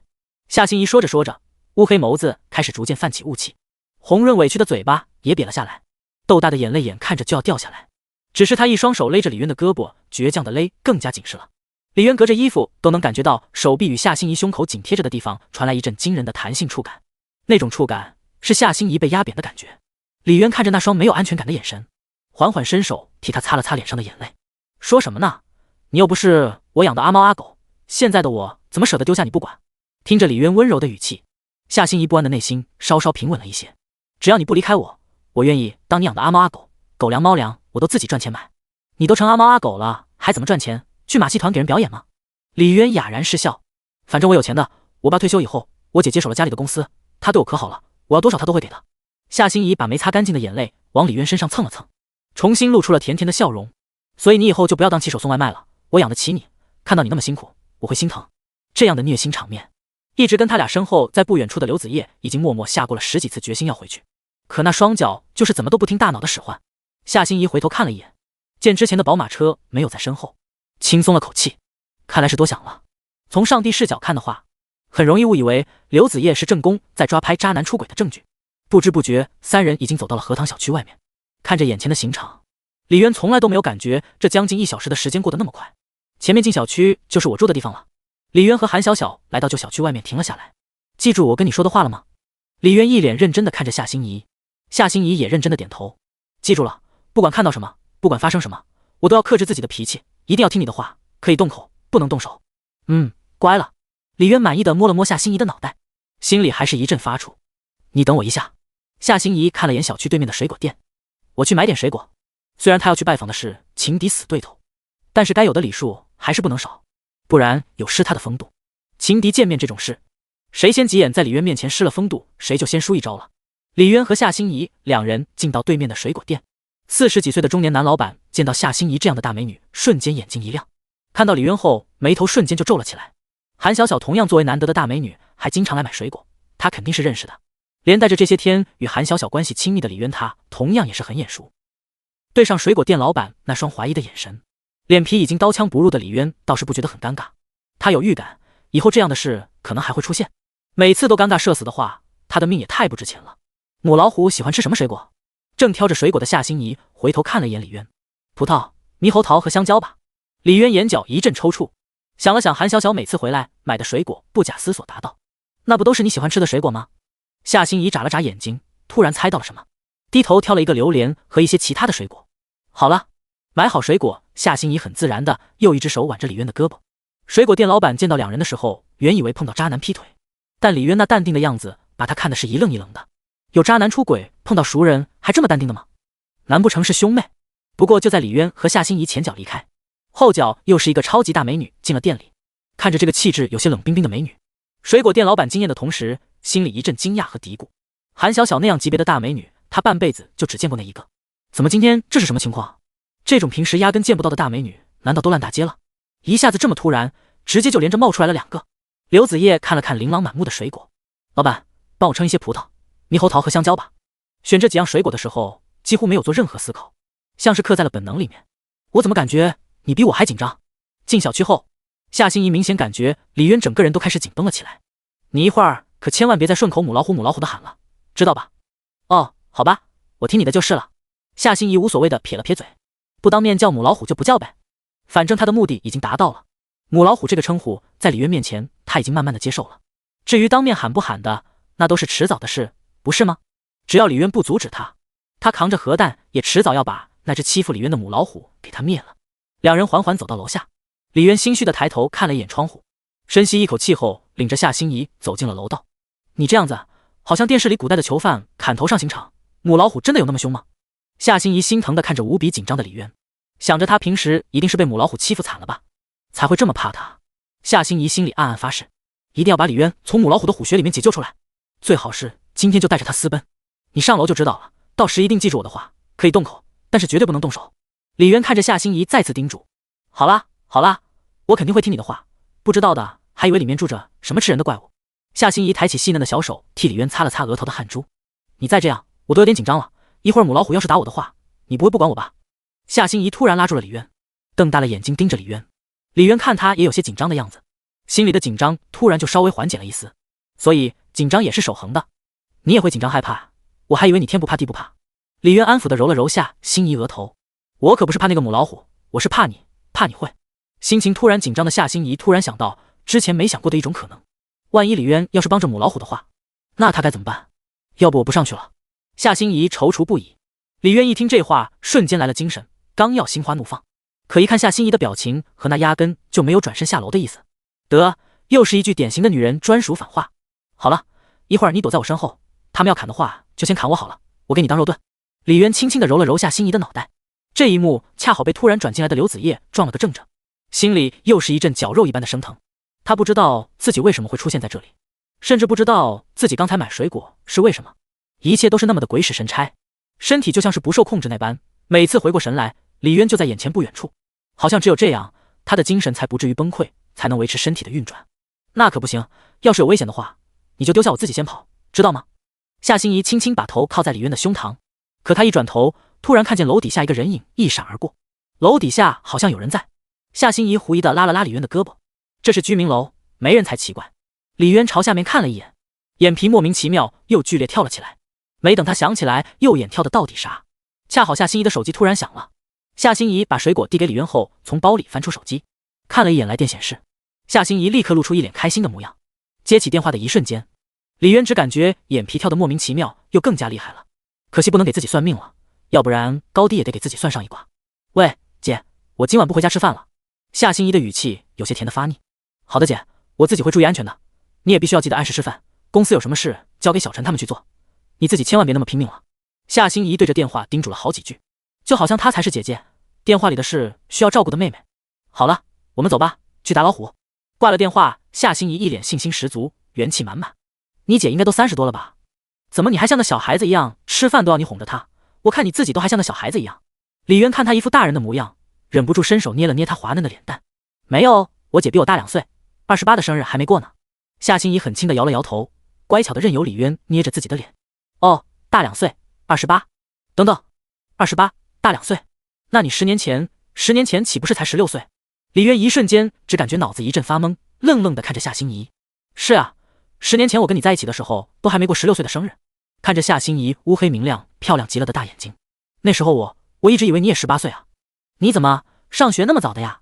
李渊脑子里瞬间回想到当初两人在酒店一夜夜无休止的折腾，心中一阵巨大的罪恶感袭来。妈的，16岁不到啊！开房的钱还是夏心怡出的，真是个畜生啊！16岁的祖国花朵都没不放过。童仔，毁灭吧！这个世界容不下我们这样的人渣。我只是个设定程序的 AI， 并不懂人类的情感。我跟我姐姐小时候请的家教，没有上幼儿园，直接从小学3年级开始上学的。夏心怡仰着脑袋，一副理所当然的样子。你们有钱人家庭的小孩，还真是什么都领先我们一步。李渊看着这张单纯的脸，叹了口气。那时候他才16岁啊，以前觉得自己最多也就是个渣男，现在觉得自己是个不折不扣的人渣。等下次我带你去见我姐姐，她可漂亮，也可厉害了。6年前我还在读大学的时候，她就慢慢代替爸爸管理家里的公司了，就是不太会照顾自己的身体。说到姐姐，夏心怡一双眼睛瞬间亮了起来。李渊点了点头。等我先把母老虎从你身边赶走，就带你去见姐姐。两人慢吞吞地走到3楼。李渊看着面前的房门，已经深吸了好几口气，给自己做了无数心理建设，还是没办法下决心打开这道罪恶的房门。一想到3女见面的那种恐怖场景，李渊双腿都在颤抖。你没带钥匙吗？要不我来敲门吧。夏心怡等了李渊半天，看他不动，刚要伸手敲门，立刻被李渊拦住了，然后从口袋里取出一根回形针，在夏心怡惊奇的目光中，将回形针往锁芯一捅，轻轻一扭，房门啪嗒一声便打开了。看着李渊熟练可行的动作，夏心怡满眼都是震惊，但没有说话。她的脑子里已经有了李渊这些年过得凄惨无比，不得不去走旁门左道的画面，心里已经无数遍地发誓，以后一定不会让他受一点点的苦。同时也暗暗庆幸，还好他最近这段时间作案的时候没有被抓，要不然万一今天他们遇不到的话，可能他们这辈子就这样错过了。你怎么又不动了？回过神的夏心怡准备进门，就看到李渊握着门把手，又愣在了原地不动，不断的深呼吸。母老虎真的有那么可怕吗？法治社会，他总不能真动手砍人吧？夏心怡握了握李渊的手，发现他手心已经都是汗渍。李渊终于鼓起勇气，刚要打开门，陈默默的一声惊呼突然从门缝中传来：“韩小小，你真的不要太过分了！”陈默默暴跳如雷的声音瞬间把李渊吓住了。“你为什么买了那么多生蚝？你到底想对李渊干嘛？我说今天允许给你做韭菜，你就得寸进尺买那么多生蚝。”听到这个声音，李渊刚刚鼓起的勇气又直接泄了气。夏心怡也听见了陈默默的声音，整个人稍微呆了一呆。母老虎的声音和他脑部的粗犷声音怎么不一样？好像很年轻，还挺好听的。你扔它干嘛？这是我费劲托人带回来的最好的生蚝，你要是不做，那我自己来做。韩小小略带着不满的声音随即响起。再听到韩小小的声音，夏心怡脸上已经开始有点惊疑不定。她压根就没想到里面会是2个年轻女人，一会儿万一要是真打起来，自己1打2没胜算啊！要不我送你回去。看到夏心怡脸上惊疑的表情，李渊立刻趁机给她敲起退堂鼓。可夏心怡立刻摇摇头，都到门口了，怎么能认怂？这一点胆子都没有，以后还怎么跟别人抢男人？反正我今天来又没打算正式宣战，就算母老虎朋友在，他们也不能拿我怎么样。夏心怡说着，就一往无前替李渊打开了门。2人刚进门，就听见厨房传来做菜声，和韩小小与陈默默不断争吵碎碎念的声音。你做？你准备做一坨乌漆嘛黑的黑炭出来吗？听得李渊是一阵头大不已，感情他俩现在的关系也没传说中那么融洽啊。狗日的汤家明有这么不和谐的闺蜜的吗？李渊现在好想逃，却逃不掉。我好像听见外面客厅有什么声音。韩小小一边替陈默默洗着菜，一边竖起了耳朵。应该是李渊回来了吧？你去看看。陈默默一边做着菜，朝着走廊看了一眼。抽不开身的他只能便宜了韩小小。李渊，是你回来了吗？韩小小朝着外面喊了一声，可无人回应。他在喊你呢。夏心怡用手戳了戳完全不敢回话的李渊。随后李渊听见韩小小从厨房走出来的脚步声，那声音就像是扛着大刀的刽子手一步一步的朝他走来。我尿急，先去上个厕所。说完，李渊以生平最快的速度朝着洗手间奔去。韩小小只来得及看到一个熟悉人影从眼前一闪而过，直接冲进了洗手间。就在他以为李渊身体出了什么问题，刚要着急的跟着李渊进洗手间，眼角余光却猛地发现客厅还站着一个人。2人一瞬间四目相对，夏心怡直接呆愣在原地，彻底震惊了。眼前这个漂亮的不像话的女人，就是虐待李渊的母老虎。膀大腰圆呢？200斤呢？这一瞬间，他只感觉之前先前的自信受到了毁灭性的轰炸。一直以为能把李渊欺负成那样害怕的人，一定是个5大3粗、虎背熊腰、能倒把杨柳的那种女汉子。可是打量了好几遍眼前这个女人，她不仅长得像天仙，身材也超级好，都有 C 加快递了吧？怎么会这样的啊？他压根就没有任何心理准备，没想过自己的情敌对手竟然会是这么强大的啊！送了1天外卖，他的衣服都有点脏了。夏心怡眼神逐渐暗淡了下去，从进门前的信心满满，现在气势瞬间弱了下去。他已经彻底乱了阵脚，甚至现在有点想哭，那种有种悬在天上没有一丁点安全感的感觉。谁来救救他？他一点心理准备都没有。原本用来对付母老虎的手段，面对这么漂亮的女人根本就没有用啊！他不知道现在该怎么办了。李渊都进洗手间2秒钟了，怎么还不出来啊？一瞬间，李渊的刑场好像突然就变成了夏心怡在被处刑。对面的韩小小看到夏心怡的一瞬间也是呆住了。这个场景，这个漂亮的过分的女人，心中瞬间起了好几个猜测。最后脑子里的画面与当初陈默默刚进门的情形逐渐重合了起来。已经大概猜到了什么的韩小小脸色顿时冷了下来，眼神缓缓朝着洗手间看去。他算是知道李渊为什么那么着急跑进洗手间了。刚跑进厕所不到10秒钟的李渊立刻意识到自己不能就这样一躲了之，就这样把夏心怡扔在外面，那虎丫头万一出了什么事。小小，是李渊吗？你快来帮我把这个菜切一下，我来不及了。厨房里响起陈默默的声音。李渊一听是个机会，立刻打开洗手间的门，迎面碰上的却是韩小小那双凶狠的眼神，那眼神就像是在看一个杀人犯一般。啊，怎么知道怜香惜玉，不敢继续躲着了？韩小小冷笑一声，看了眼夏心怡。夏心怡见到李渊的瞬间，整个悬着的心立刻像是着陆了一般，心底也有了些底气。不管怎么样，李渊他是必须要抢的，就算他比自己想的要漂亮，但自己也不比他差。夏心怡慢慢抬起头，迎上韩小小冷冰冰的目光，气氛瞬间剑拔弩张起来。默默，先别做饭了，咱们家李渊带着新媳妇上门见公婆了。什么新媳妇？什么公婆？小小你胡说什么啊？快来帮我呀！我锅里炒着菜，腾不出手来切菜。陈默默疑惑不解的声音从厨房传来。你先关火出来，先别做饭了，咱们家李渊可出息了，又带了新媳妇回家了呢，你还不出来见上一见？韩小小意味深长地瞥了眼李渊和夏心怡2人。李渊只感觉冰冷的屠刀已经架在了自己脖子上，眼前尽是山雨欲来的催成气息。他想要活命的心从来都没有像现在这般强烈。听着韩小小突然变得冷冰冰的语气，让陈默默瞬间意识到了不对劲，也顾不得炒了一半的菜，赶忙关火，匆匆忙忙地跑了出来，手里的菜刀和锅铲都忘了放。发生了什么事了？是不是李渊出什么事了呀？夏心怡在看到手里还拿着锅铲和菜刀从厨房跑出来的陈默默，表情瞬间再一次僵住了。刚刚才燃起的斗志瞬间再次被当头泼了一瓢冷水。陈默默那张与韩小小不相上下的绝色脸蛋，还有虽然穿着围裙，但前凸后翘那傲人的曲线却完全遮挡不住。稍稍庆幸的是，她胸前的规模没有刚刚那个美女大，可这样的极品美女完全不输任何一个明星啊！谁能告诉她这到底是怎么一回事啊？为什么这里会有2个长得像天仙一样的女人？这样的大美女已经这么不值钱了，关键这个拿着菜刀的女人好像还有点眼熟，好像是个明星，在电视里见过她。明星穿着围裙跑到别人家里做饭，还能再给我离谱一点吗？看了看陈默默手里锋利的菜刀，夏心怡求助的目光看向李渊，这哪里是虎穴，这是盘丝洞吧？突然面对韩小小和陈默默2个极品大美女，没有任何准备的她弱弱无助的，好像一个可怜的小鸡仔。那个默默，你要不先把刀放下？李渊擦了擦额头的冷汗，发生什么事了？他是谁？是你朋友来蹭饭的吗？陈默默突然看到漂亮的堪比韩小小的夏心怡，表情稍微愣了一下后问道，然后又赶忙听话的把刀放到了身后。朋友？你是不是忘记了你自己当时怎么进的这个门的了？你和他也是朋友吗？韩小小冷笑一声，语气中浓浓的冰冷杀意让陈默默有点发懵的脑袋立刻惊醒。听到对方和自己当时的情况一样，陈默默瞬间就明白了韩小小话里的意思，原本热情的眼神直接1秒便带上了浓浓的敌意，身后的菜刀也慢慢挪到了身前。韩小小见到陈默默的反应，满意的点点头，知道要一致对外还不算太笨。其实韩小小面对着突然冒出来压根不知道底细还漂亮的不像话的女人，她的心里也很没有底。冰冷的表情只是她镇定的伪装，其实心里从看见夏心怡的一瞬间就开始慌了。对方敢公然找上门来，就代表一定是有所准备的，光靠他一个人没有任何准备，显然很有可能会吃亏。这时候拉上陈默默2人先暂时统一战线，2对1心里便瞬间有底气多了。不准备介绍一下吗？所有这又是你的第几任前女友？还是外面哪里偶遇的野女人？韩小小冰冷的目光盯着李渊，看着脸上充满敌意，已经进入战斗状态的韩小小和陈默默，李渊现在已经不能用头皮发麻来形容了，感觉自己马上天灵盖都要不保了。不过他眼睛立刻看的是向夏心怡的方向，果然身旁的夏心怡一听对方竟然叫自己是个野女人，那种从未有过的羞辱感令他的怒气瞬间就被点燃，将手里的水果往地上一丢。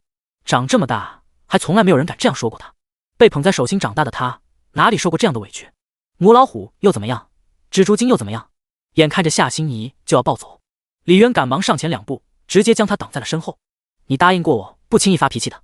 李渊一脸紧张的看着夏心怡，眉头已经皱成了川字，双手都在发抖，生怕他这大小姐的虎脾气一上来就不管不顾。当年他是见识过夏心怡的火爆脾气的，一旦动真格班主任都得退避3舍。韩小小这当刑警的也是个不肯认输的丫头，这俩要是死掐起来的话，李渊只感觉脚底发凉，额头冒汗，他想都不敢想以后是什么水深火热的情形了。幸好面前的夏心怡看着李渊害怕到浑身冒汗的样子，火气一瞬间就灭了不少。夏心怡露出一丝心疼的目光，突然伸出一只纤细白嫩的手，轻轻替他擦去了额头细密的汗珠，眼神也从气愤到要即将暴走的边缘，瞬间拉回变成了温柔如水的样子。这世上也只有李渊对他有这样的魔力，就算是亲姐姐也不行。而夏心怡的这个举动落在韩小小的眼中，却刺眼的让他瞬间眯起了眼睛。虽然大差不差猜到了2人的关系，但无视他和陈默默当着他俩的面对李渊做出那么亲昵的动作，这无疑等于是在对他们赤裸裸的挑衅。韩小小怒气值瞬间再次攀升了一个台阶，眼神中那要刀人的意味，李渊只觉得后背一阵发凉。陈默默也当即上前一步，拿着菜刀和韩小小并肩站到了一起，2人互相对视一眼，心照不宣的暂时达成了坚固的同盟战线。默默，你把菜刀给小小干嘛？他又不会做饭。李渊有些艰难的转身，就看到陈默默突然把手里的菜刀递给了韩小小，自己则把锅铲紧紧捏在手里。一直都温温和和从来都没有脾气的陈默默，此刻却用一种极不善的眼神看着夏心怡。只是在目光和李渊对视的一瞬间，陈默默的气势就立刻就弱了下去一些。小小姐，我不敢这样看他。那你就别看李渊，就盯着那个茶里茶气的野女人就行。哦，可他躲在李渊的身后。母老虎，你敢再叫我一遍野女人？被连续的挑衅，夏心怡是再也忍不住她这个暴脾气，这俩一点就着的火药桶。李渊这时候已经生无可恋了。夏心怡从李渊身后站了出来，眼睛死死地盯着韩小小，那模样像是要把他活活吃了。你刚刚叫我什么？你在叫我母老虎？听见母老虎3个字，韩小小瞬间不可置信地瞪大了眼睛。生无可恋，李渊顿时一个机灵，打起精神暗叫一声不妙，整个人立刻又拦在韩小小和夏心怡中间。李渊，你给我让开，要不然我连你一起砍！已经快要彻底暴怒的韩小小手持菜刀指向夏心怡。李渊顿时感觉脑子已经炸了，这个世界已经彻底容不下他，一上还没2分钟就发展到要砍人了。李渊，你让开吧，这是我跟母老虎之间的事，别伤到你了。夏心怡拉了拉李渊的衣角，反身挡在了他身前。看着3人一言不合就要动手的样子，李渊已经是恨不得把自己当场火化了。哪位大罗神仙来帮一帮他？你答应我不动手的。李渊死死扯着夏心怡的手，不让他再往前走一步。是母老虎要动手，我可没有。夏心怡一脸倔强的样子，指了指韩小小。李渊看了眼韩小小手里明晃晃的菜刀，双立人的，一刀下去，缝尸、入殓等技能刚好用得上。童仔给的技能还是挺有先见之明的，就是不知道自己给自己缝尸是什么感觉。小小，咱们能不能先把刀收起来，有话好好说，万一失了手，你就要失去一个前男友了。韩小小看着李渊挡在他身前，本就是吓唬人的拿菜刀的手稍稍有所松动。还有你，不是说好了别乱说话，你怎么那么快就忘了？李渊趁热打铁，立刻把夏心怡往后扯了2步。还有默默，你举着锅铲是想等韩小把我剁了，你拿我炒菜吗？趁着还没天下大乱之前，李渊瞬间包拯附身，一通活活稀泥，各打50大板。可是他先喊我野女人的耶。夏心怡在李渊身旁委屈巴巴的小声嘟囔了一句，李渊立刻上手将他的嘴巴给捂住了。夏心怡支支吾吾了几句，也就不再出声，算是顺势暂时妥协了。毕竟看今天的这个架势，对面有2个人，他自己肯定是讨不到好了。李渊见状，重重松了口气，眼睛看向韩小小和陈默默2人。陈默默对上李渊的眼神，默默放下了锅铲。韩小小本来并不想就这样罢休，这里可是他的地盘，被人这样找上门来挑衅，如果轻易就算了，他还当哪门子刑警？但看到李渊皱眉的样子，他突然之间想到了他的病情，心立刻就软了下来。小小姐，要不这次就算了吧。陈默默拉了拉韩小小的衣角，再闹下去恐怕是真的要闹出事情来。况且他也不想李渊太为难，他是什么身份？又是你第几任的前女友？韩小小深吸了一口气，慢慢放下手里的菜刀。夏心怡，第1任前女友。李渊见状松了口气，小心翼翼地说道，顺带把手从夏心怡的嘴上放了下来，给了他一个不要说话的眼神。第1任前女友？韩小小和陈默默瞬间愣住了。本以为遇到陈默默这个4年前的前女友已经很离谱了，可现在又来了个更早的，而且还是什么第1任，合着他才是旧人，自己和陈默默才是新人。你们是几年前的事？韩小小的语气已经没有了刚刚的咄咄逼人。10年前，我俩是高中同学。10年前？韩小小和陈默默同时忍不住惊呼一声，2人立刻对视一眼，看夏心怡的目光彻底变了，意思就是说他足足等了李渊10年。虽然他们都自信自己也能做到，但毕竟事情还没有发生在他们身上，却切切实实的发生在了别人身上。默默，把刀先放回去吧。韩小小把菜刀递回给陈默默，怀着复杂的目光看向李渊身后的夏心怡，合着眼前这位还是他们的祖师爷。夏心怡也察觉到了气氛的变化，从李渊身后探出一个脑袋来。夏心怡和韩小小2人目光对视，一时间竟都有些心虚起来。你到底还有多少任前女友？韩小小挪开目光看向李渊，他一早就知道李渊除了他肯定不止陈默默这一个，但是陈默默来了才几天时间啊，这回又来了一个啊！李渊看了韩小小，又看了看夏心怡，连同放完刀回来的陈默默，3人都齐齐等着李渊的回答。10个、20个。韩小小见李渊一脸便秘不敢说的样子，便靠经验猜了起来。他也不是没处理过男女纠纷的案件，正常情况来说，有10几任前女友的情况还是比较少的。当然李渊这样对女人有莫名其妙的致命吸引力的除外，他自己都不知道当初是怎么稀里糊涂爱上他，把自己全部交给他，最后为了他差点连命都不要了，他自己都完全无法解释。200个。李渊心一横，哆哆嗦嗦地说了一句，说谎是指定不行了，都已经这样了，那让暴风雨来的更猛烈些吧。童仔，如果我被分尸了还能活吗？多少？韩小小表情微微一愣，陈默默和夏心怡也以为自己听错了，立刻翻了个白眼。200个前女友，说给谁都不会信。小小姐算了吧，你看你都把她逼得开始说胡话了，陈默默心疼的看着尴尬到脚趾正扣着3室一厅的李渊，拉了拉韩小小的衣角。夏心怡也关心的拉过李渊的手，发现他的手掌全是汗珠，一瞬间又是一阵心疼不已。他跑了一天外卖已经很累了，我今天来本来也不是找事的，要不我们今天暂时休战。夏心怡看着韩小小的眼睛，韩小小冲着他点了点头。李渊的病只有他一个人知道，刚刚李渊表情不对劲的时候，他就已经后悔了。现在夏心怡主动给台阶，他自然就顺坡下驴。两人的事以后可以慢慢算，现在一切以李渊的病情为重。李渊这边还在等着3人的审判，结果好像有点出乎意料啊。难道这就是说实话的好处吗？果然，真诚才是必杀技，上天不会残忍对待一个说实话的好孩子。默默，你去把门关了，别一会让人看笑话了。平静下来的韩小小突然发现门还虚掩着，李渊松了口气，还好不是要把夏心怡赶出门。好。陈默默见韩小小脸色恢复正常，悄悄心有余悸地拍了拍胸脯，然后转头冲着李渊甜甜一笑。刚才两人差点暴走打起来的时候，他自己的小心脏也是砰砰直跳。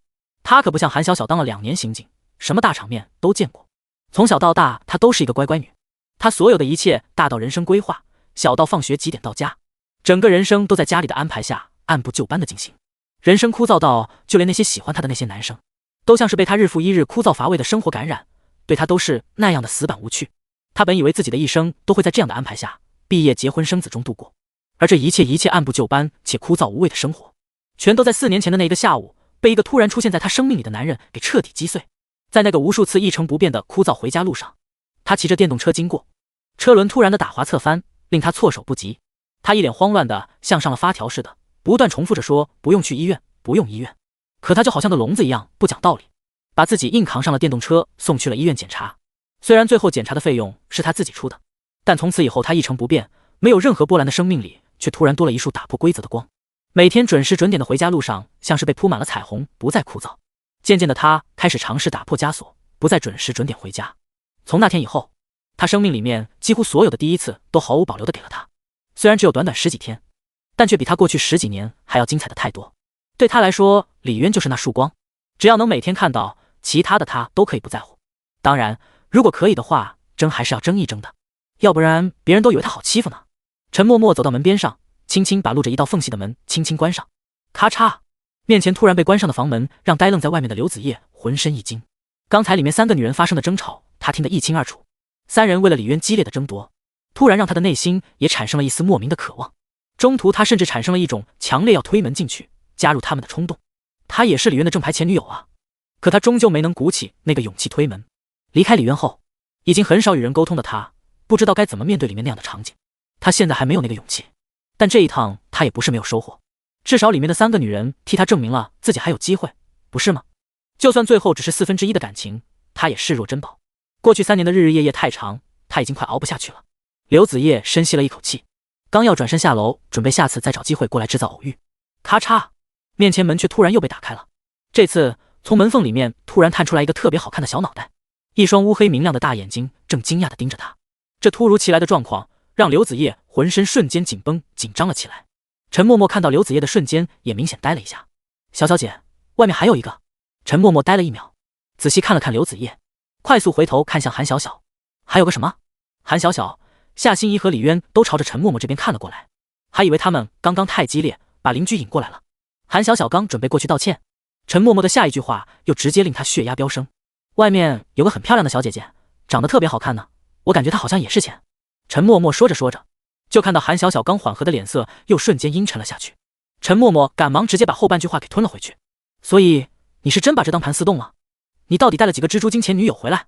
韩小小转头看向李渊，但是此时害怕再刺激到李渊的他，语气和眼神已经在尽量在克制。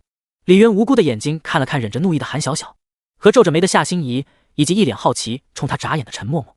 他现在很想喊冤枉啊，他是真的只带了夏心怡一个回来啊，但是这一瞬间的直觉告诉他，现在喊冤可能有点为时太早。我今天一天都和他在一起，他只见了我，也带了我回来，没有其他人。夏心怡见李渊这副为难的样子，眼睛看着韩小小，主动开始替他解围。韩小小目光立刻挪到夏心怡的身上，盯着他的眼睛。霎时间，空气中仿佛又有无数刀光剑影，两人仅仅一个眼神碰撞，就周围让气氛瞬间又紧张了起来。夏心怡的这一句我们一整天都待在一起，哪里是解围，分明就是在火上浇油啊。李渊是真的要哭了，我真的是谢谢你替我解围啊。你想干嘛？反正我说的是事实。夏心怡对上韩小小来自刑警的凶狠目光一会儿后，心里也不禁有点发怵，有些败下阵来。害怕的她立刻挽住了李渊的胳膊，有了李渊的加持，夏心怡立刻就像是被抱在主人怀里的法斗，一瞬间便镇定下来，元气满满的与韩小小不示弱对视起来。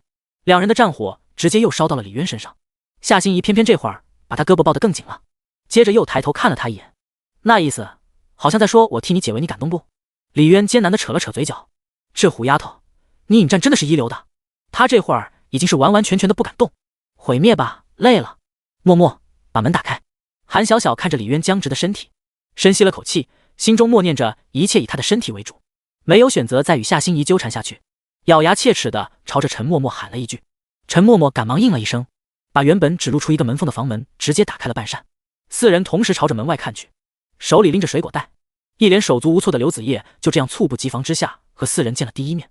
看到刘子叶那漂亮脸蛋的一瞬间，那张完美的脸，那种 S 曲线的身材，还有熟悉的感觉，李渊愣了半秒钟，就知道夏心怡的解释还不如不解释，自己这回没跑了。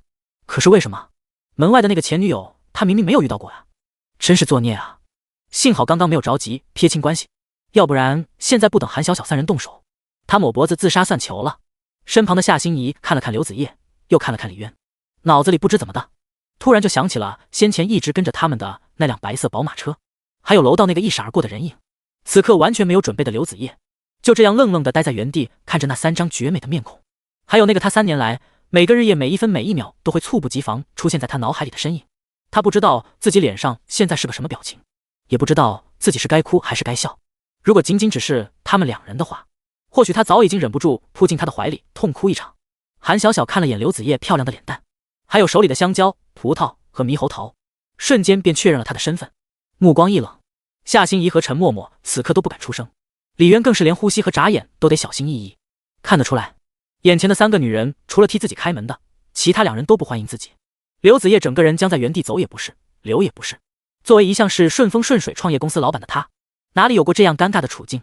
以他的脾气，面对着不欢迎自己的人，这会儿本该冷冷的转身就走，可目光一触碰到那个他日思夜想的男人，他的双脚就像是被灌了水泥一样，压根就完全挪不动步子。一时间，5双大眼睛就这样互相大眼瞪着大眼，这尴尬到让人绝望的气氛，让李渊和刘子叶都恨不得脚下有个洞。你要是不准备走的话，先进来吧，一会该让街坊邻居的来看我的笑话了。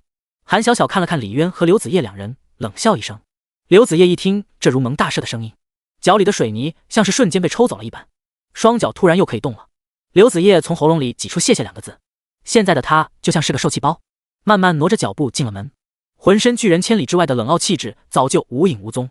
这一切对他来说就好像是幻觉一样，莫名其妙听见了他的消息，又莫名其妙出现在了这里。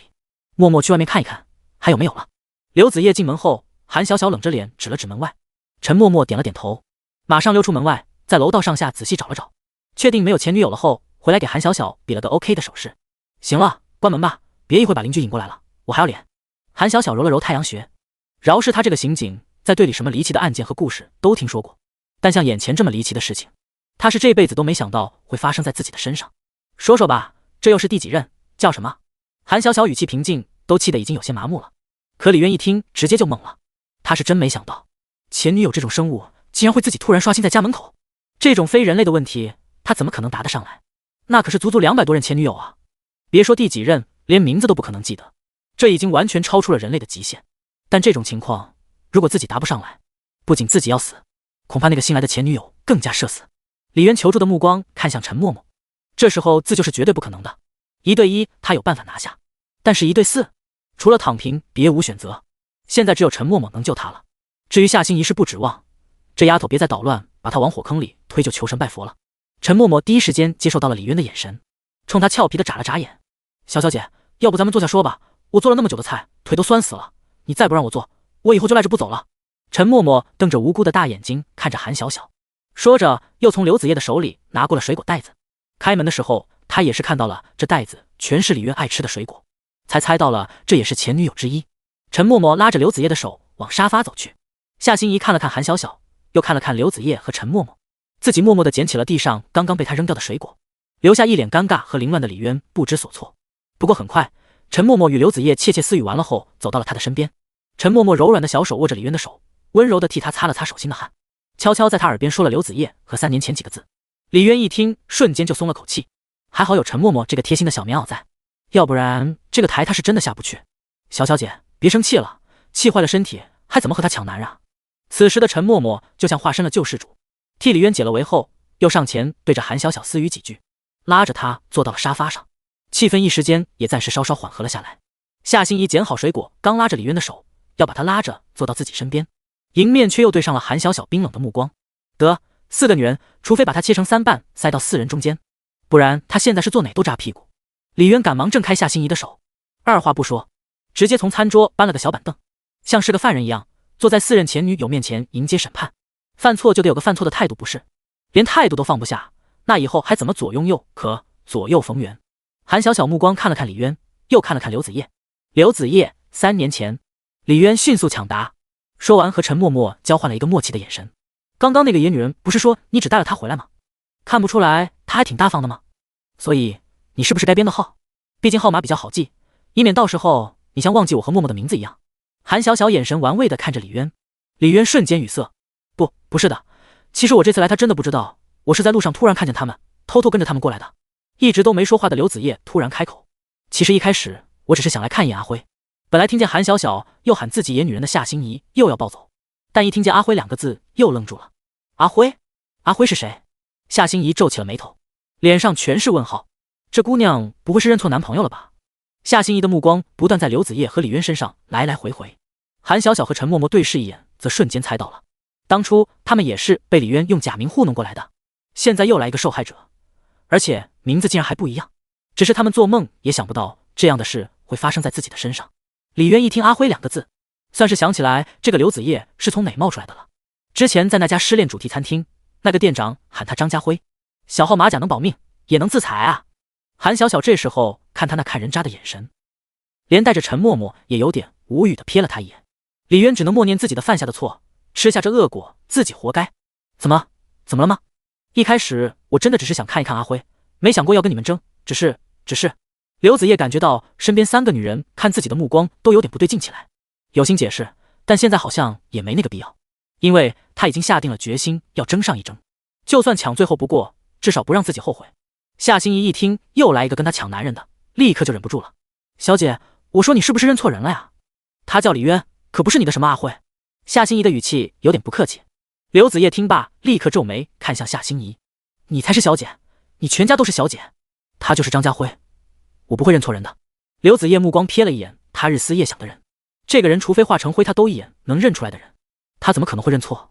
李渊低着头又开始汗流浃背，夏欣怡脑袋还有点懵，迷惑的目光看了看刘子叶又看了看李渊。张家辉这个名字好像有点耳熟，感觉好像在哪里听过，但李渊怎么会是张家辉啊？我处理过不少骗子用假名假身份骗财骗色的案子，就是没料到这样的骗子我自己有一天也会碰到，而且我对他还义无反顾的信了。韩小小满脸冷笑的看着李渊，脸上冷地几乎要结出冰霜来。李渊全程低头不敢出声，这种时候哪怕他哼唧一声都是大忌。母老虎，你在说什么？你说谁是骗子？夏欣怡听得云里雾里的，但看见韩小小杀人般的目光，又把李渊盯得额头冒汗，立刻就来了精神，也不管什么张家辉了，就要找韩小小理论，替李渊出头。你再喊我一句母老虎试试，信不信我现在就把你从这轰出去，以后都别想踏进这间屋子一步。韩小小的刑警真不是白当的，只是眼神斜了一眼夏欣怡，迎上那个堪比盯杀人犯的眼神和冰冷的语气。没了李渊在身旁的夏欣怡瞬间就害怕的缩了缩脖子，反正我就是不许你这样欺负他。害怕归害怕，夏欣怡还是倔强的嘟囔了一句。韩小小一听火更大了，不过看李岩李渊还是压抑着自己的声音。从陈默默开始，你们一个一个的上门到我家来挑衅，我没把你们都轰出去，是不是给你脸了？陈默默见自己也被牵连无辜，有点无奈的吐了吐舌头。李渊作为这个罪魁祸首，也是被夏欣怡这丫头给搞无奈了。这丫头是真不会看局势啊，每次都在不合时宜的时候好心帮他，结果又来来回回给他推进火坑。刘子叶更是咬着嘴唇瑟瑟发抖，他也没想到自己的一两句话会引起他们这么激烈的争吵。是吧，张家辉？周杰伦？韩小小叹了口气，面对一言不发的李渊，说重了怕他病发，说轻了又实在是咽不下这口气。带着3任前女友来他家里闹事，他很想问一问，天底下有这么欺负人的吗？得亏了他离谱的事件听过不少，至少心理素质强。换成任何一个正常女人，别说这会儿，他们进门的那会儿就拿刀给轰出去了。什么张家辉、周杰伦啊，他是李渊啊，你们是不是都认错人了？一脸懵逼的夏心怡更加懵逼了，他们到底在说什么啊？他完全听不懂。如果是认错人了的话，你们就赶紧说啊，那李渊就是他一个人的了。夏心怡一脸期待的看着韩小小三人。啊，都忘了你是人家的第一任初恋加高中同学，当然不知道他用假名的事。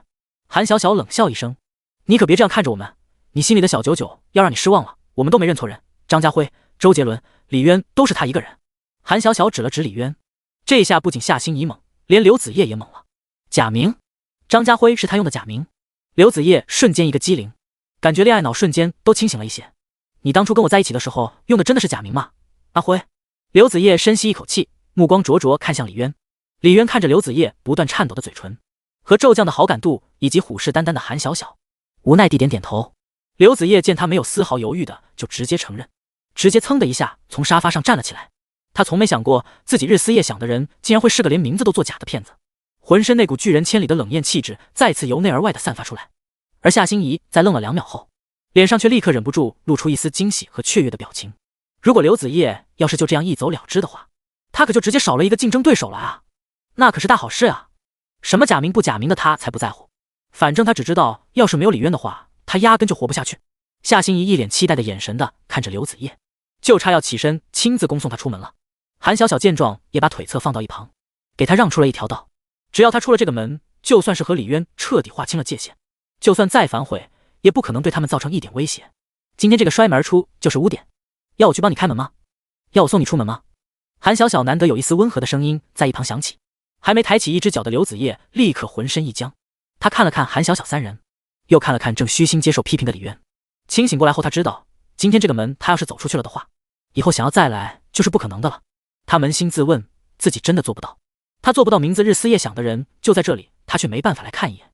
甚至他只是那么想一想，心便犹如被撕裂开一道口子，疼得他根本就动弹不得。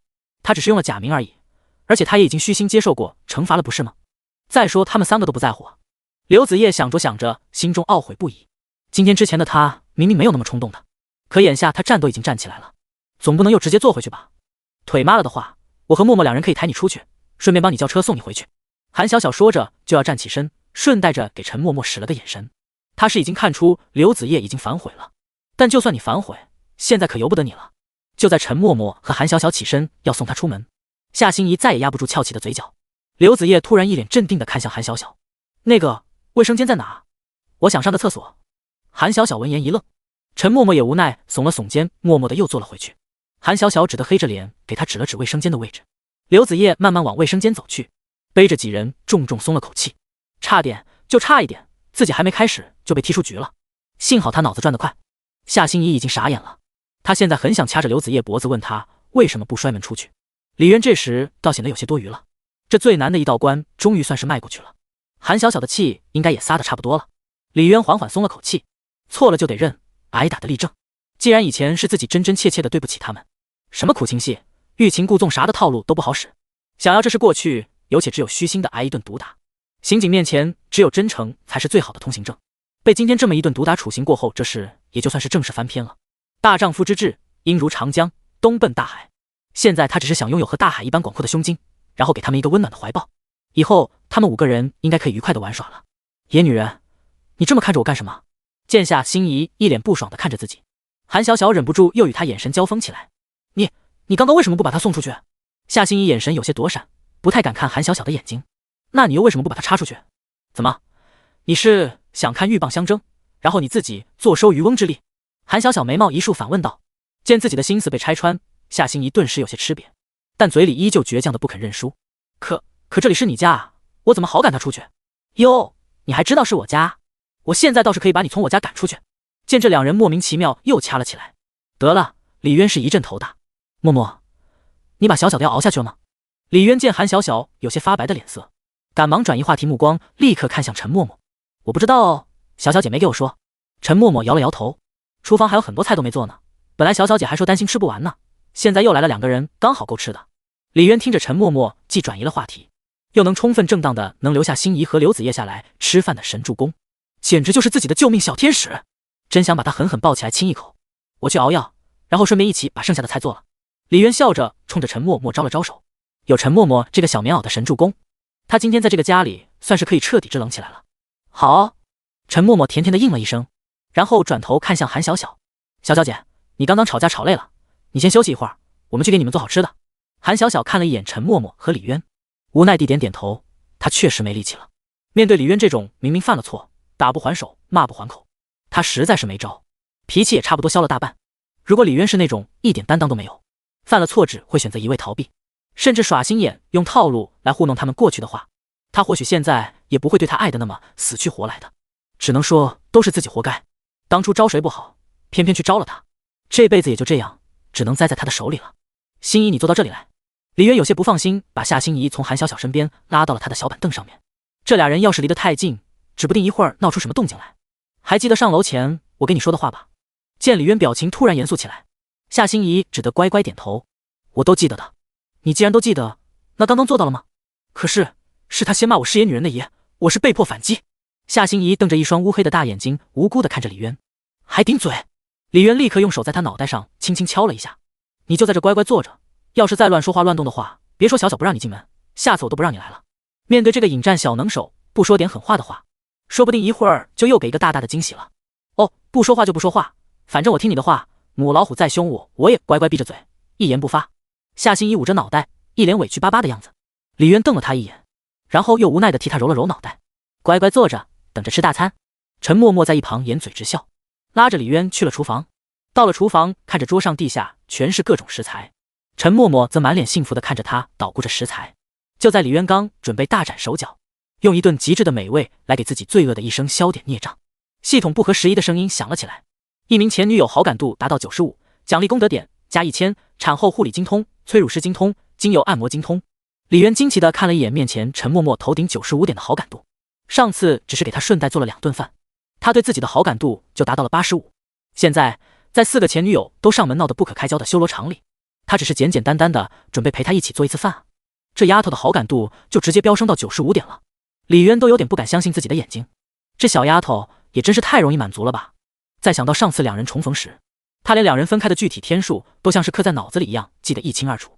李渊突然就有点心疼眼前的这小丫头，我真他妈的不是个人啊！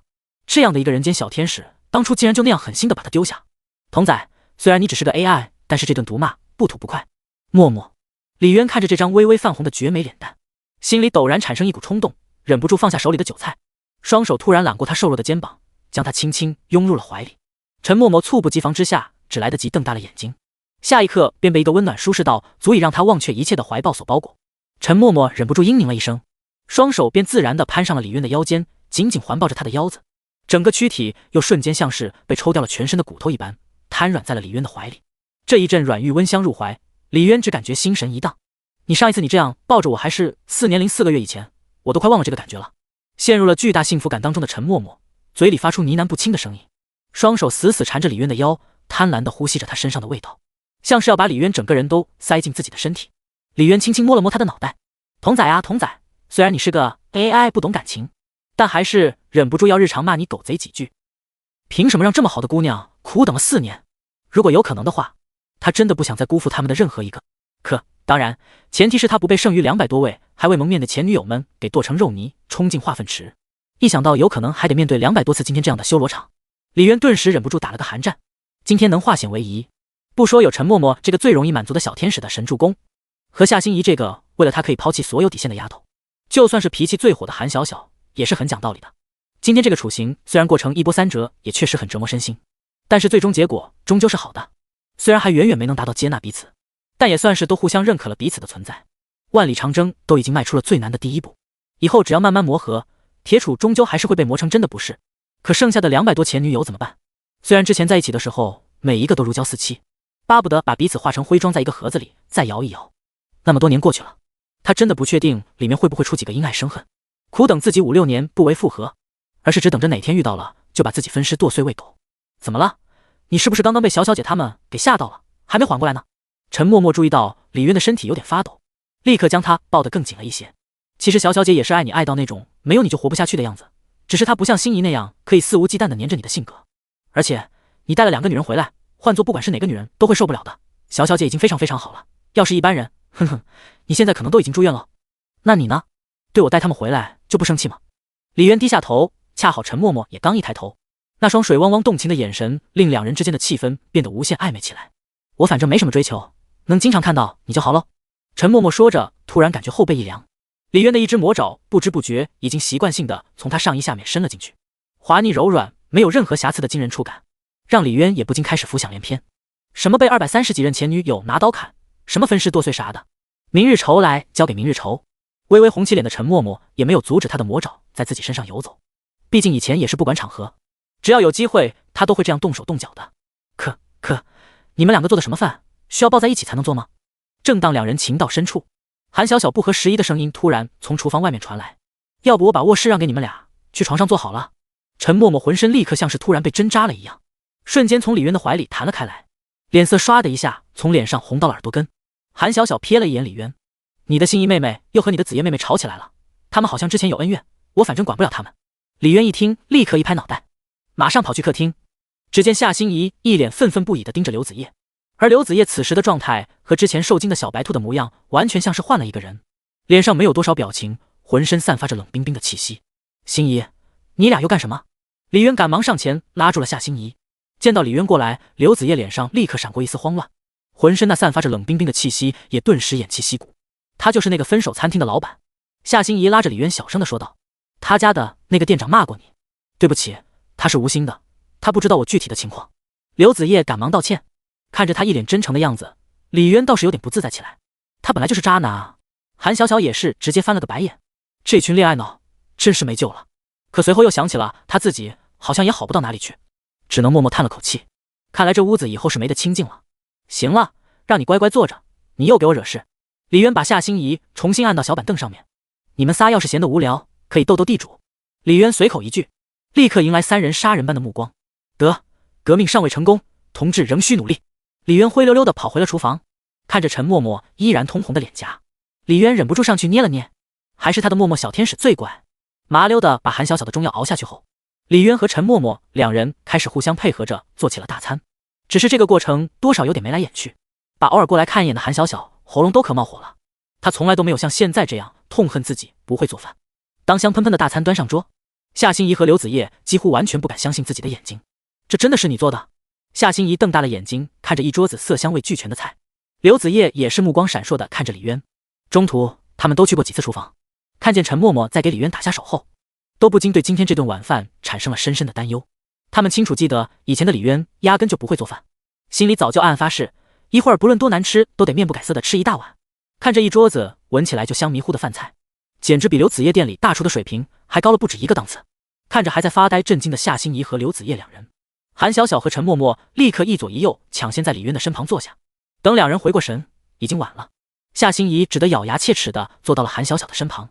刘子夜倒是没那么在意，毕竟他是最后一个来的，不管怎么论资排辈也都轮不到他。只是当李渊刚拿起筷子，一颗堪比他巴掌大小的生蚝肉便出现在了他的碗里。韩小小一脸微笑地看了他一眼。陈默默见状皱了皱眉，但也没有和以前一样阻止，只是顺手也给李渊加了一块红烧肉。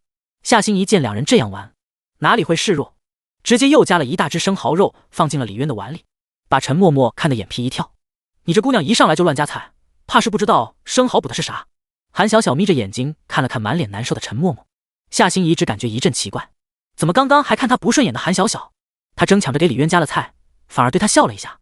刘子夜从那拒人千里的气质就知道这姑娘是个非常含蓄的人，可眼下这个情况，三个人的战争都打到面前了，他哪里还能坐得住？直接起身就往李渊碗里又加了一只生蚝肉。只听说这东西营养价值很高。陈默默张了张口，他很想说你们这是在助纣为虐，可话到嘴边还是没能说出口。李渊苦笑着看着碗里不到2秒钟又被堆满了的菜，含泪吃着碗里吃上一筷子马上就会多出2筷子的菜。幸好他在盛饭的时候偷偷炫了一口饭，这一顿饭他都不知道自己到底吃了多少个生蚝。桌子上几乎所有的生蚝全部进了他的肚子，要不是陈默默极力阻拦，韩小小高低还得再去蒸上一笼。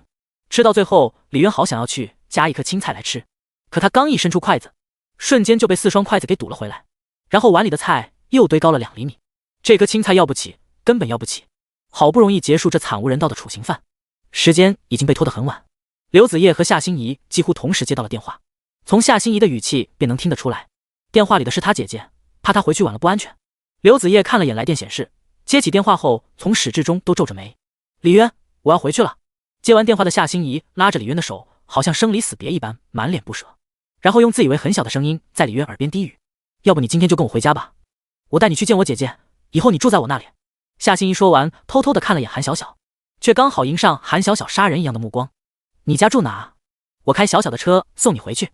李渊笑着摇了摇头，不用了，你今天已经很累了，我让姐姐的司机来接我了。夏心怡抱着李渊的胳膊就把他往门外拽，你送送我就好了。两人这亲密的肢体接触，看得其他三人眼皮直跳。陪着夏心怡下楼后，李渊能明显感觉到夏心怡的情绪有点低落了起来。要不咱们现在就私奔吧。走着走着，夏心怡突然抬头，一双明亮的眼睛直直看着李渊。李渊无奈的笑着摸了摸他脑袋，行了，又不是什么生离死别的，过一晚明天就能见到了。我答应了小小，至少3个月内不会搬走。哦，为什么是3个月？夏心怡眼神有些不解。李渊瞬间不知该怎么说，之前一直没有机会解释。韩小小到现在还以为他只剩下3个月能活了。那3个月以后，你搬去我那里和我一起住，你做饭那么好吃，我那个不爱按时吃饭的姐姐肯定会很喜欢你的。3个月以后，你要她的哪一个部分？你求我的话，我可以考虑分你一点。韩小小的声音突然之间从3口的窗户传来，李渊听得瞬间头皮发麻。夏心怡迷惑的抬头看向韩小小，那我要她的全部，我求你，你就给我吗？那不行，最多给你1只脚或者1只手，1半碗骨灰也行，前提是你真心求我才行。韩小小冷笑着看着不知真相的夏心怡，你在胡说什么啊？大晚上的，你是在故意吓我吗？夏心怡有些害怕的把身体往李渊身上靠了靠。李渊听得眼皮直跳，合着在韩小小心里自己已经是个死人了呗，都在开始当着自己的面计划着3个月以后自己的尸体怎么分了。他不要面子的吗？行，希望3个月以后你不要来求我。韩小小说完就啪嗒一声关上了窗户。把话都说成这样了，李渊这时很想问一问，3个月以后啊，要是还活着的话，是不是太不礼貌了？神经病！夏心怡冲着窗户嘟囔了一句。恰好外面一辆迈巴赫 S800和一辆黑色保时捷驶入了小区。夏心怡见到迈巴赫的瞬间，情绪再次低落了下来，而一直在楼道口等候的刘子叶见到黑色保时捷的瞬间，眉头立刻有些不安的蹙了起来。迈巴赫 S800与黑色保时捷一前一后进入小区，立刻引起了不少人的瞩目。当车子在李渊和夏心怡面前停下，夏心怡看李渊的目光愈发不舍。心怡小姐，青柠小姐让我来接您回家。迈巴赫 S800的主驾下来一名穿着正装40几岁模样的中年人，见到夏心怡紧紧抱着一个年轻男人不撒手，目光微微闪过一丝诧异之色，随后垂着眼恭恭敬敬地站在一旁，等着夏心怡与李渊说完悄悄话。不过李渊感觉青柠这个名字好像有点熟悉，感觉在哪里听过似的，一股不祥的预感瞬间在心头萦绕。一起进来的黑色保时捷上面则下来一名20几岁穿着白衬衫长相颇为帅气的年轻男人，脸上带着一般人少有的自信和傲气。从打扮以及手腕戴着的价值不菲的手表来看，不是年轻有为就是个2代。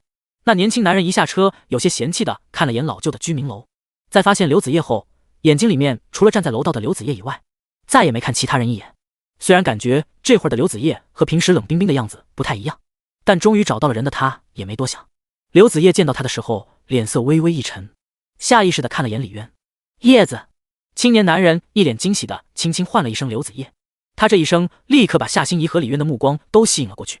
见到夏心怡的瞬间，青年男人脸色一滞，显然没想到这里除了刘子叶以外，竟然还有那么漂亮的女人。夏心怡目光不解的看了看那个男人，又看了看刘子叶，开始在心里猜测起来两人的关系。陈宇华，我已经说了很多遍了，让你叫我全名，不要叫我叶子。还有你是怎么找到这里来的？刘子叶紧紧皱着眉，虽然是对着青年男人说话，但眼神时不时瞥向李渊的方向，生怕李渊会误会什么。察觉到了刘子叶的目光，叫陈宇华的青年男人眉头微微一皱，朝着李渊看了2眼后，气定神闲的眼神中闪过不屑，直接将他定义为了长得有那么点帅的路人。夏心怡算是看明白了，他这个样子和自己白天突然遇到李渊，却有一个沈聪在一旁无比碍眼的时候表现几乎一模一样。夏心怡饶有兴致的看着刘子叶，一脸的紧张慌乱。这么晚了，你一个人在外面，我实在是放心不下你。陈宇华斜了一眼李渊后，眼睛便一直盯着刘子叶，几人之间的气氛瞬间变得非常微妙起来。我问你怎么知道我在这的？刘子叶突然想到了一种可能，脸色逐渐冷了下来。他会到这里来，连他自己都不知道。陈宇华脸上瞬间一慌，支支吾吾的不敢说话。可是见到刘子叶的脸色越来越冷，按刘子叶的性格，他知道自己现在要是不给他一个合理的解释，以后两人的关系可能就永远只能停留在一般朋友。我在市局外面找到了你的车，但是找了你几个小时，敲了好几栋楼都没有看见你的人。后来看到那辆 S800，我碰运气跟过来看看，没想到你真的会在这。陈玉华微微低着头，有点不敢看刘子夜的眼睛。所以，你是不是在我车里装了定位？证实了自己的猜想，刘子夜目光瞬间冰冷如寒霜，几乎是从牙缝中挤出的这句话。叶子，你别生气，我真的是为了你好，我怕你和我妹妹当初一样想不开。陈玉华慌忙解释，3年前，我看你当时的状态也非常的不好，怕你也会想不开，我就买定位的时候顺道给你也买了一个。3年前，陈玉华话还没说完，刘子夜不可思议地朝他怒吼一声，随后抑制不住满脸的愤怒地上前几步，啪！一个特别响亮的耳光直接扇在了陈玉华的脸上。所以你跟踪了我足足3年的时间，你信不信我现在就报警把你抓了？一想到自己3年来每天竟然都在别人的监视之下，刘子夜脸色惨白，已经气到浑身都在止不住的发抖。李渊见他情绪激动，拍了拍下心仪，示意他松开自己，然后走到刘子夜身旁，轻轻握住了他冰冷无骨的小手。刘子夜浑身微微一震，随后那种曾经熟悉又安心感觉让他立刻止住了身体的颤抖。可李渊的这一个动作，瞬间让原本被扇得有点猛的陈玉华都顾不得脸上火辣辣的疼，顿时怒气上涌。那是他想了整整4年都没牵到的手啊，就这样被这么一个穿着几十块的地摊货，住着破旧老小区，不知道从哪冒出来的穷屌丝给玷污了。更可恨的是，以前自己仅仅是碰到刘子夜的衣角，都要被有轻微洁癖的他大声嫌弃的呵斥的，现在竟然没有躲开那双脏手，他真的无法接受。你他妈的，赶紧给老子放开叶子的手！陈玉华怒意满满，一副找他拼命的样子，上来就要推搡揍李渊。可让他没想到的是，刘子夜见状，竟然立刻将自己整个人都挡在了那个不知从哪里冒出来的穷小子身前。你敢动他一下，我就跟你拼命！不仅是刘子夜，夏心怡也是立刻满脸怒气的跑了过来，拦在了李渊身前。你要是动他一下，我就让你见不到明天的太阳。看到这2大超级美女，此时像是2只被激怒的野猫一样，要刀人一般凶狠的眼神死死盯着自己。陈玉华反正是愣住了。叶子，你是疯了吗？周围听见动静，原本正嗑着瓜子，吃着俊男靓女撕逼大瓜的邻居们也瞬间懵逼了。这小子，他何德何能，能让2位漂亮的像仙女一样的女生为他奋不顾身？刚刚谁要报警？韩小小的声音突然又从楼梯口传来。只见他脸色铁青，手里正拿着一副冰冷的手靠往这边走来，身旁的陈默默也是一脸不怀好意的看着陈玉华。4位平时都难得见到的超级大美女，此时此刻同时出现在所有人的眼前。一瞬间，楼上不断有看傻眼了的瓜子像下雨一般掉落。陈玉华完全被几人的气场给震慑住了，特别是韩小小手中发着寒光的手铐，让他不知不觉的后退了4、5步。他这下是真的有一点慌了，并不是怕他们真报警，他家还是有些背景的。装定位只是违法，并不算犯罪，摆平不算难。他怕的是因为自己的这一点失误，花时间精力追了几年的人就这样打了水漂。叶子，我真的是担心你的安全才那样做的，我妹妹也被人渣伤害过，也自杀过，我就买了定位器在她车里，顺便也给你。陈玉华已经不惜拿自己那个捧在手心怕化了的妹妹来做挡箭牌。他当年和你的状态太像了，疯了一样到处找那个人渣，我怕你和他一样也想不开自杀。而且你这3年除了公司饭点和家，几乎很少去别的地方，我这不也没窥探到你什么隐私吗？陈玉华绞尽脑汁替自己辩解着，这也是他那么多年都喜欢刘子夜的一个重要原因。这个女人实在是太干净了，干净到他有时候都会莫名的生出一丝自卑。现在还有多少女人能做到不去夜店不去酒吧，甚至洁身自好到没有一个异性朋友，除了家和公司没有任何社交？特别是有点姿色且不缺乏追求者的女人，私生活比很多男人都糜烂不堪。4年的时间，他接触过也玩过各种形形色色的女人，就从来都没有遇到过一个像刘子夜这样干净到就像是天上的仙女下凡一尘不染。这样的女人对于他这种玩遍了庸脂俗粉的男人有着致命的吸引力。如果能征服她，一定比攀上珠穆朗玛峰还更让人有快感。听着陈玉华的解释，刘子夜完全无动于衷，没有任何表情的波动。我说我才是男人，这种时候应该我挡在你们前面才对吧？这时李渊无奈的用手扒了扒把自己死死护在身后不留缝隙的夏心怡和刘子夜2人，可2人却还是完全没有要让开的意思。你别动，他要是敢动你，我就杀了他全家。夏心怡闪着寒光的眼睛回头看了一眼李渊，李渊先是对于这丫头能说出那么狠的话吃了一惊，随后又无奈的摇摇头，这该死的熟悉又让人欲罢不能的软饭既视感。他只是个痴汉，只是个跟踪狂，你们不会以为我连他都打不过吧？你能打过啊？你在我心里是最厉害的，但是你怎么能去和别人打架？你要知道，你的一根头发都比他的命重要也。夏心怡再次回头，目光像是看亲儿子一般的看了看李渊。关键是一旁的刘子夜这时竟然也跟着认同的点了点头。这下陈玉华是真的有点傻眼了。子夜，你是不是疯了？还是被人给下药了？他不敢相信，一直冷冰冰的刘子叶今天完全变了一个人。什么自己的命还不如人家的一根头发？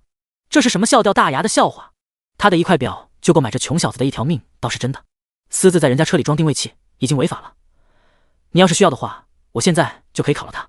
韩小小走到刘子叶身旁，晃了晃手里冰冷手铐。这四大美女站在一块，视觉效果直接溢出。刘子叶稍稍犹豫了一会儿，摇了摇头：“不用了，让他走吧。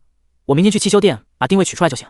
他一手经营的公司和陈雨华家还有业务往来。”哦，韩小小意味深长地应了一声：“你走吧，定位的事我就当没发生过，以后麻烦你不要再来我公司找我了。”刘子叶语气冰冷，说着又顿了一顿，一秒切换温柔到极致的目光看向李渊：“他是我找了3年的男朋友，现在我已经找到他了，你的存在只会让他对我产生误会。”刘子叶反过来握着李渊的手，其实现在的他内心是感激陈雨华的，没有他的突然出现，就不会有李渊主动上来牵自己的手，他与李渊的关系就不会有那么快速的进展。原本他或许需要花很久的时间和心机，才能将两人的关系从那种距离感慢慢拉近，而现在他甚至正好借着这个扫除身边苍蝇的千载难逢的机会，可以直接当着夏心怡、韩小小和陈默默他们的面宣布李渊是自己的男朋友。这个陈雨华误打误撞还真是帮了他的大忙。不过夏心怡和韩小小、陈默默3人一听就不乐意了，他们在帮着他赶走苍蝇，他自己倒好，直接回头就把锅给端走了，还宣示了主权。于是夏心怡、韩小小和陈默默互相对视一眼，又暂时达成了一个战线。夏心怡直接不客气的狠狠瞪了刘子叶一眼，然后从他手里拽过了李渊的一条胳膊。韩小小冷哼了一声：“你的手太冰了，他身体不好，不能着凉。”韩小小说着就把李渊的另一只手给抢了过来，捂在了手心。陈默默则不动声色地把刘子叶往边上挤了挤。对于这个最后才来却还想喧宾夺主压他们一头的女人，3人都没有丝毫的客气。只是这酷似4女抢衣服的场面，是彻底让陈雨华破大防了。这是在拍电视剧吗？被4女包围的李渊完全不敢吱声，任由他们4个就像是抢地盘一样，抢着自己胳膊和手臂的所有权。处在一旁的夏清明的司机看到夏心怡竟然和其他3个女人在争抢着一个男人，只感觉这个世界是不是疯了？她可是堂堂百亿集团公司的2小姐啊，实在是太荒谬了。虽然她作为司机，不管看到什么听到什么都不能对主家有任何形式的干涉，但此时她还是在心里暗暗下决心，一定要多一句嘴，把这件事告诉夏清明。夏心怡现在这个样子实在是太像是被人下了什么药了。喂，是110吗？我怀疑我的朋友被人下了什么新型药物，对，他现在的状态非常不正常，麻烦你们过来一下，可能需要带他做个尿检，地址是……正当司机还在怀疑的时候，陈雨华已经直接拿出手机拨打了110。冰清玉洁，干净到能让他对这个世界还抱有一点期待的刘子叶，是他糜烂生活中唯一的一处圣地啊！冰雪圣女怎么会和别的女人抢男人的啊？市局距离这边很近，每2分钟警车便以极快的速度赶到了现场。数名市局经侦支队的警察全副武装从警车上跳下，赶在他们眼皮子底下公然犯地吸地，还强迫他人吸地，这简直就是对整个公安系统的巨大挑衅啊！没有开警灯的警车驶入小区，2名警员下车将小区门封锁后，一名领头的经侦刑警带着3名队员快步朝着居民楼走去。一直注意着小区大门的陈雨华一看见警察那么快来了，被5人眉来眼去气的猪肝一样的脸色总算是好看了一点，立刻往警察来的方向跑了过去。刚刚谁打的举报电话？一名警察看了眼跑过来的陈雨华，例行问道：“警官，是我报的警，我怀疑我朋友被一个男的下了类似听话水一样的药，或者别的药物，总之他现在非常不正常，其他几个姑娘可能也是类似的情况。”陈雨华说着指了指李渊几人的方向，领头的刑警远远的看了一眼，一脸严肃的点了点头。大庭广众之下，看着好像是4女围着一男在拉拉扯扯的，又在有人举报他人被强迫下药的先入为主之下，这一幕好像看起来确实是有点那么一点问题。小张、小王，你去把那几个人带回车里，做个身份登记，然后再去做个尿检。好的，汤队。一旁的警员点了点头，即朝着李渊几人走来。你们几个跟我去局里走一趟。2名警员刚一开口，就看到了4张美到令人窒息的绝色容颜抬头朝他们看来，这画面实在是太具有冲击力了。一刹那，2人的大脑直接就宕机了。小张、小王，韩小小看着2张熟悉的脸，有些疑惑：你们来这做什么？附近有案子吗？小小看到韩小小的瞬间，2人宕机的 CPU 短暂开机后又直接被烧毁了。我问你们呢，附近是不是有案情？韩小小也不管被同事看到，一只手拉着李渊的手不肯放，另一只手拿着手铐又想要去帮忙的样子。那个小小，确实有人报警说这里有人被强迫吸食了违禁品。2名警员重启后不可思议的互相对视一眼，都在震惊于韩小小这个堂堂大警花竟然在和别的女人争抢一个男人的胳膊。这一幕要是被人看到，该让局里多少热血青年瞬间心碎一地啊！当然也包括他们俩。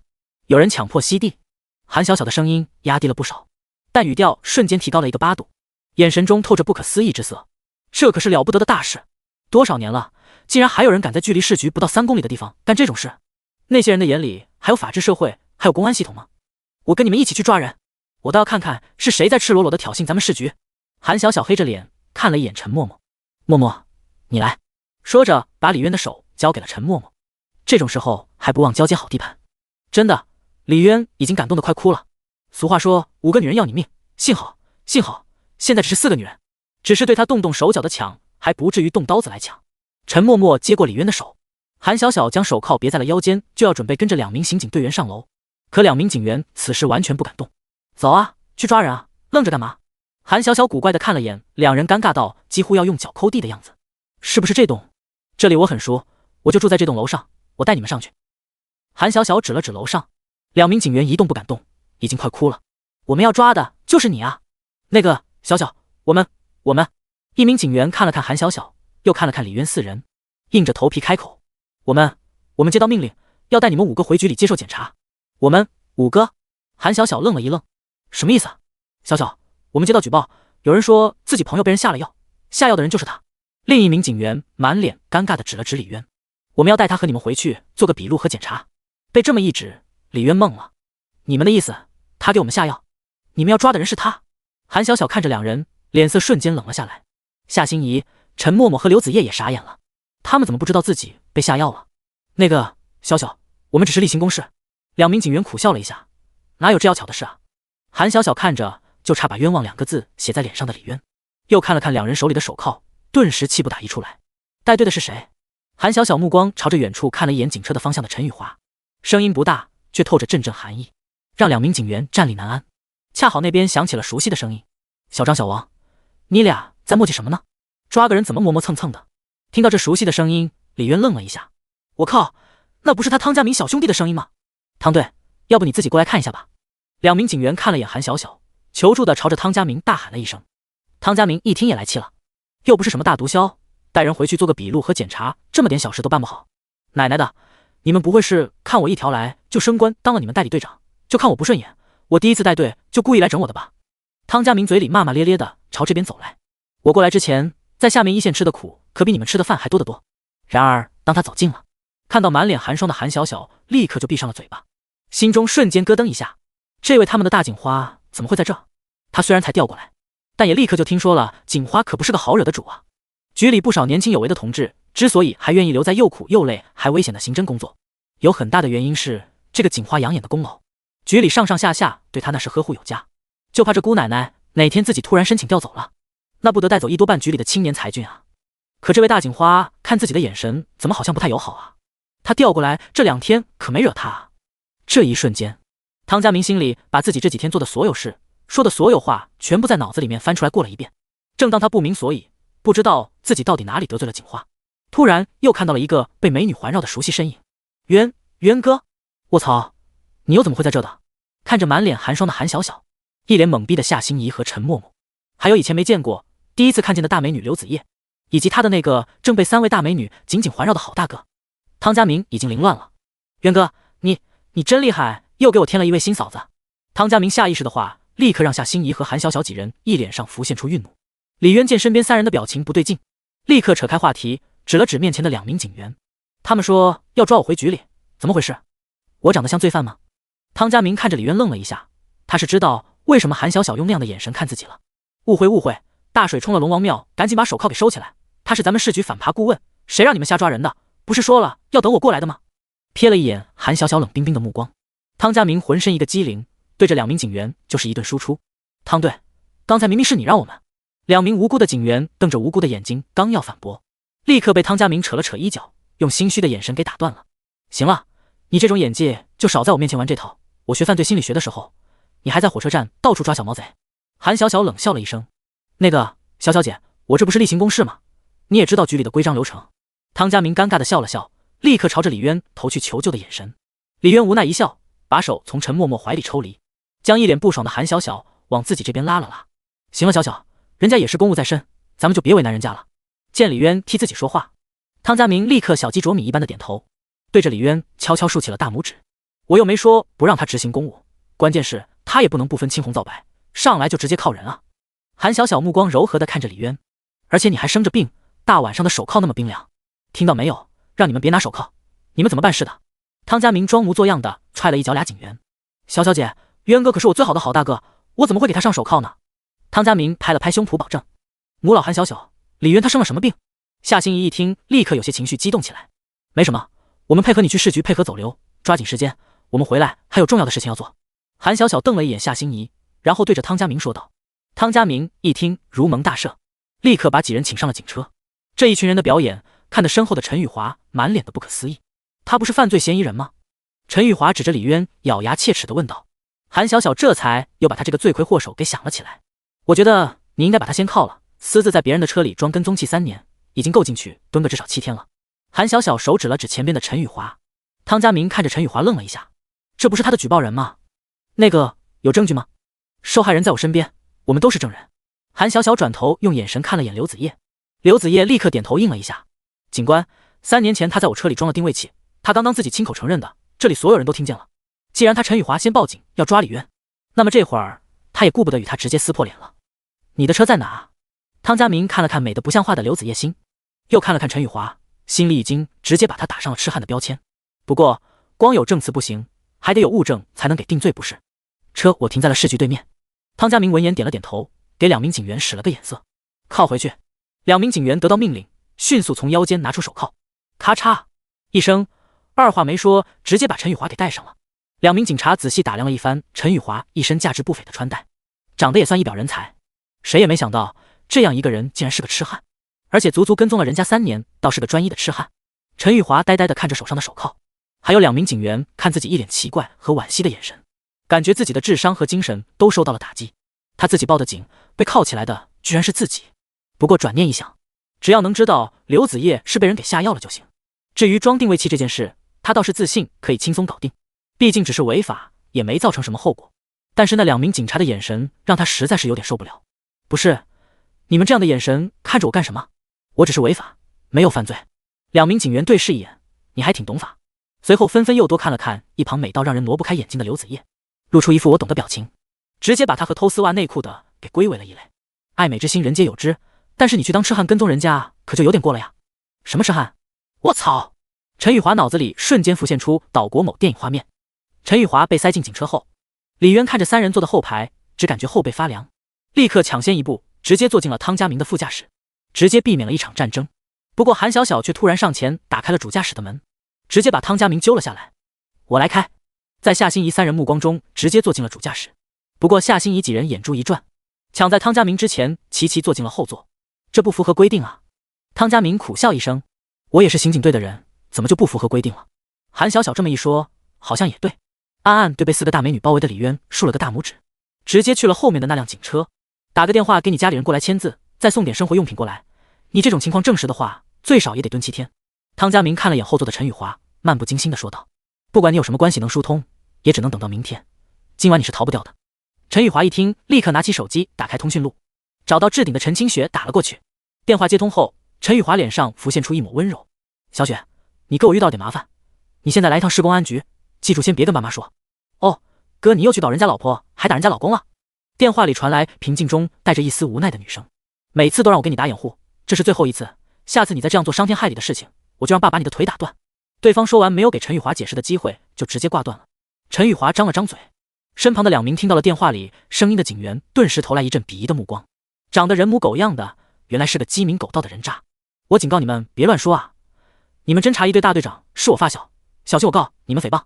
陈宇华带着一脸的怒意看了眼身边的2人，2人脸色一僵，也不好再说什么。你小子最好还是给我老实点，看得出你小子有点家底，不过你刚刚得罪的人不是一个大队长就能帮你搞定的。汤家明看了眼前车的主驾驶，再看了看陈宇华，遇到他算你小子倒了大霉，就算是你把主管刑侦的副局长喊来了，恐怕也得给按流程给你办了。汤家明的话让陈宇华瞬间愣住了，主管刑侦的副局长？开玩笑，在市里那可是通天的关系，有那种关系他还能像现在这样被铐在车里？所谓民不与商斗，商不与官斗，官不与政斗，手里有着极大实权的刑侦大队长就已经是他们这种商人需要敬畏巴结的当官对象了，特别是涉及到一些娱乐产业项目的。那就得像供亲爹一样给供奉起来。主管副局长，那更是已经是接触到了政治层面了。他虽然手里有几个臭钱，但还远远达不到那种程度。那样的人他压根见都见不到。你可别吓唬我，长这么大我什么场面没见过。陈玉华斜了一眼汤家明，不自觉把身体坐得更直了一些。你爱信不信，到了局里你最好是老实点。汤家明关上车门，一行人朝着市局驶去。小区里看热闹的大爷大妈们还在津津乐道刚才四女争一夫的场面。韩小小，你刚才说李渊生病了，他到底生了什么病？车里夏心怡对韩小小随口的一句话还在耿耿于怀。韩小小闻言一边开车一边从后视镜看了他一眼。我凭什么告诉你？凭你喊我母老虎，还是凭你想把他从我这带走？夏心怡一听顿时闭上了嘴，然后又用手扒了扒副驾驶的李渊。李渊，你生什么病了？李渊看了看两人一阵头大，他这个病好像是生了，又像是没生。没事，也就是得了点癌症，晚期而已。没事，小小吓唬他们的。李渊拍了拍夏心怡紧张的小手。夏心怡看了看李渊，又看了看脸色突然变得有些伤感的韩小小，心中微微思索了一下，半信半疑的哦了一声。陈默默也感觉到了有点不对劲，看李渊的目光中多了一丝担忧。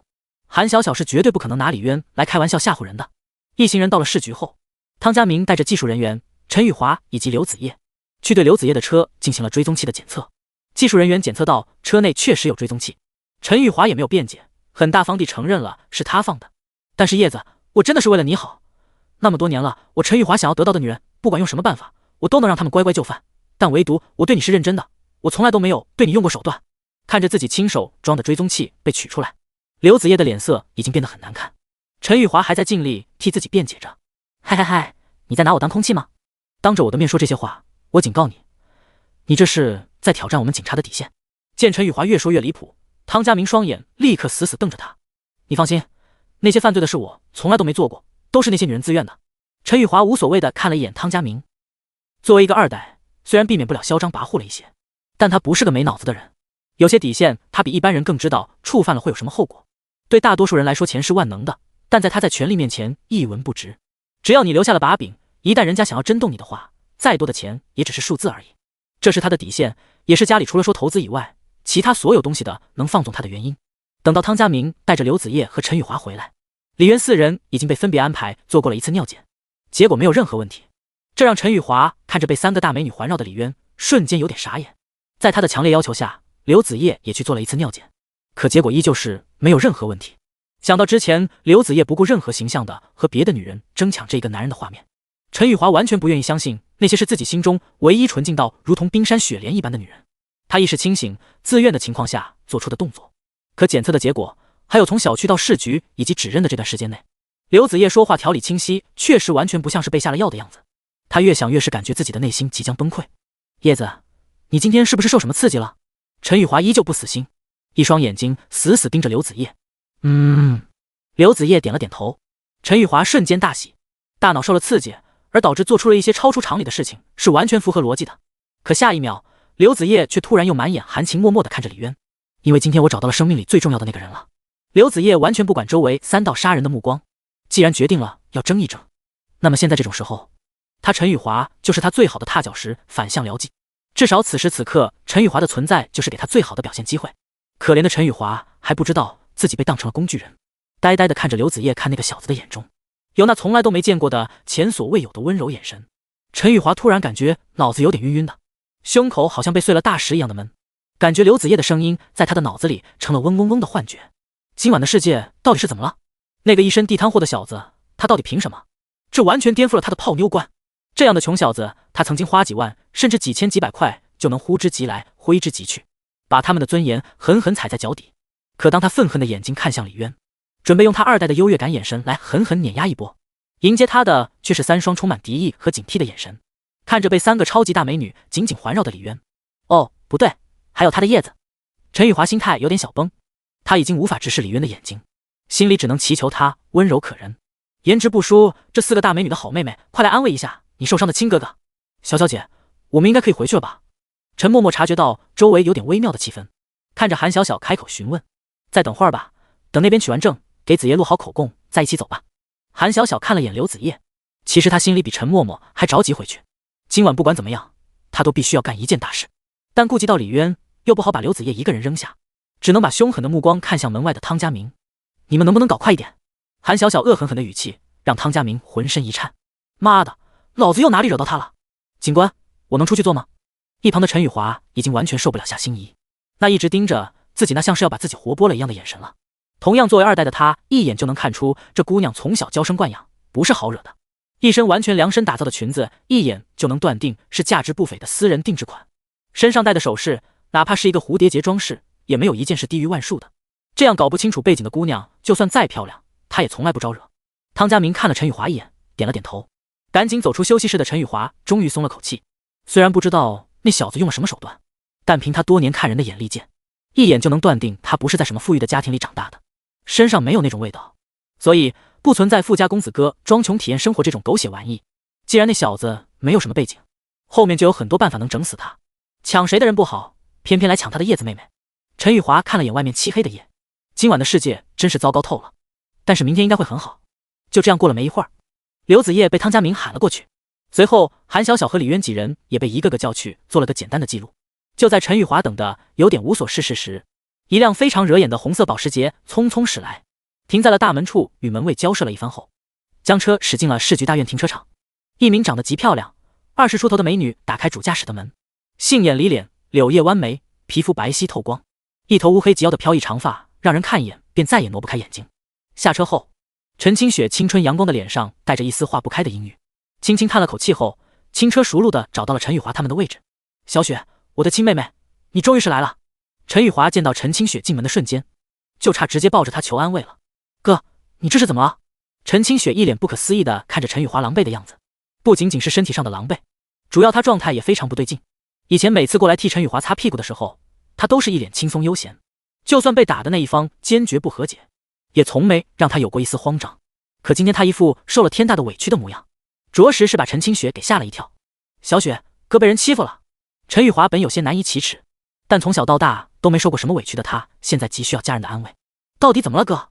陈清雪已经有些着急了，他不明白有什么能让自己这个亲哥委屈成这样。你是不是惹到什么不该惹的人了呀？对方是谁？家里从商还是做官的？陈清雪一脸着急地问着。陈宇华看着自己温柔漂亮的妹妹，心里终于是好受了一点。不管怎么样，至少他还有一个那么关心他的妹妹在，而且那么多年只对他一个人那么上心，那种血浓于水的亲情无论怎样都是永恒的。没事没事，你还不了解，你哥哥我欺负人但凡遇到不确定的，从来都是先调查再下手，这么多年从来没得罪过不该得罪的人。陈宇华看着陈清雪焦急的脸色，一脸的委屈慢慢褪去，重新支棱了起来。也就是个乡下来的穷小子，算不上什么人物。陈清雪闻言重重松了口气。你刚刚那副样子吓死我了，他人在哪？我去帮你道歉然后赔钱。陈宇华一听立刻拉住了陈清雪，这次我没有打人家，我今晚应该要在局里待一晚，明天才能出去，你帮我签个字就成，这点小事别惊动了爸妈。陈清雪疑惑地看着他手上的手铐，刚要问到底发生了什么，汤家明拿着文件笔录走过来。你是陈宇华的家属？看到陈清雪的瞬间，汤家明再次被惊艳到了，又来了一个超级大美女，今晚的世界到底是怎么了？是的，我是她妹妹。陈清雪点了点头，眼神恰好与汤家明身后的刚走出来的韩小小对视了一眼，两人都惊讶于对方美貌的同时，韩小小心中莫名的对那个漂亮的不像话的美女产生了一丝警惕感。你看一下，没问题的话在这签个字。汤家明把手里的笔录和文件递给陈清雪，陈清雪刚要接过的瞬间，眼神余光瞥了一眼向了汤家明身后，顿时瞳孔一阵收缩。先去休息室等一会儿默默和心怡吧。韩小小拉着同样刚做完简单询问的李渊进了休息室。接着愣着干嘛？汤家明用手在突然愣住了的陈清雪面前晃了晃。不好意思。陈清雪接过单子，脸上那一抹忧郁之色变得更加浓郁了一些，一边签字一边暗暗嘀咕了一声，怎么最近的幻觉看起来越来越接近真实了。签完字，汤家明给他说明了情况后，陈清雪眼睛时不时的忍不住瞥向休息室。我去里面接杯水。陈清雪终于忍不住对着陈宇华说了一句，便将米色的包包放在椅子上，朝着休息室走去。陈清雪刚进休息室的门，就看到了对着门坐的韩小小。陈清雪礼貌地对着韩小小笑了一下，韩小小看着陈清雪，眉头皱了皱，冲他点点头回应。背对着门的李渊则以为是做好了询问的陈默默和夏心怡，立刻转过头看向门外。陈清雪和李渊两人一瞬间四目相对，李渊直接愣住了，这又刷新了。看着那一身米黄色的半身裙，白色紧身上衣，那修长的大腿，几乎完美的魔鬼身材和张漂亮的不像话的脸蛋，这该死的感觉又来了。陈清雪在愣了半秒后，却突然挪开视线，直接转身回到了陈宇华的身边。你不是去接水吗？陈雨华疑惑地看着手里空空如也的陈清雪，哥，我又出现幻觉了，而且这次好像很严重。以前我知道那是幻觉，只是我不想走出来，但是这次我好像真的有点分不清幻觉和现实了。陈清雪来到陈雨华身旁，双手捂着胸口，不断深呼吸着，语气中竟然带上了一丝丝哭腔。刚刚看到那个如梦一真的幻象的一瞬间，那些被他深埋在心底最深处的记忆，就像是被打开了阀门一般，思念如汹涌的泉水一般袭来，将他整个人侵蚀的像是大海中随时翻船的一叶孤舟。陈雨华脸色一变，怎么会这样？医生都说了你已经没什么问题了啊，我马上再联系心理医生。陈雨华赶忙将他拉着坐在了自己身旁，一脸焦急地从兜里拿出手机。陈清雪却只是轻轻摇了摇头，阻止了他，随后深吸了一口气，又缓缓站了起来，再次朝着休息室走去。你又干什么去？陈雨华朝他喊了一声。接水。陈清雪随口回了一句，然后整理了一下鬓角的头发，慢慢走到休息室门外。最先看到的还是韩小小那张绝美的脸蛋。韩小小再次见到陈清雪出现在门外的瞬间，心中陡然之间生出一股非常不妙的感觉，目光不自觉地直接看向了身旁的李渊。迎上韩小小质疑的目光，李渊也只能苦笑了一下，到底还让不让人活了啊？他半小时前才刚刚从修罗场里活着爬出来的呀。看到李渊这一副像是要死人了一样的死人表情，韩小小一瞬间就猜到了什么，面色顿时一沉，心中冷笑一声，啊，今天这个前女友局怕是还散不了场，还得继续。陈清雪呆呆地看着那个自己魂牵梦萦，曾无数次出现在自己幻觉中的侧脸，有点不敢相信地转过身揉了揉那双美得惊心动魄的眼睛，然后又转回来，再次仔细地看了李渊3秒钟。但这时的他似乎还是不敢相信自己眼睛看到的，突然猛地转身，又快步回到了陈雨华身边。你怎么又回来了？陈雨华见陈清雪又是两手空空，接个水难道那么烫手吗？哥，你知道休息室里面那个男的叫什么名字吗？陈清雪突然盯着陈雨华的眼睛，虽然他心里几乎笃定那只是自己的幻觉，亦或者只是两人长得很像，但此刻他的语气依旧止不住的在颤抖。那个小赤佬，你问他做什么？没想到陈清雪会注意到李渊。陈雨华愣了一下，陈清雪轻咬着嘴唇，我感觉那个人有点像阿乐，可能是长得有点像，我出现了幻觉。当说出那2个字，仿佛用掉了陈清雪全身的力气，整个人像是被抽干了精气神一般，脸色瞬间暗淡了下去。那个人渣，古天乐。陈雨华一听这个名字，整个人从椅子上噌的一下站了起来，就连李渊和韩小小在休息室里面也听见了陈雨华愤怒的声音。古天乐。韩小小嘴角泛着冷笑，冰冷的目光盯着李渊。李渊只感觉脸上火辣辣的，作为一个渣男，他也是有羞耻心，也是要面子的。恰好这时夏心怡和陈默默走了进来，两人惊奇地看了一眼陈清雪和陈雨华后，就见到韩小小一双冒着火的眼睛又在怒视着李渊。夏心怡见状瞬间就又火了，立刻就上前2步，像是护鸡仔一样把李渊护在了身后，与韩小小毫不示弱地对视起来。韩小小，你又在这发什么神经？你不去外面收拾那个诽谤李渊的人，在这里趁我不在又欺负李渊，被这么莫名其妙的一折腾，本就火大的夏心怡直接像是点着了的火药桶，朝着韩小小就撒起了气。韩小小当然也是完全不虚，一双眼睛瞪着夏心怡，你要那么有本事，你去找人把外面那个人杀了抛尸黄浦江去啊！韩小小冷笑了一声。外边的陈雨华莫名的感觉后背突然一凉，刚过来找李渊几人的汤家明瞬间脖子一凉，走到门外的身形立刻就顿住了。动手前别怪我没提前告诉你，外面那个有可能还是你心上人的大舅哥呢。哼！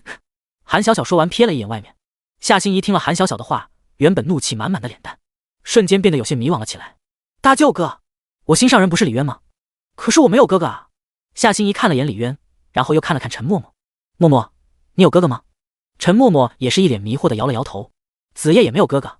感觉自己被耍了的夏心怡瞬间又重新恶狠狠盯着韩小小，你别找些乱七八糟不存在的理由来糊弄我，又欺负李渊，你再这样我跟你没完。我欺负他？就算我欺负他，人家默默比你先来，轮得到你这个白眼狼来出头吗？看着这两人剑拔弩张，一言不合就要刀了对方的样子，隔着几米外的汤家明都能感觉到空气中的阵阵刀光剑影不断从身旁掠过，不禁立刻缩了缩脑袋，打了个寒战。看了看正处于如此修罗场中心，脸上却波澜不惊的李渊，不禁自愧不如，心中暗自感叹，大哥永远大哥，大哥的境界真是深不可测。这要是换成是他在里面的话，两女恐怕仅只需要一个眼神，他就直接丢盔卸甲，抱头鼠窜的投降了，暗暗给好大哥竖起了大拇指。虽然我确实该死，但你俩姑奶奶至少也得让我看到明天的太阳吧，别一见面动不动就打打杀杀的了，行不？李渊叹了口气，把夏心怡拉到自己身边坐了下来。难道以后每出现一次前女友就要来那么一回吗？童仔，你到底行不行啊？连自爆功能都没有。可是他凭什么动不动就那样拿眼神凶你？你又不是被他拿来凶的。你今天晚上必须要搬我那里去，我就是看不得你被别人欺负。夏心怡撅着嘴，满眼心疼的轻轻摸了摸李渊的脸颊，看到韩小小的眼神愈发冷冽，李渊赶忙将夏心怡的手拿下来。姑奶奶，你就少说两句，你要再这样不听话，非得和小小对着干的话，我下次可就真的不带你过来了啊。李渊按下夏心怡的小手，一边揉了揉夏心怡的脑袋，安抚她的情绪，一边语气严肃，像对待顽皮的小孩子一样教育着她。被一招摸头，夏心怡立刻就像是一只被驯服了的猫咪，瞬间就没了大小姐的脾气。你离开的这几年，到底又祸害了多少姑娘？你到底祸害了几个姑娘？韩小小突然叹了口气，像是认命了一般，接受了眼前又突然冒出来了一个前女友的事实。李渊现在是完全不敢直视韩小小的眼睛，这个真的说来有些话长。李渊这次是真的不敢再像上次那样直接说真话了，要不然恐怕今晚被陈氏黄浦江的就得是他自己了。这是怎么了？是发生了什么事吗？夏心怡看着李渊此时眼神躲闪的样子，再笨也猜到了自己离开的这几分钟可能发生了某些事情。而细心的陈默默眼睛则已经隔着门看向了远处的陈清雪。哥，你到底知不知道他叫什么名字？陈清雪眼中雾气朦胧，语气和身体都在止不住的发抖。我想想，让我想想，我刚刚好像听见有人叫过他的名字来着。陈雨华见陈清雪情绪突然那么激动，也不敢再多说什么，努力回忆着，好像是叫李渊，还是李渊来着，总之不是古天乐。陈雨华思考了几秒后，眼神笃定地看着陈清雪。陈清雪闻言不出所料地点了点头，可能是我最近停了药，所以出现了幻觉，我明天再去看看医生吧。陈清雪手捂着胸口，尽量让自己的情绪渐渐缓和下来，可眼神却还是不自觉地频频看向休息室的方向。那个人渣到底有什么好的？都3年了，你对他念念不忘。陈雨华见陈清雪这一副失魂落魄的模样，就气不打一处来。他心里的冰雪女神紫夜妹妹当初也是对一个渣男念念不忘，自己亲妹妹也同样被人渣欺负，还忘不了人渣。除了亲妈以外，这是他生命中最重要的2个女人，最主要还是美若天仙一样的女人，到底怎么会同时对人渣念念不忘的？难道说是他还不够渣吗？陈雨华感觉今晚过后，自己的泡妞观受到了巨大的冲击。行了哥，你自己也不是什么好人，有什么资格说别人？陈清雪恶狠狠地瞪了陈雨华一眼。你还有没有什么事？没什么事，我就回去了。陈玉华见陈清雪对自己一脸嫌弃的样子，脸色瞬间变成苦瓜色。贴心小棉袄呢？怎么一提到那个人，这棉袄就漏风了？你不再陪你哥坐一会儿？看在你是我亲哥的份上，我才没让爸打断你的腿，你自己在这反省反省吧。陈清雪白了一眼陈玉华，拿起椅子上的包包就要走，但眼神不自觉又看向休息室的方向时，恰好刘子叶做好了笔录走了过来，看到又是一张绝色容颜，陈清雪也不禁在心里嘀咕了起来。不过目光转向陈雨华那痴汉一样的目光时，他猜到了来人的身份。他突然感觉有必要向刘子叶道个歉。哥，我去替你跟子叶姐姐哥道歉，你下次别再那样做了，你配不上她。陈清雪说着就朝休息室走去，恰好听见了里面好像吵架的声音，觉得不该偷听的他本想要走，下次再道歉，可隐约好像又听到了他自己的名字。外面那个漂亮的小姐姐叫陈清雪哦，我刚刚听到汤警官和几名警察在议论她长得漂亮。已经看清楚了形势的陈默默突然冷不丁说了一句，门边的汤家明立刻尴尬地脚趾扣地。李渊立刻感激地看了他一眼，其中默契只有2人知道，等会儿问起名字来恐怕又答不上来。不过肯定是瞒不过韩小小这个学过犯罪心理学的刑警。默默，你的立场能不能坚定一点？之前替他打掩护不跟你计较，现在还在替他掩护。被拆穿的陈默默立刻吐了吐舌头，只有夏心怡和刘子叶在3人中间看来看去，完全不知道发生了什么事。等一下，你们到底在说什么？外面那个漂亮的小姐姐叫陈清雪，又怎么了？夏心怡一脸迷惑地看着陈默默，陈默默无奈地看向夏心怡，外面那个小姐姐应该也是前女友啊！夏心怡顿时张大了嘴巴，看向李渊。刘子叶也瞪大了眼睛，一脸的不可思议。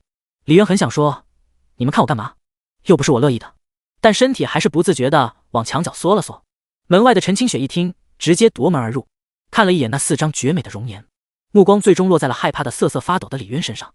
不好意思，你本来是想替我哥哥道歉的，但是刚刚在外面听见你们在说我。陈清雪深吸了一口气，尽量让自己的声音更平静一些。请问我认识你们的朋友吗？陈清雪死死盯着李渊，最后这句话再也控制不住身体颤抖的声音。靠自己的话，他已经无法分辨眼前这张熟悉的脸庞到底是幻觉还是现实。毕竟曾经的他在自己编织的幻想中足足活了大半年之久。李渊也看着眼前这个自己曾经的前女友之一，微微皱起了眉头，看着他脸上那一抹郁结之气，这姑娘的病根恐怕不轻啊。你不认识她吗？4人见突然进门的陈清雪竟然这么问，微微愣了一下后，韩小小率先反应过来，我不确定，我现在分不清是幻觉还是现实。陈清雪盯着李渊的眼中逐渐开始淌出热泪。我认识的那个人，他叫古天乐，可是你叫李渊。李渊轻轻叹了口气，眼睛看了看韩小小四人。我就是古天乐，古天乐是我当初用的假名，我真名叫李渊。这次他没有怂，也没有再逃避，更没有让陈默默替自己打圆场。他能看得出来，眼前这一任前女友的病根恐怕是因为自己而起的。这一次他选择当一个真男人，哪怕被当场分尸。啪嗒！听完李渊话语的一瞬间，陈清雪米白色价值不菲的包包突然从肩上滑落。谁能来告诉我，这到底是我的幻觉还是现实？陈清雪颤抖的声音中带着浓浓的哭腔。我现在分不出，我真的分不出啊！陈清雪眉头紧皱，双手捂着脑袋，说话声音很轻，却有些崩溃，有些神经错乱一般的脸色极其不好看。一直盯着李渊的那双大眼睛，豆大的眼泪不断从眼角滑落。这一幕看得李渊心脏一阵揪心的生疼。系统，我现在宁愿你从来都没有出现过，让我当一个最废物的穿越者，那样宿主有可能会死的。我他妈现在比死了还难受，我的良心正在谴责我身上的每一个细胞，我他妈就像是一个千年的祸害，现在跳黄浦江都洗刷不了身上的罪孽。你当初跟我保证过，他们每一个都不会有事的。经过系统的精密测算，宿主的任何一任前女友都不会因为宿主的原因而直接或者间接死亡。铺盖仔，凭什么咱们一起造的孽，只有我受到良心的谴责？老子迟早把你压在他们面前，一个个下跪给他们道歉。姑娘，你没事吧？要不你进去坐一会儿，先冷静一下。汤家明见陈清雪的状态非常不对劲，表情越来越崩溃的样子，想要扶她进去休息，但手还没碰到陈清雪，却被她条件反射的立刻躲开了去。小小，默默，快去把她扶进来。李渊见他的郁症有大爆发的趋势，赶紧起身，从兜里拿出了一包中医银针。韩小小和陈默默也顾不上对方和李渊特殊的关系，赶忙搀着陈清雪进了休息室，按住他现在脑子混乱，有点分不清看到的是幻觉还是现实。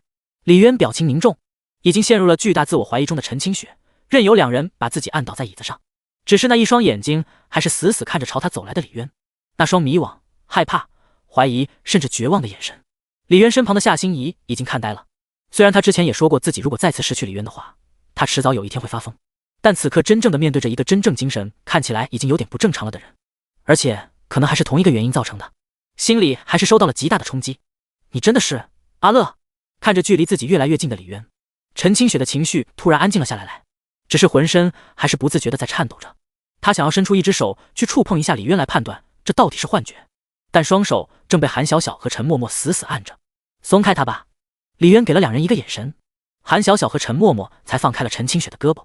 陈清雪那只嫩白纤细的手缓缓朝着李渊伸过来，就在即将碰到李渊的手时，李渊却突然反手抓住了陈清雪的柔弱无骨的小手，替他把了脉后，在陈清雪瞪大了的眼睛中，不等他有反应，李渊迅速从桌上拿起一根银针，掐准位置后直接一针扎进了陈清雪的胳膊，随后第二根、第三根。除了陈清雪本人以外，周围所有人都忍不住缩了缩身体。汤家明眼角抽了抽，本想要上前，但想了想还是没有阻止。陈清雪呆呆地看着李渊，任由他在自己身上落针。李渊还会针灸吗？夏心怡双眼冒星星地看着满脸专注严肃的李渊，忍不住拉着陈默默问道。都说专注的男人最帅，他以前从来都没看过李渊的这一面。我听小小姐说过。陈默默也是满脸崇拜之色，紧紧盯着李渊完全挪不开闪闪发亮的眼睛。你稍微忍一下，后面几针会有点痛。李渊将陈清雪扎了4、5针的手轻轻放在桌上，一只手轻轻固定好她的脑袋，另一只手拿着针就要落下。陈清雪情绪已经基本稳定了下来，身体也不再发抖，迷惘无助的眼神也慢慢恢复了清明。李渊看着她满脸梨花带雨的泪痕，心中不断叹着气。这丫头的病本来不重，能对症调理调理就没事，但这几年看了医生，吃了太多药，那些不对症的药只能压制她的症状，压根就治不了病，况且是要3分毒。这类病药吃得越久，症状被压抑得越久，病根也就被越治越深。幸好铺盖仔给的技能还算良心，中医精通，对于这类病的根治应该不是什么问题，要不然把它切成240片喂狗也不足以赎罪。你在做什么？快把你的脏手拿开，放开我妹妹！李渊就要在陈清雪头上下针时，等了很久不见陈清雪回去的陈雨华突然满脸愤怒地跑了进来，只是很快被汤家明拦了下来。我在替你妹妹治病，她的病不能再拖下去了。李渊看了一眼陈雨华，但陈雨华显然是不信。你把针给我放下，要不然等我从这出去就弄死你！被铐着双手的陈雨华没办法挣脱汤家明，只能对着李渊破口大骂。李渊无奈地看了一眼陈清雪，两人目光相交，这张近在咫尺的绝色脸蛋让李渊心中不禁产生一阵悸动。哥，你别说话。陈清雪小巧的朱唇轻启，目光则1秒都没舍得离开李渊的脸庞。如果这是一场梦的话，就让我一直这样长眠下去吧。陈清雪看着李渊，突然用2个人才能听见的声音呢喃了一句。李渊看着他布满泪痕的脸颊，忍不住伸手替他轻轻擦了擦脸上的泪花。没事了，这不是梦，你也会没事的。李渊说完，2根稍粗一些的银针便隔着陈清雪乌黑如瀑一样的头发扎进了头皮。李渊用2根手指轻轻捻着针柄，陈清雪微微蹙起秀眉，看着李渊炉火纯青且赏心悦目的针灸手法。除了已经被扎过好多次的韩小小以外，所有人都对这有些神秘的中医针灸看得内心有些震撼。只有李渊自己暗暗咬着牙，他需要控制好手指的每一分肌肉的力道，每捻动一次针柄几乎是用全身的力气在配合。过了大约2分钟，陈清雪的精神状态已经有了明显的好转。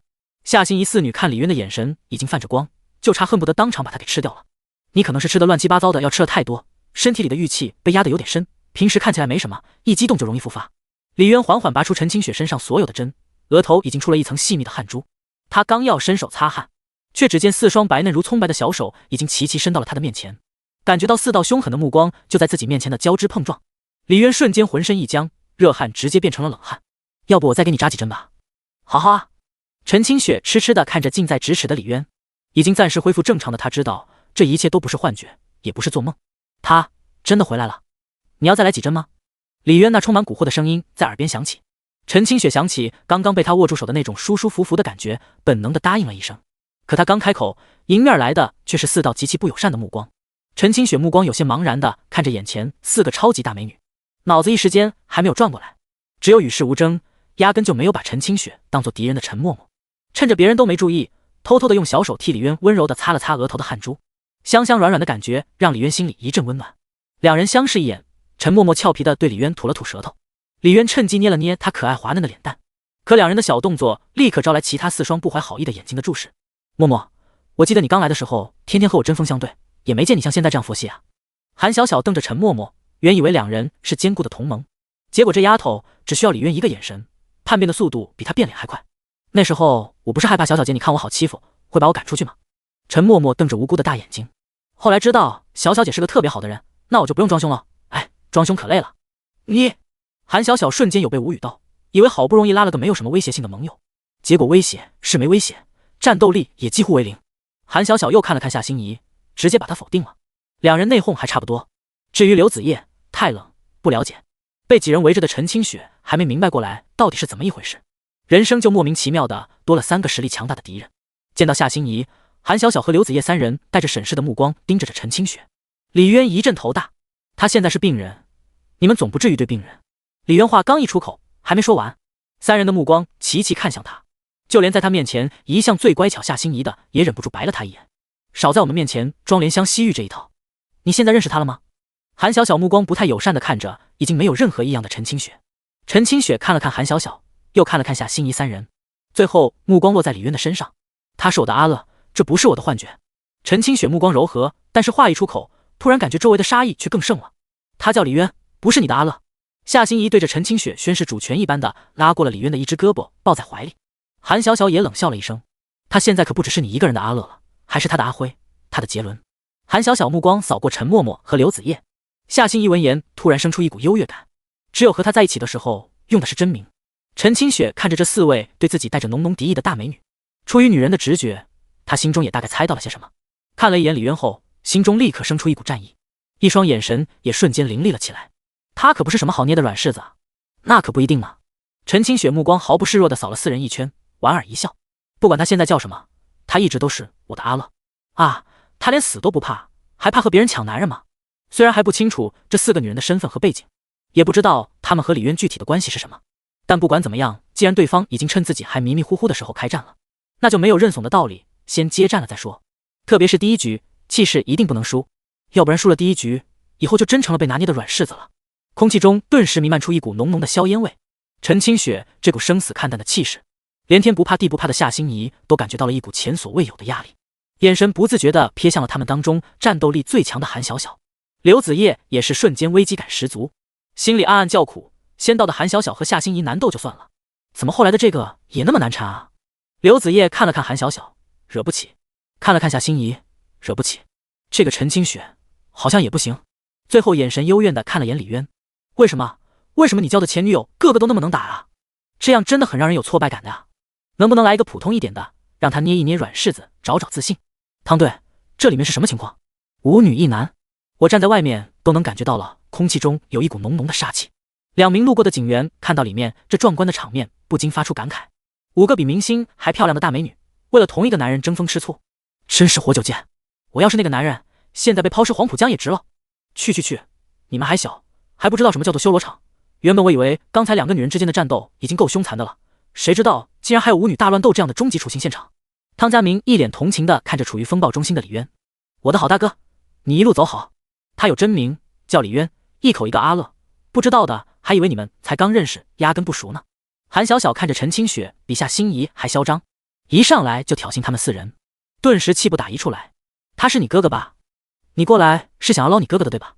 夏心怡看了韩小小一眼，不等陈清雪说话，突然矛头一转，手指向了陈雨华。有韩小小率先冲锋开了第一枪，夏心怡自觉得也不能落后了，这时候就得先一致对外才行。你亲哥哥刚刚举报污蔑李渊给别人强制喂药，还在子夜的车里装定位器，这些你替他善后的时候不会不知道吧？韩小小听了这直接把陈清雪大后方都给轰炸了的操作，暗暗给夏心怡点了个赞，这丫头能处，有事她是直接最大火力输出支援。见夏心怡那么猛，完全不给对方留一点情面，一时间韩小小看夏心怡的眼神变得顺眼了许多。陈清雪被2人这一通输出整得有点懵，你说我哥他把阿乐举报了？陈清雪看着夏心怡的眼睛，一字一句问道。是啊，就你亲哥举报把我们送进来的，差点害得他坐牢。你们家的家庭教育还真是好得很，你哥什么坏事都做。夏心怡说着就扯了扯李渊的胳膊，然后眼神莫名的瞥了一眼陈清雪，那意思你俩一个家里教育出来的，你哥不行你也不行。一旁多待1秒都是煎熬的李渊见自己也直接被当作他们的战争工具，瞬间嘴角抽搐，张了张口还是没敢说出话。算了，自己现在鼻孔出气都是错的，自己做下的孽活该受这恶果。是真的吗？杨清雪看着李渊，眸中温和的目光逐渐冷了下来。你想干嘛？夏心怡见到陈清雪似乎已经被自己成功的激怒了，心里一阵暗暗窃喜，不过目光立刻看向韩小小，准备陈清雪要是动手的话就一举拿下她。门边上被汤家明扣着的陈雨华满眼不敢相信的看着眼前这离谱到怀疑人生的一幕幕。小雪，你在干嘛呀？陈雨华的声音都已经快哭出来了。与自己不相干的那3个女的抢一个男的也就算了，离谱归离谱，但总归和他没关系不是？当他的子夜妹妹也在其中的时候，他还有信心能威逼利诱那个臭小子。可现在到底是什么情况啊？为什么他亲妹妹也加入了啊？他现在有理由怀疑自己也被传染了精神病，眼前这一幕只不过是他的幻觉罢了。警官，我可能需要去看医生。看啥医生？法医你看不看？我们这有现成的，你妹妹都被搭进去了，在和人情场决斗呢。你干的这些破事都被人抓到把柄，拖你亲妹妹的后腿了。正看好戏的汤家明奇怪的瞅了有些失魂落魄的陈雨华一眼，你这个亲哥哥怎么当的？汤家明的话像是一把尖刀，不偏不倚的直接插进了陈雨华的心脏，让陈雨华瞬间一下子就清醒了过来。恰好他看到了陈清雪朝他走了过来，陈雨华脸色一喜，小雪，你醒过来了，真的吓死我了，你刚刚又发病了，拉着那个小赤佬不放手，你哥我都急死了。而汤家明看出了这个大美女来者不善，赶忙吓得直接丢开了陈雨华，顾自己直接跑远了。陈雨华摆脱汤家明的手，上前就要把陈清雪拉出休息室，这里面实在是太危险了，里面发生的事情完全颠覆了他从小到大的固有世界观，就好像有他独立的规则一样。可他刚伸出戴着手铐的手，陈清雪却猝不及防地躲开了，看着陈清雪有些发冷的眼神看着自己，陈雨华瞬间有点头脑发懵。小雪，你身体不好先回去吧，你自己别开车，我让朋友来接你，哥明天自己找人弄我出去就行，等明天我回家了带你去看医生。陈雨华看着有点不太一样的陈清雪，只能认为是他犯病的原因，从兜里拿出手机就要给狐朋狗友打电话来接人，但立刻被陈清雪制止了。哥，我没事了。陈清雪看着陈雨华关心自己的样子，脸色一软。陈雨华见状欣慰的点了点头，那你路上自己小心点，明天我再替你收拾那个对你动手动脚的小赤佬。陈雨华恶狠狠的目光看了一眼李渊，然后又看向了他身旁的子夜妹妹，心里更加发狠，一定要教训教训这个穷小子。可就在他话刚讲完，脑子里想着明天该怎么揍李渊，把他那跪在自己面前不堪的画面再发给子夜妹妹，就突然感觉眼前一个手掌虚影一闪而过，啪！一个响亮清脆的耳光声突然响彻在整个休息室内，火辣辣的疼足足隔了2秒钟才从脸部传导至陈雨华彻底懵掉的大脑皮层。韩小小和夏心怡几人见到这种情况也突然懵了，韩小小、夏心怡和刘子夜3人忍不住对视一眼，感觉情况有点不妙，这新来的也太生猛了吧，那可是他亲哥呀，直接当众扇人家耳光。几人眼中充满了震惊，夏心怡这个罪魁祸首也是完全没想到，这姑娘竟然生猛到会直接对自己的亲哥哥动手，这让她不禁想到，万一如果有一天姐姐她和李渊不和的话，她会当着那么多人的面扇姐姐的耳光吗？一向天不怕地不怕的她，瞬间被吓得往后退了一步，拉着李渊的胳膊才有一丝丝安全感。李渊无奈地看了一眼这个到哪都能引起战争的惹祸精，本想再教育教育这丫头，但是看到她睁大了眼睛，有些愧疚也有些怯生生地看着自己，这一副我见犹怜的样子，指责的话也是怎么都说不出口。你真是唯恐天下不乱，什么都敢往外说。李渊只得安抚地揉了揉下心怡有些心虚的小脑袋。可是我说的是事实啊，反正要是我哥做出那些事情的话，早就被赶出家门了。夏心怡一边像一只猫咪一样享受着李渊的抚摸，一边又撅着嘴巴有些不服气。而且谁知道这个疯女人那么凶的，比母老虎还厉害，竟然连自己的亲哥哥都打。行了，你快别说话了。李渊一听这惹祸精又开始发动技能，赶忙捂住了夏心怡这张从小娇生惯养的嘴巴，然后偷偷看了一眼陈清雪，又偷瞄了一眼韩小小。我的姑奶奶，哪天你挨打了你可别拉着我垫背。李渊擦了擦额头的汗，这丫头从小到大真是所有人都惯着她，什么话都敢讲。我可是你的女人也。夏心怡嘴里含含糊糊，瞪大了眼睛不可思议地看着李渊。李渊无奈敲了一下他的脑袋，有你可真是我的福气。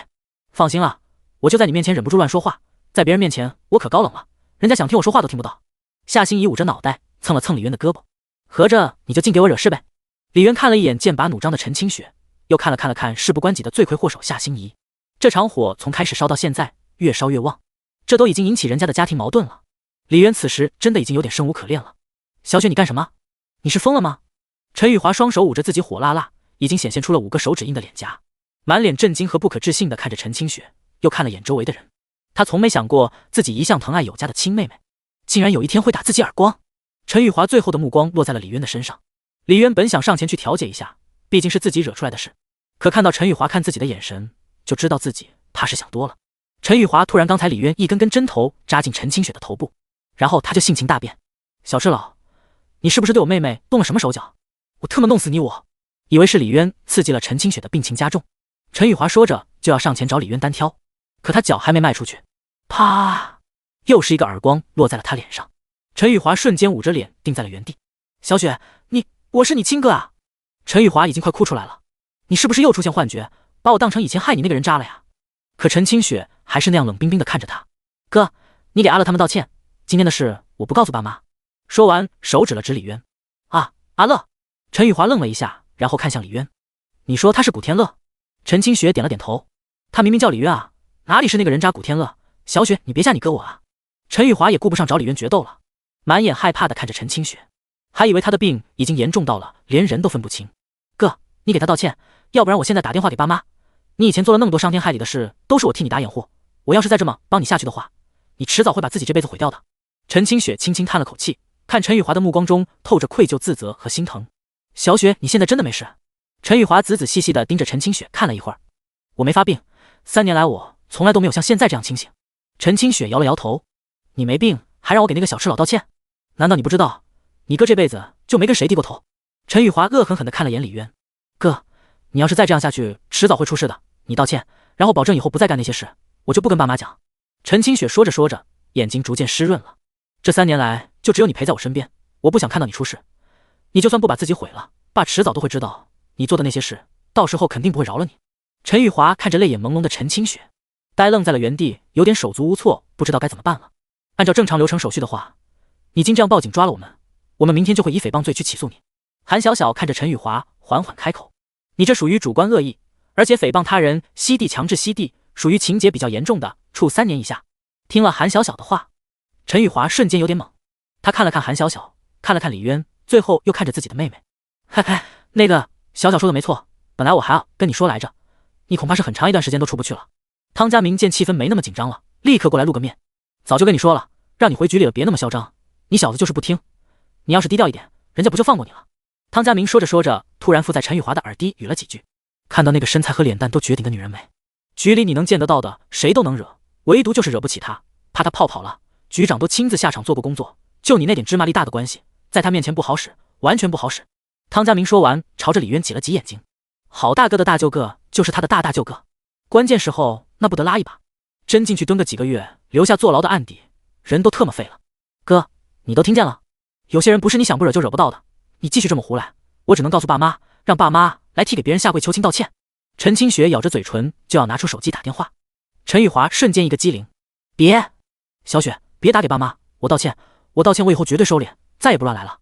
陈雨华赶忙去抢陈清雪的手机。听完汤家明的话后，他心里其实也已经开始后悔了。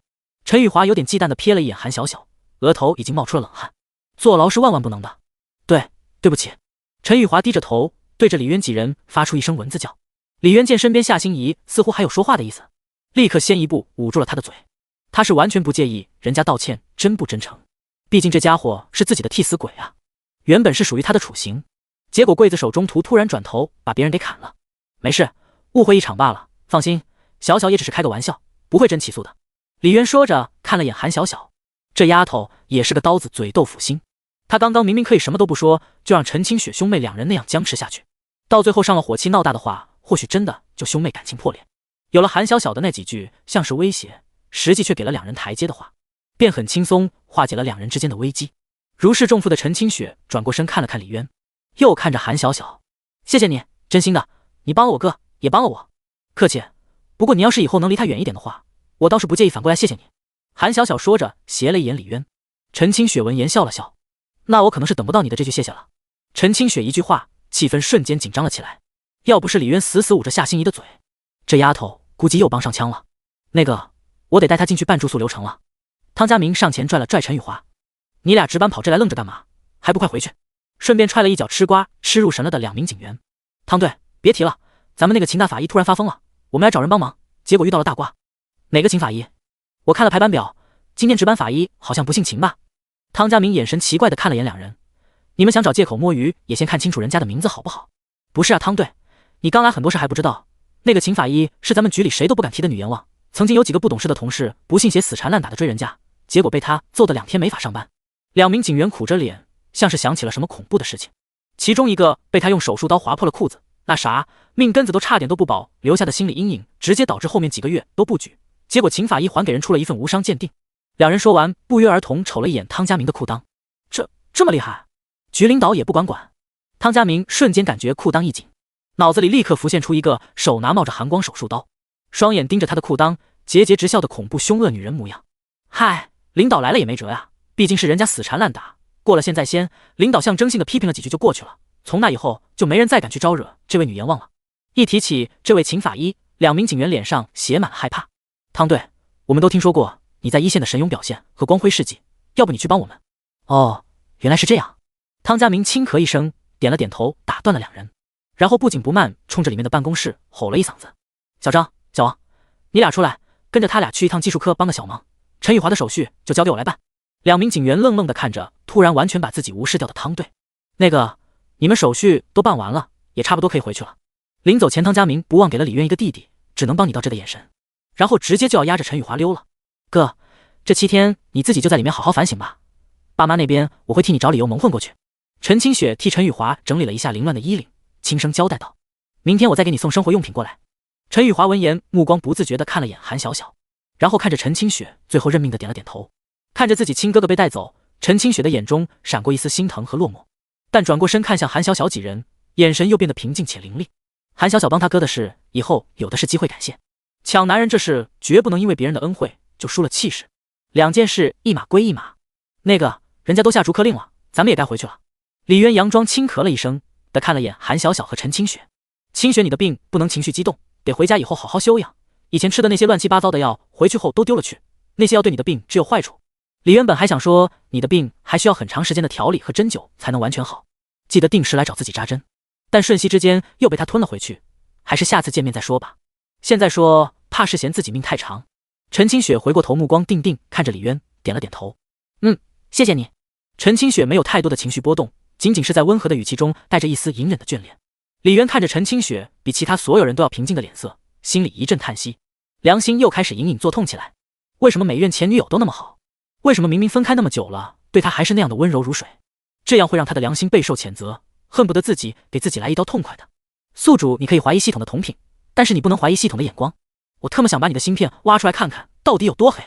你路上记得开车慢点，回去万一有不舒服的话要随时来找我，我就住在。李渊看着陈清雪话还没说完，就感觉到周围有几股杀气朝着自己逼来，后面的话再次被瞬间逼了回去。没事儿，我应该知道你住哪了。陈清雪看着李渊，突然展颜一笑。见过大风大浪的李渊也不禁有点看得呆住了。不管有没有不舒服，我肯定都会来找你的。3年前你答应陪我去迪士尼的承诺还没兑现呢，下次见。陈清雪说完就直接头也不回的转身，拎起地上掉落的包包就出了门。目送着陈清雪离开，只有李渊一人轻轻松了口气。你要去迪士尼？夏心怡突然眼睛迷惑的看着李渊。当初我说让你带我去迪士尼，你不是跟我说我就是你的公主，所以你这辈子都不会再去迪士尼了吗？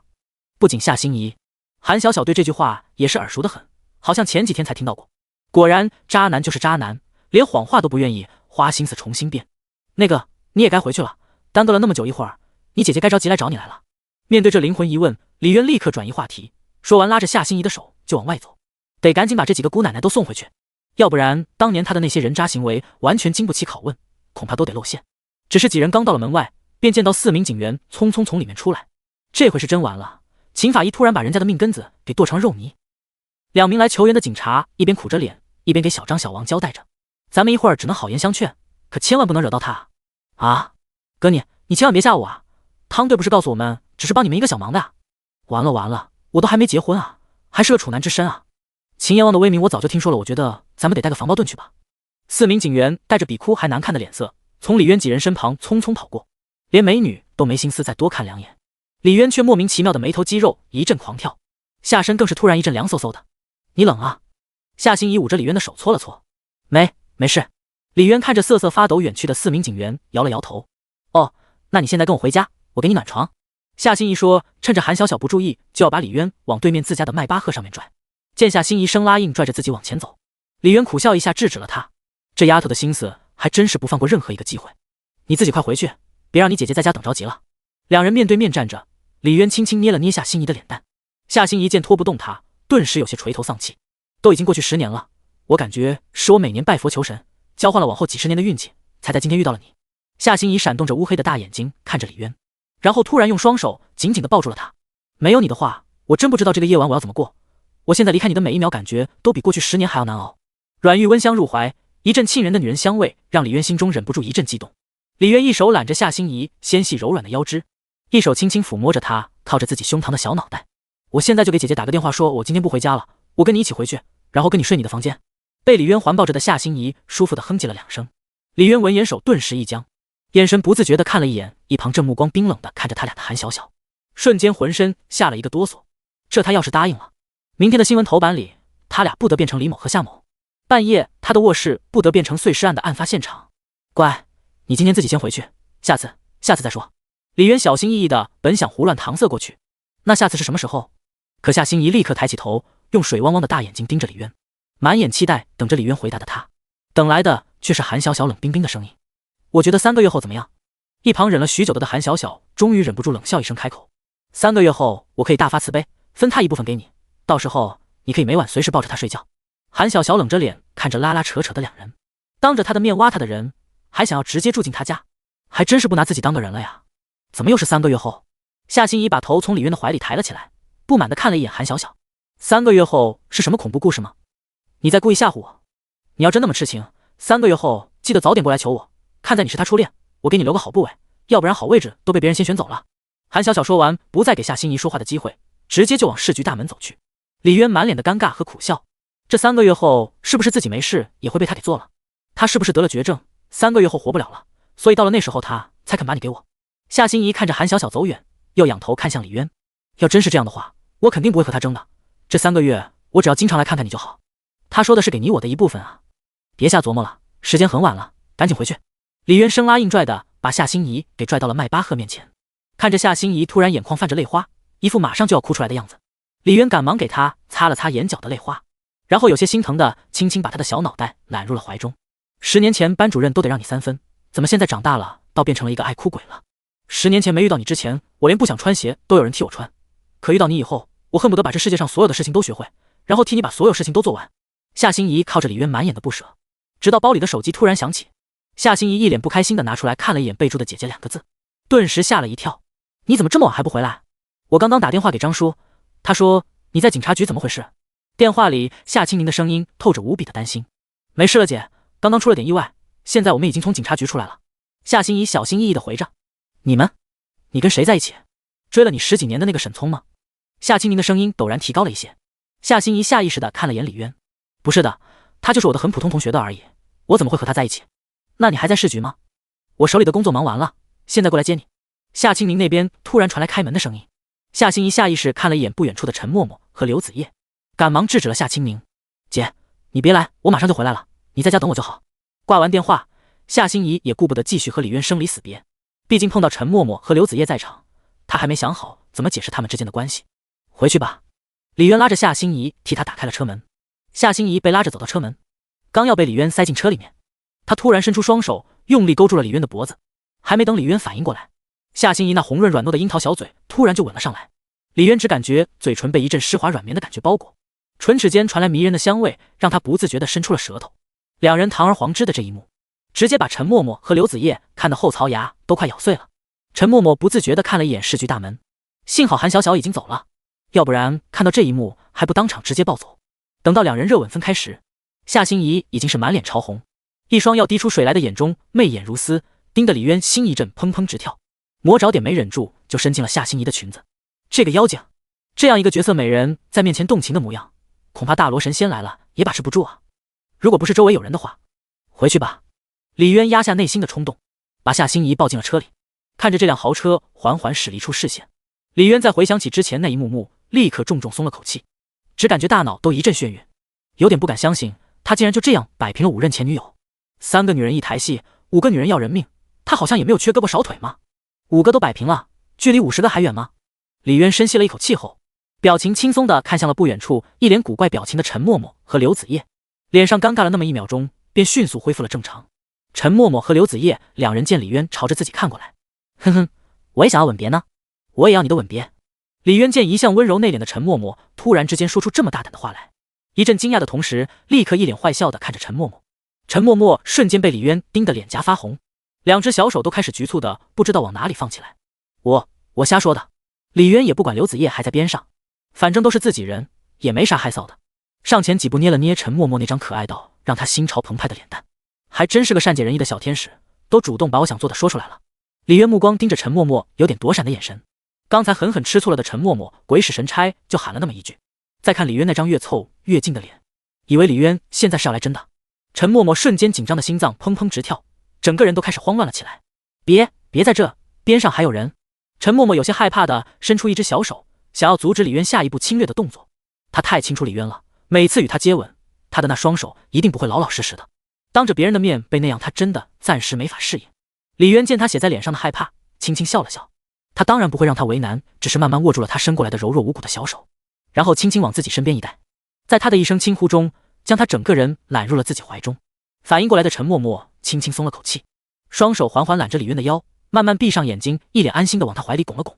李渊的一双爪子又不自觉的又往他的腰部以下伸去，放到了那个隔着牛仔裤都能感觉手感惊人的挺翘的地方。感觉到的陈默默立刻脸色微微一红，但没阻止他，只是下意识的把李渊抱得更紧了一些。软玉温香抱满怀的李渊突然微微一侧头，目光看到了一旁脸色清冷但带着一丝局促不安的刘子叶。两人目光对视的一瞬间，或许是渣男本质使然，他脑子里突然就想到了某些稍稍离谱的画面，下意识就想要伸出一只手将他也揽进怀里，但这个念头一冒出来的下一秒，便被他自己赶忙制止了这个畜生一般的想法。善哉善哉，左拥右抱，那毕竟是电视剧啊，自己竟然会冒出了这种罪恶的想法，我他妈真是个禽兽啊！他现在只想狠狠扇自己一个耳光。畜生，现在还不是时机成熟的时候啊！脑子里天人交战一番后，李渊用带着些歉意的眼神看了一眼刘子叶。刘子叶清冷落寞的脸上朝他露出了一丝释然的表情，心里则暗暗叹了口气，到底谁懂，和自己深爱到无法自拔的人告个别竟然也要排队。还有人遇到过比这更离谱的事吗？这样的情形换成是一个被人包养的小三都接受不了的好吧，更何况他明明是个经济独立、人格独立、不依附于任何人的创业公司老板啊！他甚至还有轻微洁癖，别的男人碰到自己身体一下都会难受很久，见到自己爱的男人被别的女人拥吻，他也应该立刻嫌脏的呀。所以他现在不应该扭头甩脸就走的吗？刘子叶抿着嘴唇，目光极其复杂的看着陈默默，那一脸幸福陶醉的沉浸在李渊的怀抱里，脑子则正在进行着非常激烈的思想斗争。里一边小天使，一边小恶魔在不断试图说服他。小天使，刘子叶呀刘子叶，你堂堂公司老板，现在还不甩脸子直接走，还杵在这看干嘛？恶魔，你看看陈默默的表情，马上轮到你了。小天使，人家当你面搂搂抱抱还亲嘴，让你难堪，这个气咱们能受得了？小恶魔，看看陈默默的表情。小天使，刘子叶，你是女人，你得要脸啊！可是我现在真的也好想投入到那个曾经可以让自己忘掉一切烦恼的怀抱里啊！刘子叶看着陈默默和李渊，突然想起了他们的曾经，纠结的眼神逐渐变成了如水一样的温柔。小恶魔，看陈默默的。小天使，算了，听小恶魔的。刘子叶感觉自己从来都没有那么卑微过。哎，谁让最后来的那个已经最先走了，现在他才是那个最后来的。买茶颜悦色奶茶都还要排队呢，这时候应该也得首先来后到的规矩才行，对吧？毕竟他是个知书达理懂道理的，直接甩脸走人或者上前抢的话，倒显得他小气又无理取闹了。刘子叶在心里一番 CPU 后，瞬间感觉好多了。默默，你这个大明星应该会乐理知识，会唱歌吧？李渊看着陈默默完美的脸蛋，突然想到了他的身份，随后灵机一动，自己穿越前那个世界的那些歌被铺盖系统给限制了，不能自己唱自己卖钱。可如果让陈默默去唱的话，那不就等于自己唱是一样的吗？陈默默抬头疑惑地看了一眼李渊，然后点了点头。我从小学开始就一直学钢琴的，乐理知识是知道的，只不过一直都没有机会用上。那你喜欢唱歌吗？有转行当歌手的兴趣吗？李渊听罢立刻询问道。从小弹钢琴，懂乐理，嗓子条件也很不错，再加上这无敌的颜值，由他来唱自己上个世界那一首首传世经典之作，不说杀穿整个娱乐圈吧，只能说还有谁？但陈默默一听就直接摇了摇头。现在流行音乐圈子竞争太激烈了，公司也有想过让我往这方面发展，但是一直都没能淘到好的原创歌。陈默默说着说着，突然仰起头看着李渊。当初我去当明星也是因为你消失了那么久，我没有小小姐和心怡姐姐那样的社会关系，我那时候都不知道要怎么找你，更不知道要去哪里找你，最后只能以这样的方式，希望你能别忘了我。现在你又出现了，我不想当明星了。李渊听完，又是一阵来自灵魂深处的良心谴责，辜负这样一个天使一样的女孩，真是罪该万死啊！那行，你不当明星了，以后就我养着你，我负责在外面赚钱养家，你就负责在家带娃。李渊看着他微微蹙起的秀鼻，伸手轻轻揉了揉他的额头，没有勉强他。陈默默一听，眼神中突然泛出一丝狡黠的目光。那你就准备用你那个珍藏了好多年的5块钱来养我和孩子吗？说完，陈默默真的从李渊兜里熟练地掏出了几个硬币。看到手里不多不少的5个硬币，陈默默顿时就趴在李渊的怀里咯咯直笑。感情他10年来身上从来都只有5块钱的事早就泄露了。看着陈默默笑的整个人都趴在自己怀里不断发抖，想到当年两人不管干什么，他的兜里永远只有5块钱，就连每次买 TT 的钱都是陈默默掏的。可那时候每一任前女友都是这样的，所以当时并没有觉得有什么问题。现在细细再一回想，饶是李渊这样城墙一般的厚脸皮，也不禁立刻老脸一红。好了，就算你1毛钱都没有，我这辈子也早就认定你一个人了。万一哪一天我真的当不了明星了，那我就去捡垃圾养你。陈默默伸出手满眼深情地抚摸着李渊的脸颊。一旁的刘子叶听了不禁张了张嘴，他很想说你不行了，还有我开公司养他啊。这熟悉又真香的感觉又来了，有哪个干部能拒绝的了送到嘴边的软饭？那你是还要继续当明星了？李渊一边捏了捏陈默默的脸蛋，一边心里开始琢磨把这丫头从现在的公司给弄出来。他们这些签了经纪公司的，每赚1毛都得上交8分，自己的那些歌手都是大宝贝，怎么可能让别人平白无故躺着就分一杯羹？而且还是分大头，这绝对不可能。我现在除了继续当演员，好像也没什么能做的，我可不能真的去捡垃圾养你哦，到时候你肯定会嫌弃我的，然后就被人给抢跑了。陈默默皱着眉捏了捏小粉拳。李渊看着他这副气鼓鼓可爱到爆的样子，立刻狠狠将他的脸蹂躏了一番。那你相信我吗？满足了自己的恶趣味后，李渊突然停下手，眼睛盯着陈默默的眼睛。陈默默见到突然认真的李渊，瞬间愣了一下，然后点点头。我把我能给的一切都没有保留地给你了，你就算现在要把我卖了，我也只能乐呵呵的帮你一起数钱呢。傻瓜，要是把你卖了，我还去哪了找像你一样的小天使？哼，心怡姐姐、小小姐还有子叶姐姐都不比我差呢。而且知道你到底还有多少个藏起来的前女友，到时候就不是你把我卖了，而是你被人抢走了。陈默默说着，看了一眼容貌不比他差的刘子叶。李渊听完是瞬间脸色一僵，然后心虚的左右上下看了看，他现在是生怕突然在哪里又刷出一个前女友来，他的小心脏真的承受不住。前女友这3个字对现在的他来说简直就是最恐怖的一个词。你信我的话，过段时间我给你换一家娱乐公司。李渊赶紧扯开前女友的话题。哦，你是真的要把我卖掉？陈默默点了点头。不过没关系，我卖身新公司的钱你拿着，违约金我自己来赔。说完，陈默默直接从随身的包包里拿出一张银行卡，塞到了李渊手里。我的小金库都在里面了，够赔违约金还有的多呢，密码是你的生日。看着陈默默手里的银行卡，李渊一时间心里有些五味杂陈，几乎关乎到他整个后半辈子这么大的事，他连问为什么都不问一句。这丫头，哪天把她真卖给了人贩子，她或许还真会屁颠屁颠来替自己数钱。心怡他们家好像有涉及经纪公司的项目，等明天我问问他再说。李渊接过银行卡，重新塞回了他的包包里。你的钱留着以后给娃买奶粉。哦，那你要用的话，随时问我要，奶粉钱我可以再赚的。陈默默脸色红了红，很小声地说了一句。李渊伸手替他理了理鬓角有些散乱的头发。等以后你发达了，杀穿娱乐圈了，我就是你背后的男人。李渊用看一块绝世璞玉一般盯着陈默默的脸。啊，我杀穿娱乐圈？陈默默不解地看着李渊。等你以后就知道了，咱们的目标是让这个娱乐圈未来20年都姓陈。哦，反正我听你的，你让我干嘛我就干嘛。早就决定把自己一切都交给李渊的陈默默没有再多问，回头看了一眼身旁的刘子叶，然后突然把刘子叶轻轻拉到了李渊的面前。别让子叶姐姐等太久了。李渊愣了一下，有些哭笑不得。刘子叶眼神感激地看了一眼陈默默，接着和李渊两人对视一眼。他再也无法克制住心中的那股子压抑了太久的冲动。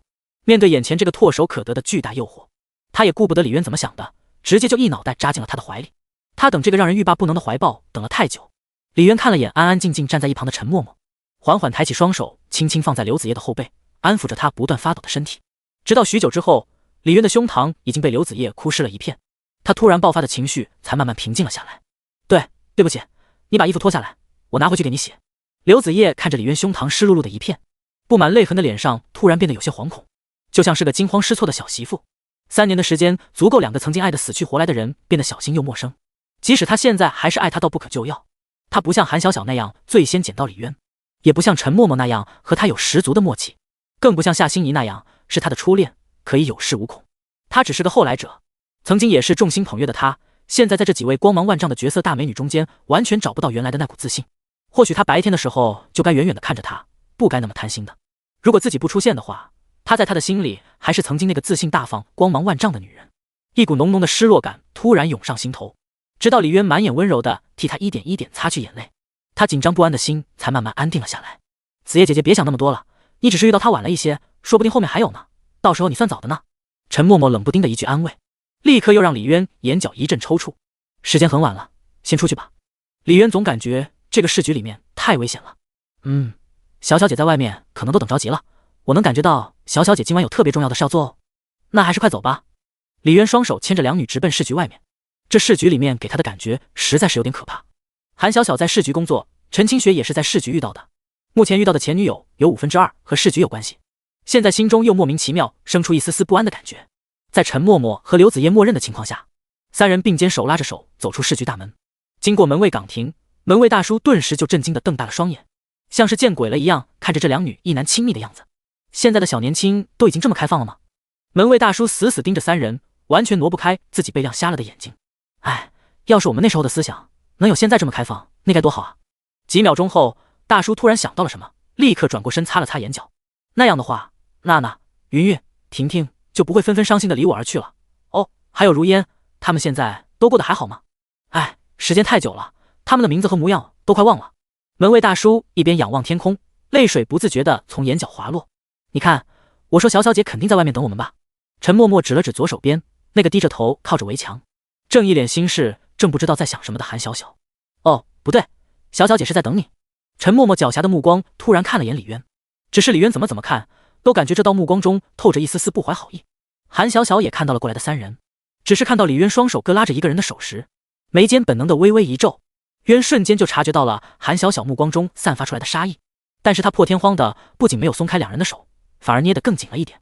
就在陈默默诧异的看了一眼表情看起来无比镇定的李渊，但下一秒手心处突然传来一阵气气滑滑的感觉，立刻就出卖了他。陈默默不禁掩嘴轻笑了一声，然后和刘子叶两人对视一眼，两人主动松开了李渊的手，接着又拿出纸巾替李渊擦去了手掌的冷汗。我的车就停在对面，那我先走了。刘子叶看了眼陈默默和韩小小，最终柔和的目光停留在李渊的脸上。你路上注意安全，开车慢。李渊看着他满是不舍我柔情的眼神，话还没说完，突然感觉眼前一花，嘴唇一凉。刘子叶已经轻轻踮起脚尖，冰冰凉凉的嘴唇携带着他独有的芬芳送到了他的唇齿间。韩小小见状，眼皮瞬间一跳，双手不自觉地捏成了拳头的形状。他之所以一个人出来外面等，就是为了避开，不想看到那3个别的女人和自己深爱的人分别时候亲密无间的样子。结果他倒好，给他时间机会在里面来卿卿我我，就非要在自己面前吗？要不是李渊时间不多，或许现在已经血流成河了。等我下次再来看你。满眼只有李渊一个人的刘子叶完全没有注意到韩小小那盯着自己的杀人目光，一脸温柔的轻轻抱了一下李渊，两步一回头的朝着对面的白色宝马车走去。那深情款款的样子让李渊自己心中又生出一股愧疚，只是遇到韩小小的冷冰冰的目光后，愧疚迅速化成了对自身安全的担忧。三人目送刘子叶上车离开，韩小小便迈着步子朝李渊走来。他那一身100块买来的休闲服却被他逆天的身材和颜值直接穿出了国际大牌的样子。这妮子可能是投错了行，他要是去当模特的话，啧。不过现在心惊胆战的李渊可没心思欣赏他那魔鬼一般惹火的身材，自己刚刚就差左拥右抱的样子被他看得明明白白。眼看到走到自己身边的韩小小突然慢慢起手，朝着自己的脸颊伸过来，李渊心里一惊，已经做好了挨耳光的准备。可下一秒，想象中的火辣辣的感觉没有传来，反而是一阵温温热热很舒服的感觉从脸颊传来。韩小小柔软温热的手仔细地替他擦了擦下心仪和刘子叶留在自己脸上淡淡的口红印子。李渊轻轻握住了他比自己温度高了许多的小手，突然想到走到自己身前时，韩小小的手一直都是揣在怀里，所以他是特意先把自己的手捂热了。回去吧，太晚了，你容易着凉。韩小小反手握住李渊的手，与他十指相扣，另一只手轻轻挽上了他的手臂。隔着衣服，李渊都能感觉到胳膊处传来一阵惊人的柔软。回家吧。李渊点了点头，一边挽着韩小小，一边牵着陈默默。幸好是晚上，要是白天的话，恐怕李渊这会儿已经被愤怒的人群给按着当街暴打。本来我眼睛里是揉不得沙子的。韩小小一双手紧紧捂着李渊的手，语气温柔中带着妥协。可是当我看到默默以及他们每一个人对你的爱都不比我对你的少。韩小小说着，突然顿了一顿，语气又带上了一丝哽咽。你们出来之前，我想了很久，2年了你不早不晚，偏偏这时候出现，紧接着几年都没有你踪迹的他们，也同一时间突然遇到了你，可能这就是命运吧。上天安排还深爱着你的他们来再见你的最后一面，其中也包括了我们的相遇。所以我其实也没什么好不平衡的，命运让我最先遇到了你，让你现在住在了我那，其实我应该是最幸运的那个人才对。李渊看着褪去了所有强硬伪装的韩小小，一阵虚心不已。哪里是什么上天的安排，都是那铺盖系统的安排啊。之前他们找不到自己，是因为铺盖系统总能在他即将偶遇前女友的时候给他提示。现在没有了系统的安排，他感觉自己上个公厕都有可能遇到隔壁女厕正在拉屎的前女友。那个，要是我的病只是一场美丽的误会，如果我没得病的话，你会不会打死我？李渊看着韩小小，无比心虚的在悬崖边缘疯狂试探着。韩小小一听，眼睛却突然开始有些红红的，眼眶中闪着点点泪光。这2天，我带着你的片子见了很多专家，可是给我的答案都和最初的一模一样。如果可以的话，我愿意用我自己只能活3个月来换你没有得病，可天底下去哪里能求到这样的好事呢？韩小小说着，把李渊抱得更紧了，好像怕他下一秒就会消失不见了一样。可手臂传来那更惊人的弹性柔软，让李渊心里完全来不及生出其他愧疚的想法，只是感觉今晚的月色还真是又大又圆还挺。所以我决定了，不管怎么样，你都必须要当我孩子的爸爸啊！另一边的陈默默听见了韩小小的这句话，突然惊呼一声。之前他们俩低声窃窃私语说的那些，他是一个字都没听到，可最后这一句话，韩小小加大了音量，他可是听得明明白白。小姐，我就知道你突然说什么要做大餐，准备的还都是撞那个的东西，一早是就有预谋的。陈默默愤愤地从李渊的胳膊里探出一个脑袋，看向韩小小。虽然早就有了心理准备，但听到韩小小这么说，他心中多少还是有点不舒服。毕竟那也是他深爱的人，当着自己面说和别人做那种事。我对你那么信任，你拿我当你做饭的工具人？韩小小闻言立刻白了他一眼。我要干什么你不是一早就猜到了吗？还需要我说出来吗？可是你这样当着我的面说出来，对我很不尊重的耶，我会难过的。陈默默气鼓鼓的摇了摇自己的小脑袋。那你想怎么样？要不咱俩一起？韩小小突然眼睛定定的看着陈默默。啊，我们一起干嘛？陈默默脑袋突然懵了一下，下意识问了一句：一起给他生孩子啊？韩小小也几乎脱口而出，但下一秒他自己脸色瞬间肉眼可见的红了。夹在中间的李渊更是听得一脸懵逼，他实在是没想到这样容易让人浮想联翩的话竟然会从韩小小的嘴巴里说出来，而且还是当着自己的面。果然女人平时看起来高冷得很，但私底下一个个都是隐藏的巫妖王。不过好的是，韩小小看起来已经完全接受了陈默默，万里长征已经迈出了第2步。陈默默听了韩小小那么赤裸裸的话，瞬间像只受惊的小兔子，快速的把自己探出来的脑袋收了回去。小姐，你真不害臊？陈默默脸颊瞬间羞得通红，可心里一想到刚刚在市局里面李渊说的他们以后也会有孩子，又立刻隐隐的期待了起来，然后暗暗的发誓他一定要赚很多钱，给他们以后的孩子买最好最贵的奶粉喝。看着脸色通红的两人，李渊心里终究还是没忍住，脑子里实在是压不住那冒头出来一阵极其邪恶的禽兽想法。畜生！三人沐浴着月光，慢慢走到荷塘小区。陈默默看了一眼自己停在楼下的白色甲壳虫，眼神中突然闪过一丝犹豫。真的不一起吗？留下来今晚跟我一起睡？韩小小突然再次发出灵魂疑问，连他自己也不清楚今晚为什么会这么胆大。或许是心结突然解开了，也或许是因为陈默默实在太佛系，太让人怜爱了一点。李渊其他的前女友们他管不了，但他实在是没办法想象，如果3个月后李渊离开了，这个柔柔弱弱的陈默默会怎么样。不用了，小小姐你别开玩笑了，今天我要回家，以后再说吧。陈默默不知是又想到了什么特别少儿不宜的画面，脸上瞬间一阵慌乱。虽然觉得韩小小只是在开个玩笑，但还是突然就紧张到一双小手胡乱的摸着车门把手，却怎么都打不开车门。好了，默默他还小，没经历过什么大场面，不像你这个当刑警的什么都听过都见过，你就别吓唬他，开他这种玩笑了。李渊无奈的看了一眼韩小小，然后拉着陈默默的手安抚了一下他紧张的情绪。哦，那也就是说你经历过两女共。韩小小的目光立刻转而看向李渊，但后面半句话他自己也脸色一红，怎么也说不下去了。没有，我发誓，我同一时间都从没交往过2任女朋友。对于自己没有做的事，李渊赶忙举双手表示自己的无辜。作为一个渣男，他也是有那么一点底线的，虽然不太多。韩小小见状满意地点点头，哼，你要是当时做了那些人渣行径，我可能也就不会满世界找你了。又蒙混过去一次突击检查，李渊赶忙擦了擦冷汗。默默，我刚刚的话是认真的，没有开玩笑，你如果要留下来的话，我不会反对。韩小小看着满脸绯红的陈默默，表情突然有些凝重起来。这姑娘的心思太过柔弱单纯，估计李渊要她的命都会一声不吭的给了。一想到3个月后，他实在是有点于心不忍。陈默默闻言，浑身瞬间一颤，偷偷看了一眼韩小小一本正经的表情。陈默默的脑子瞬间有点懵，这种难以启齿的事还能这样说的吗？而且还是这么正儿八经的说，所以还是自己太保守了吗？他是怎么也没想到，看起来最容不得沙子的小小姐会是最先接受李渊同时拥有多个女人的。可对于那种事的邀请，他真的还没有任何一点的心理准备啊！李渊看着两人通红的脸颊，已经彻底愣住了。不是，难道你俩说的和我想的不是同一件事吗？这种话是可以当我的面商量的吗？难道就因为我3个月后要死了，你们就可以不拿我当个人了？我觉得还是算我一个，咱们3个一起商量呗。我举双手赞成。真的不了，我还是下次吧。像是思考，又像是难以启齿，陈默默红着脸顿了好长一会儿，又偷偷瞄了一眼李渊，低着头断断续续的回应了一句。韩小小轻轻松了口气，他自己心里其实也是害怕的不行，但看了一眼心思那么单纯柔弱的陈默默，又叹了口气。到时候让自己和李渊的孩子任他做小妈吧，要不然真不知道3个月后他靠什么活下去。那我走了。陈默默看了一眼两人，李渊点了点头，替他打开了车门，轻轻抱了一下他还是很紧张的身体。趴在李渊怀里的陈默默突然又感觉莫名的一阵失落。你想要让我留下来吗？你想让我留下来吗？趴在李渊怀里的陈默默脸色绯红。啊！李渊一脸懵地看了一眼把脑袋深深埋在自己怀里的陈默默，那前凸后翘软香香软软的身体，那个男人不迷糊。以男人的本能的角度，他现在很想说，特别想，非常想，但是感觉到在自己怀里已经浑身瑟瑟发抖的陈默默，李渊当即拒绝。人怎么能依靠禽兽的本能让别人做自己违心的事？他只是个愿意把什么都交给你的心思单纯无比的小姑娘，人渣。小小他跟你开玩笑呢，时间很晚了，快回去吧，路上开车要注意安全。当然，这他肯定是他深思熟虑后自己下的决定。刚刚他肯定没有回头，也没有看见韩小小带着杀气的目光。李渊的话让陈默默害怕到发抖的身体终于缓缓平静了下来，慢慢把脑袋从他的怀里抬起来，目光柔和的像是要滴出水来一般，愣愣看着李渊。那我们以后也会有孩子的对吗？李渊一听，立刻忍不住捏了捏他红彤彤的脸蛋。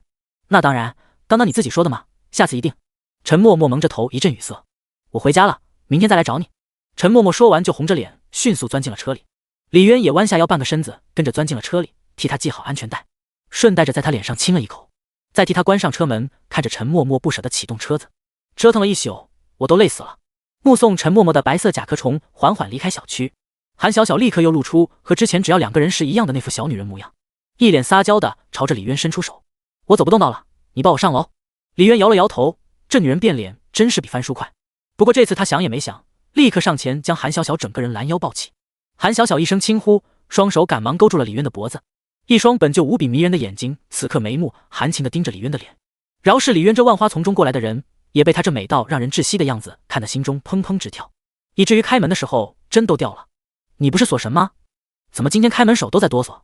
韩小小脑袋靠着李渊的怀里，见他半天没打开门，顿时一阵娇笑不已。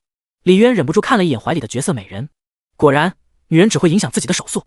捡起回形针，又是一阵乱捅，门终于是被打开。洗澡，你先洗还是我先洗？进门后，李渊立刻看着怀里的韩小小问道，脑子里却不由得想起了在楼下他和很默默的对话，也不知道是真是假。你先去洗，我好累，要休息一会儿。韩小小撒娇一般的在李渊身上蹭了蹭，李渊应了一声，将韩小小轻轻放到了客厅沙发上，自己去找好睡衣，便进了洗手间。听着洗手间淋浴的声音响起，韩小小突然从沙发上爬了起来，蹑手蹑脚的走到自己的卧室，翻找着什么。卫生间内，正洗澡洗了一半的李渊突然感觉卫生间外面好像有什么动静传来，他正要开口询问是不是韩小小时，卫生间的门锁突然传来咔嚓一声，他明明已经锁好了的门，竟然被从外面打开了。他猜的没错，外面确实是韩小小，只是他在看到门外韩小小的一瞬间，只感觉一阵气血直冲大脑， CPU 直接宕机了，手里的肥皂也瞬间从手里滑落。霎时间，李渊的世界里只有韩小小那一身只堪堪遮住几个最重要的部位的蕾丝镂空情趣内衣，以及他身上暴露出大片的如凝脂一般白得发亮的冰肌玉骨。他从没想过自己卖过的情趣内衣对他竟然有这样致命的诱惑。你是怎么找到的？那美到让人完全无法挪开目光的身体，李渊已经感觉现在连眨眼都是对他一种亵渎的浪费。韩小小微微红着脸慢慢走了进来，那盈盈一握的腰肢，修长笔直白的晃眼的大腿，没有一丝赘肉的小腹，以及胸前那圆润坚挺几乎有地的规模。家里就那么点地方能藏东西，我随便就找到了。韩小小红着脸慢慢走到李渊的身边，所以卫生间的门锁也是你提前弄坏的？李渊顿时有些哑然，真的需要提前准备那么多吗？这种事还需要那么处心积虑吗？李渊早就已经压不住的那一杆枪，瞬间让韩小小一阵脸红到了脖子根。万一3个月后我如果没事的话，你会后悔现在的决定吗？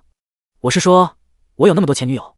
李渊泛着兽血的眼睛盯着韩小小完美到没有一丝瑕疵的身体，大脑还仅存的一丝理智让他不得不最后确认一下，毕竟有些事一旦发生就没办法再回头。韩小小红彤彤的脸蛋缓缓抬起，看着李渊，眼神坚定的摇了摇头。要是你真的没病的话，那样的话我孩子不就有爸爸了吗？李渊听罢再也没办法忍住作为男人的本能，特别是两颗永动机腰子一早就发出了抗议，一双魔爪立刻伸向了韩小小完美的胴体。于是卫生间、客厅、沙发、卧室，第二天天微微亮，两人终于结束了一整晚的疯狂。韩小小趴在床上，整个人已经几乎累到瘫痪，连动手指的力气都没有了。可看着依旧神清气爽的李渊，韩小小喘着粗气，一双如水做的眉眼无力的翻了个白眼。他真的是个得了绝症的病人吗？到底是谁说只有累死的牛，没有耕坏的田的？想着他强撑了一整晚，结果最后还是自己一败涂地。韩小小心里一阵大无语，早知道这样，和2年前一样，早点认输求饶不就好了？不对，早知道不给他吃那么多生蚝了。李渊看着一丝不挂盯着自己像是在想什么的韩小小，轻轻抱着他滑嫩柔软的身体，一双手却又习惯性的伸向了那个娇嫩挺拔的地方。但李渊这个动作立刻让韩小小误以为他又要，软绵无力的身体立刻微微颤了一下，咬着嘴唇，但没有阻止他。李渊见他有些害怕又忍着的样子，无奈一笑。会员肾宝液，1瓶永不疲劳。你休息会儿，我去给你做早饭，然后替你和杨副局长请个假，今天就别去上班了。李渊轻轻在已经完全没有力气了的韩小小脸上亲了一下，然后起床穿好衣服就朝着厨房走去。韩小小顿时悄悄松了口气，但一想到昨晚两人一整夜的画面，心脏不禁又开始忍不住的砰砰乱跳，不知不觉中满足的闭上了眼睛。而拥有2颗永动机的李渊刚到厨房把粥熬下去，外面却突然响起了一阵敲门声。李渊忍不住看了眼时间，才凌晨5点多，这么大清早的，不会是昨晚他的动静太大被邻居投诉了吧？怀着有些忐忑的心朝着大门走去，心里正想着是该说家里闹耗子他追着打了一夜的耗子，还是该说家里的猫打了一夜架。门一打开，他还没看清外面是谁，就感觉一具柔软温香的身体扑进了自己的怀里。低头一看，一头乌黑头发的脑袋正在自己怀里蹭来蹭去。李渊心头瞬间一跳，下意识的回头看了一眼主卧的门，还好自己出来的时候顺手给关了，还好我昨天晚上没有想你想到死掉。夏心怡双手紧紧抱着李渊，先进来再说，一会儿被邻居看到了。李渊轻轻拍了拍他的后背，你抱我进去，我已经想你想到走不动路了。夏心怡在李渊怀里不住的摇头。李渊无奈一笑，双手托着他的后背把他抱了进来，随脚便关了门。你刚刚在干嘛？开门这么快，我应该没打扰你睡觉吧？夏心怡突然抬起头，眨着水晶一样透亮的大眼睛看着李渊的脸。李渊揉了揉他的脑袋，你把门敲得砰砰响，这会儿问这话不显得多余吗？哦，那是我太想你了。夏心怡说着又把脑袋埋进了李渊的怀里。但半秒钟后，他像是突然想起了什么，立刻又把头抬起来，做贼心虚一般的左右看了看。母老虎呢？我没吵到他吧？不是说了，别母老虎的喊小小他在睡觉。李渊无奈的敲了一下夏心怡的脑袋。夏心怡一听，悄悄松了口气，还好没吵醒他，谁让他对你那么凶的？我只不过是叫他母老虎而已。我看你迟早要挨打。我不怕，有你在，母老虎他不敢。夏心怡倔强的昂着头，随后鼻子突然动了动。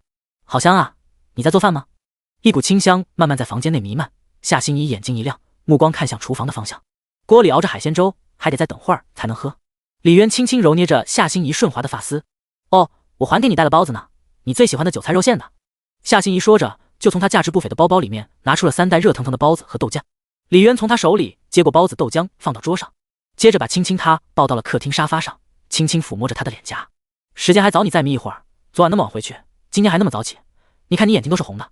夏心怡像只小猫一样享受着李渊的抚摸，乖巧地点了点头。那你在我身边陪着我睡，要不然我睡不着。夏心怡说着打了个哈欠。李渊点了点，替她脱掉了鞋子，帮她把双脚放好，又从边上拿了一条毛毯给她盖上。估计夏心怡昨晚压根就没怎么睡。李渊刚要说话，就见她就已经闭着眼睛，嘴角挂着笑容，呼吸平稳地睡着了。还好昨晚的激烈战斗没被她发现什么端倪。李渊总算缓缓松了口气，把夏心怡哄睡着，又去卧室看了眼熟睡的韩小小。可等他刚退出卧室，还没来得及关门，外面又响起了轻微的敲门声。李渊眼皮瞬间一跳，怕吵醒睡觉的两人，立刻去开了门。果不其然，外面站着的正是前女友之一，穿着白色上衣、米色七分裤的刘子叶，手里拎着一个保温饭盒，表情有些清冷地站在门外。不过在看到开门的是李渊，而不是韩小小，脸上的紧张之色立刻化作无限的温柔。我给你带了早饭过来。刘子叶双手轻轻举起了保温饭盒，脸上露出期待的表情。是我早上起来自己做的。李渊立刻从他手里接过保温饭盒，拉着他的手进了门。你在做早饭吗？一进门，刘子叶也闻到了海鲜粥的味道。厨房熬了点粥，本来还想做些其他的，现在看来是不用了。李渊指了指手里的保温杯。刘子叶笑着点了点头，但随后目光随意一瞥，就看到了睡在沙发上面的夏心怡，笑容也随之僵在了脸上。李渊顿时一阵头大，心怡她昨晚没怎么睡，太困了，就来这休息一会儿。哦，虽然不知道困了和到这里睡觉有什么必然联系，但刘子叶还是点了点头，接受了这个不太像理由的理由，心里反而暖暖的。毕竟他其实可以完全不用对自己解释的，既然他解释了，虽然理由有些蹩脚，但这难道不正足以说明他是在乎自己的？你不困吗？要不要也去睡一会儿？等粥熬好了，我去叫你。李渊看着脸上明显带着倦意的刘子叶，缓缓说道。昨晚那么晚，估计这丫头今早天没亮就起来做早饭了。好，那我睡哪里？刘子叶左右看了看，沙发正被夏心怡占着。你要是不嫌弃的话，就睡我床上。李渊替他指了指次卧。刘子叶的脸上瞬间闪过一丝惊喜，尽管心里乐开了花，但他还是小心翼翼地问了一句：真的可以吗？李渊笑了一下，就拉着他的手进了自己房间，看了一眼还算整洁的床铺。李渊心里顿时一阵欣慰，还好昨晚的战火忘了烧到这里。你自己睡会儿，我去厨房看看。李渊说着就走出了房间，顺便替他关上了门。独自待在李渊房间的刘子叶呆呆看着充满着李渊气息的被子，直到他慢慢躺在了床上，双手紧紧抱着被子，慢慢闭上了眼睛。3年来，这是他入睡最快、睡得最安心踏实的一次。李渊那边进了厨房，刚庆幸没一会儿，就听见砰砰砰，门他又响了。看了看2个房间和客厅沙发，李渊只感觉瞬间头皮发麻。听着敲门声，李渊心中暗暗叫苦，他压根就不用想，这回100%又是前女友。再来一个的话，等吃完早饭，他们就可以凑成一桌麻将，算了，别凑成一场战役，就谢天谢地了。他心里几乎已经预感到，等屋里的3人醒来后会发生什么了。但害怕归害怕，身体却一刻也不敢耽搁的去开了门。门外，一身纯白色打扮的陈清雪俏生生的站在外面，见到是李渊开的门，也是瞬间松了口气，一脸轻松带着温柔的看着他。可李渊在看到陈清雪手里的保温饭盒，根本就轻松不起来，只感觉心情瞬间又更加沉重了一分。这事情恐怕比想象中的还要更加糟糕啊！你怎么了？是看到我来了不高兴吗？陈清雪见李渊的表情有点不对，秀眉立刻轻轻蹙了蹙。李渊见状赶忙摇头，不是，先进来再说吧。从陈清雪手里接过保温饭盒，李渊把她也拉进了屋内。一进屋，闻到香味的陈清雪还没说话，眼睛就看到了正躺在沙发上熟睡的夏心怡，以及桌上的早餐包子豆浆和同样的一个保温饭盒。陈清雪立刻明白了李渊刚刚那像是要哭一样的表情是怎么一回事了。看来我还是来晚了，已经没有我睡觉的位置了呀。陈清雪看了看紧闭着的主卧和次卧的门，然后轻笑着看着李渊的眼睛。粥马上就好了，要不等吃完了再睡吧。李渊看着这张既熟悉又有点陌生的角色脸庞，尴尬的指了指厨房。可更尴尬的是，他突然之间反应过来，他压根就没有煮那么多人份的呀。那锅海鲜粥满打满算够3个人分的，可现在有5个人啊，他自己不喝也有4个人。完了完了，这回是彻底完犊子了。你怎么冒汗了？陈清雪看着脸色突然变得难看的李渊，抬起手轻轻替他擦了擦额头的汗珠，绝色美女温软的小手在脸颊轻轻划过，李渊心情也瞬间好了不少。还没松口气，替他擦完汗的陈清雪眼眸突然泛着泪光看着李渊。其实我真的不想和他们争，我不想看到你为难的样子，看到你难受，我心里更像是有刀子插进来一样的心疼。陈清雪说着，突然上前轻轻拥住了他。但是我真的就是控制不住自己，我忍不住去想你，忍不住要过来看你，我已经想你想到疯掉了一次，这一次我想我可能会死掉。表面看起来坚强无比的陈清雪，此时趴在李渊怀里，已经泣不成声。李渊只能轻轻拍着他不断颤动的后背，心里又把童子拉出来编了一顿。只要你现在说一句话，我就不和他们争了，我会自己悄悄离开，从此以后再也不会出现在你们的世界里来打扰你们。陈清雪在李渊的怀里不断啜泣着，悲伤的情绪逐渐蔓延开来。见他的情绪有些失控，李渊赶忙双手抱紧了他，千万别做傻事，你记住，你如果因为我出了事的话，那我也活不了了，也只能跟着你一起去了。李渊并没有开玩笑，这么好的一个女孩，如果因为自己轻生的话，恐怕她就算不死，这辈子也活得生不如死。他铿锵有力的话让陈清雪瞬间一愣，随后眼泪更像是泉水一般往下落，双手则用尽了全身的力气死死地抱着他。我知道了，我知道了，从今天开始我不会再让你离开我了。陈清雪一边流着泪，一边突然露出一个发自内心灿烂的笑容。只要你还在乎，我就算拼得头破血流，那又有什么关系呢？为了你我可以连命都不要的呀。他的内心从来都没有像现在这样坚定过。可李渊听完又汗流浃背了。不是，你们难道就非得打打杀杀的火拼吗？他刚要说些什么，但那扇该死的门没有给他开口说话的机会，就听见咔嚓一声，门又开了。这恐怖的声音令李渊眼皮瞬间一跳。只见陈默默手里拎着保温饭盒，站在门边呆呆地看着抱在一起的李渊和陈清雪。我是不是来的不是时候？陈默默一脸懵逼和紧张。他特意选的这个时候，觉得韩小小和李渊应该还没起床才对。可进门以后看到的情景为什么会是这样的？为什么是那个陈清雪和李渊抱在一起？难道不应该是小小姐吗？听到陈默默的声音，陈清雪慢慢松开了李渊，背着脸擦了擦脸上的泪水。愣着干嘛？快进来吧。李渊上前把一脸懵圈的陈默默拉了进来，只不过看到他手里的保温饭盒，头再次大了一圈。陈默默似乎也察觉到了什么，目光朝着沙发上的夏心怡看了一眼，又看了看房门紧闭的2间卧室，瞬间明白发生了什么事。本来他以为自己已经来得够早了的，可谁知道他竟然是最晚的那个。那个，这是我给你和小小姐炖的汤，昨天晚上开始炖的，补身体的。陈默默把手里的保温饭盒递给李渊，李渊接过后揉了揉他的脑袋，心里却已经麻了。那个，你去喊小小起来吃早饭吧。李渊把熬好的粥端上餐桌，看了眼时间，快8点了。好。陈默默应了一声，便开门走进了主卧房间。可在看到房间里凌乱的衣服、被子和床单，陈默默立刻呆了2秒钟，心里已经大概能猜得到昨晚发生了什么。如此激烈的场景让他不自觉的就回忆起了当初自己和李渊在酒店，脸色瞬间变得绯红。陈默默进房间的时候，李渊也去喊醒了夏心怡和刘子叶。夏心怡睡眼朦胧的看到餐桌旁的陈清雪，瞬间愣了一下，再看到从李渊房间走出来的刘子叶，朦胧的睡意立刻就完全醒了，脸上瞬间带了些怒气。自己都没有睡在李渊的床上，他凭什么？不过等到见到韩小小和陈默默从房间走出来，夏心怡脸色顿时变得古怪了起来。母老虎，你的腿怎么了？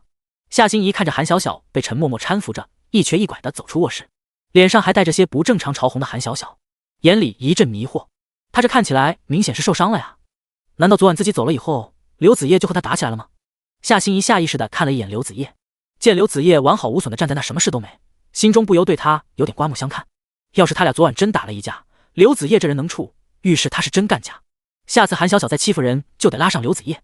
相比于夏心怡被保护的单纯懵懂，刘子叶和陈清雪见韩小小这副模样，心中瞬间一沉，立刻目光灼灼地看向了李渊。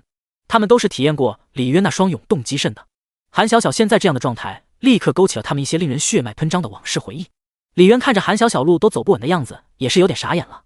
老天爷，他也没想到韩小小会变成这样，所以昨晚他是一直在嘴硬强撑，良心又是一阵谴责。这种情况产后护理精通是不是能用得上？原理是一样的吧？今晚试试看。童仔每次给技能都很有先见之明，正当李渊胡思乱想，就看见陈清雪和刘子叶两人质疑的目光朝自己看过来，他立当即就害怕的低下头，希望他们和夏心怡一样思想单纯一点，别想歪了。李渊手有些颤抖着把一个个保温饭盒打开，看着每一个保温饭盒都被塞满了各种丰盛的美食，他是一点也笑不出来。见李渊忙着拾掇餐具，陈清雪和刘子叶目光重新看向韩小小，韩小小看着外面到齐了的四女，脸色也立刻冷了下来，周围空气冰冷的仿佛又开始凝固了。心怡，你过来。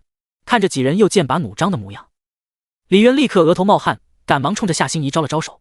这个小惹祸精最擅长的就是在这种本来就要命的局面下给他挖坑和点火，必须得先把他给封印起来才行。夏心怡看了看几人，刚想说话，就看到李渊突然瞪了自己一眼，到了嘴边的话又被他给不甘心地咽了回去。想到李渊之前说的话，立刻穿好鞋，乖乖地跑到了他身边。可看到桌上的几个保温饭盒里面各种精心制作的美食，夏心怡的表情又瞬间呆了呆。再看看自己为了赶时间在街边买的包子豆浆，这鲜明的对比当即让他心里顿时生出一阵无比的愧疚感。还以为李渊喊他过来是要当着他面说他带的早饭太简陋了，表情瞬间就慌乱了起来。现在我也会做饭了的，只是我太想早点看到你，没有想到那么多。夏心怡立刻拉着李渊的手，弱弱的看着他，表情懊恼的像个做错了事的孩子。下次我一定给你做很多很多好吃的，带过来给你吃的。李渊一听，眼皮瞬间一跳，现在这个场面，这一桌子吃的他已经不知道该怎么应付了。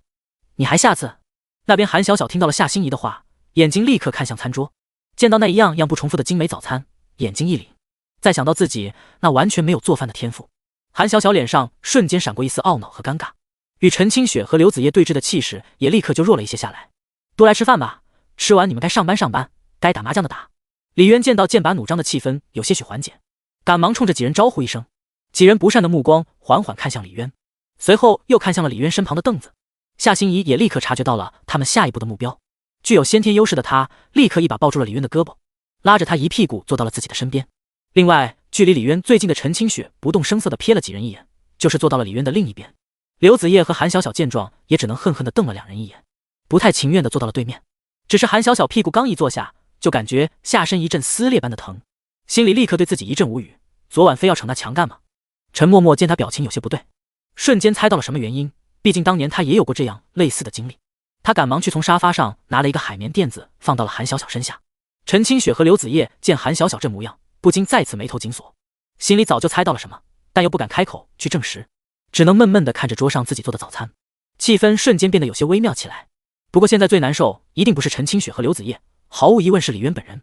看着桌上一桌子吃的，有汤有粥有糕点，看起来色香味俱全，但李渊现在毫无任何胃口。看着刘子叶和陈清雪看向自己带着火药味的目光，以及陈默默期待的目光，只有夏心怡看着自己带来的包子和豆浆，压根就不敢看李渊。如果可以的话，这顿早餐他选择饿肚子。他感觉自己先拿哪样都是巨大罪过，无奈只能朝着自己的小天使陈默默递去了一个求救的眼神。两人目光相交，陈默默立刻明白了李渊此时的窘迫。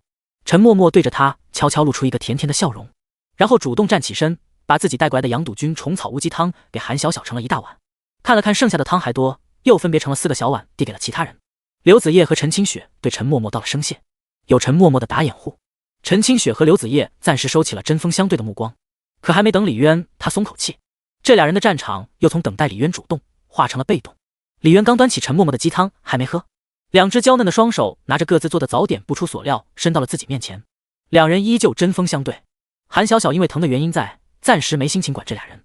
而夏心怡看着两人嘚瑟的样子，恨得咬牙切齿，但看了眼自己买的包子，又只能耷拉着小脑袋，可奈何。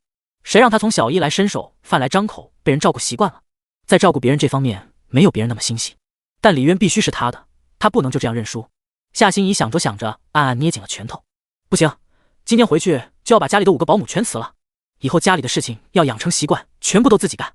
李渊这边正在日常被处刑，另一边的市局，汤家明和几名值班警员呆呆地站在解剖室里面，一股浓浓的刺鼻意味冲击着几人的鼻腔，可几人像是被石化了一般，呆呆地站在原地一动不动，一双双眼睛怔怔地看着那被一滩血肉铺满了整个的解剖台。只有靠形状还能看得出来，解剖台上那一堆肉是一具被大卸了无数多片的人类尸体，尸体的整个全身度的肌肉都被片成了一片片的薄片，夹带着血液的翻白肌肉组织深可清晰地见到骨头，就连内脏也被从躯壳里面掏出，几乎剁成了肉泥扔在一边。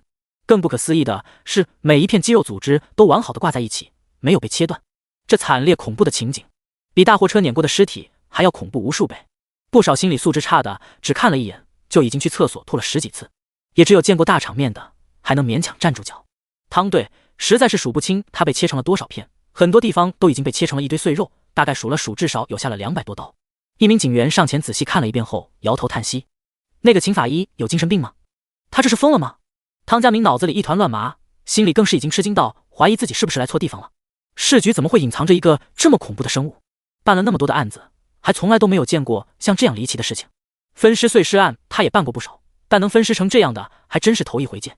能把人切成这样，得要多强大的心理素质和专业刀工技术，这他妈的又得是多大的仇多大的怨啊！杀父之仇也不过如此了吧？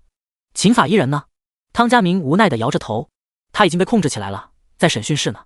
一名警员心有余悸地回道：“昨晚他是参与抓人的其中之一，现在想到当时的那场面，还是不禁浑身发抖，一阵尿意袭来。”几人闯进到解剖室，就看到解剖台上一具已经完全看不出人样来的尸体，正在被以极其快速的动作进行着惨无人道的切割。解剖台前，一个浑身被裹在防护服里面，一手拿着手术刀，一手拿着手术剪的法医正在专心地对着尸体下着刀，那模样看起来比恐怖电影中的变态杀人狂还要更加令人胆寒数倍。边上还摆着一整排沾着血迹、冒着阴森寒意的解剖工具，当时直接把他给吓得呆了足足5秒钟才反应过来。测过了没？精神正常吗？听见人已经被控制，汤家明松了口气。这么一个狠人，要是拒捕的话，那也太可怕了。来市局还没2天，什么事都被他给碰到了。刚刚已经测过了，秦法医精神没问题，而且从被控制到现在，全程情绪都特别平静，感觉他比我们还淡定。得，又是一个恐怖级的人物，前有韩小小那样惹不得的人物，现在又碰上了这么个怪物，怎么市局的龙虎都被我给遇上了？汤家明深深叹了口气，又看了眼时间，还没到正常上班的时间。走吧，去会一会这个秦大法医。汤家明一脸生无可恋的朝着审讯室走去。哦，不对，是秦大阎王，真他妈是个活阎王。同样生无可恋的还有李渊。随着一口蟹粉馄饨刚咽下肚子，又是一个水晶虾饺立刻被塞进了他嘴里。李渊仰头看着天花板，机械似的咀嚼着嘴里的食物，尽量不让自己的眼泪掉下来。即便一开始他已经猜到了现在这力竭一般的局面，但实际经历起来比想象的还要痛苦好多倍。他已经记不清到底吃了多少虾饺、馄饨、糯米鸡、菠萝包、榴莲糕，虽然味道确实很不错，但也架不住拿他当猪来喂啊。低头看了一眼桌上没吃完的，以及刘子叶和陈清雪还在叫着近乎不相让，还有夏心怡那一副自己没参与进来而懊恼不已的表情，是什么意思？下次就是3个人一起？不对，刚刚韩小小竟然偷偷说让陈默默教他做饭来着，这个意思下次是4个人呗？毁灭吧，赶紧的，一刻待不下去了。你们不饿吗？要不也吃点吧。李渊看着陈清雪几人，露出一个比哭还难看的表情，可几人的目光却同时看向了那锅里。渊没说话，说都不敢动，但每个人又都虎视眈眈的海鲜粥。一场新的风暴在所难免。你帮我和杨副局长请假了吗？这时韩小小突然拿出手机看了一眼，然后目光看向李渊。之前给他发过消息了，怎么了？局里的电话吗？李渊看着韩小小手里发出震动声响的手机，趁机把半块面包重新放回了盘子里。韩小小点了点头，然后站起身去一旁接了电话。心怡，你把粥给他们分一分，我去看看小小，可能是出什么事了。李渊拍了拍下心怡一脸羡慕的脑袋，趁着这个千载难逢的机会，赶忙借口跟着韩小小跑去了客厅，留下除了与世无争的陈默默外，互相看不顺眼的3人。出什么事了吗？本来是借口而已，但见到韩小小接完电话，脸色却突然有些不好看。韩小小看着李渊点了点头，还记得你第一次去市局说要溜达溜达，我让你别去解剖室吗？李渊闻言想了想后点点头，确实有那么回事。那时不让你去是因为那有个冷血的疯子，我就觉得他迟早要出事，结果现在还真的出事了。韩小小无奈地耸了耸肩。你现在要回局里？李渊目光不自觉地看了一眼韩小小的下身，注意到李渊的目光，韩小小顿时脸色一红，嗔怪地瞪了他一眼。杨副局长来的电话，说女人之间毕竟好说话，我也没办法。韩小小说着就去卧室换了身衣服，准备去市局。汤家明那边，他刚一走进审讯室，一抬眼却立刻就被眼前那个坐在审讯椅上面美到让人不敢置信的女人给惊呆了。最新消息，听说那具被骗成了片的尸体，她生前的名字和秦法医那个死去了5年的前男友的名字一模一样。一名警员突然跑过来轻声说道，另一名警员则带着一张现场照片被缩小后的图像递给了汤家明。从高处俯瞰，那具尸体被切下来的内脏与整具尸体似乎被拼成了 CGX3 个字母。汤家明满脸的不可思议，看着图片又看了看那个美的让人有点不可置信的女人，原以为这么心狠手辣的人一定是个满脸是疮、愤世嫉俗的恶毒妇人模样，可谁知道这样一个恐怖的怪物竟然会长得这么漂亮。漂亮到他原本准备好的怒骂之词，直接原地全部忘了。这女人漂亮的简直不比他们的大警花韩小小差了呀！这巨大的反差，他真的有点接受不了。那个秦法医全名叫啥来着？汤家明有些尴尬的看向身旁的警员。秦墨燕，火气确实挺大的。汤家明小声嘟囔了一句，然后看向披着白色风衣外套，里面穿着真丝黑色抹胸短裙的秦墨燕。修长凹凸的曲线，身高至少有1.7米的样子。即使他此刻微微低头颔首，依旧能只看一眼就被他那沉鱼落雁的颜值给狠狠抓住眼球。只是此时的秦墨燕脸上完全看不出一丝一毫有关人类的生气，坐在那里就好像一台冷冰冰的机器，没有表情，没有动作，甚至没有眼神。即使有人进进出出，他整个人始终都保持着那一个动作，纹丝不动。就连放在审讯椅上面的修长纤细的手指也从未见到有动过。如果不是已经和同事确认这是个活人，汤家明甚至都忍不住想上去捏一捏他的脸，看是不是摆了一个硅胶娃娃在那里。哪有人可以保持一个动作那么久都一动不动的？真他妈是个怪物，可真的很养眼啊！汤家明收回不自觉就多看了那么几十秒的目光，轻咳了一声。那个刚刚说到哪里了？她死去多年的前男友和那具被骗成骗了的尸体同名同姓。小道消息确实是这么传的，据说她前男友已经死了5年，可秦法对她还是念念不忘。一名警员有些害怕地看了一眼秦墨燕，用极低的声音回道：听别的法医说，秦法医经常买水果，但每次只买香蕉、猕猴桃和葡萄，经常会看到他在香蕉、猕猴桃和葡萄上面刻上前男友的名字，然后再把它们切成一片一片的吃掉。汤家明听完瞬间一个哆嗦，下意识地再次看了秦墨燕一眼，怎么感觉越来越瘆人？就因为一个死了5年的人，然后把一个同名同姓的人给当成香蕉片成了200多片，她前男友到底是有多罪大恶极？可人都死了5年啊！俗话说人死孽消，那个人到底犯了多大的罪？至于让那么一个超级大美女过了足足5年还保持着那么大的滔天恨意，她前男友叫什么名字？不知怎么的，汤家明一听到前男友，脑子里下意识就突然冒出了他好大哥的影子，心里也莫名的有一丝不好的预感。陈冠希。那名警员看了眼手里的资料回道。汤家明闻言轻轻松了口气，他多年刑警的直觉还是会有不靠谱的时候啊，怎么会突然把一个已经死了5年的人和自己的好大哥联系起来？或许是大哥的5个女朋友都是极品大美女，以至于现在他看到极品美女，下意识的就想到了自己的好大哥。幸好不是，要不然听说那具被骗了的尸体生前也是个人渣，同时交了30几个女朋友。警员一边翻看着资料，一边低声在汤家明身旁说着，不仅对每一任女朋友都骗色骗财，其中6个女友都替他生了孩子，结果他直接拍拍屁股完消失，连自己的孩子都不管，其中有2个还闹过自杀，真是个人渣。周围听见的警员全部低声暗骂了一句，可能秦法医也是看不惯他的人渣行径，又想到了自己的渣男前男友，一时没控制住才。汤家明听完也是皱了皱眉，那个人渣，那个死者的死亡原因是什么？怎么被送到局里来了？人是昨天下午吃完饭突然之间口吐白沫猝死的，家属怀疑是被人投毒了，昨天傍晚医院宣布死亡后报的警。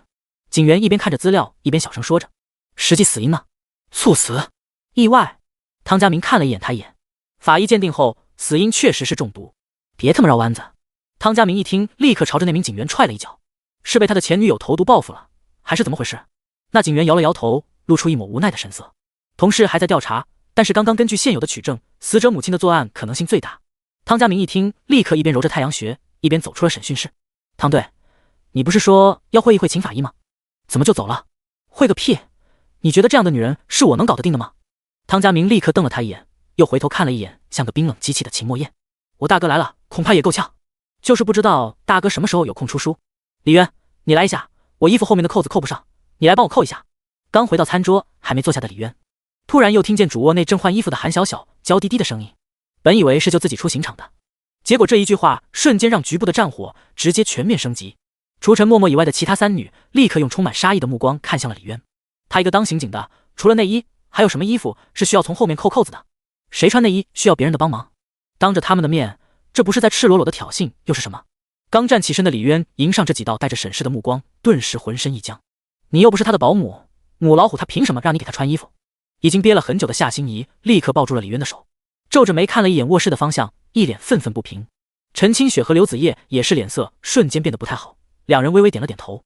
他们虽然不像单纯的夏心怡那般可以在李渊面前肆无忌惮地说任何话，做任何事都不会让人生出一点厌烦的情绪，但此时此刻有夏心怡一个人的直接阻拦也已经足够了。李渊，你在干嘛呢？快点来，局里还等我过去呢。韩小小的声音再次传来。李渊看着眼前脸色明显不悦的3女，再看了看卧室的方向，瞬间一个头2个大，这不管怎么选都是送命啊！一时间，李渊只得把求助的目光立刻朝着陈默默看去。可这种情况，陈默默也只能一脸可怜兮兮地看着李渊，爱莫能助了。他是真的不能代替李渊去。两军正交战激烈，他如果现在去拆了韩小小招，那以后韩小小肯定不会让他再进这个门了。到时候他还怎么见自己的心上人啊？看着陈默默可怜巴巴的露出一个自求多福的眼神，李渊现在只想把自己大卸5块，他们一人分1块得了，也不用争来抢去的了。每天都处于战火中心，被各种处刑。唉，5个女人要人命，真是一点都没有错。心怡，小小她昨天晚上意外受伤了，你刚刚也看见了是不？李渊深吸一口气，只能用出渣男终极必杀技了。他那生无可恋的表情突然切换成满眼无限的温柔，看着夏心怡的眼睛。夏心猝不及防之间就对上李渊那深情无比的目光，只感觉心脏骤然加速，大脑瞬间一阵短暂的空白，整个身子感觉都被要这深情的目光看化了。是啊，他好像是受伤了。夏心怡懵懵地点点头。那人家受伤了穿不了衣服，我们是不是应该照顾伤员？李渊就像是个哄骗小孩子的坏叔叔，轻轻拍了拍夏心怡抱着自己的手。如果下次你受伤了，人家也不让我去帮你的话，你是不是会很伤心？是的。夏心怡听完，下意识的就松开了手。心怡真乖。李渊立刻摸了摸夏心怡被蛊惑的模模糊糊的小脑袋瓜，然后完全不敢去看陈清雪和刘子叶两人，迅速离开了餐桌。两人再想阻挠已经晚了。陈清雪和刘子叶不由得把郁闷无比的目光投向了夏心怡。本来还想指望这丫头，结果被人家拿捏的死死的。人家伤的又不是手啊喂，怎么就影响穿衣服了呀？有点脑子，不要那么恋爱脑好不好啊？边上陈默默一边喝着汤，一边津津有味地看着三人大眼瞪大眼，为李渊默默点了个赞。李渊重重松了口气，打开卧室的门走进去，却看见韩小小已经穿戴整齐，正一脸笑意地站着看着自己。你们啊，真是一刻也不能消停。李渊无奈地摇了摇头，上前替他整理了一下额头的刘海。是我先捡到的你，他们先跟我抢的。韩小小嘴角噙着笑意，轻轻抱住了李渊的腰，把头靠在他的肩膀。做完以后，其实我也没想过要一个人霸占着你了，我只不过是想告诉他们，这里是我家，他们不能太过分了。韩小小说着说着，紧紧抱住了李渊，看着韩小小无限温柔的样子，以及不小心看了眼房间内还依旧是一副凌乱的样子，李渊脑子里不自觉的就想到了昨晚的大战，手也不自觉的又伸进了。我陪你一起去局里吧，没什么事的话送你回来，你这身体状况有什么事，我也能给你当个跑腿的。你今天不用出去挣钱了吗？韩小小从李渊的怀里抬起头，看着他的脸。你前些天不是每天都要出去开直播挣钱的吗？一说到直播，李渊就不自觉地想到了自己的傍义富婆。晚点再说吧，也不差这一天的。李渊摇了摇头，他现在有2000功德值，兑换成寿命的话就是5年的寿命。而且夏心怡那丫头的好感度也快了，要什么自行车，好好讨好前女友们，既能左拥右，又能一次能换好几年的寿命，不香吗？那好，局里只是让我去帮忙问个话，应该也用不了多久。韩小小点了点头，然后替李渊整理了一下衣角。你俩怎么这么久？看到两人终于开门出来，4道原本心不在焉的目光立刻齐齐朝着两人聚焦过来。夏心怡看到韩小小挽着李渊的胳膊，脸色瞬间垮了下来，感觉自己的地位岌岌可危。母老虎什么时候变得那么温柔了？韩小小神色莫名的看了一眼陈清雪和刘子叶。我要去一趟市局，你们……李渊看着4女，有点心虚的话还没说完，危机感十足的夏心怡立刻拎起自己的包包，快速上前抱着李渊的另一只胳膊。我也去。陈清雪和刘子叶两人对视一眼。我们也去。这回连事业心极重的刘子叶也没有任何的犹豫。你们不用上班的吗？李渊有点无奈的目光在3人身上扫过。公司有事助理会电话联系我的。刘子叶摇了摇头。我没上过班，而且我刚好要给我哥送东西过去。陈清雪说着就把桌上他带过来。李渊吃了一半的爱心早餐装进了保温饭盒。李渊听了一阵无语，差点都忘了他们一个个的要么是自己有公司，要么爸妈有公司。不过侥幸的是，这个堪比自己吃自己席还难受的早饭终于是熬过去了。我今天有通告。陈默默看着李渊，心里叹了口气，要不是得赚奶粉钱，他就不当这个明星了。5个超级大美女簇拥着一个男人下楼，这活久见的场面直接震惊了一众大爷大妈。幸好李渊他脸皮厚，换成任何一个人都要被那一道道目光给杀死100遍。李渊开着韩小小的车载着韩小小和夏心怡，陈清雪和刘子叶则开着自己的车。5人来到市局时，刚好碰到了下班的汤家明。再次实名谢幕大哥，现在什么情况？下车后，韩小小冲着汤家明问道：你的脚怎么了？汤家明见韩小小走路有点奇怪的样子，立刻有点问道。韩小小下意识看了眼李渊，脸上有点尴尬，但很快被他掩饰了过去。我没事，杨局电话里说秦墨燕把人给切成了200多片。领导正为这事头疼呢，晚点家属来领尸体的时候，看到那一滩烂肉，绝对大闹一番。汤家明耸了耸肩。那个秦大法医我去看了，想让他主动去给家属认错道歉，确实有困难，就看你的梁小小。汤家明给韩小小投去了一个全靠你的眼神，但他身边的李渊莫名的感到一阵寒意。把人切成了200多片。李渊看了看汤家明，又看了看韩小小，有种不好的预感，感觉秦墨燕这个名字有那么一点点耳熟啊。对啊，渊哥，你是没看到那惨状，你看一眼保准你吐一上午，而且动手的竟然还是个超级大美女，真是见了鬼了。可汤家明看了看李渊身旁的4个大美女，瞬间感觉好像再离谱的事也显得合理了许多。据说是因为被渣男前男友甩了，那句男诗和她前男友的名字一模一样。大美女，前男友。李渊一听瞬间尿了，大美女，渣男前男友。李渊心里彻底凌乱了，再加上那个有那么点耳熟的名字，他的额头已经开始逐渐往外冒汗了。如果真是前女友的话，此时的他从来都没有像现在那么害怕过。是啊，渊哥，我看到他第一眼就被彻底惊艳了，漂亮的比我最喜欢的那个10几万的硅胶娃娃还好看。一说到秦法医的长相，汤家明的表情立刻有点激动，那长相，那身段，简直比任何一个硅胶娃娃还要好看啊！可随后一想到那句被他骗了200多片的男诗，浑身又立刻打了个哆嗦。可惜了，就是心实在是太狠了一些。俗话说色字头上一把刀，可谁要是惹了他，那就是无数把刀啊！下半辈子估计都悬了。他昨晚把人足足切成了200片，200片啊，比松鼠鱼还要松鼠鱼，太狠了。汤家明越说越是眉飞色舞，可他现在的每一个字都像是在往李渊心脏补插一把刀。他越往下说，李渊的脸色越是发白。怎么样，渊哥，要不要我现在带你去见一见秦法医？说不定你也没见过有那么大反差的大美女。汤家明并没有注意到浑身冒汗的李渊，只是他的话刚一说完，笑容就立刻凝固了，4道饱含杀意的目光齐齐落在了他的身上。这一瞬间，仅仅几道目光的直视，汤家明只感觉自己呼吸都有些困难，身体赶忙往后退了2步，心里再次对能从这种程度的修罗场里活着出来的大哥那深不可测的境界佩服得五体投地。李渊也是下意识就害怕的退了一步。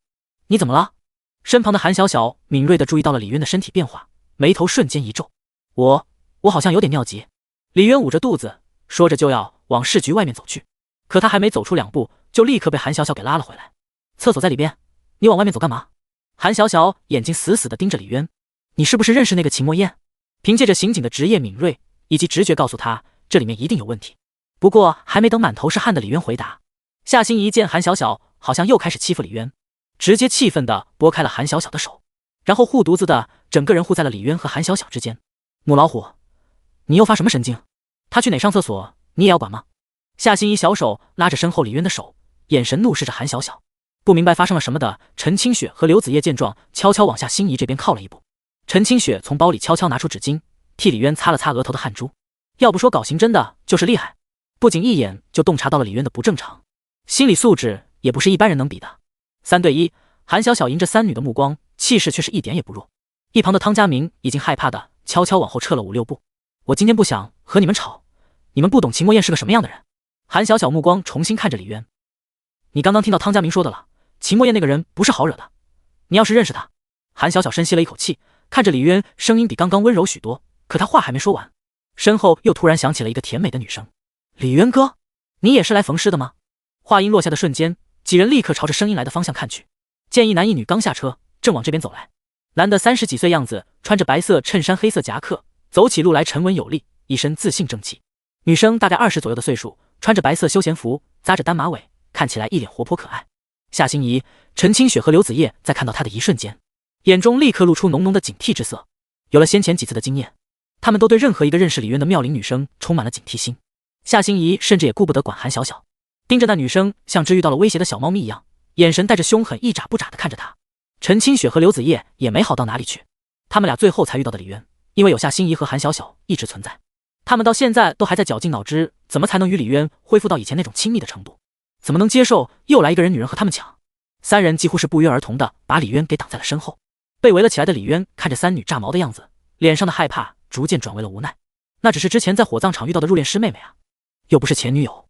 不是前女友已经这样了，真是前女友还得了。韩小小看了看李渊的表情，又看了看入殓师妹妹，倒很是一脸的平静。那女生虽然长得也还算漂亮，但说实话，比起他们几个来还是差得很远。李渊当初连他们这样的都能说分手就消失，又怎么会看上一个只是还算漂亮的小姑娘？更何况他刚刚看那女生的眼神和之前看到刘子叶、陈清雪时的眼神完全不一样，所以只是那么一瞬间，韩小小就可以确定那个女生并没有什么威胁。老师，那个人就是我和你讲过的那个缝尸特别快的，特别厉害的人。入殓师妹妹冲着李渊喊了一声后，就一脸兴奋地看向身旁的男人。只是她话还没说完，就看见原本一脸严肃的老师表情突然之间1秒破功，甚至当场失去了表情管理。原本波澜不惊的脸上顿时像是被激起了千层浪，瞬间充斥着惊艳、震惊、不解之色，甚至双眼都瞪大了看着前方。老师你怎么了？你有在听我说话吗？入殓师妹妹看着完全失态的老师，满眼惊奇。可等她自己回过头，看到李渊身边的几个女人转过身来看她的瞬间，脑子也直接懵了。大美女她见过，但是4个超级大美女站在一起，这样震撼的场面她真的没见过。徒弟，我不在的这2天，你是不是给我惹了什么事了啊？震惊过后，男人眼看着那3名大美女眼神不善地看着自己2人，心里一阵打鼓，脚步直接就停了下来。没有啊，老师。入殓师妹妹这时候也发现了夏心怡、陈清雪和刘子叶3人看自己那带着敌意的目光，吓得也是立刻缩了缩脖子。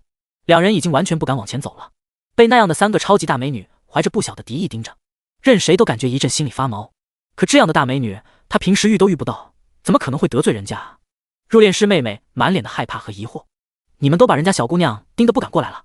李渊无奈地揉了揉挡在自己身前的夏心怡的脑袋，示意她让开。她不会又是你的哪任前女友吧？夏心怡瞪着乌黑的大眼睛抬头看着李渊，陈清雪和刘子叶目光也立刻看向李渊。不是，绝对不是。李渊立刻言之凿凿地看着3人摇头，一脸义正言辞，正气凛然。被批斗了那么多次，这一次他终于可以挺直腰杆的说不了。真的吗？看着李渊一脸正气，腰杆挺得笔直，夏心怡盯着李渊的一双眼睛瞬间亮了起来。当然是真的，我什么时候骗过客？我保证以后我不会再骗你了。李渊看着夏心怡弯成了月牙的眼睛，亲昵地捏了捏她小巧的鼻子。夏心怡一脸享受地抱紧了李渊的胳膊，看得陈清雪和刘子叶2人羡慕的一阵咬牙切齿。可他俩终究不是夏心怡，没办法像他那样，几人这拉拉扯扯亲密的样子，把入殓师妹妹看得目瞪口呆。他身旁的老师更是羡慕的咬牙切齿，那可是4个平时难得一见的大美女啊！那小子他到底凭什么？你们年轻人现在都这么开放吗？不知道，我还没谈过恋爱。入殓师妹妹看着李渊身旁的一个个大美女，心里暗暗叹了口气。不是说男生比女生多的吗？怎么现在找男朋友那么内卷了吗？他这个职业本来就不好找男朋友，他怎么卷得过别人啊？解释清楚了的李渊冲着入殓师妹妹招了招手，示意这边没有危险。2人这才放心的走过去。李渊哥，你也和老师一样是来缝尸的吗？走近了后，入殓师妹妹有些害怕的看了一眼夏心怡几人，弱弱的朝着李渊问道。李渊看了眼他身旁的男人，摇了摇头。我有别的事。心里大概猜到了怎么一回事，估计2人就是来处理那被分尸了200多刀的那具尸体的。李渊刚有所缓和的心里陡然之间又如坠冰窟。哦，我还以为你也是呢。不过也是，我老师可是魔都公认的最厉害的缝尸人，就没有他缝不了的尸体，有他一个人就够了。入殓师妹妹一脸骄傲地指了指身边的男人，她的这番话瞬间让男人挺直了胸膛，找回了自信。李渊看着2人扯着嘴角笑了笑。李渊哥，你要不要一起去看看？老师说这次很有挑战，看着他操真能学到很多东西的。入殓师妹妹好意地发出邀请，但立刻被李渊断然拒绝。开玩笑，看到那具尸体，再联想到自己有一天也像那样躺在那不得当场吓得昏过去。没什么事的话，我先回去了，你们忙你们的，我家里的卫生还没打扫呢。韩小小见李渊迫不及待要走，刚要说话，却被入殓师妹妹的老师打断了。你就是韩警官吧？老听人说起你，每次来市局都没机会见到你，以前只看过你的照片，这次看到了真人，比照片还好看多了。男人似乎对韩小小特别有兴趣，眼睛放光的看着韩小小，恭维的话还没说完，韩小小却冷眼瞥了他一眼，脚步有些不自然的往前几步，挽住了李渊的胳膊。卫生等我回去收拾就好了，你自己好好休息。从未见过韩小小这副温柔的模样，不仅把汤家明直接看呆了。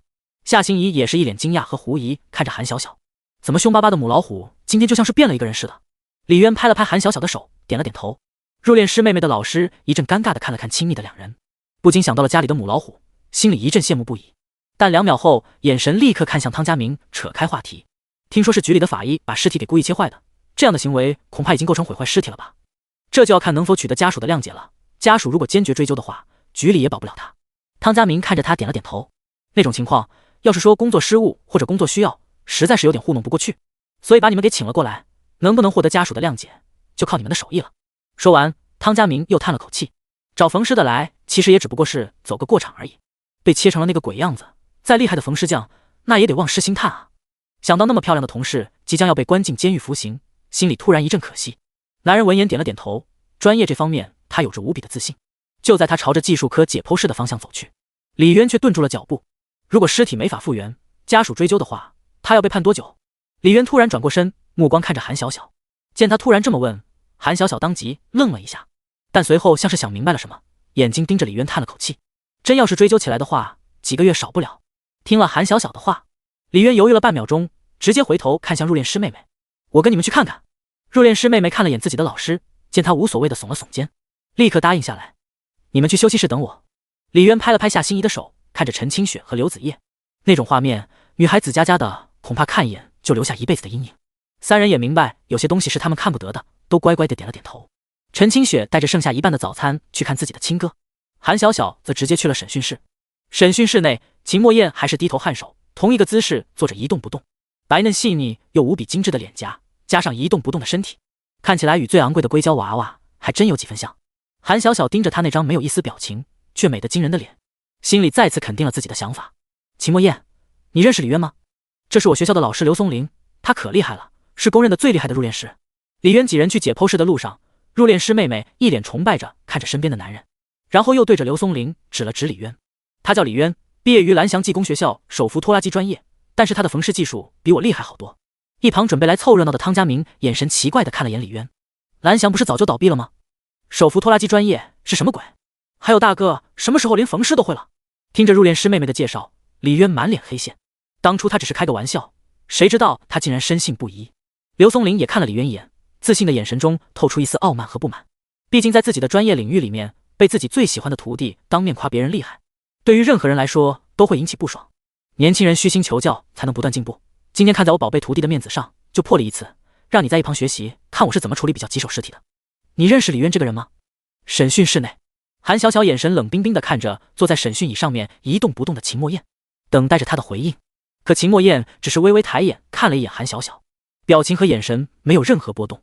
韩小小立刻想起了什么，内心冷笑一声，差点忘了某渣男欺骗人家感情的时候连真名都不给。周杰伦、张家辉、古天乐。韩小小眼睛盯着秦墨燕依旧没有任何表情变化的秦墨燕，自己先愣了一下，随后心里一阵咬牙切齿，那个人渣到底换了多少假名？正当韩小小刚想拿出手机把李渊的照片翻出来指认，但突然转念一想，他这么做的话对自己好像没有任何一点的好处啊。如果秦墨燕真是李渊的前女友之一，他这样做不是在给自己增加对手吗？如果秦墨燕不是的话，那他们两人也没什么好说的。随着这个念头一闪而过，韩小小迅速收起了手机。你好像对我抱有敌意。一整晚一直像个机器一样的秦墨燕看着韩小小突然开口说话，当即就把周围2名民警吓了一跳。没有。韩小小立刻收起了冷冰冰的表情和眼神。为什么？这回换成了秦墨燕冷冰冰的目光盯着韩小小。为什么？为什么一开始对我抱有敌意，现在又要隐藏起来？我只是看不惯你的行为，把人家切成那样。你知道局里要花多少精力去替你擦屁股，替你摆平吗？面对秦墨燕的质问，韩小小没有表现出任何的惬意，连脸色也都伪装得很好，不仅绕开了秦墨燕的质疑，反而巧妙地把问题直接又抛回给了秦墨燕。秦墨燕一直没有动的身体终于缓缓坐直了一些，两人冰冷的目光在半空碰撞，一个刑警一个法医，局里最厉害的2个超级大美女之间的巅峰对决。那强大的气场直接让整个审讯室内的空气仿佛都停滞了。边上的2名民警都已经开始感觉身体不适，悄悄往门外走去。刚出审讯室的门，2人立刻大口吸气，太可怕了，那等女人之间的交锋不是我们这样的凡人能承受的。废话，我老婆瞪我一眼我都浑身不自在，更别说那2人，我就不信有谁被那种程度的美女瞪上一眼不抱头鼠窜。对于那种人渣，死后才把他骗成片太便宜他了。如果我是他的女友之一，现在就不死后被切成200多片。秦墨燕眼睛看着韩小小，语气平淡又冰冷。我会让他活着，让他瞪大了眼睛看着自己被切成一片片的，从开始对死亡的无限恐惧不断求饶，到最后再求着我把他杀了。你确实是个疯子。韩小小看着那双没有任何感情的眼睛，以及说这话时脸上平静的没有一丝表情。饶是韩小小他见多识广，此时心里也不禁生出了一丝寒意。当他抛妻弃女的时候，就该想到会有这样的报应。秦墨燕说着说着，突然眼神一变，盯着韩小小的眼神就像是要看穿他的内心。你刚才进来时看我的眼神中所带的敌意，恐怕与这件事无关吧？只有当自己或者自己亲近的人受到了威胁，才会露出那种带着警告意味的敌意。秦墨燕盯着韩小小发难，局面主动与被动似乎又再次反转。是我昨晚的行为威胁到了你什么？还是你今天突然发现我对你身边的某个人产生了威胁？秦墨燕的话令韩小小心中瞬间猛地一颤。但强大的心理素质让脸上还是没有表现出任何一丝的异样。你觉得你能对我产生威胁吗？韩小小冷笑一声，故意毁坏尸体是什么罪名，应该很清楚。一个即将要进监狱的人，能对我产生威胁？秦墨燕目光依旧盯着韩小小不露任何破绽的脸，嘴角却突然弯出一丝弧度。你骗不了我的，当年我也是警校专业和面试第一，只不过后来我对法医更感兴趣。李渊这个名字我记住了，他是你什么人？秦墨燕似乎完全不在乎自己的问题，而是对于韩小小为什么突然对他抱有浓浓的敌意更加感兴趣。杨局说让我来劝劝你，争取少坐几个月的牢，现在看来你不需要。韩小小冷着脸说完就要转身，和这样的疯子在这个话题上面较量，他一定是吃亏的那一个。可秦墨燕突然想到了什么，对着韩小小说话的声音突然大了些。李渊应该是你的那个突然消失了2年的渣男前男友吧？我以前听说过他。秦墨燕的话令韩小小瞬间心中一震，但脸上依旧没有露出任何表情变化。我只是来完成杨局交给我的任务，其他的私事你如果想知道的话，等你从监狱出来，尽管随时来找我，我随时奉陪。韩小小眼神带着逼人的气势看着秦墨燕，夏心怡几人不在，要不然一准被韩小小现在这气势给吓懵掉。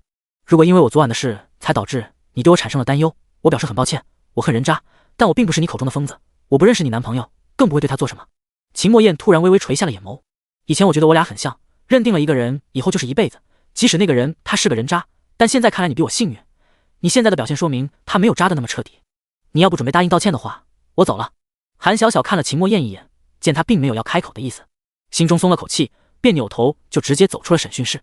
走到了审讯室外面，原本一脸镇定的韩小小表情再也绷不住，立刻一手捂着胸口，一手撑着墙，长长的深呼吸了几次，来缓解心中刚刚那番较量下来的惊惧。那个疯子太可怕了，他仅仅是几个忘了掩饰的眼神和几句话，他几乎就要把自己心里的想法猜了个底朝天，甚至连李渊的身份都猜到了。小小，怎么连你也搞不定吗？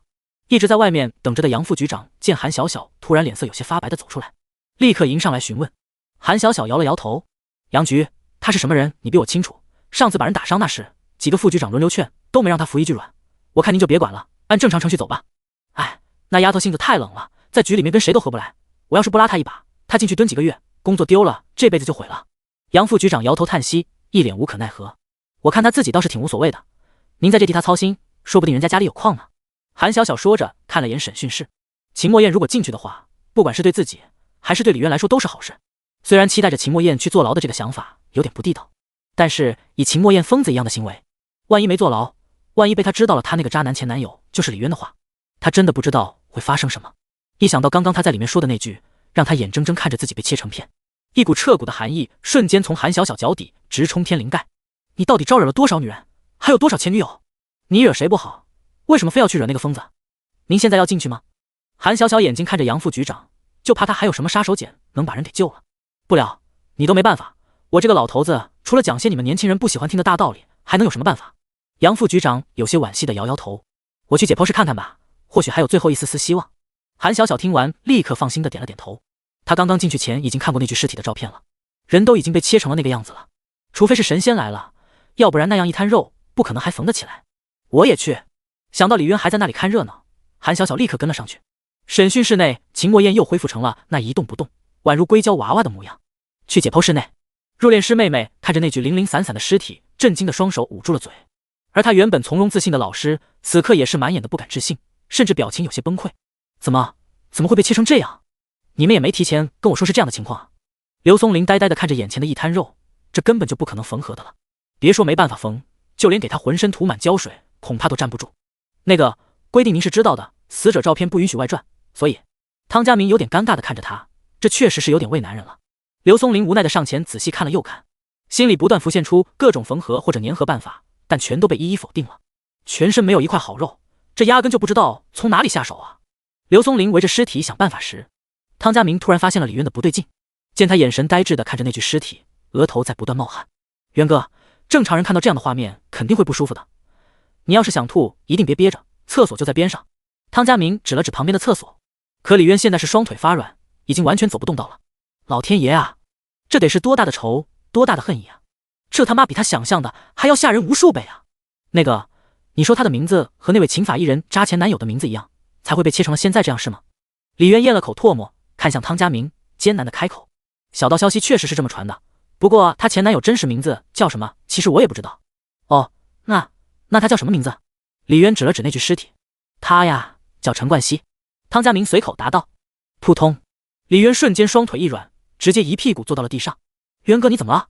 汤家明见状，立刻上前将他扶了起来。怪我以为你连那种地狱一样的修罗场都不怕，区区尸体也不应该怕的。汤家明赶忙给李渊扶出了解剖室。入殓师妹妹看着李渊的样子，一脸迷惑。不应该啊，他都没害怕，李渊哥怎么会怕成那个样子？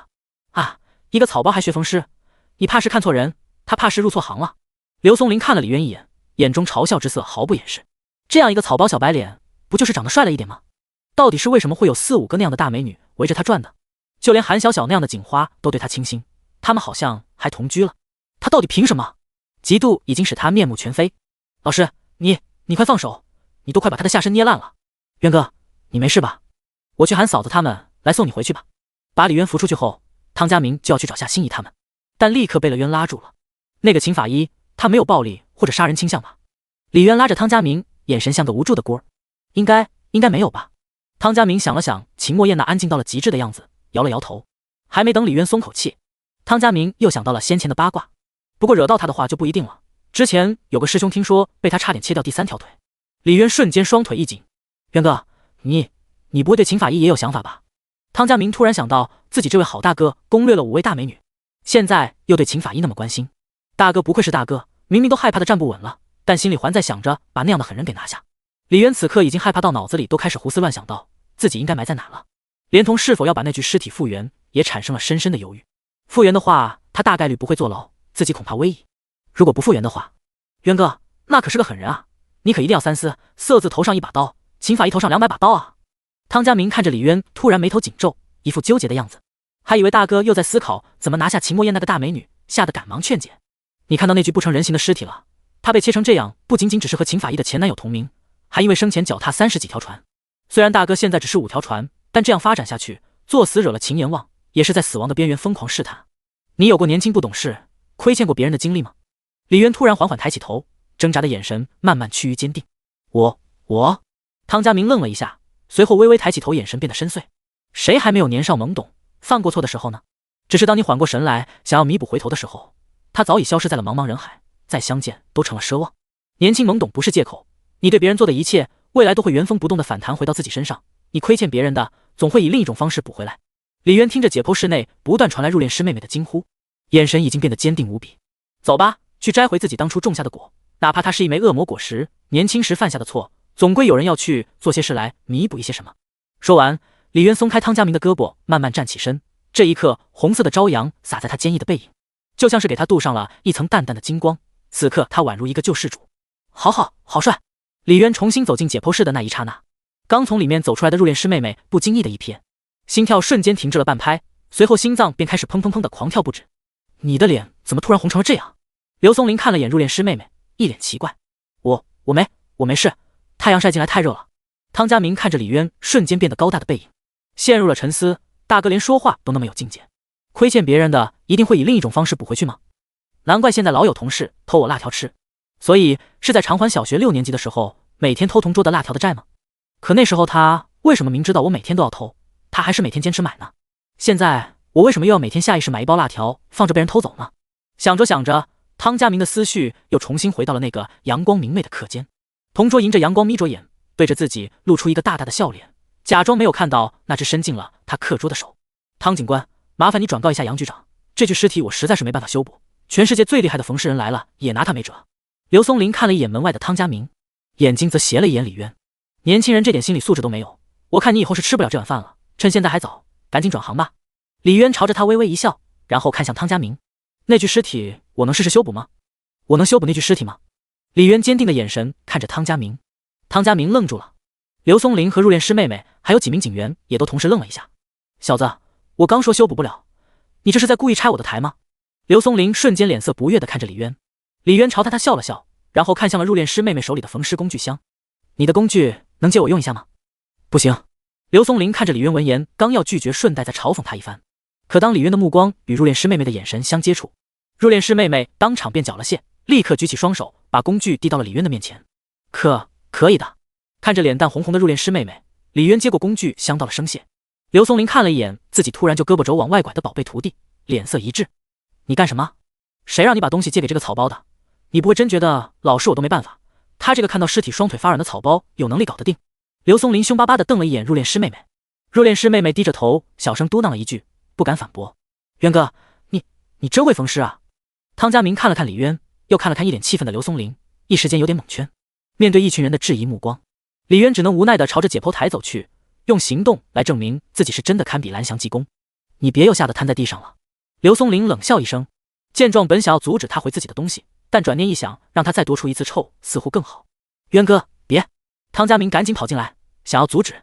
毕竟全魔都最厉害的缝尸人都说完全没有办法，那就是真的没有一点办法修补了。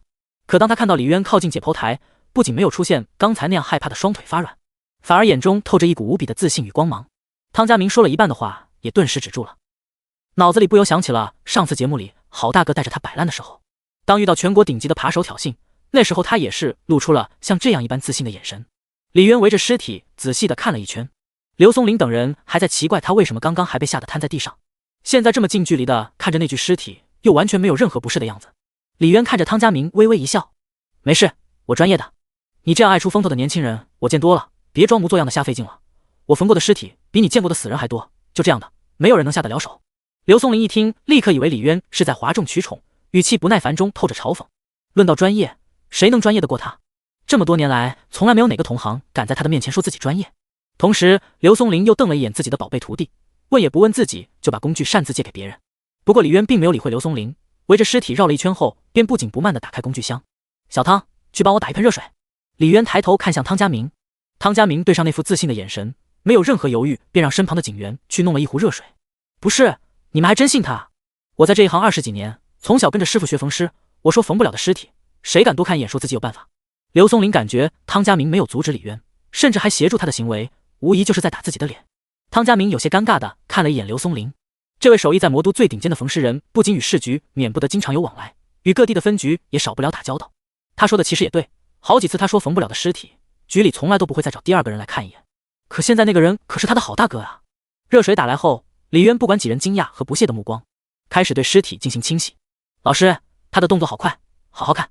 入殓师妹妹看着李渊速度极快，且既专业又充满艺术感的清洗尸体身上血迹和脏污的手法，忍不住惊叹了一声，好像他老师也没有这样又快又优美的手法呀。其余的警员一听入殓师妹妹的话，都不禁有些期待了起来。特别是汤家明，他现在已经几乎确信从未让他失望过的好大哥真的会缝尸。当然，感觉自己的专业被挑衅了的刘松林还是一脸的不服。就算你清洗的再干净也没用，被切成了这样，我看你怎么下针。年轻人，那你就好好看，好好学。李渊看了一眼刘松林，露出一个微笑，然后从工具箱中拿出最细的比头发丝还细的针线，在周围人一脸的不可思议中开始了对尸体的缝合。杨局，那个秦墨燕这次被判刑3个月以上，应该逃不掉吧？去解剖室的路上，韩小小看着一脸担忧的杨副局长问道。如果到了调解和法院阶段，那丫头还是现在这样的表现，按毁坏尸体的话，恐怕得6、7个月。那具尸体被损毁太严重了，而且主观故意性太强了。杨副局长一脸的无奈。哦，那就好。韩小小听完，嘴角不禁翘起一丝弧度。小小啊，你是不是对小琴那丫头有什么误解啊？杨副局长看着韩小小一脸那我就放心了的表情，心里有些纳闷起来。那丫头就是平时表现的比较冷冰冰的，其实内心是个嫉恶如仇、很善良的姑娘。我现在怕的就是她嫉恶如仇。韩小小忍不住白了杨副局长一眼。哎，原以为局里只有你和他有共同话题能聊聊，谁知道。杨副局长顿时一脸痛心疾首，找错了人的样子。韩小小也不在意，反正他既不道歉，尸体也是不可能复原的了。这个劳秦墨燕应该是坐定了，等他出来的时候，一切都已经晚了。心里松了一块大石的韩小小表情瞬间轻松了下来，连带着看到站在外面翘首等着李渊回来的夏心怡几人，一时间也变得顺眼了起来。看着韩小小看自己竟然有些温和的目光，夏心怡瞬间一愣，母老虎今天是吃错什么药了吗？还是怕了我们3个，准备议和了？可能母老虎是怕了我们。夏心怡嘟囔了一句，被韩小小突然变化的态度吓得都没敢上前搭话。心怡，我们是不是也要跟上去看一看呀？刘子叶看着韩小小朝着李渊离开的方向远去的背影，心里不禁有点着急。这里就属他和杨清雪和李渊相处的时间最短，不管他们怎么去找机会，中间总是有一个先入为主的韩小小。想要和韩小小这样的人争的话，光凭他一个人肯定是不现实的。必要的时候抱一抱夏心怡这个初恋的大腿还是很有必要的。毕竟李渊对夏心怡的宠溺他们都看在眼里，目前能和韩小小有一战之力的也只有夏心怡了。可是他让我们在这等他，不许乱跑的也。夏心怡想了想，表情有些犹豫。我可是最听他的话了。刘子业和杨清雪两人顿时一阵白眼。我俩刚来的时候，你对我俩的那阵敌意可完全没听他的话啊。当韩小小和杨副局长来到解剖室门外，看到汤家明和几名警员以及刘松林张大了嘴巴愣在原地，心里已经猜到了结果的他，还是微微一叹息。果然那具尸体的毁坏程度，就算是最顶尖的缝尸大师来了也只能望着惊叹。小刘啊，要是实在不行的话，就算了，你先回去吧，我也知道有点为难你了。杨副局长叹息一声，对着刘松林说道：小汤，你正好下班，送一送刘哥。韩小小也立刻点头，像是怕发生什么意外似的，赶紧让汤家明送人离开。可刘松林听了两人的话后，却没有任何反应。汤家明倒是一脸兴奋的回头看着杨副局长：局长，嫂子，刘哥确实拿那具尸体没有办法，但是我们局里好像又捡到了一个大宝贝了。杨副局长听罢微微一愣，而韩小小突然有种不好的预感涌上心头。两人立刻走进解剖室，只见被帘子挡住一半的解剖台上，一双手正在以极快以及极其优雅的动作对那具尸体进行着缝补和修复动作，而且本来已经被切成了一堆烂肉的尸体，此时在那双手的操作下，竟然上半身已经被缝合修补了七七八八。这样修复下去，恐怕等完全修补完的话，甚至尸体可以恢复到刚死亡时候的7、8成。两人迫不及待地朝着那个被遮挡了一半的人影看过去。李渊！杨副局长和韩小小同时惊呼一声。李渊闻言朝着他俩看了一眼，嘴角露出一丝从容且自信的笑容。杨副局长立刻满脸惊喜万分地看着李渊，这小子真是来一次就给自己一次惊喜啊！连国内顶尖大师都缝合不了的尸体都能缝，要不是现在抓得紧，不管怎么样都必须要把他给弄进来。可惜这小子还剩下3个月的命，要不然高低也要监督他去考个公务员，然后再想办法把他弄进市局来。唉，真是天妒英才。可杨副局长身旁的韩小小见到李渊的一瞬间，脸色立刻唰的一下黑了下来，看着他手下不断被一点点缝合修复的尸体，就像是在用针一针一针的戳他的心脏。小小，你怎么脸色那么难看？杨副局长刚要和韩小小说话庆祝，就看到他盯着李渊的脸，面色阴沉的马上就要滴出水来。杨副局长立刻往边上挪了一小步，明明来的时候还阳光明媚的，怎么突然就变脸了？唉，女人的心思，特别是这么漂亮女人的心思，还真是像大海里的针一样难捉摸。唐队，你看小小好像又要发飙了。一名警员也注意到了脸色越来越难看的韩小小，立刻拉了拉身旁的汤家明提醒。汤家明转头看了一眼，瞬间吓得一哆嗦。我靠，这个架势，大哥要吃亏啊！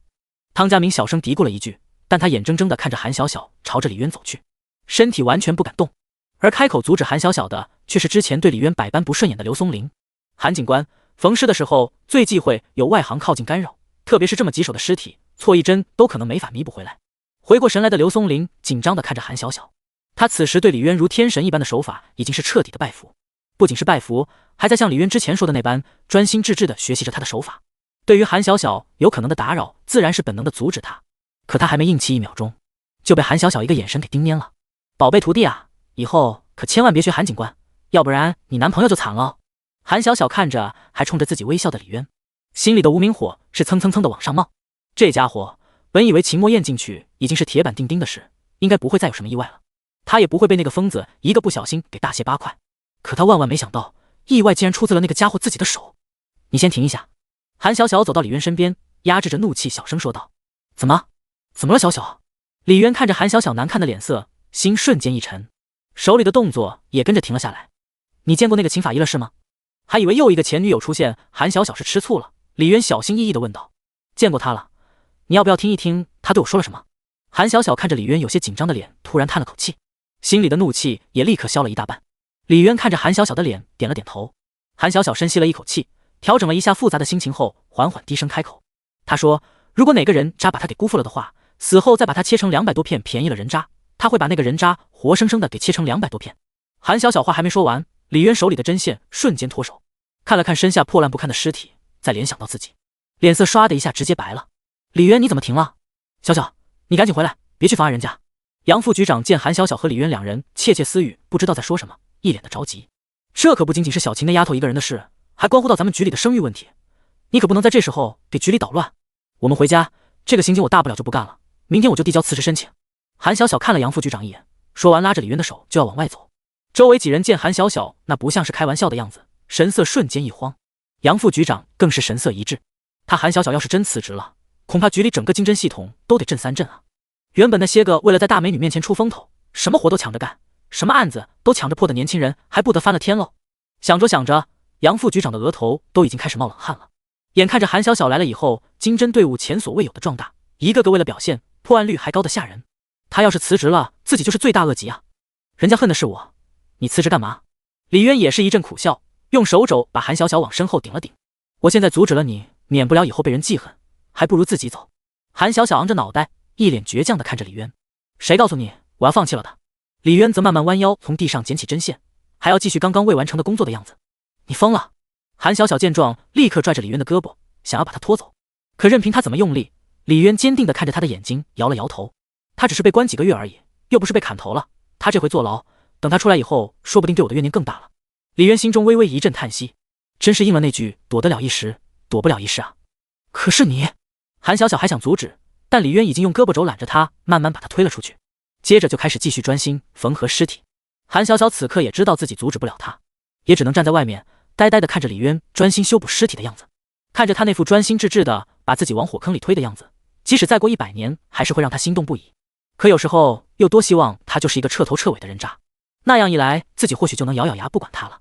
唉，韩小小叹息一声，然后又突然不自觉地摸了摸自己平坦的肚子。要是自己以后的孩子也能看到他的爸爸这样光芒万丈的时刻，该有多好。没有了所有干扰的李渊随着状态渐入佳境，几乎进入了意识流忘我的状态，手下的动作也越来越快，快到刘松林这个专业人士盯着他的每一针连眨眼都不敢眨眼，生怕一眨眼就直接错过了李渊下一针非常关键的一针。他感觉自己从前几十年的缝尸经验加起来都没有现在这短短几个小时看李渊操作收获来的多。而他身边的入殓师妹妹此时更是怔怔盯着李渊的双眼，直接变成了桃花状。几个小时下来，尸体浑身的肉几乎被缝合修补了七七八八，就连那被切成了18段的小兄弟也被李渊给小心翼翼地缝合了起来。最后收尾时，已经对李渊佩服得五体投地的刘松林主动上前给他打下手。经过2人细致的检查修补，等到彻底完工时，整具尸体已经被复原到了95%以上。看着这几乎完美的作品，连刘松林自己都忍不住发出阵阵惊叹。他这辈子从没想过被毁成了那样的尸体竟然还能复原到这种程度。韩小小看着2个小时都没停手的李渊，也顾不得埋怨，忍不住上前替他擦掉脸上的汗渍。杨局，没其他事的话，我们先回去了。韩小小对着杨副局长打了声招呼，便拉着李渊走出了解剖室。杨副局长上前看着那具拼接完好的尸体，眼睛都看直了。这李渊简直就是他的大英雄啊！这下好了，这下好了，小汤啊，一会儿你带李渊去见一见秦丫头，不管怎么样，得让他知道是谁帮了他，家属那边我去应付。杨副局长朝着汤家明叮嘱了一句。好嘞，局长。汤家明点头应下，心里对李渊的佩服又达到了一个新的高度。原来郝大哥想拿下秦法医也不是在胡思乱想啊！要不要带你去见一见秦墨燕？韩小小挽着李渊的胳膊，脸色依旧不太好的白了他一眼。下次一定。一想到那股冲天的怨气，李渊立刻缩了缩脖子。还以为你多大的胆子呢，真是拿你没办法。趁他还被关着，咱们赶紧回去吧。韩小小无奈摇了摇头，我看你以后还是别再来市局了。2人手挽着手，都很默契地加快了脚步往办公大楼走去。远远就看到了夏心怡、陈清雪和刘子叶3人正无聊地往这边张望。这3个超级大美女站在一起的这道绝色风光，路过的民警没有一个不被看呆上那么几秒钟的。3人见到李渊2人走过来，立刻眉开眼笑拥了上来。这享尽其人之福的一幕，让所有见到这一幕的民警们无不暗暗咬紧了牙关，恨不得当场把李渊给铐走。李渊见到3人迎上来，刚才无比紧张的心情一下子放松了下来。果然，美女才是缓解压力最好的方式，特别是4个超级大美女聚在一起，就算是下一秒要死了，那也能含笑九泉。正当李渊伸手含笑朝着夏心怡几人走去，多余的视线落在了他们身后的大楼底下，他的神色却瞬间一滞，刚刚还灿烂的笑容直接僵在了脸上，脸色直接化作了似哭非笑的极其难看的样子。最怕空气突然安静。韩小小也注意到了李渊的表情变化，顺着他的眼神望去，立刻就在远处的楼底下一眼看到了一群人那个中亭亭玉立如出水芙蓉，美的即使女人见了也不禁为她心动的身影。秦墨燕。韩小小低声喊了一句，他怎么现在就出来了？渊哥，你们走的也太快了，幸好我电话让同事把秦法医带出来让你们见一面，还好赶上了。幸好我电话让同事把秦法医带出来让你们见一面，还好赶上了。李渊和韩小小的身后，汤家明一边喊一边往这跑了过来。可李渊这时候已经完全听不见身后汤家明的声音，他和秦墨燕四目相对的一瞬间，2人毫无疑问的都在目光交汇的那一刹那同一时间认出了彼此。第一眼看到李渊时候眸中压抑不住的震惊、惊喜以及怨恨之色，此刻被秦墨燕隐藏得很好。此时李渊在他的眼神中几乎没有发现半分有关于人类情感的成分。他这眼神是在看一个死人吗？渊哥，看到楼底下那个鹤立鸡群身高1.7米以上比像硅胶娃娃还漂亮的大美女了吗？她就是秦墨燕，秦法医。汤家明乐呵呵地跑上前来，但迎接他的却是韩小小看杀父仇人一般凶恶的眼神。汤家明立刻浑身哆嗦了一下。是杨局长的意思，跟我没关系。说完，汤家明本想冲着李渊挤挤眼，暗示自己帮他与秦法医找到个见面的机会，可李渊此时像个雕塑一样站在原地，完全无法动弹。我们走。不等李渊和秦墨燕两人有下一步的反应，韩小小拉着李渊的胳膊就往外面走去。有点懵逼的夏心怡三人只得立刻屁颠屁颠的在后面跟着。可秦墨燕看了几人数秒钟后，却突然朝着几人的方向走了过来，在去停车场的必经之路上面拦下了几人。见到又一个超级大美女出现在眼前，而且眼神直愣愣的盯着李渊看，夏心怡、陈清雪和刘子叶三人心中瞬间也是警惕感骤升，眸中当即生出一股浓浓的敌意，看着秦墨燕，身体则不动声色的往李渊身前挪了挪。刘子叶现在更是比当初自己一个人单枪匹马到处拉融资时还要紧张。这位容貌身材不输他们的大美女给他们造成的压迫感，可不是先前那个入殓师妹妹能比的。秦墨燕看着4个平时难得一见的大美女把李渊整个人围在了身后，手悄悄松开了兜里的手术刀。刚才汤队长说有个叫李渊的人把那具尸体修补好了。秦墨燕随后一改没有任何感情的脸色，神色有些玩味的看向韩小小。韩小小目光与他对视着，但没有开口说话。所以他就是李渊，你的前男友？秦墨燕目光又重新看向李渊。是的，他就是刚刚帮你把尸体缝合好，让你不用坐牢的李渊，嘿嘿。汤家明见韩小小几人不说话，立刻替好大哥上前说道：英雄救美这桥段永远是拿下美女的必杀技之一啊。可出乎意料的，秦墨燕却并没有像他想象的那样对李渊露出感激的神色，反而是在微微惊诧过后，一脸讥讽的看着李渊。被我切成了那样你都还能缝合好，看来这几年除了泡妞你还学了不少东西。还是说由渣男来缝合人渣的尸体，效果会事半功倍？秦墨燕没有什么感情的语气让李渊如芒在背。是不是以后只要一出门就得这样社死加被处刑一次？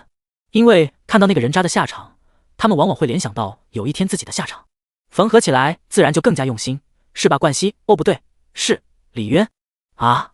这一刹那，汤家明的目光在秦墨燕和李渊两人中间来来回回数十次。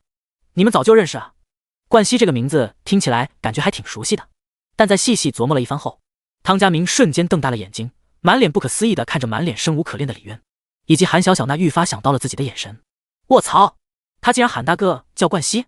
那具尸体和秦法医死了5年的前男友都叫陈冠希啊！在自己 CPU 还没烧毁之前，汤家明瞬间意识到自己有可能闯祸了，身体立刻噔噔噔往后直接退了6、7步。夏心怡几人听完秦墨燕的这几句对话，以及韩小小对面前女人浓烈的敌意，哪里还猜不到眼前这个大美女的身份？合着又是李渊的一个前女友冒出来了。夏心怡、陈清雪和刘子叶三人不理解的目光齐齐看向李渊。老天爷，这才多久啊？为什么他的前女友就像是春天的韭菜一样，刚前脚割了一茬，后脚又直接冒出一茬？迎上三女翻着白眼的目光，李渊也只能回了一个歉意的目光。他现在多想解释，这一切都是铺盖仔安排的呀，这真的不是他的本意。可周围那一道道足够把人杀死数十次的目光，让他完全没有开口说话的机会。秦墨燕，我们现在要回家，麻烦你让一让，不要挡路。韩小小盯着秦墨燕的脸，语气有些不客气地说道。韩小小啊，我的直觉果然太准了，我们真的太像了，就连喜欢的男人都一样。秦墨燕面无表情地看着韩小小，我现在终于弄懂了，在审讯室的时候，你为什么会对我露出那样的敌意了？可是我不懂的是，你为什么还要费尽心机保护他呢？秦墨燕说罢，眼神在夏心怡三人身上扫了一眼。不关你的事，你有什么事就直接冲我来，他以前有对不住你的地方，我来替他还，你别找他的麻烦。韩小小目光死死盯着秦墨燕。夏心怡三人一听这人是来找李渊麻烦的，立刻用身体把李渊围得更紧了。你要是任何时候敢动他的一根头发，我会让你全家第2天出门就被车撞死在马路上。夏心怡目光凶狠地盯着秦墨燕。我说到做到。夏心怡三人刚刚等李渊的时候，也多少也听说过了关于这位秦法医的残忍手段，但他们实在是没想到，这样的一个狠人竟然是个超级大美女，而且竟然也是该死的前女友之一。这威胁意味拉满了的话语令秦墨燕眉头瞬间一挑。夏心怡此时恶狠狠地盯着秦墨燕，像一头发狠的小兽。人在冲动或者失去理智的情况下说出或者做出的一些事，往往会在冷静下来后追悔莫及。秦墨燕面无表情地看着夏心怡，杀人其实很简单，但后果是你承担得起的吗？大不了就是抵命，只要你敢动他，大不了用我自己一条命换你们全家陪葬，我说到做到，不会有半分后悔。一说到可能关乎李渊生命安全的问题上，夏心怡整个人的气势变得完全不一样。秦墨燕听完没什么表情的脸上突然有一丝丝的愣神。是吗？快速隐去了那一抹惊讶之色。秦墨燕修长的右手突然从风衣口袋里伸出，这一幕瞬间把韩小小吓得脸色一白，用身体快速将李渊彻底挡在他面前。秦墨燕纤细漂亮的指尖夹着一只黑色长方形的电子设备，一看她手里握的并不是手术刀，这让以为秦墨燕要发疯的韩小小瞬间松了口气。这里是市公安局，就凭你刚刚威胁恐吓我家人的这一句话，我现在就可以喊人过来，以寻衅滋事罪把你铐走。秦墨燕神色淡然地看着眼夏心怡，又瞥了一眼远处办公大楼进进出出的民警。除非你现在给我道歉，要不然蹲3到5天。虽然秦墨燕的语气和眼神没有一丝威胁的意味，但她一出场便携着逼人的气势，这2句话杀伤力不可谓不强。从小到大，也只有在韩小小面前吃过亏的夏心怡哪里肯答应。而李渊闻言，先一步把夏心怡拽到了自己身后护了起来，顺便揉了揉她的脑袋，示意她暂时别说话。秦墨燕见状，瞳孔微不可察的猛地缩了一下，只是表情上面看不出一丝一毫任何的变化。行了，别用你那套东西来吓唬人我，你那只压根就不是什么录音笔。韩小小见李渊要说话，立刻拦住了他，眼睛冷冷地盯着秦墨燕。这时候李渊的任何一句话、一个动作都有可能会激化矛盾，最好的回应就是沉默。李渊看着这张精美的脸蛋、高挑的身材，可绞尽脑汁也想不出到底是自己几年前的前女友，贸然开口说话的话，恐怕确实容易惹祸呀。秦墨燕再次看了一眼被4名女人死死护着的李渊，不动声色地将手重新放回了上衣口袋。秦墨燕，你要没什么事的话，请你让开，我们赶时间。韩小小说着就拉着李渊继续朝停车场走去，但李渊在经过秦墨燕身旁时却主动停了下来，很惊讶地看了眼他头顶最终不再变化、高达50的好感度。李渊突然轻轻说了一声对不起，但话音还没完全落下，便被害怕的韩小小直接给拽走了。你是不要命了吗？从来都没有对李渊动手过的韩小小突然狠狠掐了他胳膊一下，他兜里常年都带着一把手术刀，刚刚那个距离和时间够他切开你颈动脉10次的了。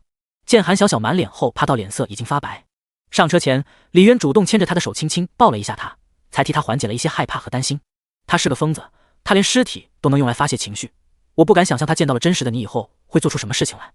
韩小小趴在李渊的怀里，脸上全是后怕的神色，这几乎是他第一次当着夏心怡等人的面露出自己柔弱的另一面。没事的，他对我有怨气，但还不至于当场要了我的命。李渊一边抚着韩小小的秀发，一边轻声安慰着。其实在秦墨燕的好感度定格之前，他自己也是怕得要死，毕竟先前各种关于他的传闻，每一件都堪称残忍恐怖，特别是叫陈冠希的那具尸体被切成片，差点就把他自己给真吓尿了。从解剖室出来的那一刻，他已经在心里发过誓，以后打死也不会踏足市局一步。可刚刚当见到秦墨燕对自己的好感度竟然达到了50，之前一切累积的害怕和恐惧瞬间就直接消散了一半，那可是高达50的好感度啊！要知道，刚遇到韩小小的时候，他对自己的好感度只有40啊，那时候他都没有直接掏枪把自己给击毙了。面对50的好感度，还有什么好慌张的？堂堂7尺男儿，还能被一个丫头片子一把手术刀给拿捏了？你这样奇怪的看着我干嘛？韩小小一抬头，突然发现李渊看自己的目光有些奇怪。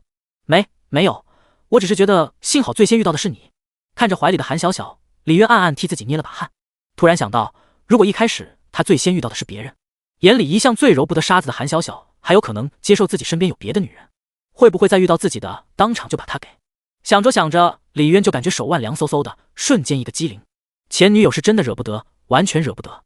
铺盖系统，我谢谢你让我最开始就遇到了韩小小，真心的谢谢你全家，有他在，你以后就别来市局了。这次他没把你怎么样，我怕哪次再遇到他，他还是会忍不住。韩小小双手紧紧抱着李渊，你要是在我眼皮子底下出了事，就算我把自己分成4份，给你那几个前女友每人1份都不足以赎罪的。此刻夏心怡、陈清雪和刘子叶3人听了韩小小的话，不仅同样没有质疑为什么又多了一个前女友出来，反而个个都是满脸的担忧看着李渊，当然对韩小小的不满也是时刻写在的脸上。所以这就意味着一个新前女友的出现就这样被他们自己都不知不觉的接受了。果然古人诚不欺我，真是福祸相依啊！不枉他冒着生命危险去修补那具尸体。李渊一边享受着怀里隔着薄薄纱衣的完美胴体传来阵阵软香的感觉，又沐浴在几道无比关切的目光中。明明上一秒还是处刑场，现在突然之间就变成了温柔乡，这瞬间让他觉得死了真的也确实能含笑九泉了。当然能活着然后左右那啥嗨嗨的话当然是最好的了，毕竟他还要替铺盖系统去弥补他犯下的罪不是。总有人要对这个破破烂烂的世界修修补补的不是。傻丫头，你被分成4份，那我死后岂不是要被分成？李渊轻轻抚摸着韩小小乌黑浓密的头发，安抚着他刚刚紧张的心情。以后尽量少来市局。50的好感度虽然现在对自己没有什么杀心，但保不齐以后哪天他突然心血来潮啊。夏心怡、陈清雪和刘子叶3人尽管眼红又愤愤不平，但几人就像是形成了某种约定俗成的规矩，都很默契的没有上前打扰。毕竟他们谁也不愿意哪天自己像那样抱着李渊倾诉思念的时候也被人打扰。而另一边，秦墨燕在听见李渊的对不起3个字后，足足在原地愣了3秒钟。他曾经想过很多种两人在某个街道转角或者某个突然下雨的咖啡屋再次相遇的情形，就像当初的他们曾经1天内宿命一般的在3个关键节点3次偶遇那样，让原本压根就不信什么宿命论的他也不得不慢慢沦陷了。可他却从来没想过两人再见面会是这样的一副场景。秦墨燕足足愣了几秒钟后，眼睛突然看向与他隔了10几步的汤家明，他像是想起了什么似的，脚步快速走向汤家明，同时一直放在口袋中的右手突然从风衣口袋中拿了出来，细白的指尖同样握着一件东西，只是这一次却是一把极其锋利的手术刀。握住手术刀的瞬间，秦墨燕整个人的气场再次瞬间强大的几分。他一边走，手指一边把玩着手术刀，看着那柄明晃晃的手术刀在秦年望手指间转着漂亮的刀花，汤家明突然有种裤子湿了的错觉。他修补那具尸体的时候，知道尸体是我切的吗？秦墨燕走到汤家明面前不足3步时，脚步瞬间停了下来。渊哥他知道的，还是我告诉渊哥的？面对如此来势汹汹且携带本命凶器的秦阎王，汤家明见状大气都不敢喘，语气里满满的求女侠放过。不管他现在问什么，哪怕是问自己糟蹋过几个女人，他现在也得乖乖的掰着手指头数给他听。可是这个问题好像不需要掰手指，所以他一开始就知道我的名字和身份，也知道我过去怎么教训那些渣男的，还去修补了那具尸体。秦墨燕语气突然提高了几分。汤家明偷偷看了眼秦墨燕那张精致绝伦的脸庞，再想到刚开始自己每提到这个秦阎王时，好大哥好几次莫名其妙的表现出害怕，以及见到尸体时连站都站不稳的表现，最后联系上秦阎王之前错喊好大哥叫冠希，所有的线索此刻在他脑子里串成了一条线，让他瞬间豁然开朗。卧槽，可真是我唯一崇拜的好大哥，秦法医那个死了5年的前男友竟然真的是你。但同时立刻为李好大哥深深捏了一把汗，你可真是个大狠人啊！以秦阎王对前任那般怨恨的程度，刚刚没有当场下刀子已经是奇迹了呀。想什么呢？别想在我面前编谎话，我犯罪心理学不比韩小小差。秦墨燕眼睛紧紧盯着汤家明脸上各种细微的表情。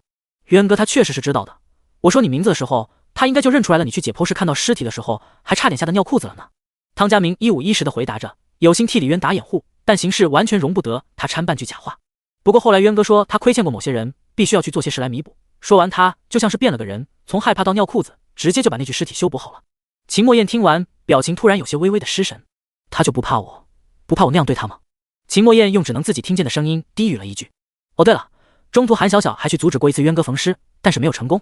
汤家明看着神色突然破天荒有些变化的秦墨燕，赶紧补充道，不过这回这个小老弟总算将功补过，给了一记不错的助攻。秦墨燕听完汤家明的话，脸色更加缓和了一些。他们现在住在哪？把地址发给我。愣了2秒后，秦墨燕表情恢复如初，眼睛盯着汤家明。啊，这样不太好吧？他是我最好的大哥。汤家明苦着脸看着这位秦阎王，那可是他情同手足的好大哥呀，明知道有危险，怎么可能轻易出卖？你不说，我费点时间有的是办法查到。只不过，荷塘小区2栋301。秦阎王后面半句威胁的话，一个字都还没说出口。汤家明以迅雷不及掩耳之势抢答道：“开玩笑，谁能顶得住秦阎王的威胁？反正早晚都是说，倒不如自己抢答，说不定还能给人留下个好印象。”秦墨燕盯着汤家明看了一会儿，确定他没有撒谎，点了点头，到了声谢便头也不回，转身离开了。汤家明瞬间如释重负，重重松了口气。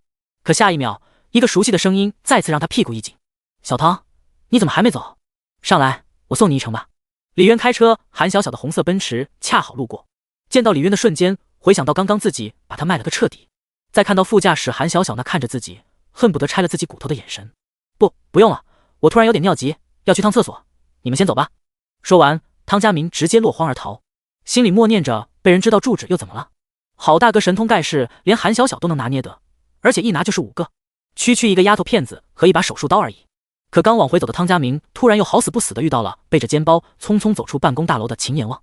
小秦啊，家属那边我刚刚电话里替你摆平了，尸体马上就拉走火化，你这火急火燎的又干什么去？身后传来杨副局长的声音。我去一趟荷塘小区。扑通，汤家明本就心虚不已的步子上台阶一脚踏空。大哥，你一定要原谅弟弟这一次啊。小汤，你这又是怎么了？在分局你可以3天3夜不合眼，怎么一到市局才值了1个夜班就虚成这样了？杨副局长见汤家明走楼梯都能摔，眉头一皱。没事局长，我回家了。汤家明看了看杨副局长，又眼睁睁看着秦阎王越走越远的背影，脸色已经成了猪肝，心中正准备默默替自己的好大哥默哀，可转念一想，不对啊，大哥现在可有足足4个大美女贴身保护啊。秦阎王他再厉害，还能在万花丛中取大哥首级？现在有危险的是自己才对啊！明天韩小小上班了，自己恐怕危。局长，明天我要是被同事打进医院，又不想追究同事的责任，那我能算工伤吗？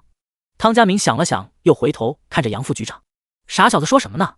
你只要别色胆包天，秦丫头没你们想的那么坏，你可别被谣言给误导了。杨副局长看了看秦墨燕，又看了看汤家明，一副我懂了的表情。瞧你的脸色都白成那样了，赶紧回去吧，被你分局老领导看到了，还以为咱们市局虐待你了。哦，汤家明垂头丧气的往外走去，脑子里已经能脑补出明天韩小小拿刀砍自己的画面了。荷塘小区，韩小小随意的看了眼后视镜，见陈清雪和刘子夜的车也紧跟着进了小区，嘴里忍不住嘟囔了一句：你前女友要是按这种速度发展下去的话，以后回来是不是后面就得组成一个望不到头的车队了？李渊见韩小小的眼睛朝自己看过来，立刻眼神目视前方，假装没听见也没看见他的目光。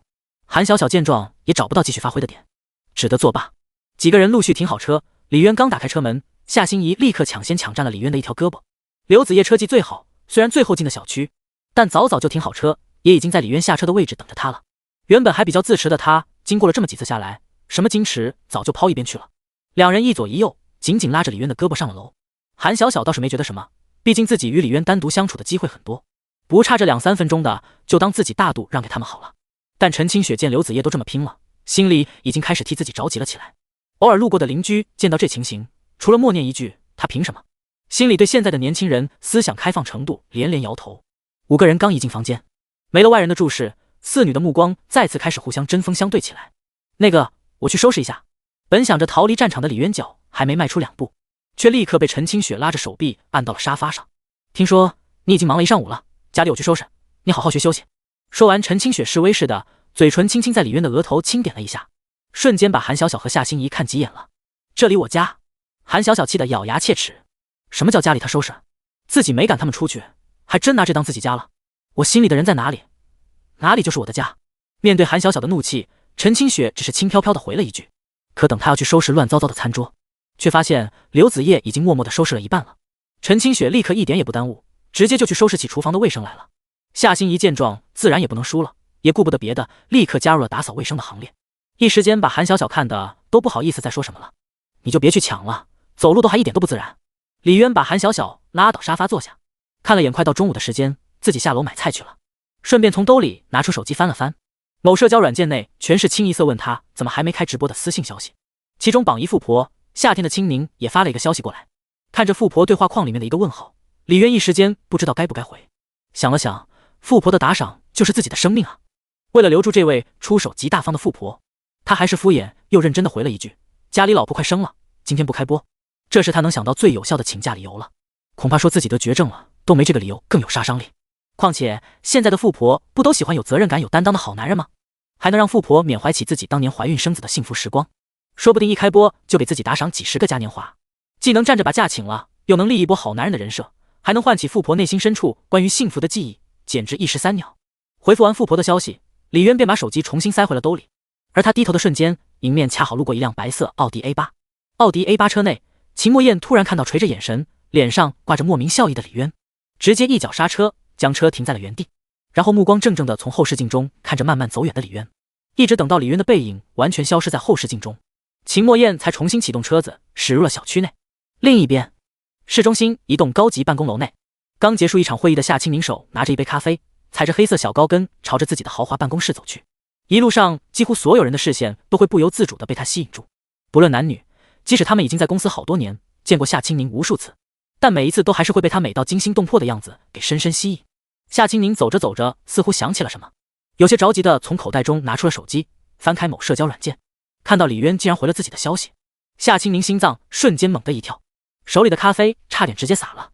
这是6年来他第一次与他有实质性的联系，虽然1周前就有了李渊的消息，但要不要联系他，怎么联系，什么时候联系，联系了要不要见面，约在哪里见面，见面说什么，这一系列的问题只要一想到都让他头疼不已，感觉比他谈上100亿的大项目还要难上1000倍万倍。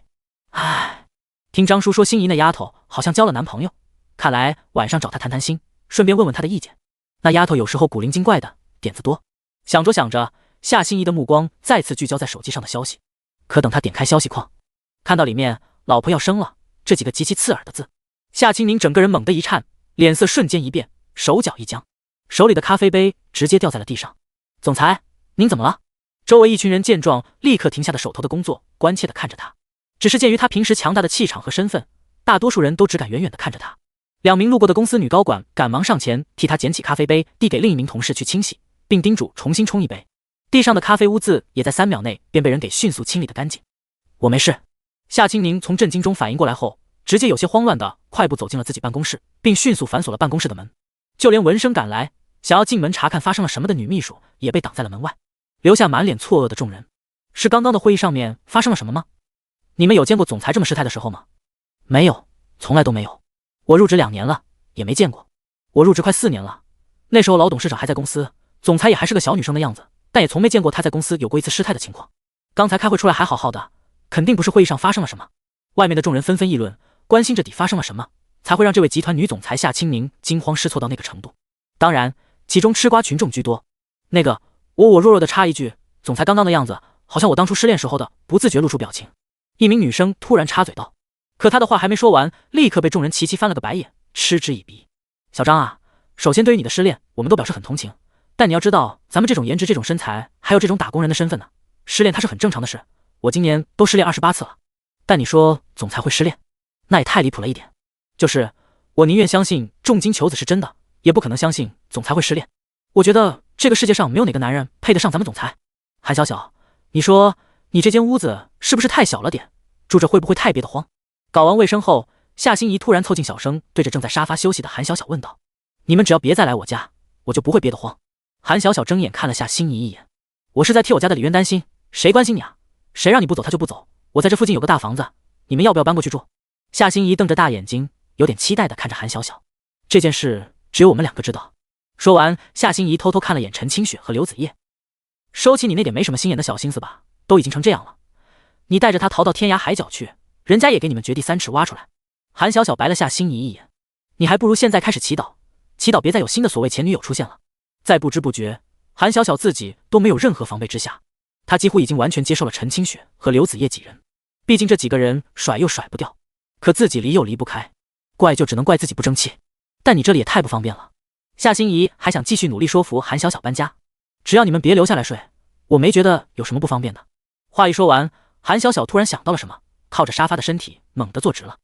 你该不会是想要晚上留在这睡觉吧？韩小小的声音直接把陈清雪和刘子叶给惊动了，几乎把家里能打扫的地方全部都清洗了一遍的2人立刻放下手里的活，齐齐走到客厅，盯着夏心怡。被戳破心思的夏心怡瞬间脸色一红，尴尬的不知道该如何是好了。恰好这时门锁响了起来，李渊拎着一大袋子食材从外面走了进来。夏心怡像是见到了救星，立刻跑去门边扑进了李渊的怀里。怎么了？李渊赶紧揉了揉他的脑袋，抬头又刚好迎上韩小小3人的目光，立刻浑身一僵。没什么，就是想你了。夏心怡脑袋在李渊怀里蹭了蹭，随后很直觉地松开了他。李渊捏了捏夏心怡脸蛋，往厨房走去。我刚刚上楼碰到隔壁的王姨了。路过客厅，李渊突然看向韩小小说道，他说有人要租他们家的房子，让我给他看看租房合同来着。王姨从来都没听他说过要租房子，他好端端的怎么突然要把住了几十年的房子租出去了？我去看看，现在骗子多，别被人给骗了。韩小小有些惊讶的看着李渊，就要起身。别去了，我看了合同，基本没什么问题，就是租房价格比周围价格高出了50%，有点不正常，但对方都已经付了他1年的房租。李渊冲着韩小小摇了摇头，示意他不用去了。我就是奇怪，这小区看起来破破旧旧的，租房价格高的离谱，这里大多都是住了几十年不肯搬家的老人，想在这租房和买房的，不多出点钱，人家肯定不乐意搬走。韩小小又重新躺了回去。那你们好好休息，中午饭我来做。李渊说着直接走进了厨房，我帮你一起做饭。见李渊走进厨房，陈清雪和刘子叶几乎是异口同声说道。夏心怡看了看韩小小，想了想，应该还是说服不了他，便也一溜烟跟着跑进了厨房。韩小小听着3人在厨房你争我抢，甚至都要大打出手的声音，嘴角露出一抹笑容。抢吧抢吧，晚上都是我一个人的。但随后下身传来的一阵疼痛，立刻让他眼睛里蒙上了一层害怕的神色。厨房里面争吵的声音并没有持续太久，等韩小小有些奇怪的走到厨房门外，就看见陈清雪在洗菜，刘子叶在切菜，夏心怡在替李渊打下手装盘，看起来还真有点一家人其乐融融的感觉了。小小，你发消息问一下默默，中午回来吃饭吗？回头瞥见韩小小站在门外，突然开口说道。韩小小神色一愣，合着你还真拿他们所有人都当成了一家人了？怎么了？又不舒服了吗？见韩小小脸色有点别扭，李渊就要关火上前查看。没事，我没事，我给默默打个电话问问他吧。韩小小摇了摇头。见韩小小往客厅走去，李渊立刻擦了擦额头的冷汗，轻轻松了口气。趁着他们5个现在没有那么大的敌意，有些事情就得慢慢做死，但潜移默化的进行啊，要不然自己迟早有一天会被分尸。过了2分钟，韩小小慢慢走到厨房，看着3人摘菜、洗菜、切菜、备菜，从来都没有像现在这么和谐的几人，微微有点失神。默默说他中午回不来，等晚上回来吃饭。好，李渊应了一声，然后突然手指了指门边上药炉里面炖着的药，你帮忙看一下清血的药，别糊底了。哦，韩小小点了点头，拿了双筷子就蹲着搅起了药罐里面黑漆漆的中药，期间抬头看了眼正在仔仔细细洗着菜的陈清雪。陈清雪也刚好回头，看到他后表情有些尴尬，递到了声线。此时的韩小小总感觉有地方不太对劲，但是又说不上来哪里不对。当然，这样温馨和谐的画面并没有持续太久，餐桌依旧是个巨大的战场，看着几人谁也不服谁，一筷子又一筷子往自己碗里夹菜。李渊依旧欲哭无泪，夏心怡甚至很贴心的替自己另外拿了个空盘子来。心怡，你们家应该有经纪公司方面的业务吧？见夏心怡又要去夹菜，李渊赶紧拉着她的手问道。夏心怡看着李渊想了想，然后点点头，应该是有的。你想要当明星吗？我可以让公司把所有资源都给你，把你捧比陈千玺他们还要红的大明星。李渊立刻摇摇头，不是我，是默默，他要换公司。默默当然也可以了，默默要是来我家公司的话，以后他就是我的人了。说完，夏心怡眼神挑衅的看了眼韩小小，以前陈默默和韩小小2人的关系在他们当中最好，让他羡慕得很，以后可就不一定了。默默现在的公司叫什么？晚上回去我和姐姐说一下，以姐姐的手段，如果那个公司不肯放人，那就直接把人家公司搞垮。夏心怡自信满满的看着李渊说着，可等他刚要继续给李渊夹菜，却发现自己的碗里不知道什么时候已经被李渊给偷偷转移了盘子里1小半的菜。吃完饭收拾好卫生后，夏心怡、韩小小和刘子叶3人昨晚都没怎么睡觉，一个个打着哈欠去沙发卧室午睡了。陈清雪在李渊的督促下喝了药，接着又给他做了第2次针灸。穿着紧身露腰上衣的陈清雪，若隐若现的雪白沟壑令站在他身后的李渊一低头便是一阵目眩。你昨晚和韩小小睡在了一起是吗？针扎着扎着，陈清雪突然开口，虽然像是怕吵到其他3人睡觉，陈清雪的声音放得很轻，但内容还是足够把李渊吓了一大跳。你不用紧张的，其实从昨天晚上看到你身边有那么多女人开始，回去后我想了一个晚上，早上决定来到这里，我就已经做足了心理准备，当然前提是如果你愿意让我留在你身边。陈清雪说着说着转过了身看着李渊，我可以接受和别的女人一起拥有你，夏心怡和刘子叶他们其实也是一样的，虽然我们表面是情敌，但是大家都知道一个现实，也都在慢慢接受这个现实，所以你看我们争得再厉害，也从没真正撕破脸。李渊看着近在咫尺的家人，听着隔壁传来搬家的巨大动静，轻轻将他拥入怀中。此时此刻说什么话都不如一个拥抱更能治愈人心，但感动过后，手却又不知不觉伸进了陈清雪紧身的上衣里面。子叶还在沙发上面睡觉，陈清雪红着脸像是抗拒的呢喃了一句，但紧紧贴着李渊身体的上半身却微微往后了一些，让他的魔爪能更好的施展。直到沙发上的刘子叶故意翻了个身，李渊才立刻停止了他继续的侵犯。陈清雪面红耳赤，幽怨的白了一眼李渊，将头靠着他的肩膀，慢慢的也睡着了。而陈清雪的好感度是直接飙升了7点，从83直接突破到了90点。拉近人与人之间的距离，还是得直接上手才行。但是这次给的技能却又是让他哭笑不得。送快递精通，快递分拣精通，快递封包精通。铺盖系统，我日星号星号星号星号星号星号星号。日常鞭策了一番铺盖系统，李渊将清雪轻轻抱进自己房间，和早就睡着了的夏心怡放在同一张床上。李渊慢慢欣慰地退出房间，好不容易4个女人没有炒成一锅粥，想来与上午秦墨燕给的压力应该不无关系。喝了口水后，隔壁搬家的声音却听起来莫名的让人愈加烦躁起来。李渊忍不住打开门，见到隔壁的王一正指挥着搬家公司搬运各种大小物件。看了一会儿，李渊重新关上门，打开某音软件，映入眼帘的还是各种询问今天为什么没有开播的。他最关心的榜一富婆没有回复任何消息，不过李渊也没有太过在意，毕竟直播打赏能置换的功德值确实太低了。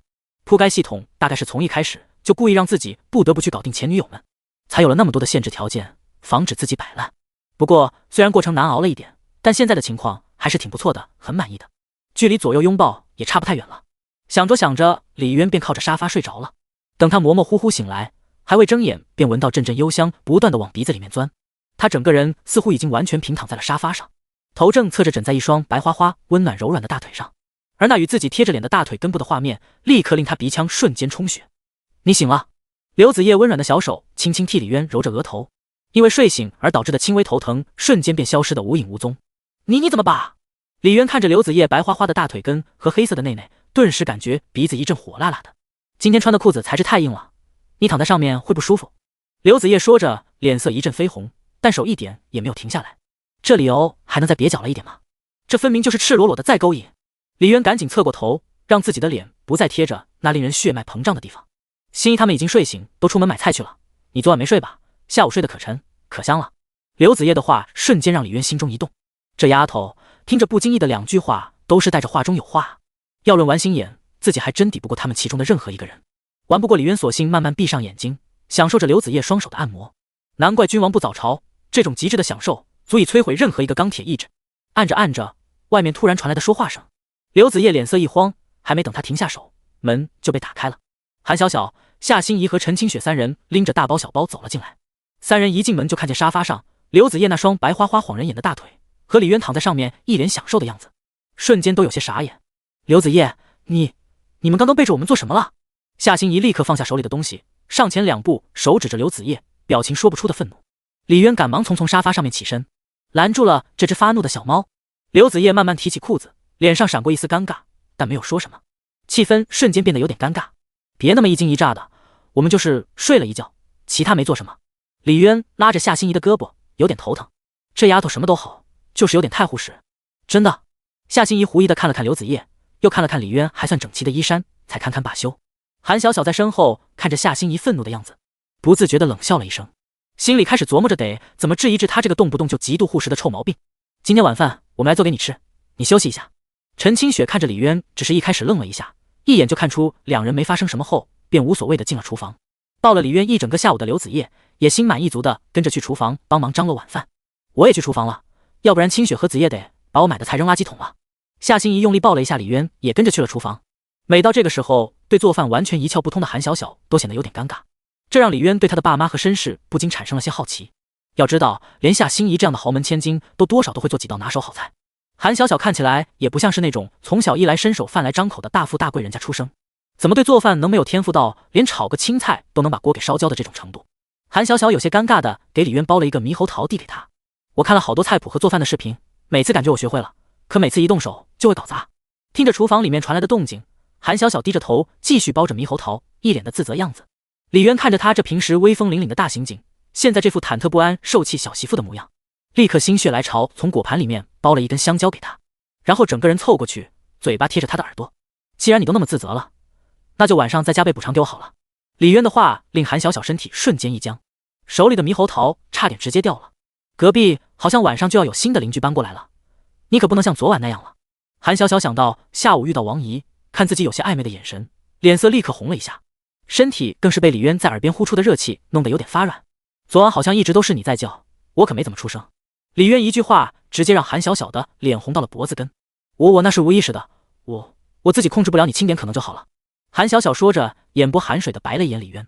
哦，那今晚我睡自己房间。李渊故意把贴着韩小小的身体往边上挪了挪，但立刻被韩小小伸手拽了回来。不行，新来的邻居爱投诉就投诉去吧，反正这破小区的物业形同虚设，不管怎么样都不能阻止我要替你生一个孩子的决心。韩小小霸气又认真的说出那么私密的话语，立刻逗得李渊哈哈大笑。韩小小立刻又气又羞。2人在沙发打的闹闹时，门被打开了，陈默默拎着一袋子水果和吃的进了门。见到1天未见，每分每秒都想念至极的李渊正在和韩小小在沙发亲密的样子，本来满脸的笑意瞬间化作了满脸的委屈。见到陈默默进来，李渊立刻上前接过了他手里的大包小包。怎么了？有人欺负你了？见陈默默脸色有点不对，李渊赶忙丢下东西，有点紧张的询问。陈默默摇摇头，轻轻扑进了李渊的怀里。看着一向都很少当着别人的面主动和李渊做出亲密动作的陈默默，韩小小主动把沙发让给了2人，自己则去厨房帮着3人洗菜打下手。没有人欺负我，只是我感觉我越来越离不开你了。陈默默把头深深埋在李渊的怀里，不太主动表达感情的他说起情话来声音小得像蚊子叫，只有李渊一字一句听得很清楚。好像对自己来说珍贵的东西失而复得后会变得更加宝贵，和患得患失一样。4年前我好像都没有像现在这样，每一秒钟脑子里都是你的影子，整天都在害怕你还会突然消失。李渊一手揽着陈默默纤细的腰肢，一手轻轻拍着她的后背。不会再出现4年前那样的事了，那是个迫不得已的意外。虽然这个次数有点多，但不妨碍他确实是被迫的。陈默默在他怀里点点头，抱得他更紧了一些，直到夏心怡把一碗又一碗色香味俱全的饭菜端上桌，陈默默才慢慢松开李渊，一脸害羞的去厨房帮忙了。看着舞女分工明确，张罗了足足一桌子的饭菜，还颇有一家人的感觉了。李渊心里是欣慰的，即便是表面上的和谐，那也比打打杀杀强太多了。虽然不出意外的，他晚上依然不可能吃得到那香喷喷的大米饭。每次他吃菜吃到撑，碗里的米饭都被夏心怡几人给分走了。这边刚吃完饭，夏心怡就收到了姐姐的来电：“你怎么这2天都这么晚了，还不回家？”夏清宁带着些质问的声音传来：“还有，听说你要把家里的阿姨全部辞了，又是怎么回事？你是想饿死谁呢？”“姐姐，你今天怎么这么早就回家了？”夏心怡被问得缩了缩脖子：“我这不是想自己的事情自己做吗？”“哦，合着你是想饿死，累死我呗？我公司忙活一整天，还得自己去煮饭、扫地、收拾。”夏心怡瞬间被说得无言以对。“行了，你在哪？我让张叔去接你，我有话要问你。”“啊？”夏心怡瞬间一愣，下意识地看了眼李渊。他这一整天脑子里可一直都在想着今晚留在这睡觉的呀。“姐，我今晚能不能不回去了？”夏心怡小心翼翼地询问道。“不行。”可换来的是夏清宁的言辞拒绝。“赶紧回家，听说你刚交了男朋友还没2天，现在就要留宿在人家家里过夜，你一个女孩子成什么样子了？你现在不回家，我只能给爸妈打电话了。”“哦，我现在就回家。”夏心怡眼神不舍地看了看李渊，只能无奈答应回去。见夏心怡说回去，陈清雪和刘子叶2人也不好意思再赖着，只能满脸不太情愿的也跟着下了楼。面对姐姐3分钟一个电话，这次夏心怡没有敢和昨天那样磨叽大半小时，匆匆道别后便在夏清宁的催促中上了自家的迈巴赫。刘子叶和陈清雪也开车离开了小区，剩下陈默默和韩小小。“准备好今天留下来了吗？”韩小小似笑非笑的看着陈默默。陈默默脸色一滞，眼神有点害怕的看了眼李渊，脑子里莫名的就想到了早上韩小小走路的画面。不行，我要回家。陈默默此刻就像是一个即将被拐卖的小女孩。“我可是给了你机会的呀，过几个月你可别后悔。”韩小小突然拉着陈默默手往楼上走去。“真的不行，我要回家。”陈默默已经紧张的手心里全是汗。李渊看着陈默默满脸紧张不安，刚要替他说话，有所察觉的韩小小立刻白了他一眼：“我是刘默默下来陪我说话，我又不是诱骗女人儿童的人贩子。”陈默默闻言立刻松了口气，看着2人手拉着手快速上楼进了房间。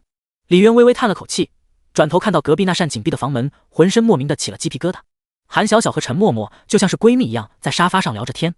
李渊把熬好的药端给了韩小小：“隔壁住的是什么？你见过了吗？”韩小小接过药，奇怪的看了眼李渊，然后又看了眼门的方向：“没见过，听王姨说是个女的，长得很漂亮。”“女的很漂亮？”李渊听完愣了一下，他现在听到很漂亮的美女都下意识的有点害怕。“怎么，你不会听到美女就起什么歪心思了吧？”韩小小一双眼神不友好的盯着李渊。李渊立刻摇头：“什么美女还能比得上你们吗？开玩笑，前女友都应付不过来了啊，还有心思去对别的女人起心思，那是不要命了吗？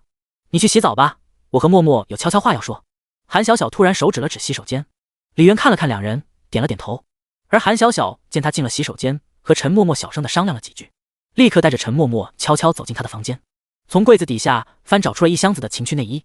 那一件件令人血脉喷张的小片衣物和大片的镂空，立刻就让陈默默脸色通红。他的房间怎么会有这种东西啊？我就是因为这些东西才遇到的他。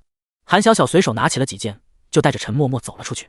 等李渊慢吞吞的洗完澡出来，陈默默立刻站起身要离开。这回韩小小没有再调戏他，这丫头的脸皮太薄了，换下心仪、陈清雪或者刘子叶当中的任何一人，在故作矜持一番后，或许就半推半就的留下来了。2人把他送到楼下，看着他上车离开。陈默默走后，韩小小惯例朝着李渊伸出了双手，抱抱。李渊笑着将他公主抱起，上了楼。“我去洗澡，你回房间等我。”李渊看着他娇羞的脸庞点了点头，只是怎么感觉他那双眼神中透着阴谋的样子。主卧内已经被重新收拾得很干净，整个房间内都透着一股淡淡的清香。等到韩小小洗完澡裹着浴巾进来，看着他露在外面白到发光的皮肤，一场恶战在所难免。2人情到浓处，依旧没有控制住自己，打斗的声音直接传到了隔壁秦墨燕的耳中。隔着墙听到隔壁若有若无但异常激烈的声音，秦墨燕压根就不知道这一晚自己到底是怎么睡着的。而夏心怡在回到自己魔都市中心寸土寸金的别墅豪宅内，夏清宁已经在院子里喝着茶等了他很久。见到夏心怡进来，夏清宁立刻把身边的人全部支走，一双眼睛紧紧盯着夏心怡。“听张叔说你昨天晚上和3个女人再抢一个男人。”夏心怡一进门就看见姐姐严肃的神情盯着自己，再听着她满是质问和严厉的语气，夏心怡原本带着笑意的脸色唰的一下白了一白，原本轻快的脚步也立刻停在了原地，表情有些害怕的看着夏清宁，不敢再往前一步，甚至偷偷的想要转身直接溜了。“你要是敢跑，以后就别再踏进这家门一步了。”夏清宁慢悠悠地端起茶杯喝了口茶。夏心怡闻言，立刻换上一副讨好的笑容，慢慢朝夏清宁走去。姐，你这个表情是干嘛啊？我又没做什么，你对我那么凶干什么？夏心怡眨巴着大眼睛，假装什么事都没发生一样，慢慢挪到夏清宁身边站着。你是嫌弃这个衣来伸手饭来张口，整天受人瞩目的大小姐当腻了，想去外面体验体验灰姑娘和别人虎口夺食的生活是吗？夏清宁看着夏心怡一脸的小心翼翼，就知道张叔的话是没说错。你要是嫌弃锦衣玉食的日子太腻了，我可以现在就停掉你所有的卡，把你赶出家门。夏清宁看着自己这个不争气的妹妹，顿时就气不打一处来。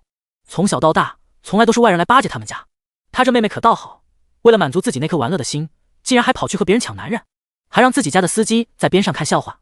我知道你玩心重，以前你不管干什么家里都依着你，你想要天上的星星，我们也想尽办法去摘一颗给你，但你也不能那么出格，感情和男人那是你能随便玩的吗？姐，我没有玩，我是认真的。夏心怡一副委屈巴巴的样子看着夏清宁。你认真的？你什么认真的？夏清宁闻言语气立刻提高了好几个8度。和别人抢男人认真的？还是丢人丢到自家的司机面前了？你是认真的？见夏清宁越说越气，啪嗒一声把茶杯往桌子上一敲，那模样就差对夏心怡动手了。夏心怡立刻小心翼翼地往后退了一步，与夏清宁隔着半米的距离，抿着嘴唇不敢说话。我看以前都是让你整天无所事事，太闲太宠着你了，明天开始你跟我去公司上班，我已经给你安排好了工作岗位。夏清宁忍着怒气看着夏心怡的眼睛说道。啊！夏心怡惊呼一声，不愿意的话，以后每个月的零花钱全部都给你停了，家里的房子你也别住了，去当你的灰姑娘，和别人当街抢食去吧。夏清宁瞥了一眼惴惴不安的夏心怡，其实但对于夏心怡抢男人这事，他并不是很担心，只当是他最近找的一个乐子罢了。拜你所赐，在重新招到司机之前，我得自己开车上班，张叔已经被我解雇了。你要是还有点良心的话，就少让做些让我操心的事。原以为夏心怡会讨价还价，不肯去公司，可夏心怡眼珠子转了转，下一句话却让夏清宁愣了一下。姐，你听我的零花钱我没有意见，可我记得咱们家应该有一家娱乐公司吧？至于上班什么的，他倒是不担心，反正又不是第一次放鸽子了。咱们可不止一家娱乐公司，全资子公司有2家，还有一些入了股和合作的娱乐公司，总共10几家吧。这几年娱乐圈发展潜力还算不错。看夏心怡罕见的关心起自家公司的情况，夏清宁严肃的表情有所缓和，看夏心怡的目光慢慢变得柔和了起来。集团的很多事，你以后都要慢慢熟悉起来。爸妈不在，不能总是我一个人。哪天我要是也不在了，家里所有的事就得落在你的肩上了。夏清宁絮絮叨叨说了一番，但夏心怡眼珠子乱转，好像压根就没听进去。姐，那我能去咱们家的娱乐公司上班吗？那里有什么好去的？你要学东西很多，先留在我身边，我让专人教你，等你熟悉了整个集团的基本运作以后再说。夏清宁招了招手，示意他坐到自己身边来。夏心怡见姐姐不再生气，才大胆往前几步，乖乖坐到了夏清宁的身边。你这几年玩也玩够了，疯也疯该够了，是该替姐姐分担点集团的事了。姐姐以后也还有自己的事情要去做。夏清宁突然拉着夏心怡的手，有些语重心长地说道。姐，你要干什么去啊？夏心怡看着夏清宁那张不用化妆依然美得令人失神的脸蛋，还有今天穿着一身黑色的连体吊带裙子，似乎比平时多了些致命的女人味。我总不能一年365天都守在公司吧？姐姐总有嫁人生子的一天，到时候你想让我月子里也得处理集团的事情到半夜吗？夏清宁突然想起了白天李渊的消息，眼中的光芒突然一暗。啊！夏心怡突然捂着嘴巴，一脸不可思议地看着夏清宁。姐姐，你不是一直都说这辈子永远不嫁人的吗？你该不会是这么快遇到喜欢的人了吧？他叫什么名字？是哪家集团的太子爷，还是哪个高官的儿子？姐姐说的是，如果就算姐姐一辈子不嫁人，那也总有别的事吧？你就想让姐姐我一辈子起早贪黑，为了公司呕心沥血？夏清宁拉着夏心怡的手，脸色突然变得有些不自然。哦，姐，你要是遇到了喜欢的人，就放手去追求自己的幸福，公司的事就让王叔李叔他们去管好了。夏心怡一脸认真地看着夏清宁。你倒是乐得做甩手掌柜。夏清宁白了他一眼。姐，那要是我遇到了一个特别喜欢的人，但是他既不是高干子弟，家里也没有公司，就是一个很普通的人，可能正经的工作都没有，你会答应吗？夏心怡突然看着夏清宁的眼睛，还是忍住了要直接摊牌的冲动。主要他实在是没想好要怎么解释李渊和韩小小他们的关系，这种事换成任何一个人都是很难接受的，别说自己的亲姐姐了。见夏心怡这么问，夏清宁脑子里却突然想到了李渊。你觉得我们家缺钱缺权吗？现在需要通过联姻的手段来扩充咱们家的商业版图吗？夏清宁缓缓抬起茶杯喝了口茶，来掩饰内心的心虚。不需要。夏心怡想了想，随后眼睛一亮。那姐姐还有爸妈肯定不会反对我喽，对吗？但是小混混绝对不行，最少也要是沈聪那样的，虽然家里情况很一般，但是我调查过，他人品还算不错，对你也很好，对感情很专一。夏清宁话锋一转，姐，我都说了好多遍了，沈聪他就只是我的一个同学，要不是他一直死缠着我我压根早就忘了这个人了都。夏心怡顿时神色不满地看着夏清宁，那你说的是谁？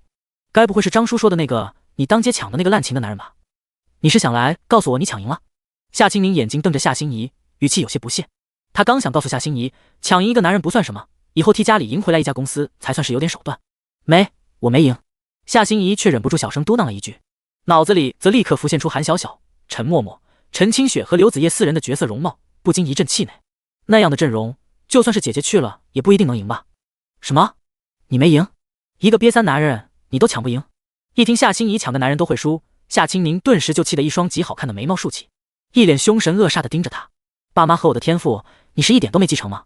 咱们家资产都逼近1000亿了，你连抢一个男人的手段你都没有，说出去也不怕人笑话，以后怎么和商场上那群豺狼恶虎一样的人斗？夏清宁把茶杯敲得啪啪作响，看着这个不争气的妹妹，又是一阵气不打一处来。听得一旁夏心怡一阵心惊肉跳，也不是没赢，赢了1/5。她有点不明白，为什么姐姐今天晚上的情绪好像有点特别的不稳定，只能坐在一旁默默替她倒了杯茶。我要是把她带回家的话，姐姐你不会生气的吧？夏心怡小心翼翼地说完，满眼期待地看着夏清宁。你玩归玩，外面那些不三不四的男人，你要是敢带回来，我一准把你的腿给打断了去。夏清宁瞪了他一眼，眼睛里毫不掩饰的嫌弃。姐，他可不是什么不三不四的男人，你要是这样说他，我就跟你翻脸了。夏心怡闻言顿时不满地嚷嚷了一句，你跟我嚷嚷没用，同时招惹好几个女人的男人能是个什么好东西？本以为你只是玩一玩，结果你竟然比我想的还要不争气，还带回家，你没疯吧？亏得我本来还有事要问一问你。夏清宁说着就要起身往屋里走去，你自己好好反省反省，明天跟我去公司。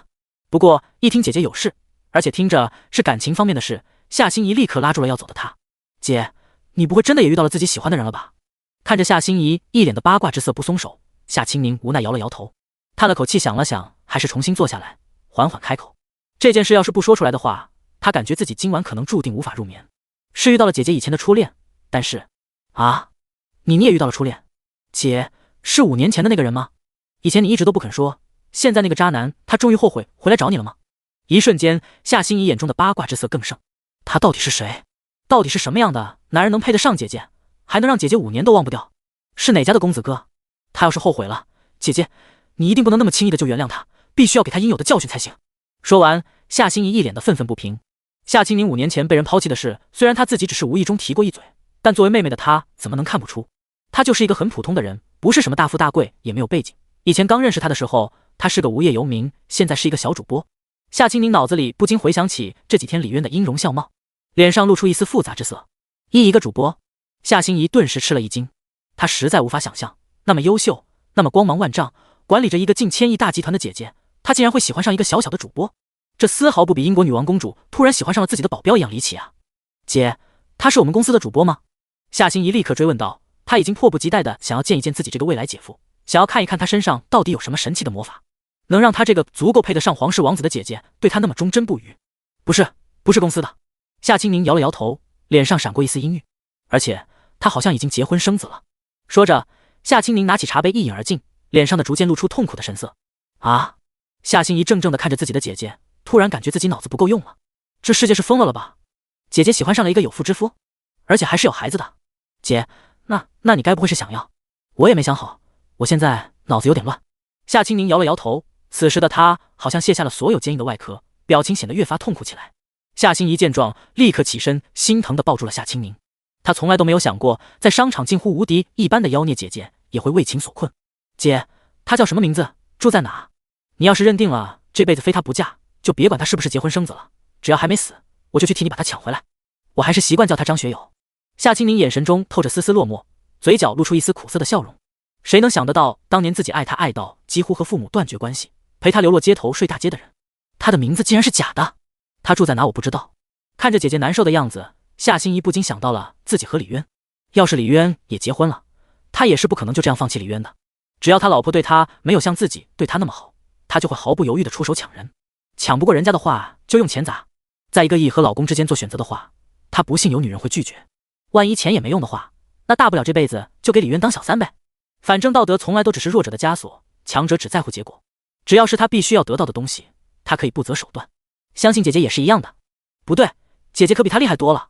他可是见过姐姐为了把竞争对手弄垮，做了好多在普通人看来很不道德的事情。但是只要最后姐姐是赢的一方，就没有人会在乎他用的手段有多不光彩。姐，你要是不好出面，我去帮你。夏心怡抱着夏清明的脑袋，眼睛里透着一丝丝凶狠。从小到大，姐姐从来都没有对谁有过一点兴趣，现在她好不容易有喜欢的男人了，作为亲妹妹的她，必须要替姐姐把人给要过来。姐，我替你出面就足够了，不就是一个主播吗？把他签到咱们公司，再用钱让他老婆主动离开，再把他老婆喜欢的男明星找来，引诱他老婆出轨。夏心怡脑子随便转了转，就想到了一个最简单粗暴，但是很有效的办法。如果他老婆连这点诱惑都经不住的话，说明他压根就配不上姐姐喜欢的那个人，他们早晚都会分开的。姐姐，你只不过是把注定的结局提前了，反而是在帮他，这样不好吧？夏清宁摇了摇头，但脸色很是犹豫。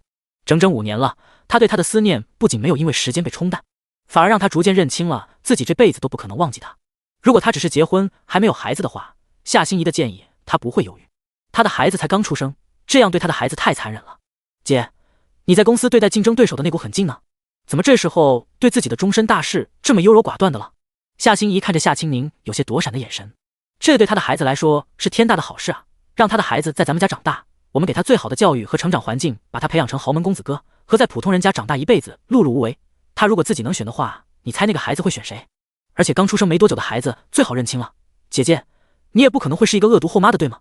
夏清宁看着夏心怡坚定的目光，本能的点了点头。他的孩子我会当作亲生孩子来对待的。那你还有什么犹豫的？给那个女人一大笔钱，送她去国外，让她和孩子断绝一切联系，以后你就是孩子的亲妈，他们一家3口就变成你们一家3口了。夏心怡一句接着一句，把莫名其妙就当了亲妈的夏清宁说的有点招架不住。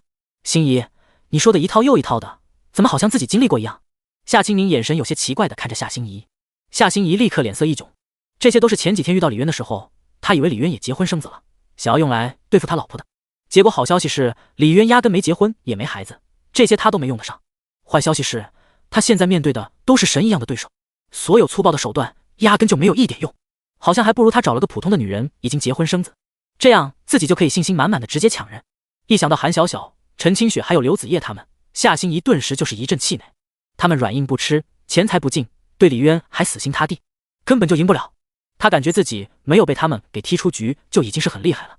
姐，虽然你喜欢的那个人现在已经结婚生子了，但你的情况可比我好太多了。夏心怡看着夏清宁，脸上忍不住有点羡慕。你又怎么了？夏清宁奇怪地看了他一眼。我也遇到了10年前的初恋。10年前？10年前你不是还在读高中吗？怎么没听你说过？夏清宁表情有点惊讶。那时候姐姐你在国外念书，肯定不知道了。那还挺巧的。夏清宁无奈地摇了摇头，但随后脸色一变。你说的初恋，该不会就是那个和几个女人牵扯不清的那个男人吧？其实也不是牵扯不清。夏心怡立刻低下头，有点不敢面对夏清宁。你喜欢什么样的人我管不着，但是对方要是人品不行的话，你休想让他迈进这个家里一步。夏清宁语气变得有些强硬。哎呀，姐，你又不了解人家，怎么就知道他人品不行了？对我来说，他是世界上最好的人。他要是经得起我调查和考验的话，随便你，想进咱们家的门可没那么容易哦。夏清宁耸了耸肩。姐，先别说我的事了，我的情况有点复杂，还是先把你的解决一下吧。夏心怡赶忙绕开自己这个事，只能等以后再旁敲侧击让姐姐慢慢接受了。我的事你不是说了很简单吗？夏清宁端起茶杯，有点心虚的喝了一口。经过夏心怡的一番话，此时他心里已经没有之前那么难受和纠结了。等那个女人做完了月子，就按心怡说的直接动手呗。从小到大，只要是她们姐妹俩决心要的东西，就没有得不到的。给那个女人足够的补偿，让她几辈子衣食无忧就行了。那姐，你准备什么时候动手？见他这么说，夏心怡瞬间两眼放光的盯着夏清宁。她有些迫不及待想知道，自家姐姐的雷霆手段用来抢男人的话，那该有多厉害。不急，他的女人昨天才给他生了孩子，月子都不让他做完，日后某人要是想起来的话，不免会觉得我太冷血。你早些睡觉，我还有工作要处理。夏清宁不紧不慢地站起身，浑身自然散发着一股掌控一切的气势。哎，我要是有姐姐那么厉害就好了。夏心怡看着强大的气场，眼睛里透着一丝羡慕和对自己的懊恼。那样的话，母老虎他们肯定不是我的对手。一想到李渊现在正和韩小小两人正隔着一堵墙睡着觉，夏心怡不禁恨得咬紧了牙关。姐，我还有件事儿。夏心怡见夏清宁要走，立刻拉着他的手，语气有些撒娇。我有一个很好的朋友，他想要进我们家的娱乐公司，但是他现在有合同在身，你看能行吗？夏心怡目光希冀地看着夏清宁。你什么时候和娱乐圈的人有来往了？夏清宁回头奇怪地看着他，然后白了他一眼。有合约在身的话，是要赔偿一大笔违约金的，我们又不是冤大头。他是我很好很好的朋友，而且他很有名的，肯定不会让公司亏钱的。夏心怡赶紧解释。哪家公司的？叫什么？这块是你李叔叔在管，我跟他打个招呼吧。夏青宁有点无奈的看着夏心怡。云顶传媒的。夏心怡话还没说完，立刻被夏青宁给打断了。云顶传媒的不行，据我所知，这家公司和咱们底下的2家经纪公司都不对付。你李叔叔正在和人家暗中较劲呢，这个节骨眼你去挖人家的墙角，人家肯定不同意。就算是同意了，不跟你李叔叔狮子大开口才怪。啊！夏心怡有点傻眼了，那可是李渊交给他的任务啊，这点小事要是都完不成的话，他自己都原谅不了自己。姐，你想想办法吧，这个朋友对我非常重要的。夏心怡拉着夏青宁的手不算的晃啊晃，语气里满满都是撒娇。现在真的不行，这个节骨眼去求竞争对手，给人家送钱，那不就等于战还没开打就直接认输了吗？到时候你李叔叔还不得吃了我？夏青宁依旧摇头。我的小祖宗，你就别让我为难你姐姐我了。你朋友要是真的很厉害的话，云顶传媒是个很不错的地方，李叔跟我提起过，他再那也差不了的，没必要来咱们家。可是姐姐，我都已经答应了他了，你要是不帮我的话，我在朋友面前交不了差的。我说了不行就是不行，别的公司都可以，就是云顶是真的不行。面对夏心怡的不依不饶，夏青宁还是没有松口。那我自己替他给违约金也不行吗？不行啊，只要他签的是我们家那2家公司之一，人家就会狠狠咬你一口。而且万一事情不成的话，你朋友以后在那边就很可能会直接被雪藏了。夏青宁缓缓摇了摇头，这也是为你那个朋友考虑，合约，特别是娱乐圈的合约没有那么简单的，就算他再有名气，天王天后都不行，娱乐圈被合约毁掉的天王天后可不止1、2位。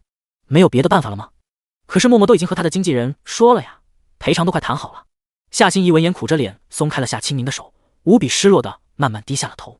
他知道姐姐把话说到这了，那就99%都没戏了。可李渊和默默的这点事情他都做不好的话，以后还怎么在韩小小他们面前抬起头啊？以后和他们吵架，就算他们不提，自己一想起这件事，吵架都会底气不足啊。怎么办啊？我好没用啊！正在夏心怡心里焦急的想着补救办法，刚准备要走的夏青宁却突然转过了身，目光灼灼的看着夏心怡。你说你那个朋友他叫什么？默默。陈默默呀，就是那个小国民女友。夏心怡慢慢抬起头，有点发懵的看着夏青宁逐渐发亮的眸子。真的是他？夏青宁的脑子里瞬间回想起李渊上节目的那天，那个陈默默也在，也是他的前女友，而且还当众对李渊示爱来着。虽然给李渊生孩子的肯定不是他，但也可以算是自己的情敌之一了。既然这样的话，不管他对自己有没有威胁，这都是把火苗掐灭在萌芽期的一个好机会。姐，你也认识默默吗？夏心怡神色奇怪的看着夏青宁。姐姐可从来都不屑和娱乐圈的人接触的，怎么看她的表情好像认识陈默默一样？她挺有名的，电视里见过1、2次。夏青宁随口打发了一句，想了想后又接着开口，是陈默默的话，我倒是可以破一次例。夏青宁像是怕被夏心怡看穿自己的小心思似的，说话间把头微微侧了过去。啊！夏心怡呆呆的看着夏青宁。姐，你的意思是同意让陈默默过来了吗？夏青宁点了点头。姐，你真是天底下最好的姐姐。夏心怡闻言立刻欢呼一声，直接兴奋的一把抱住了夏青宁。可是李叔那边怎么办？他会不高兴的吧？一会儿我给李叔打个电话，具体的细节让他亲自去谈。哦，那就好。可是万一云顶那边坚决不同意怎么办？默默会不会因为合同被雪藏？毕竟天王天后也会因为合同寸步难行。夏心怡突然又变得惴惴不安了起来。毕竟在这之前，他和李渊都没有考虑那么多，和他们谈那是给他们面子。他们要是不同意放人的话，云顶这家公司以后也没必要存在了。说话间，夏青宁浑身突然散发出一股淡淡的属于上位者的威严。啊！夏心怡有点不可思议的看着夏青宁。姐，你没在跟我开玩笑吧？发生什么事了？怎么姐姐前后的态度变化那么大啊？刚刚还说天王天后都不行，怎么现在突然就要把人家公司给灭了呀？恐怕不仅仅是云顶，这会儿就算是陈默默自己反悔了，夏青宁也不答应。一家小公司，只是听你李叔叔说在业内还算不错，李叔和他们之间的小打小闹还惊动不到我，但如果他们坚持不放人的话，我不介意插手管一管。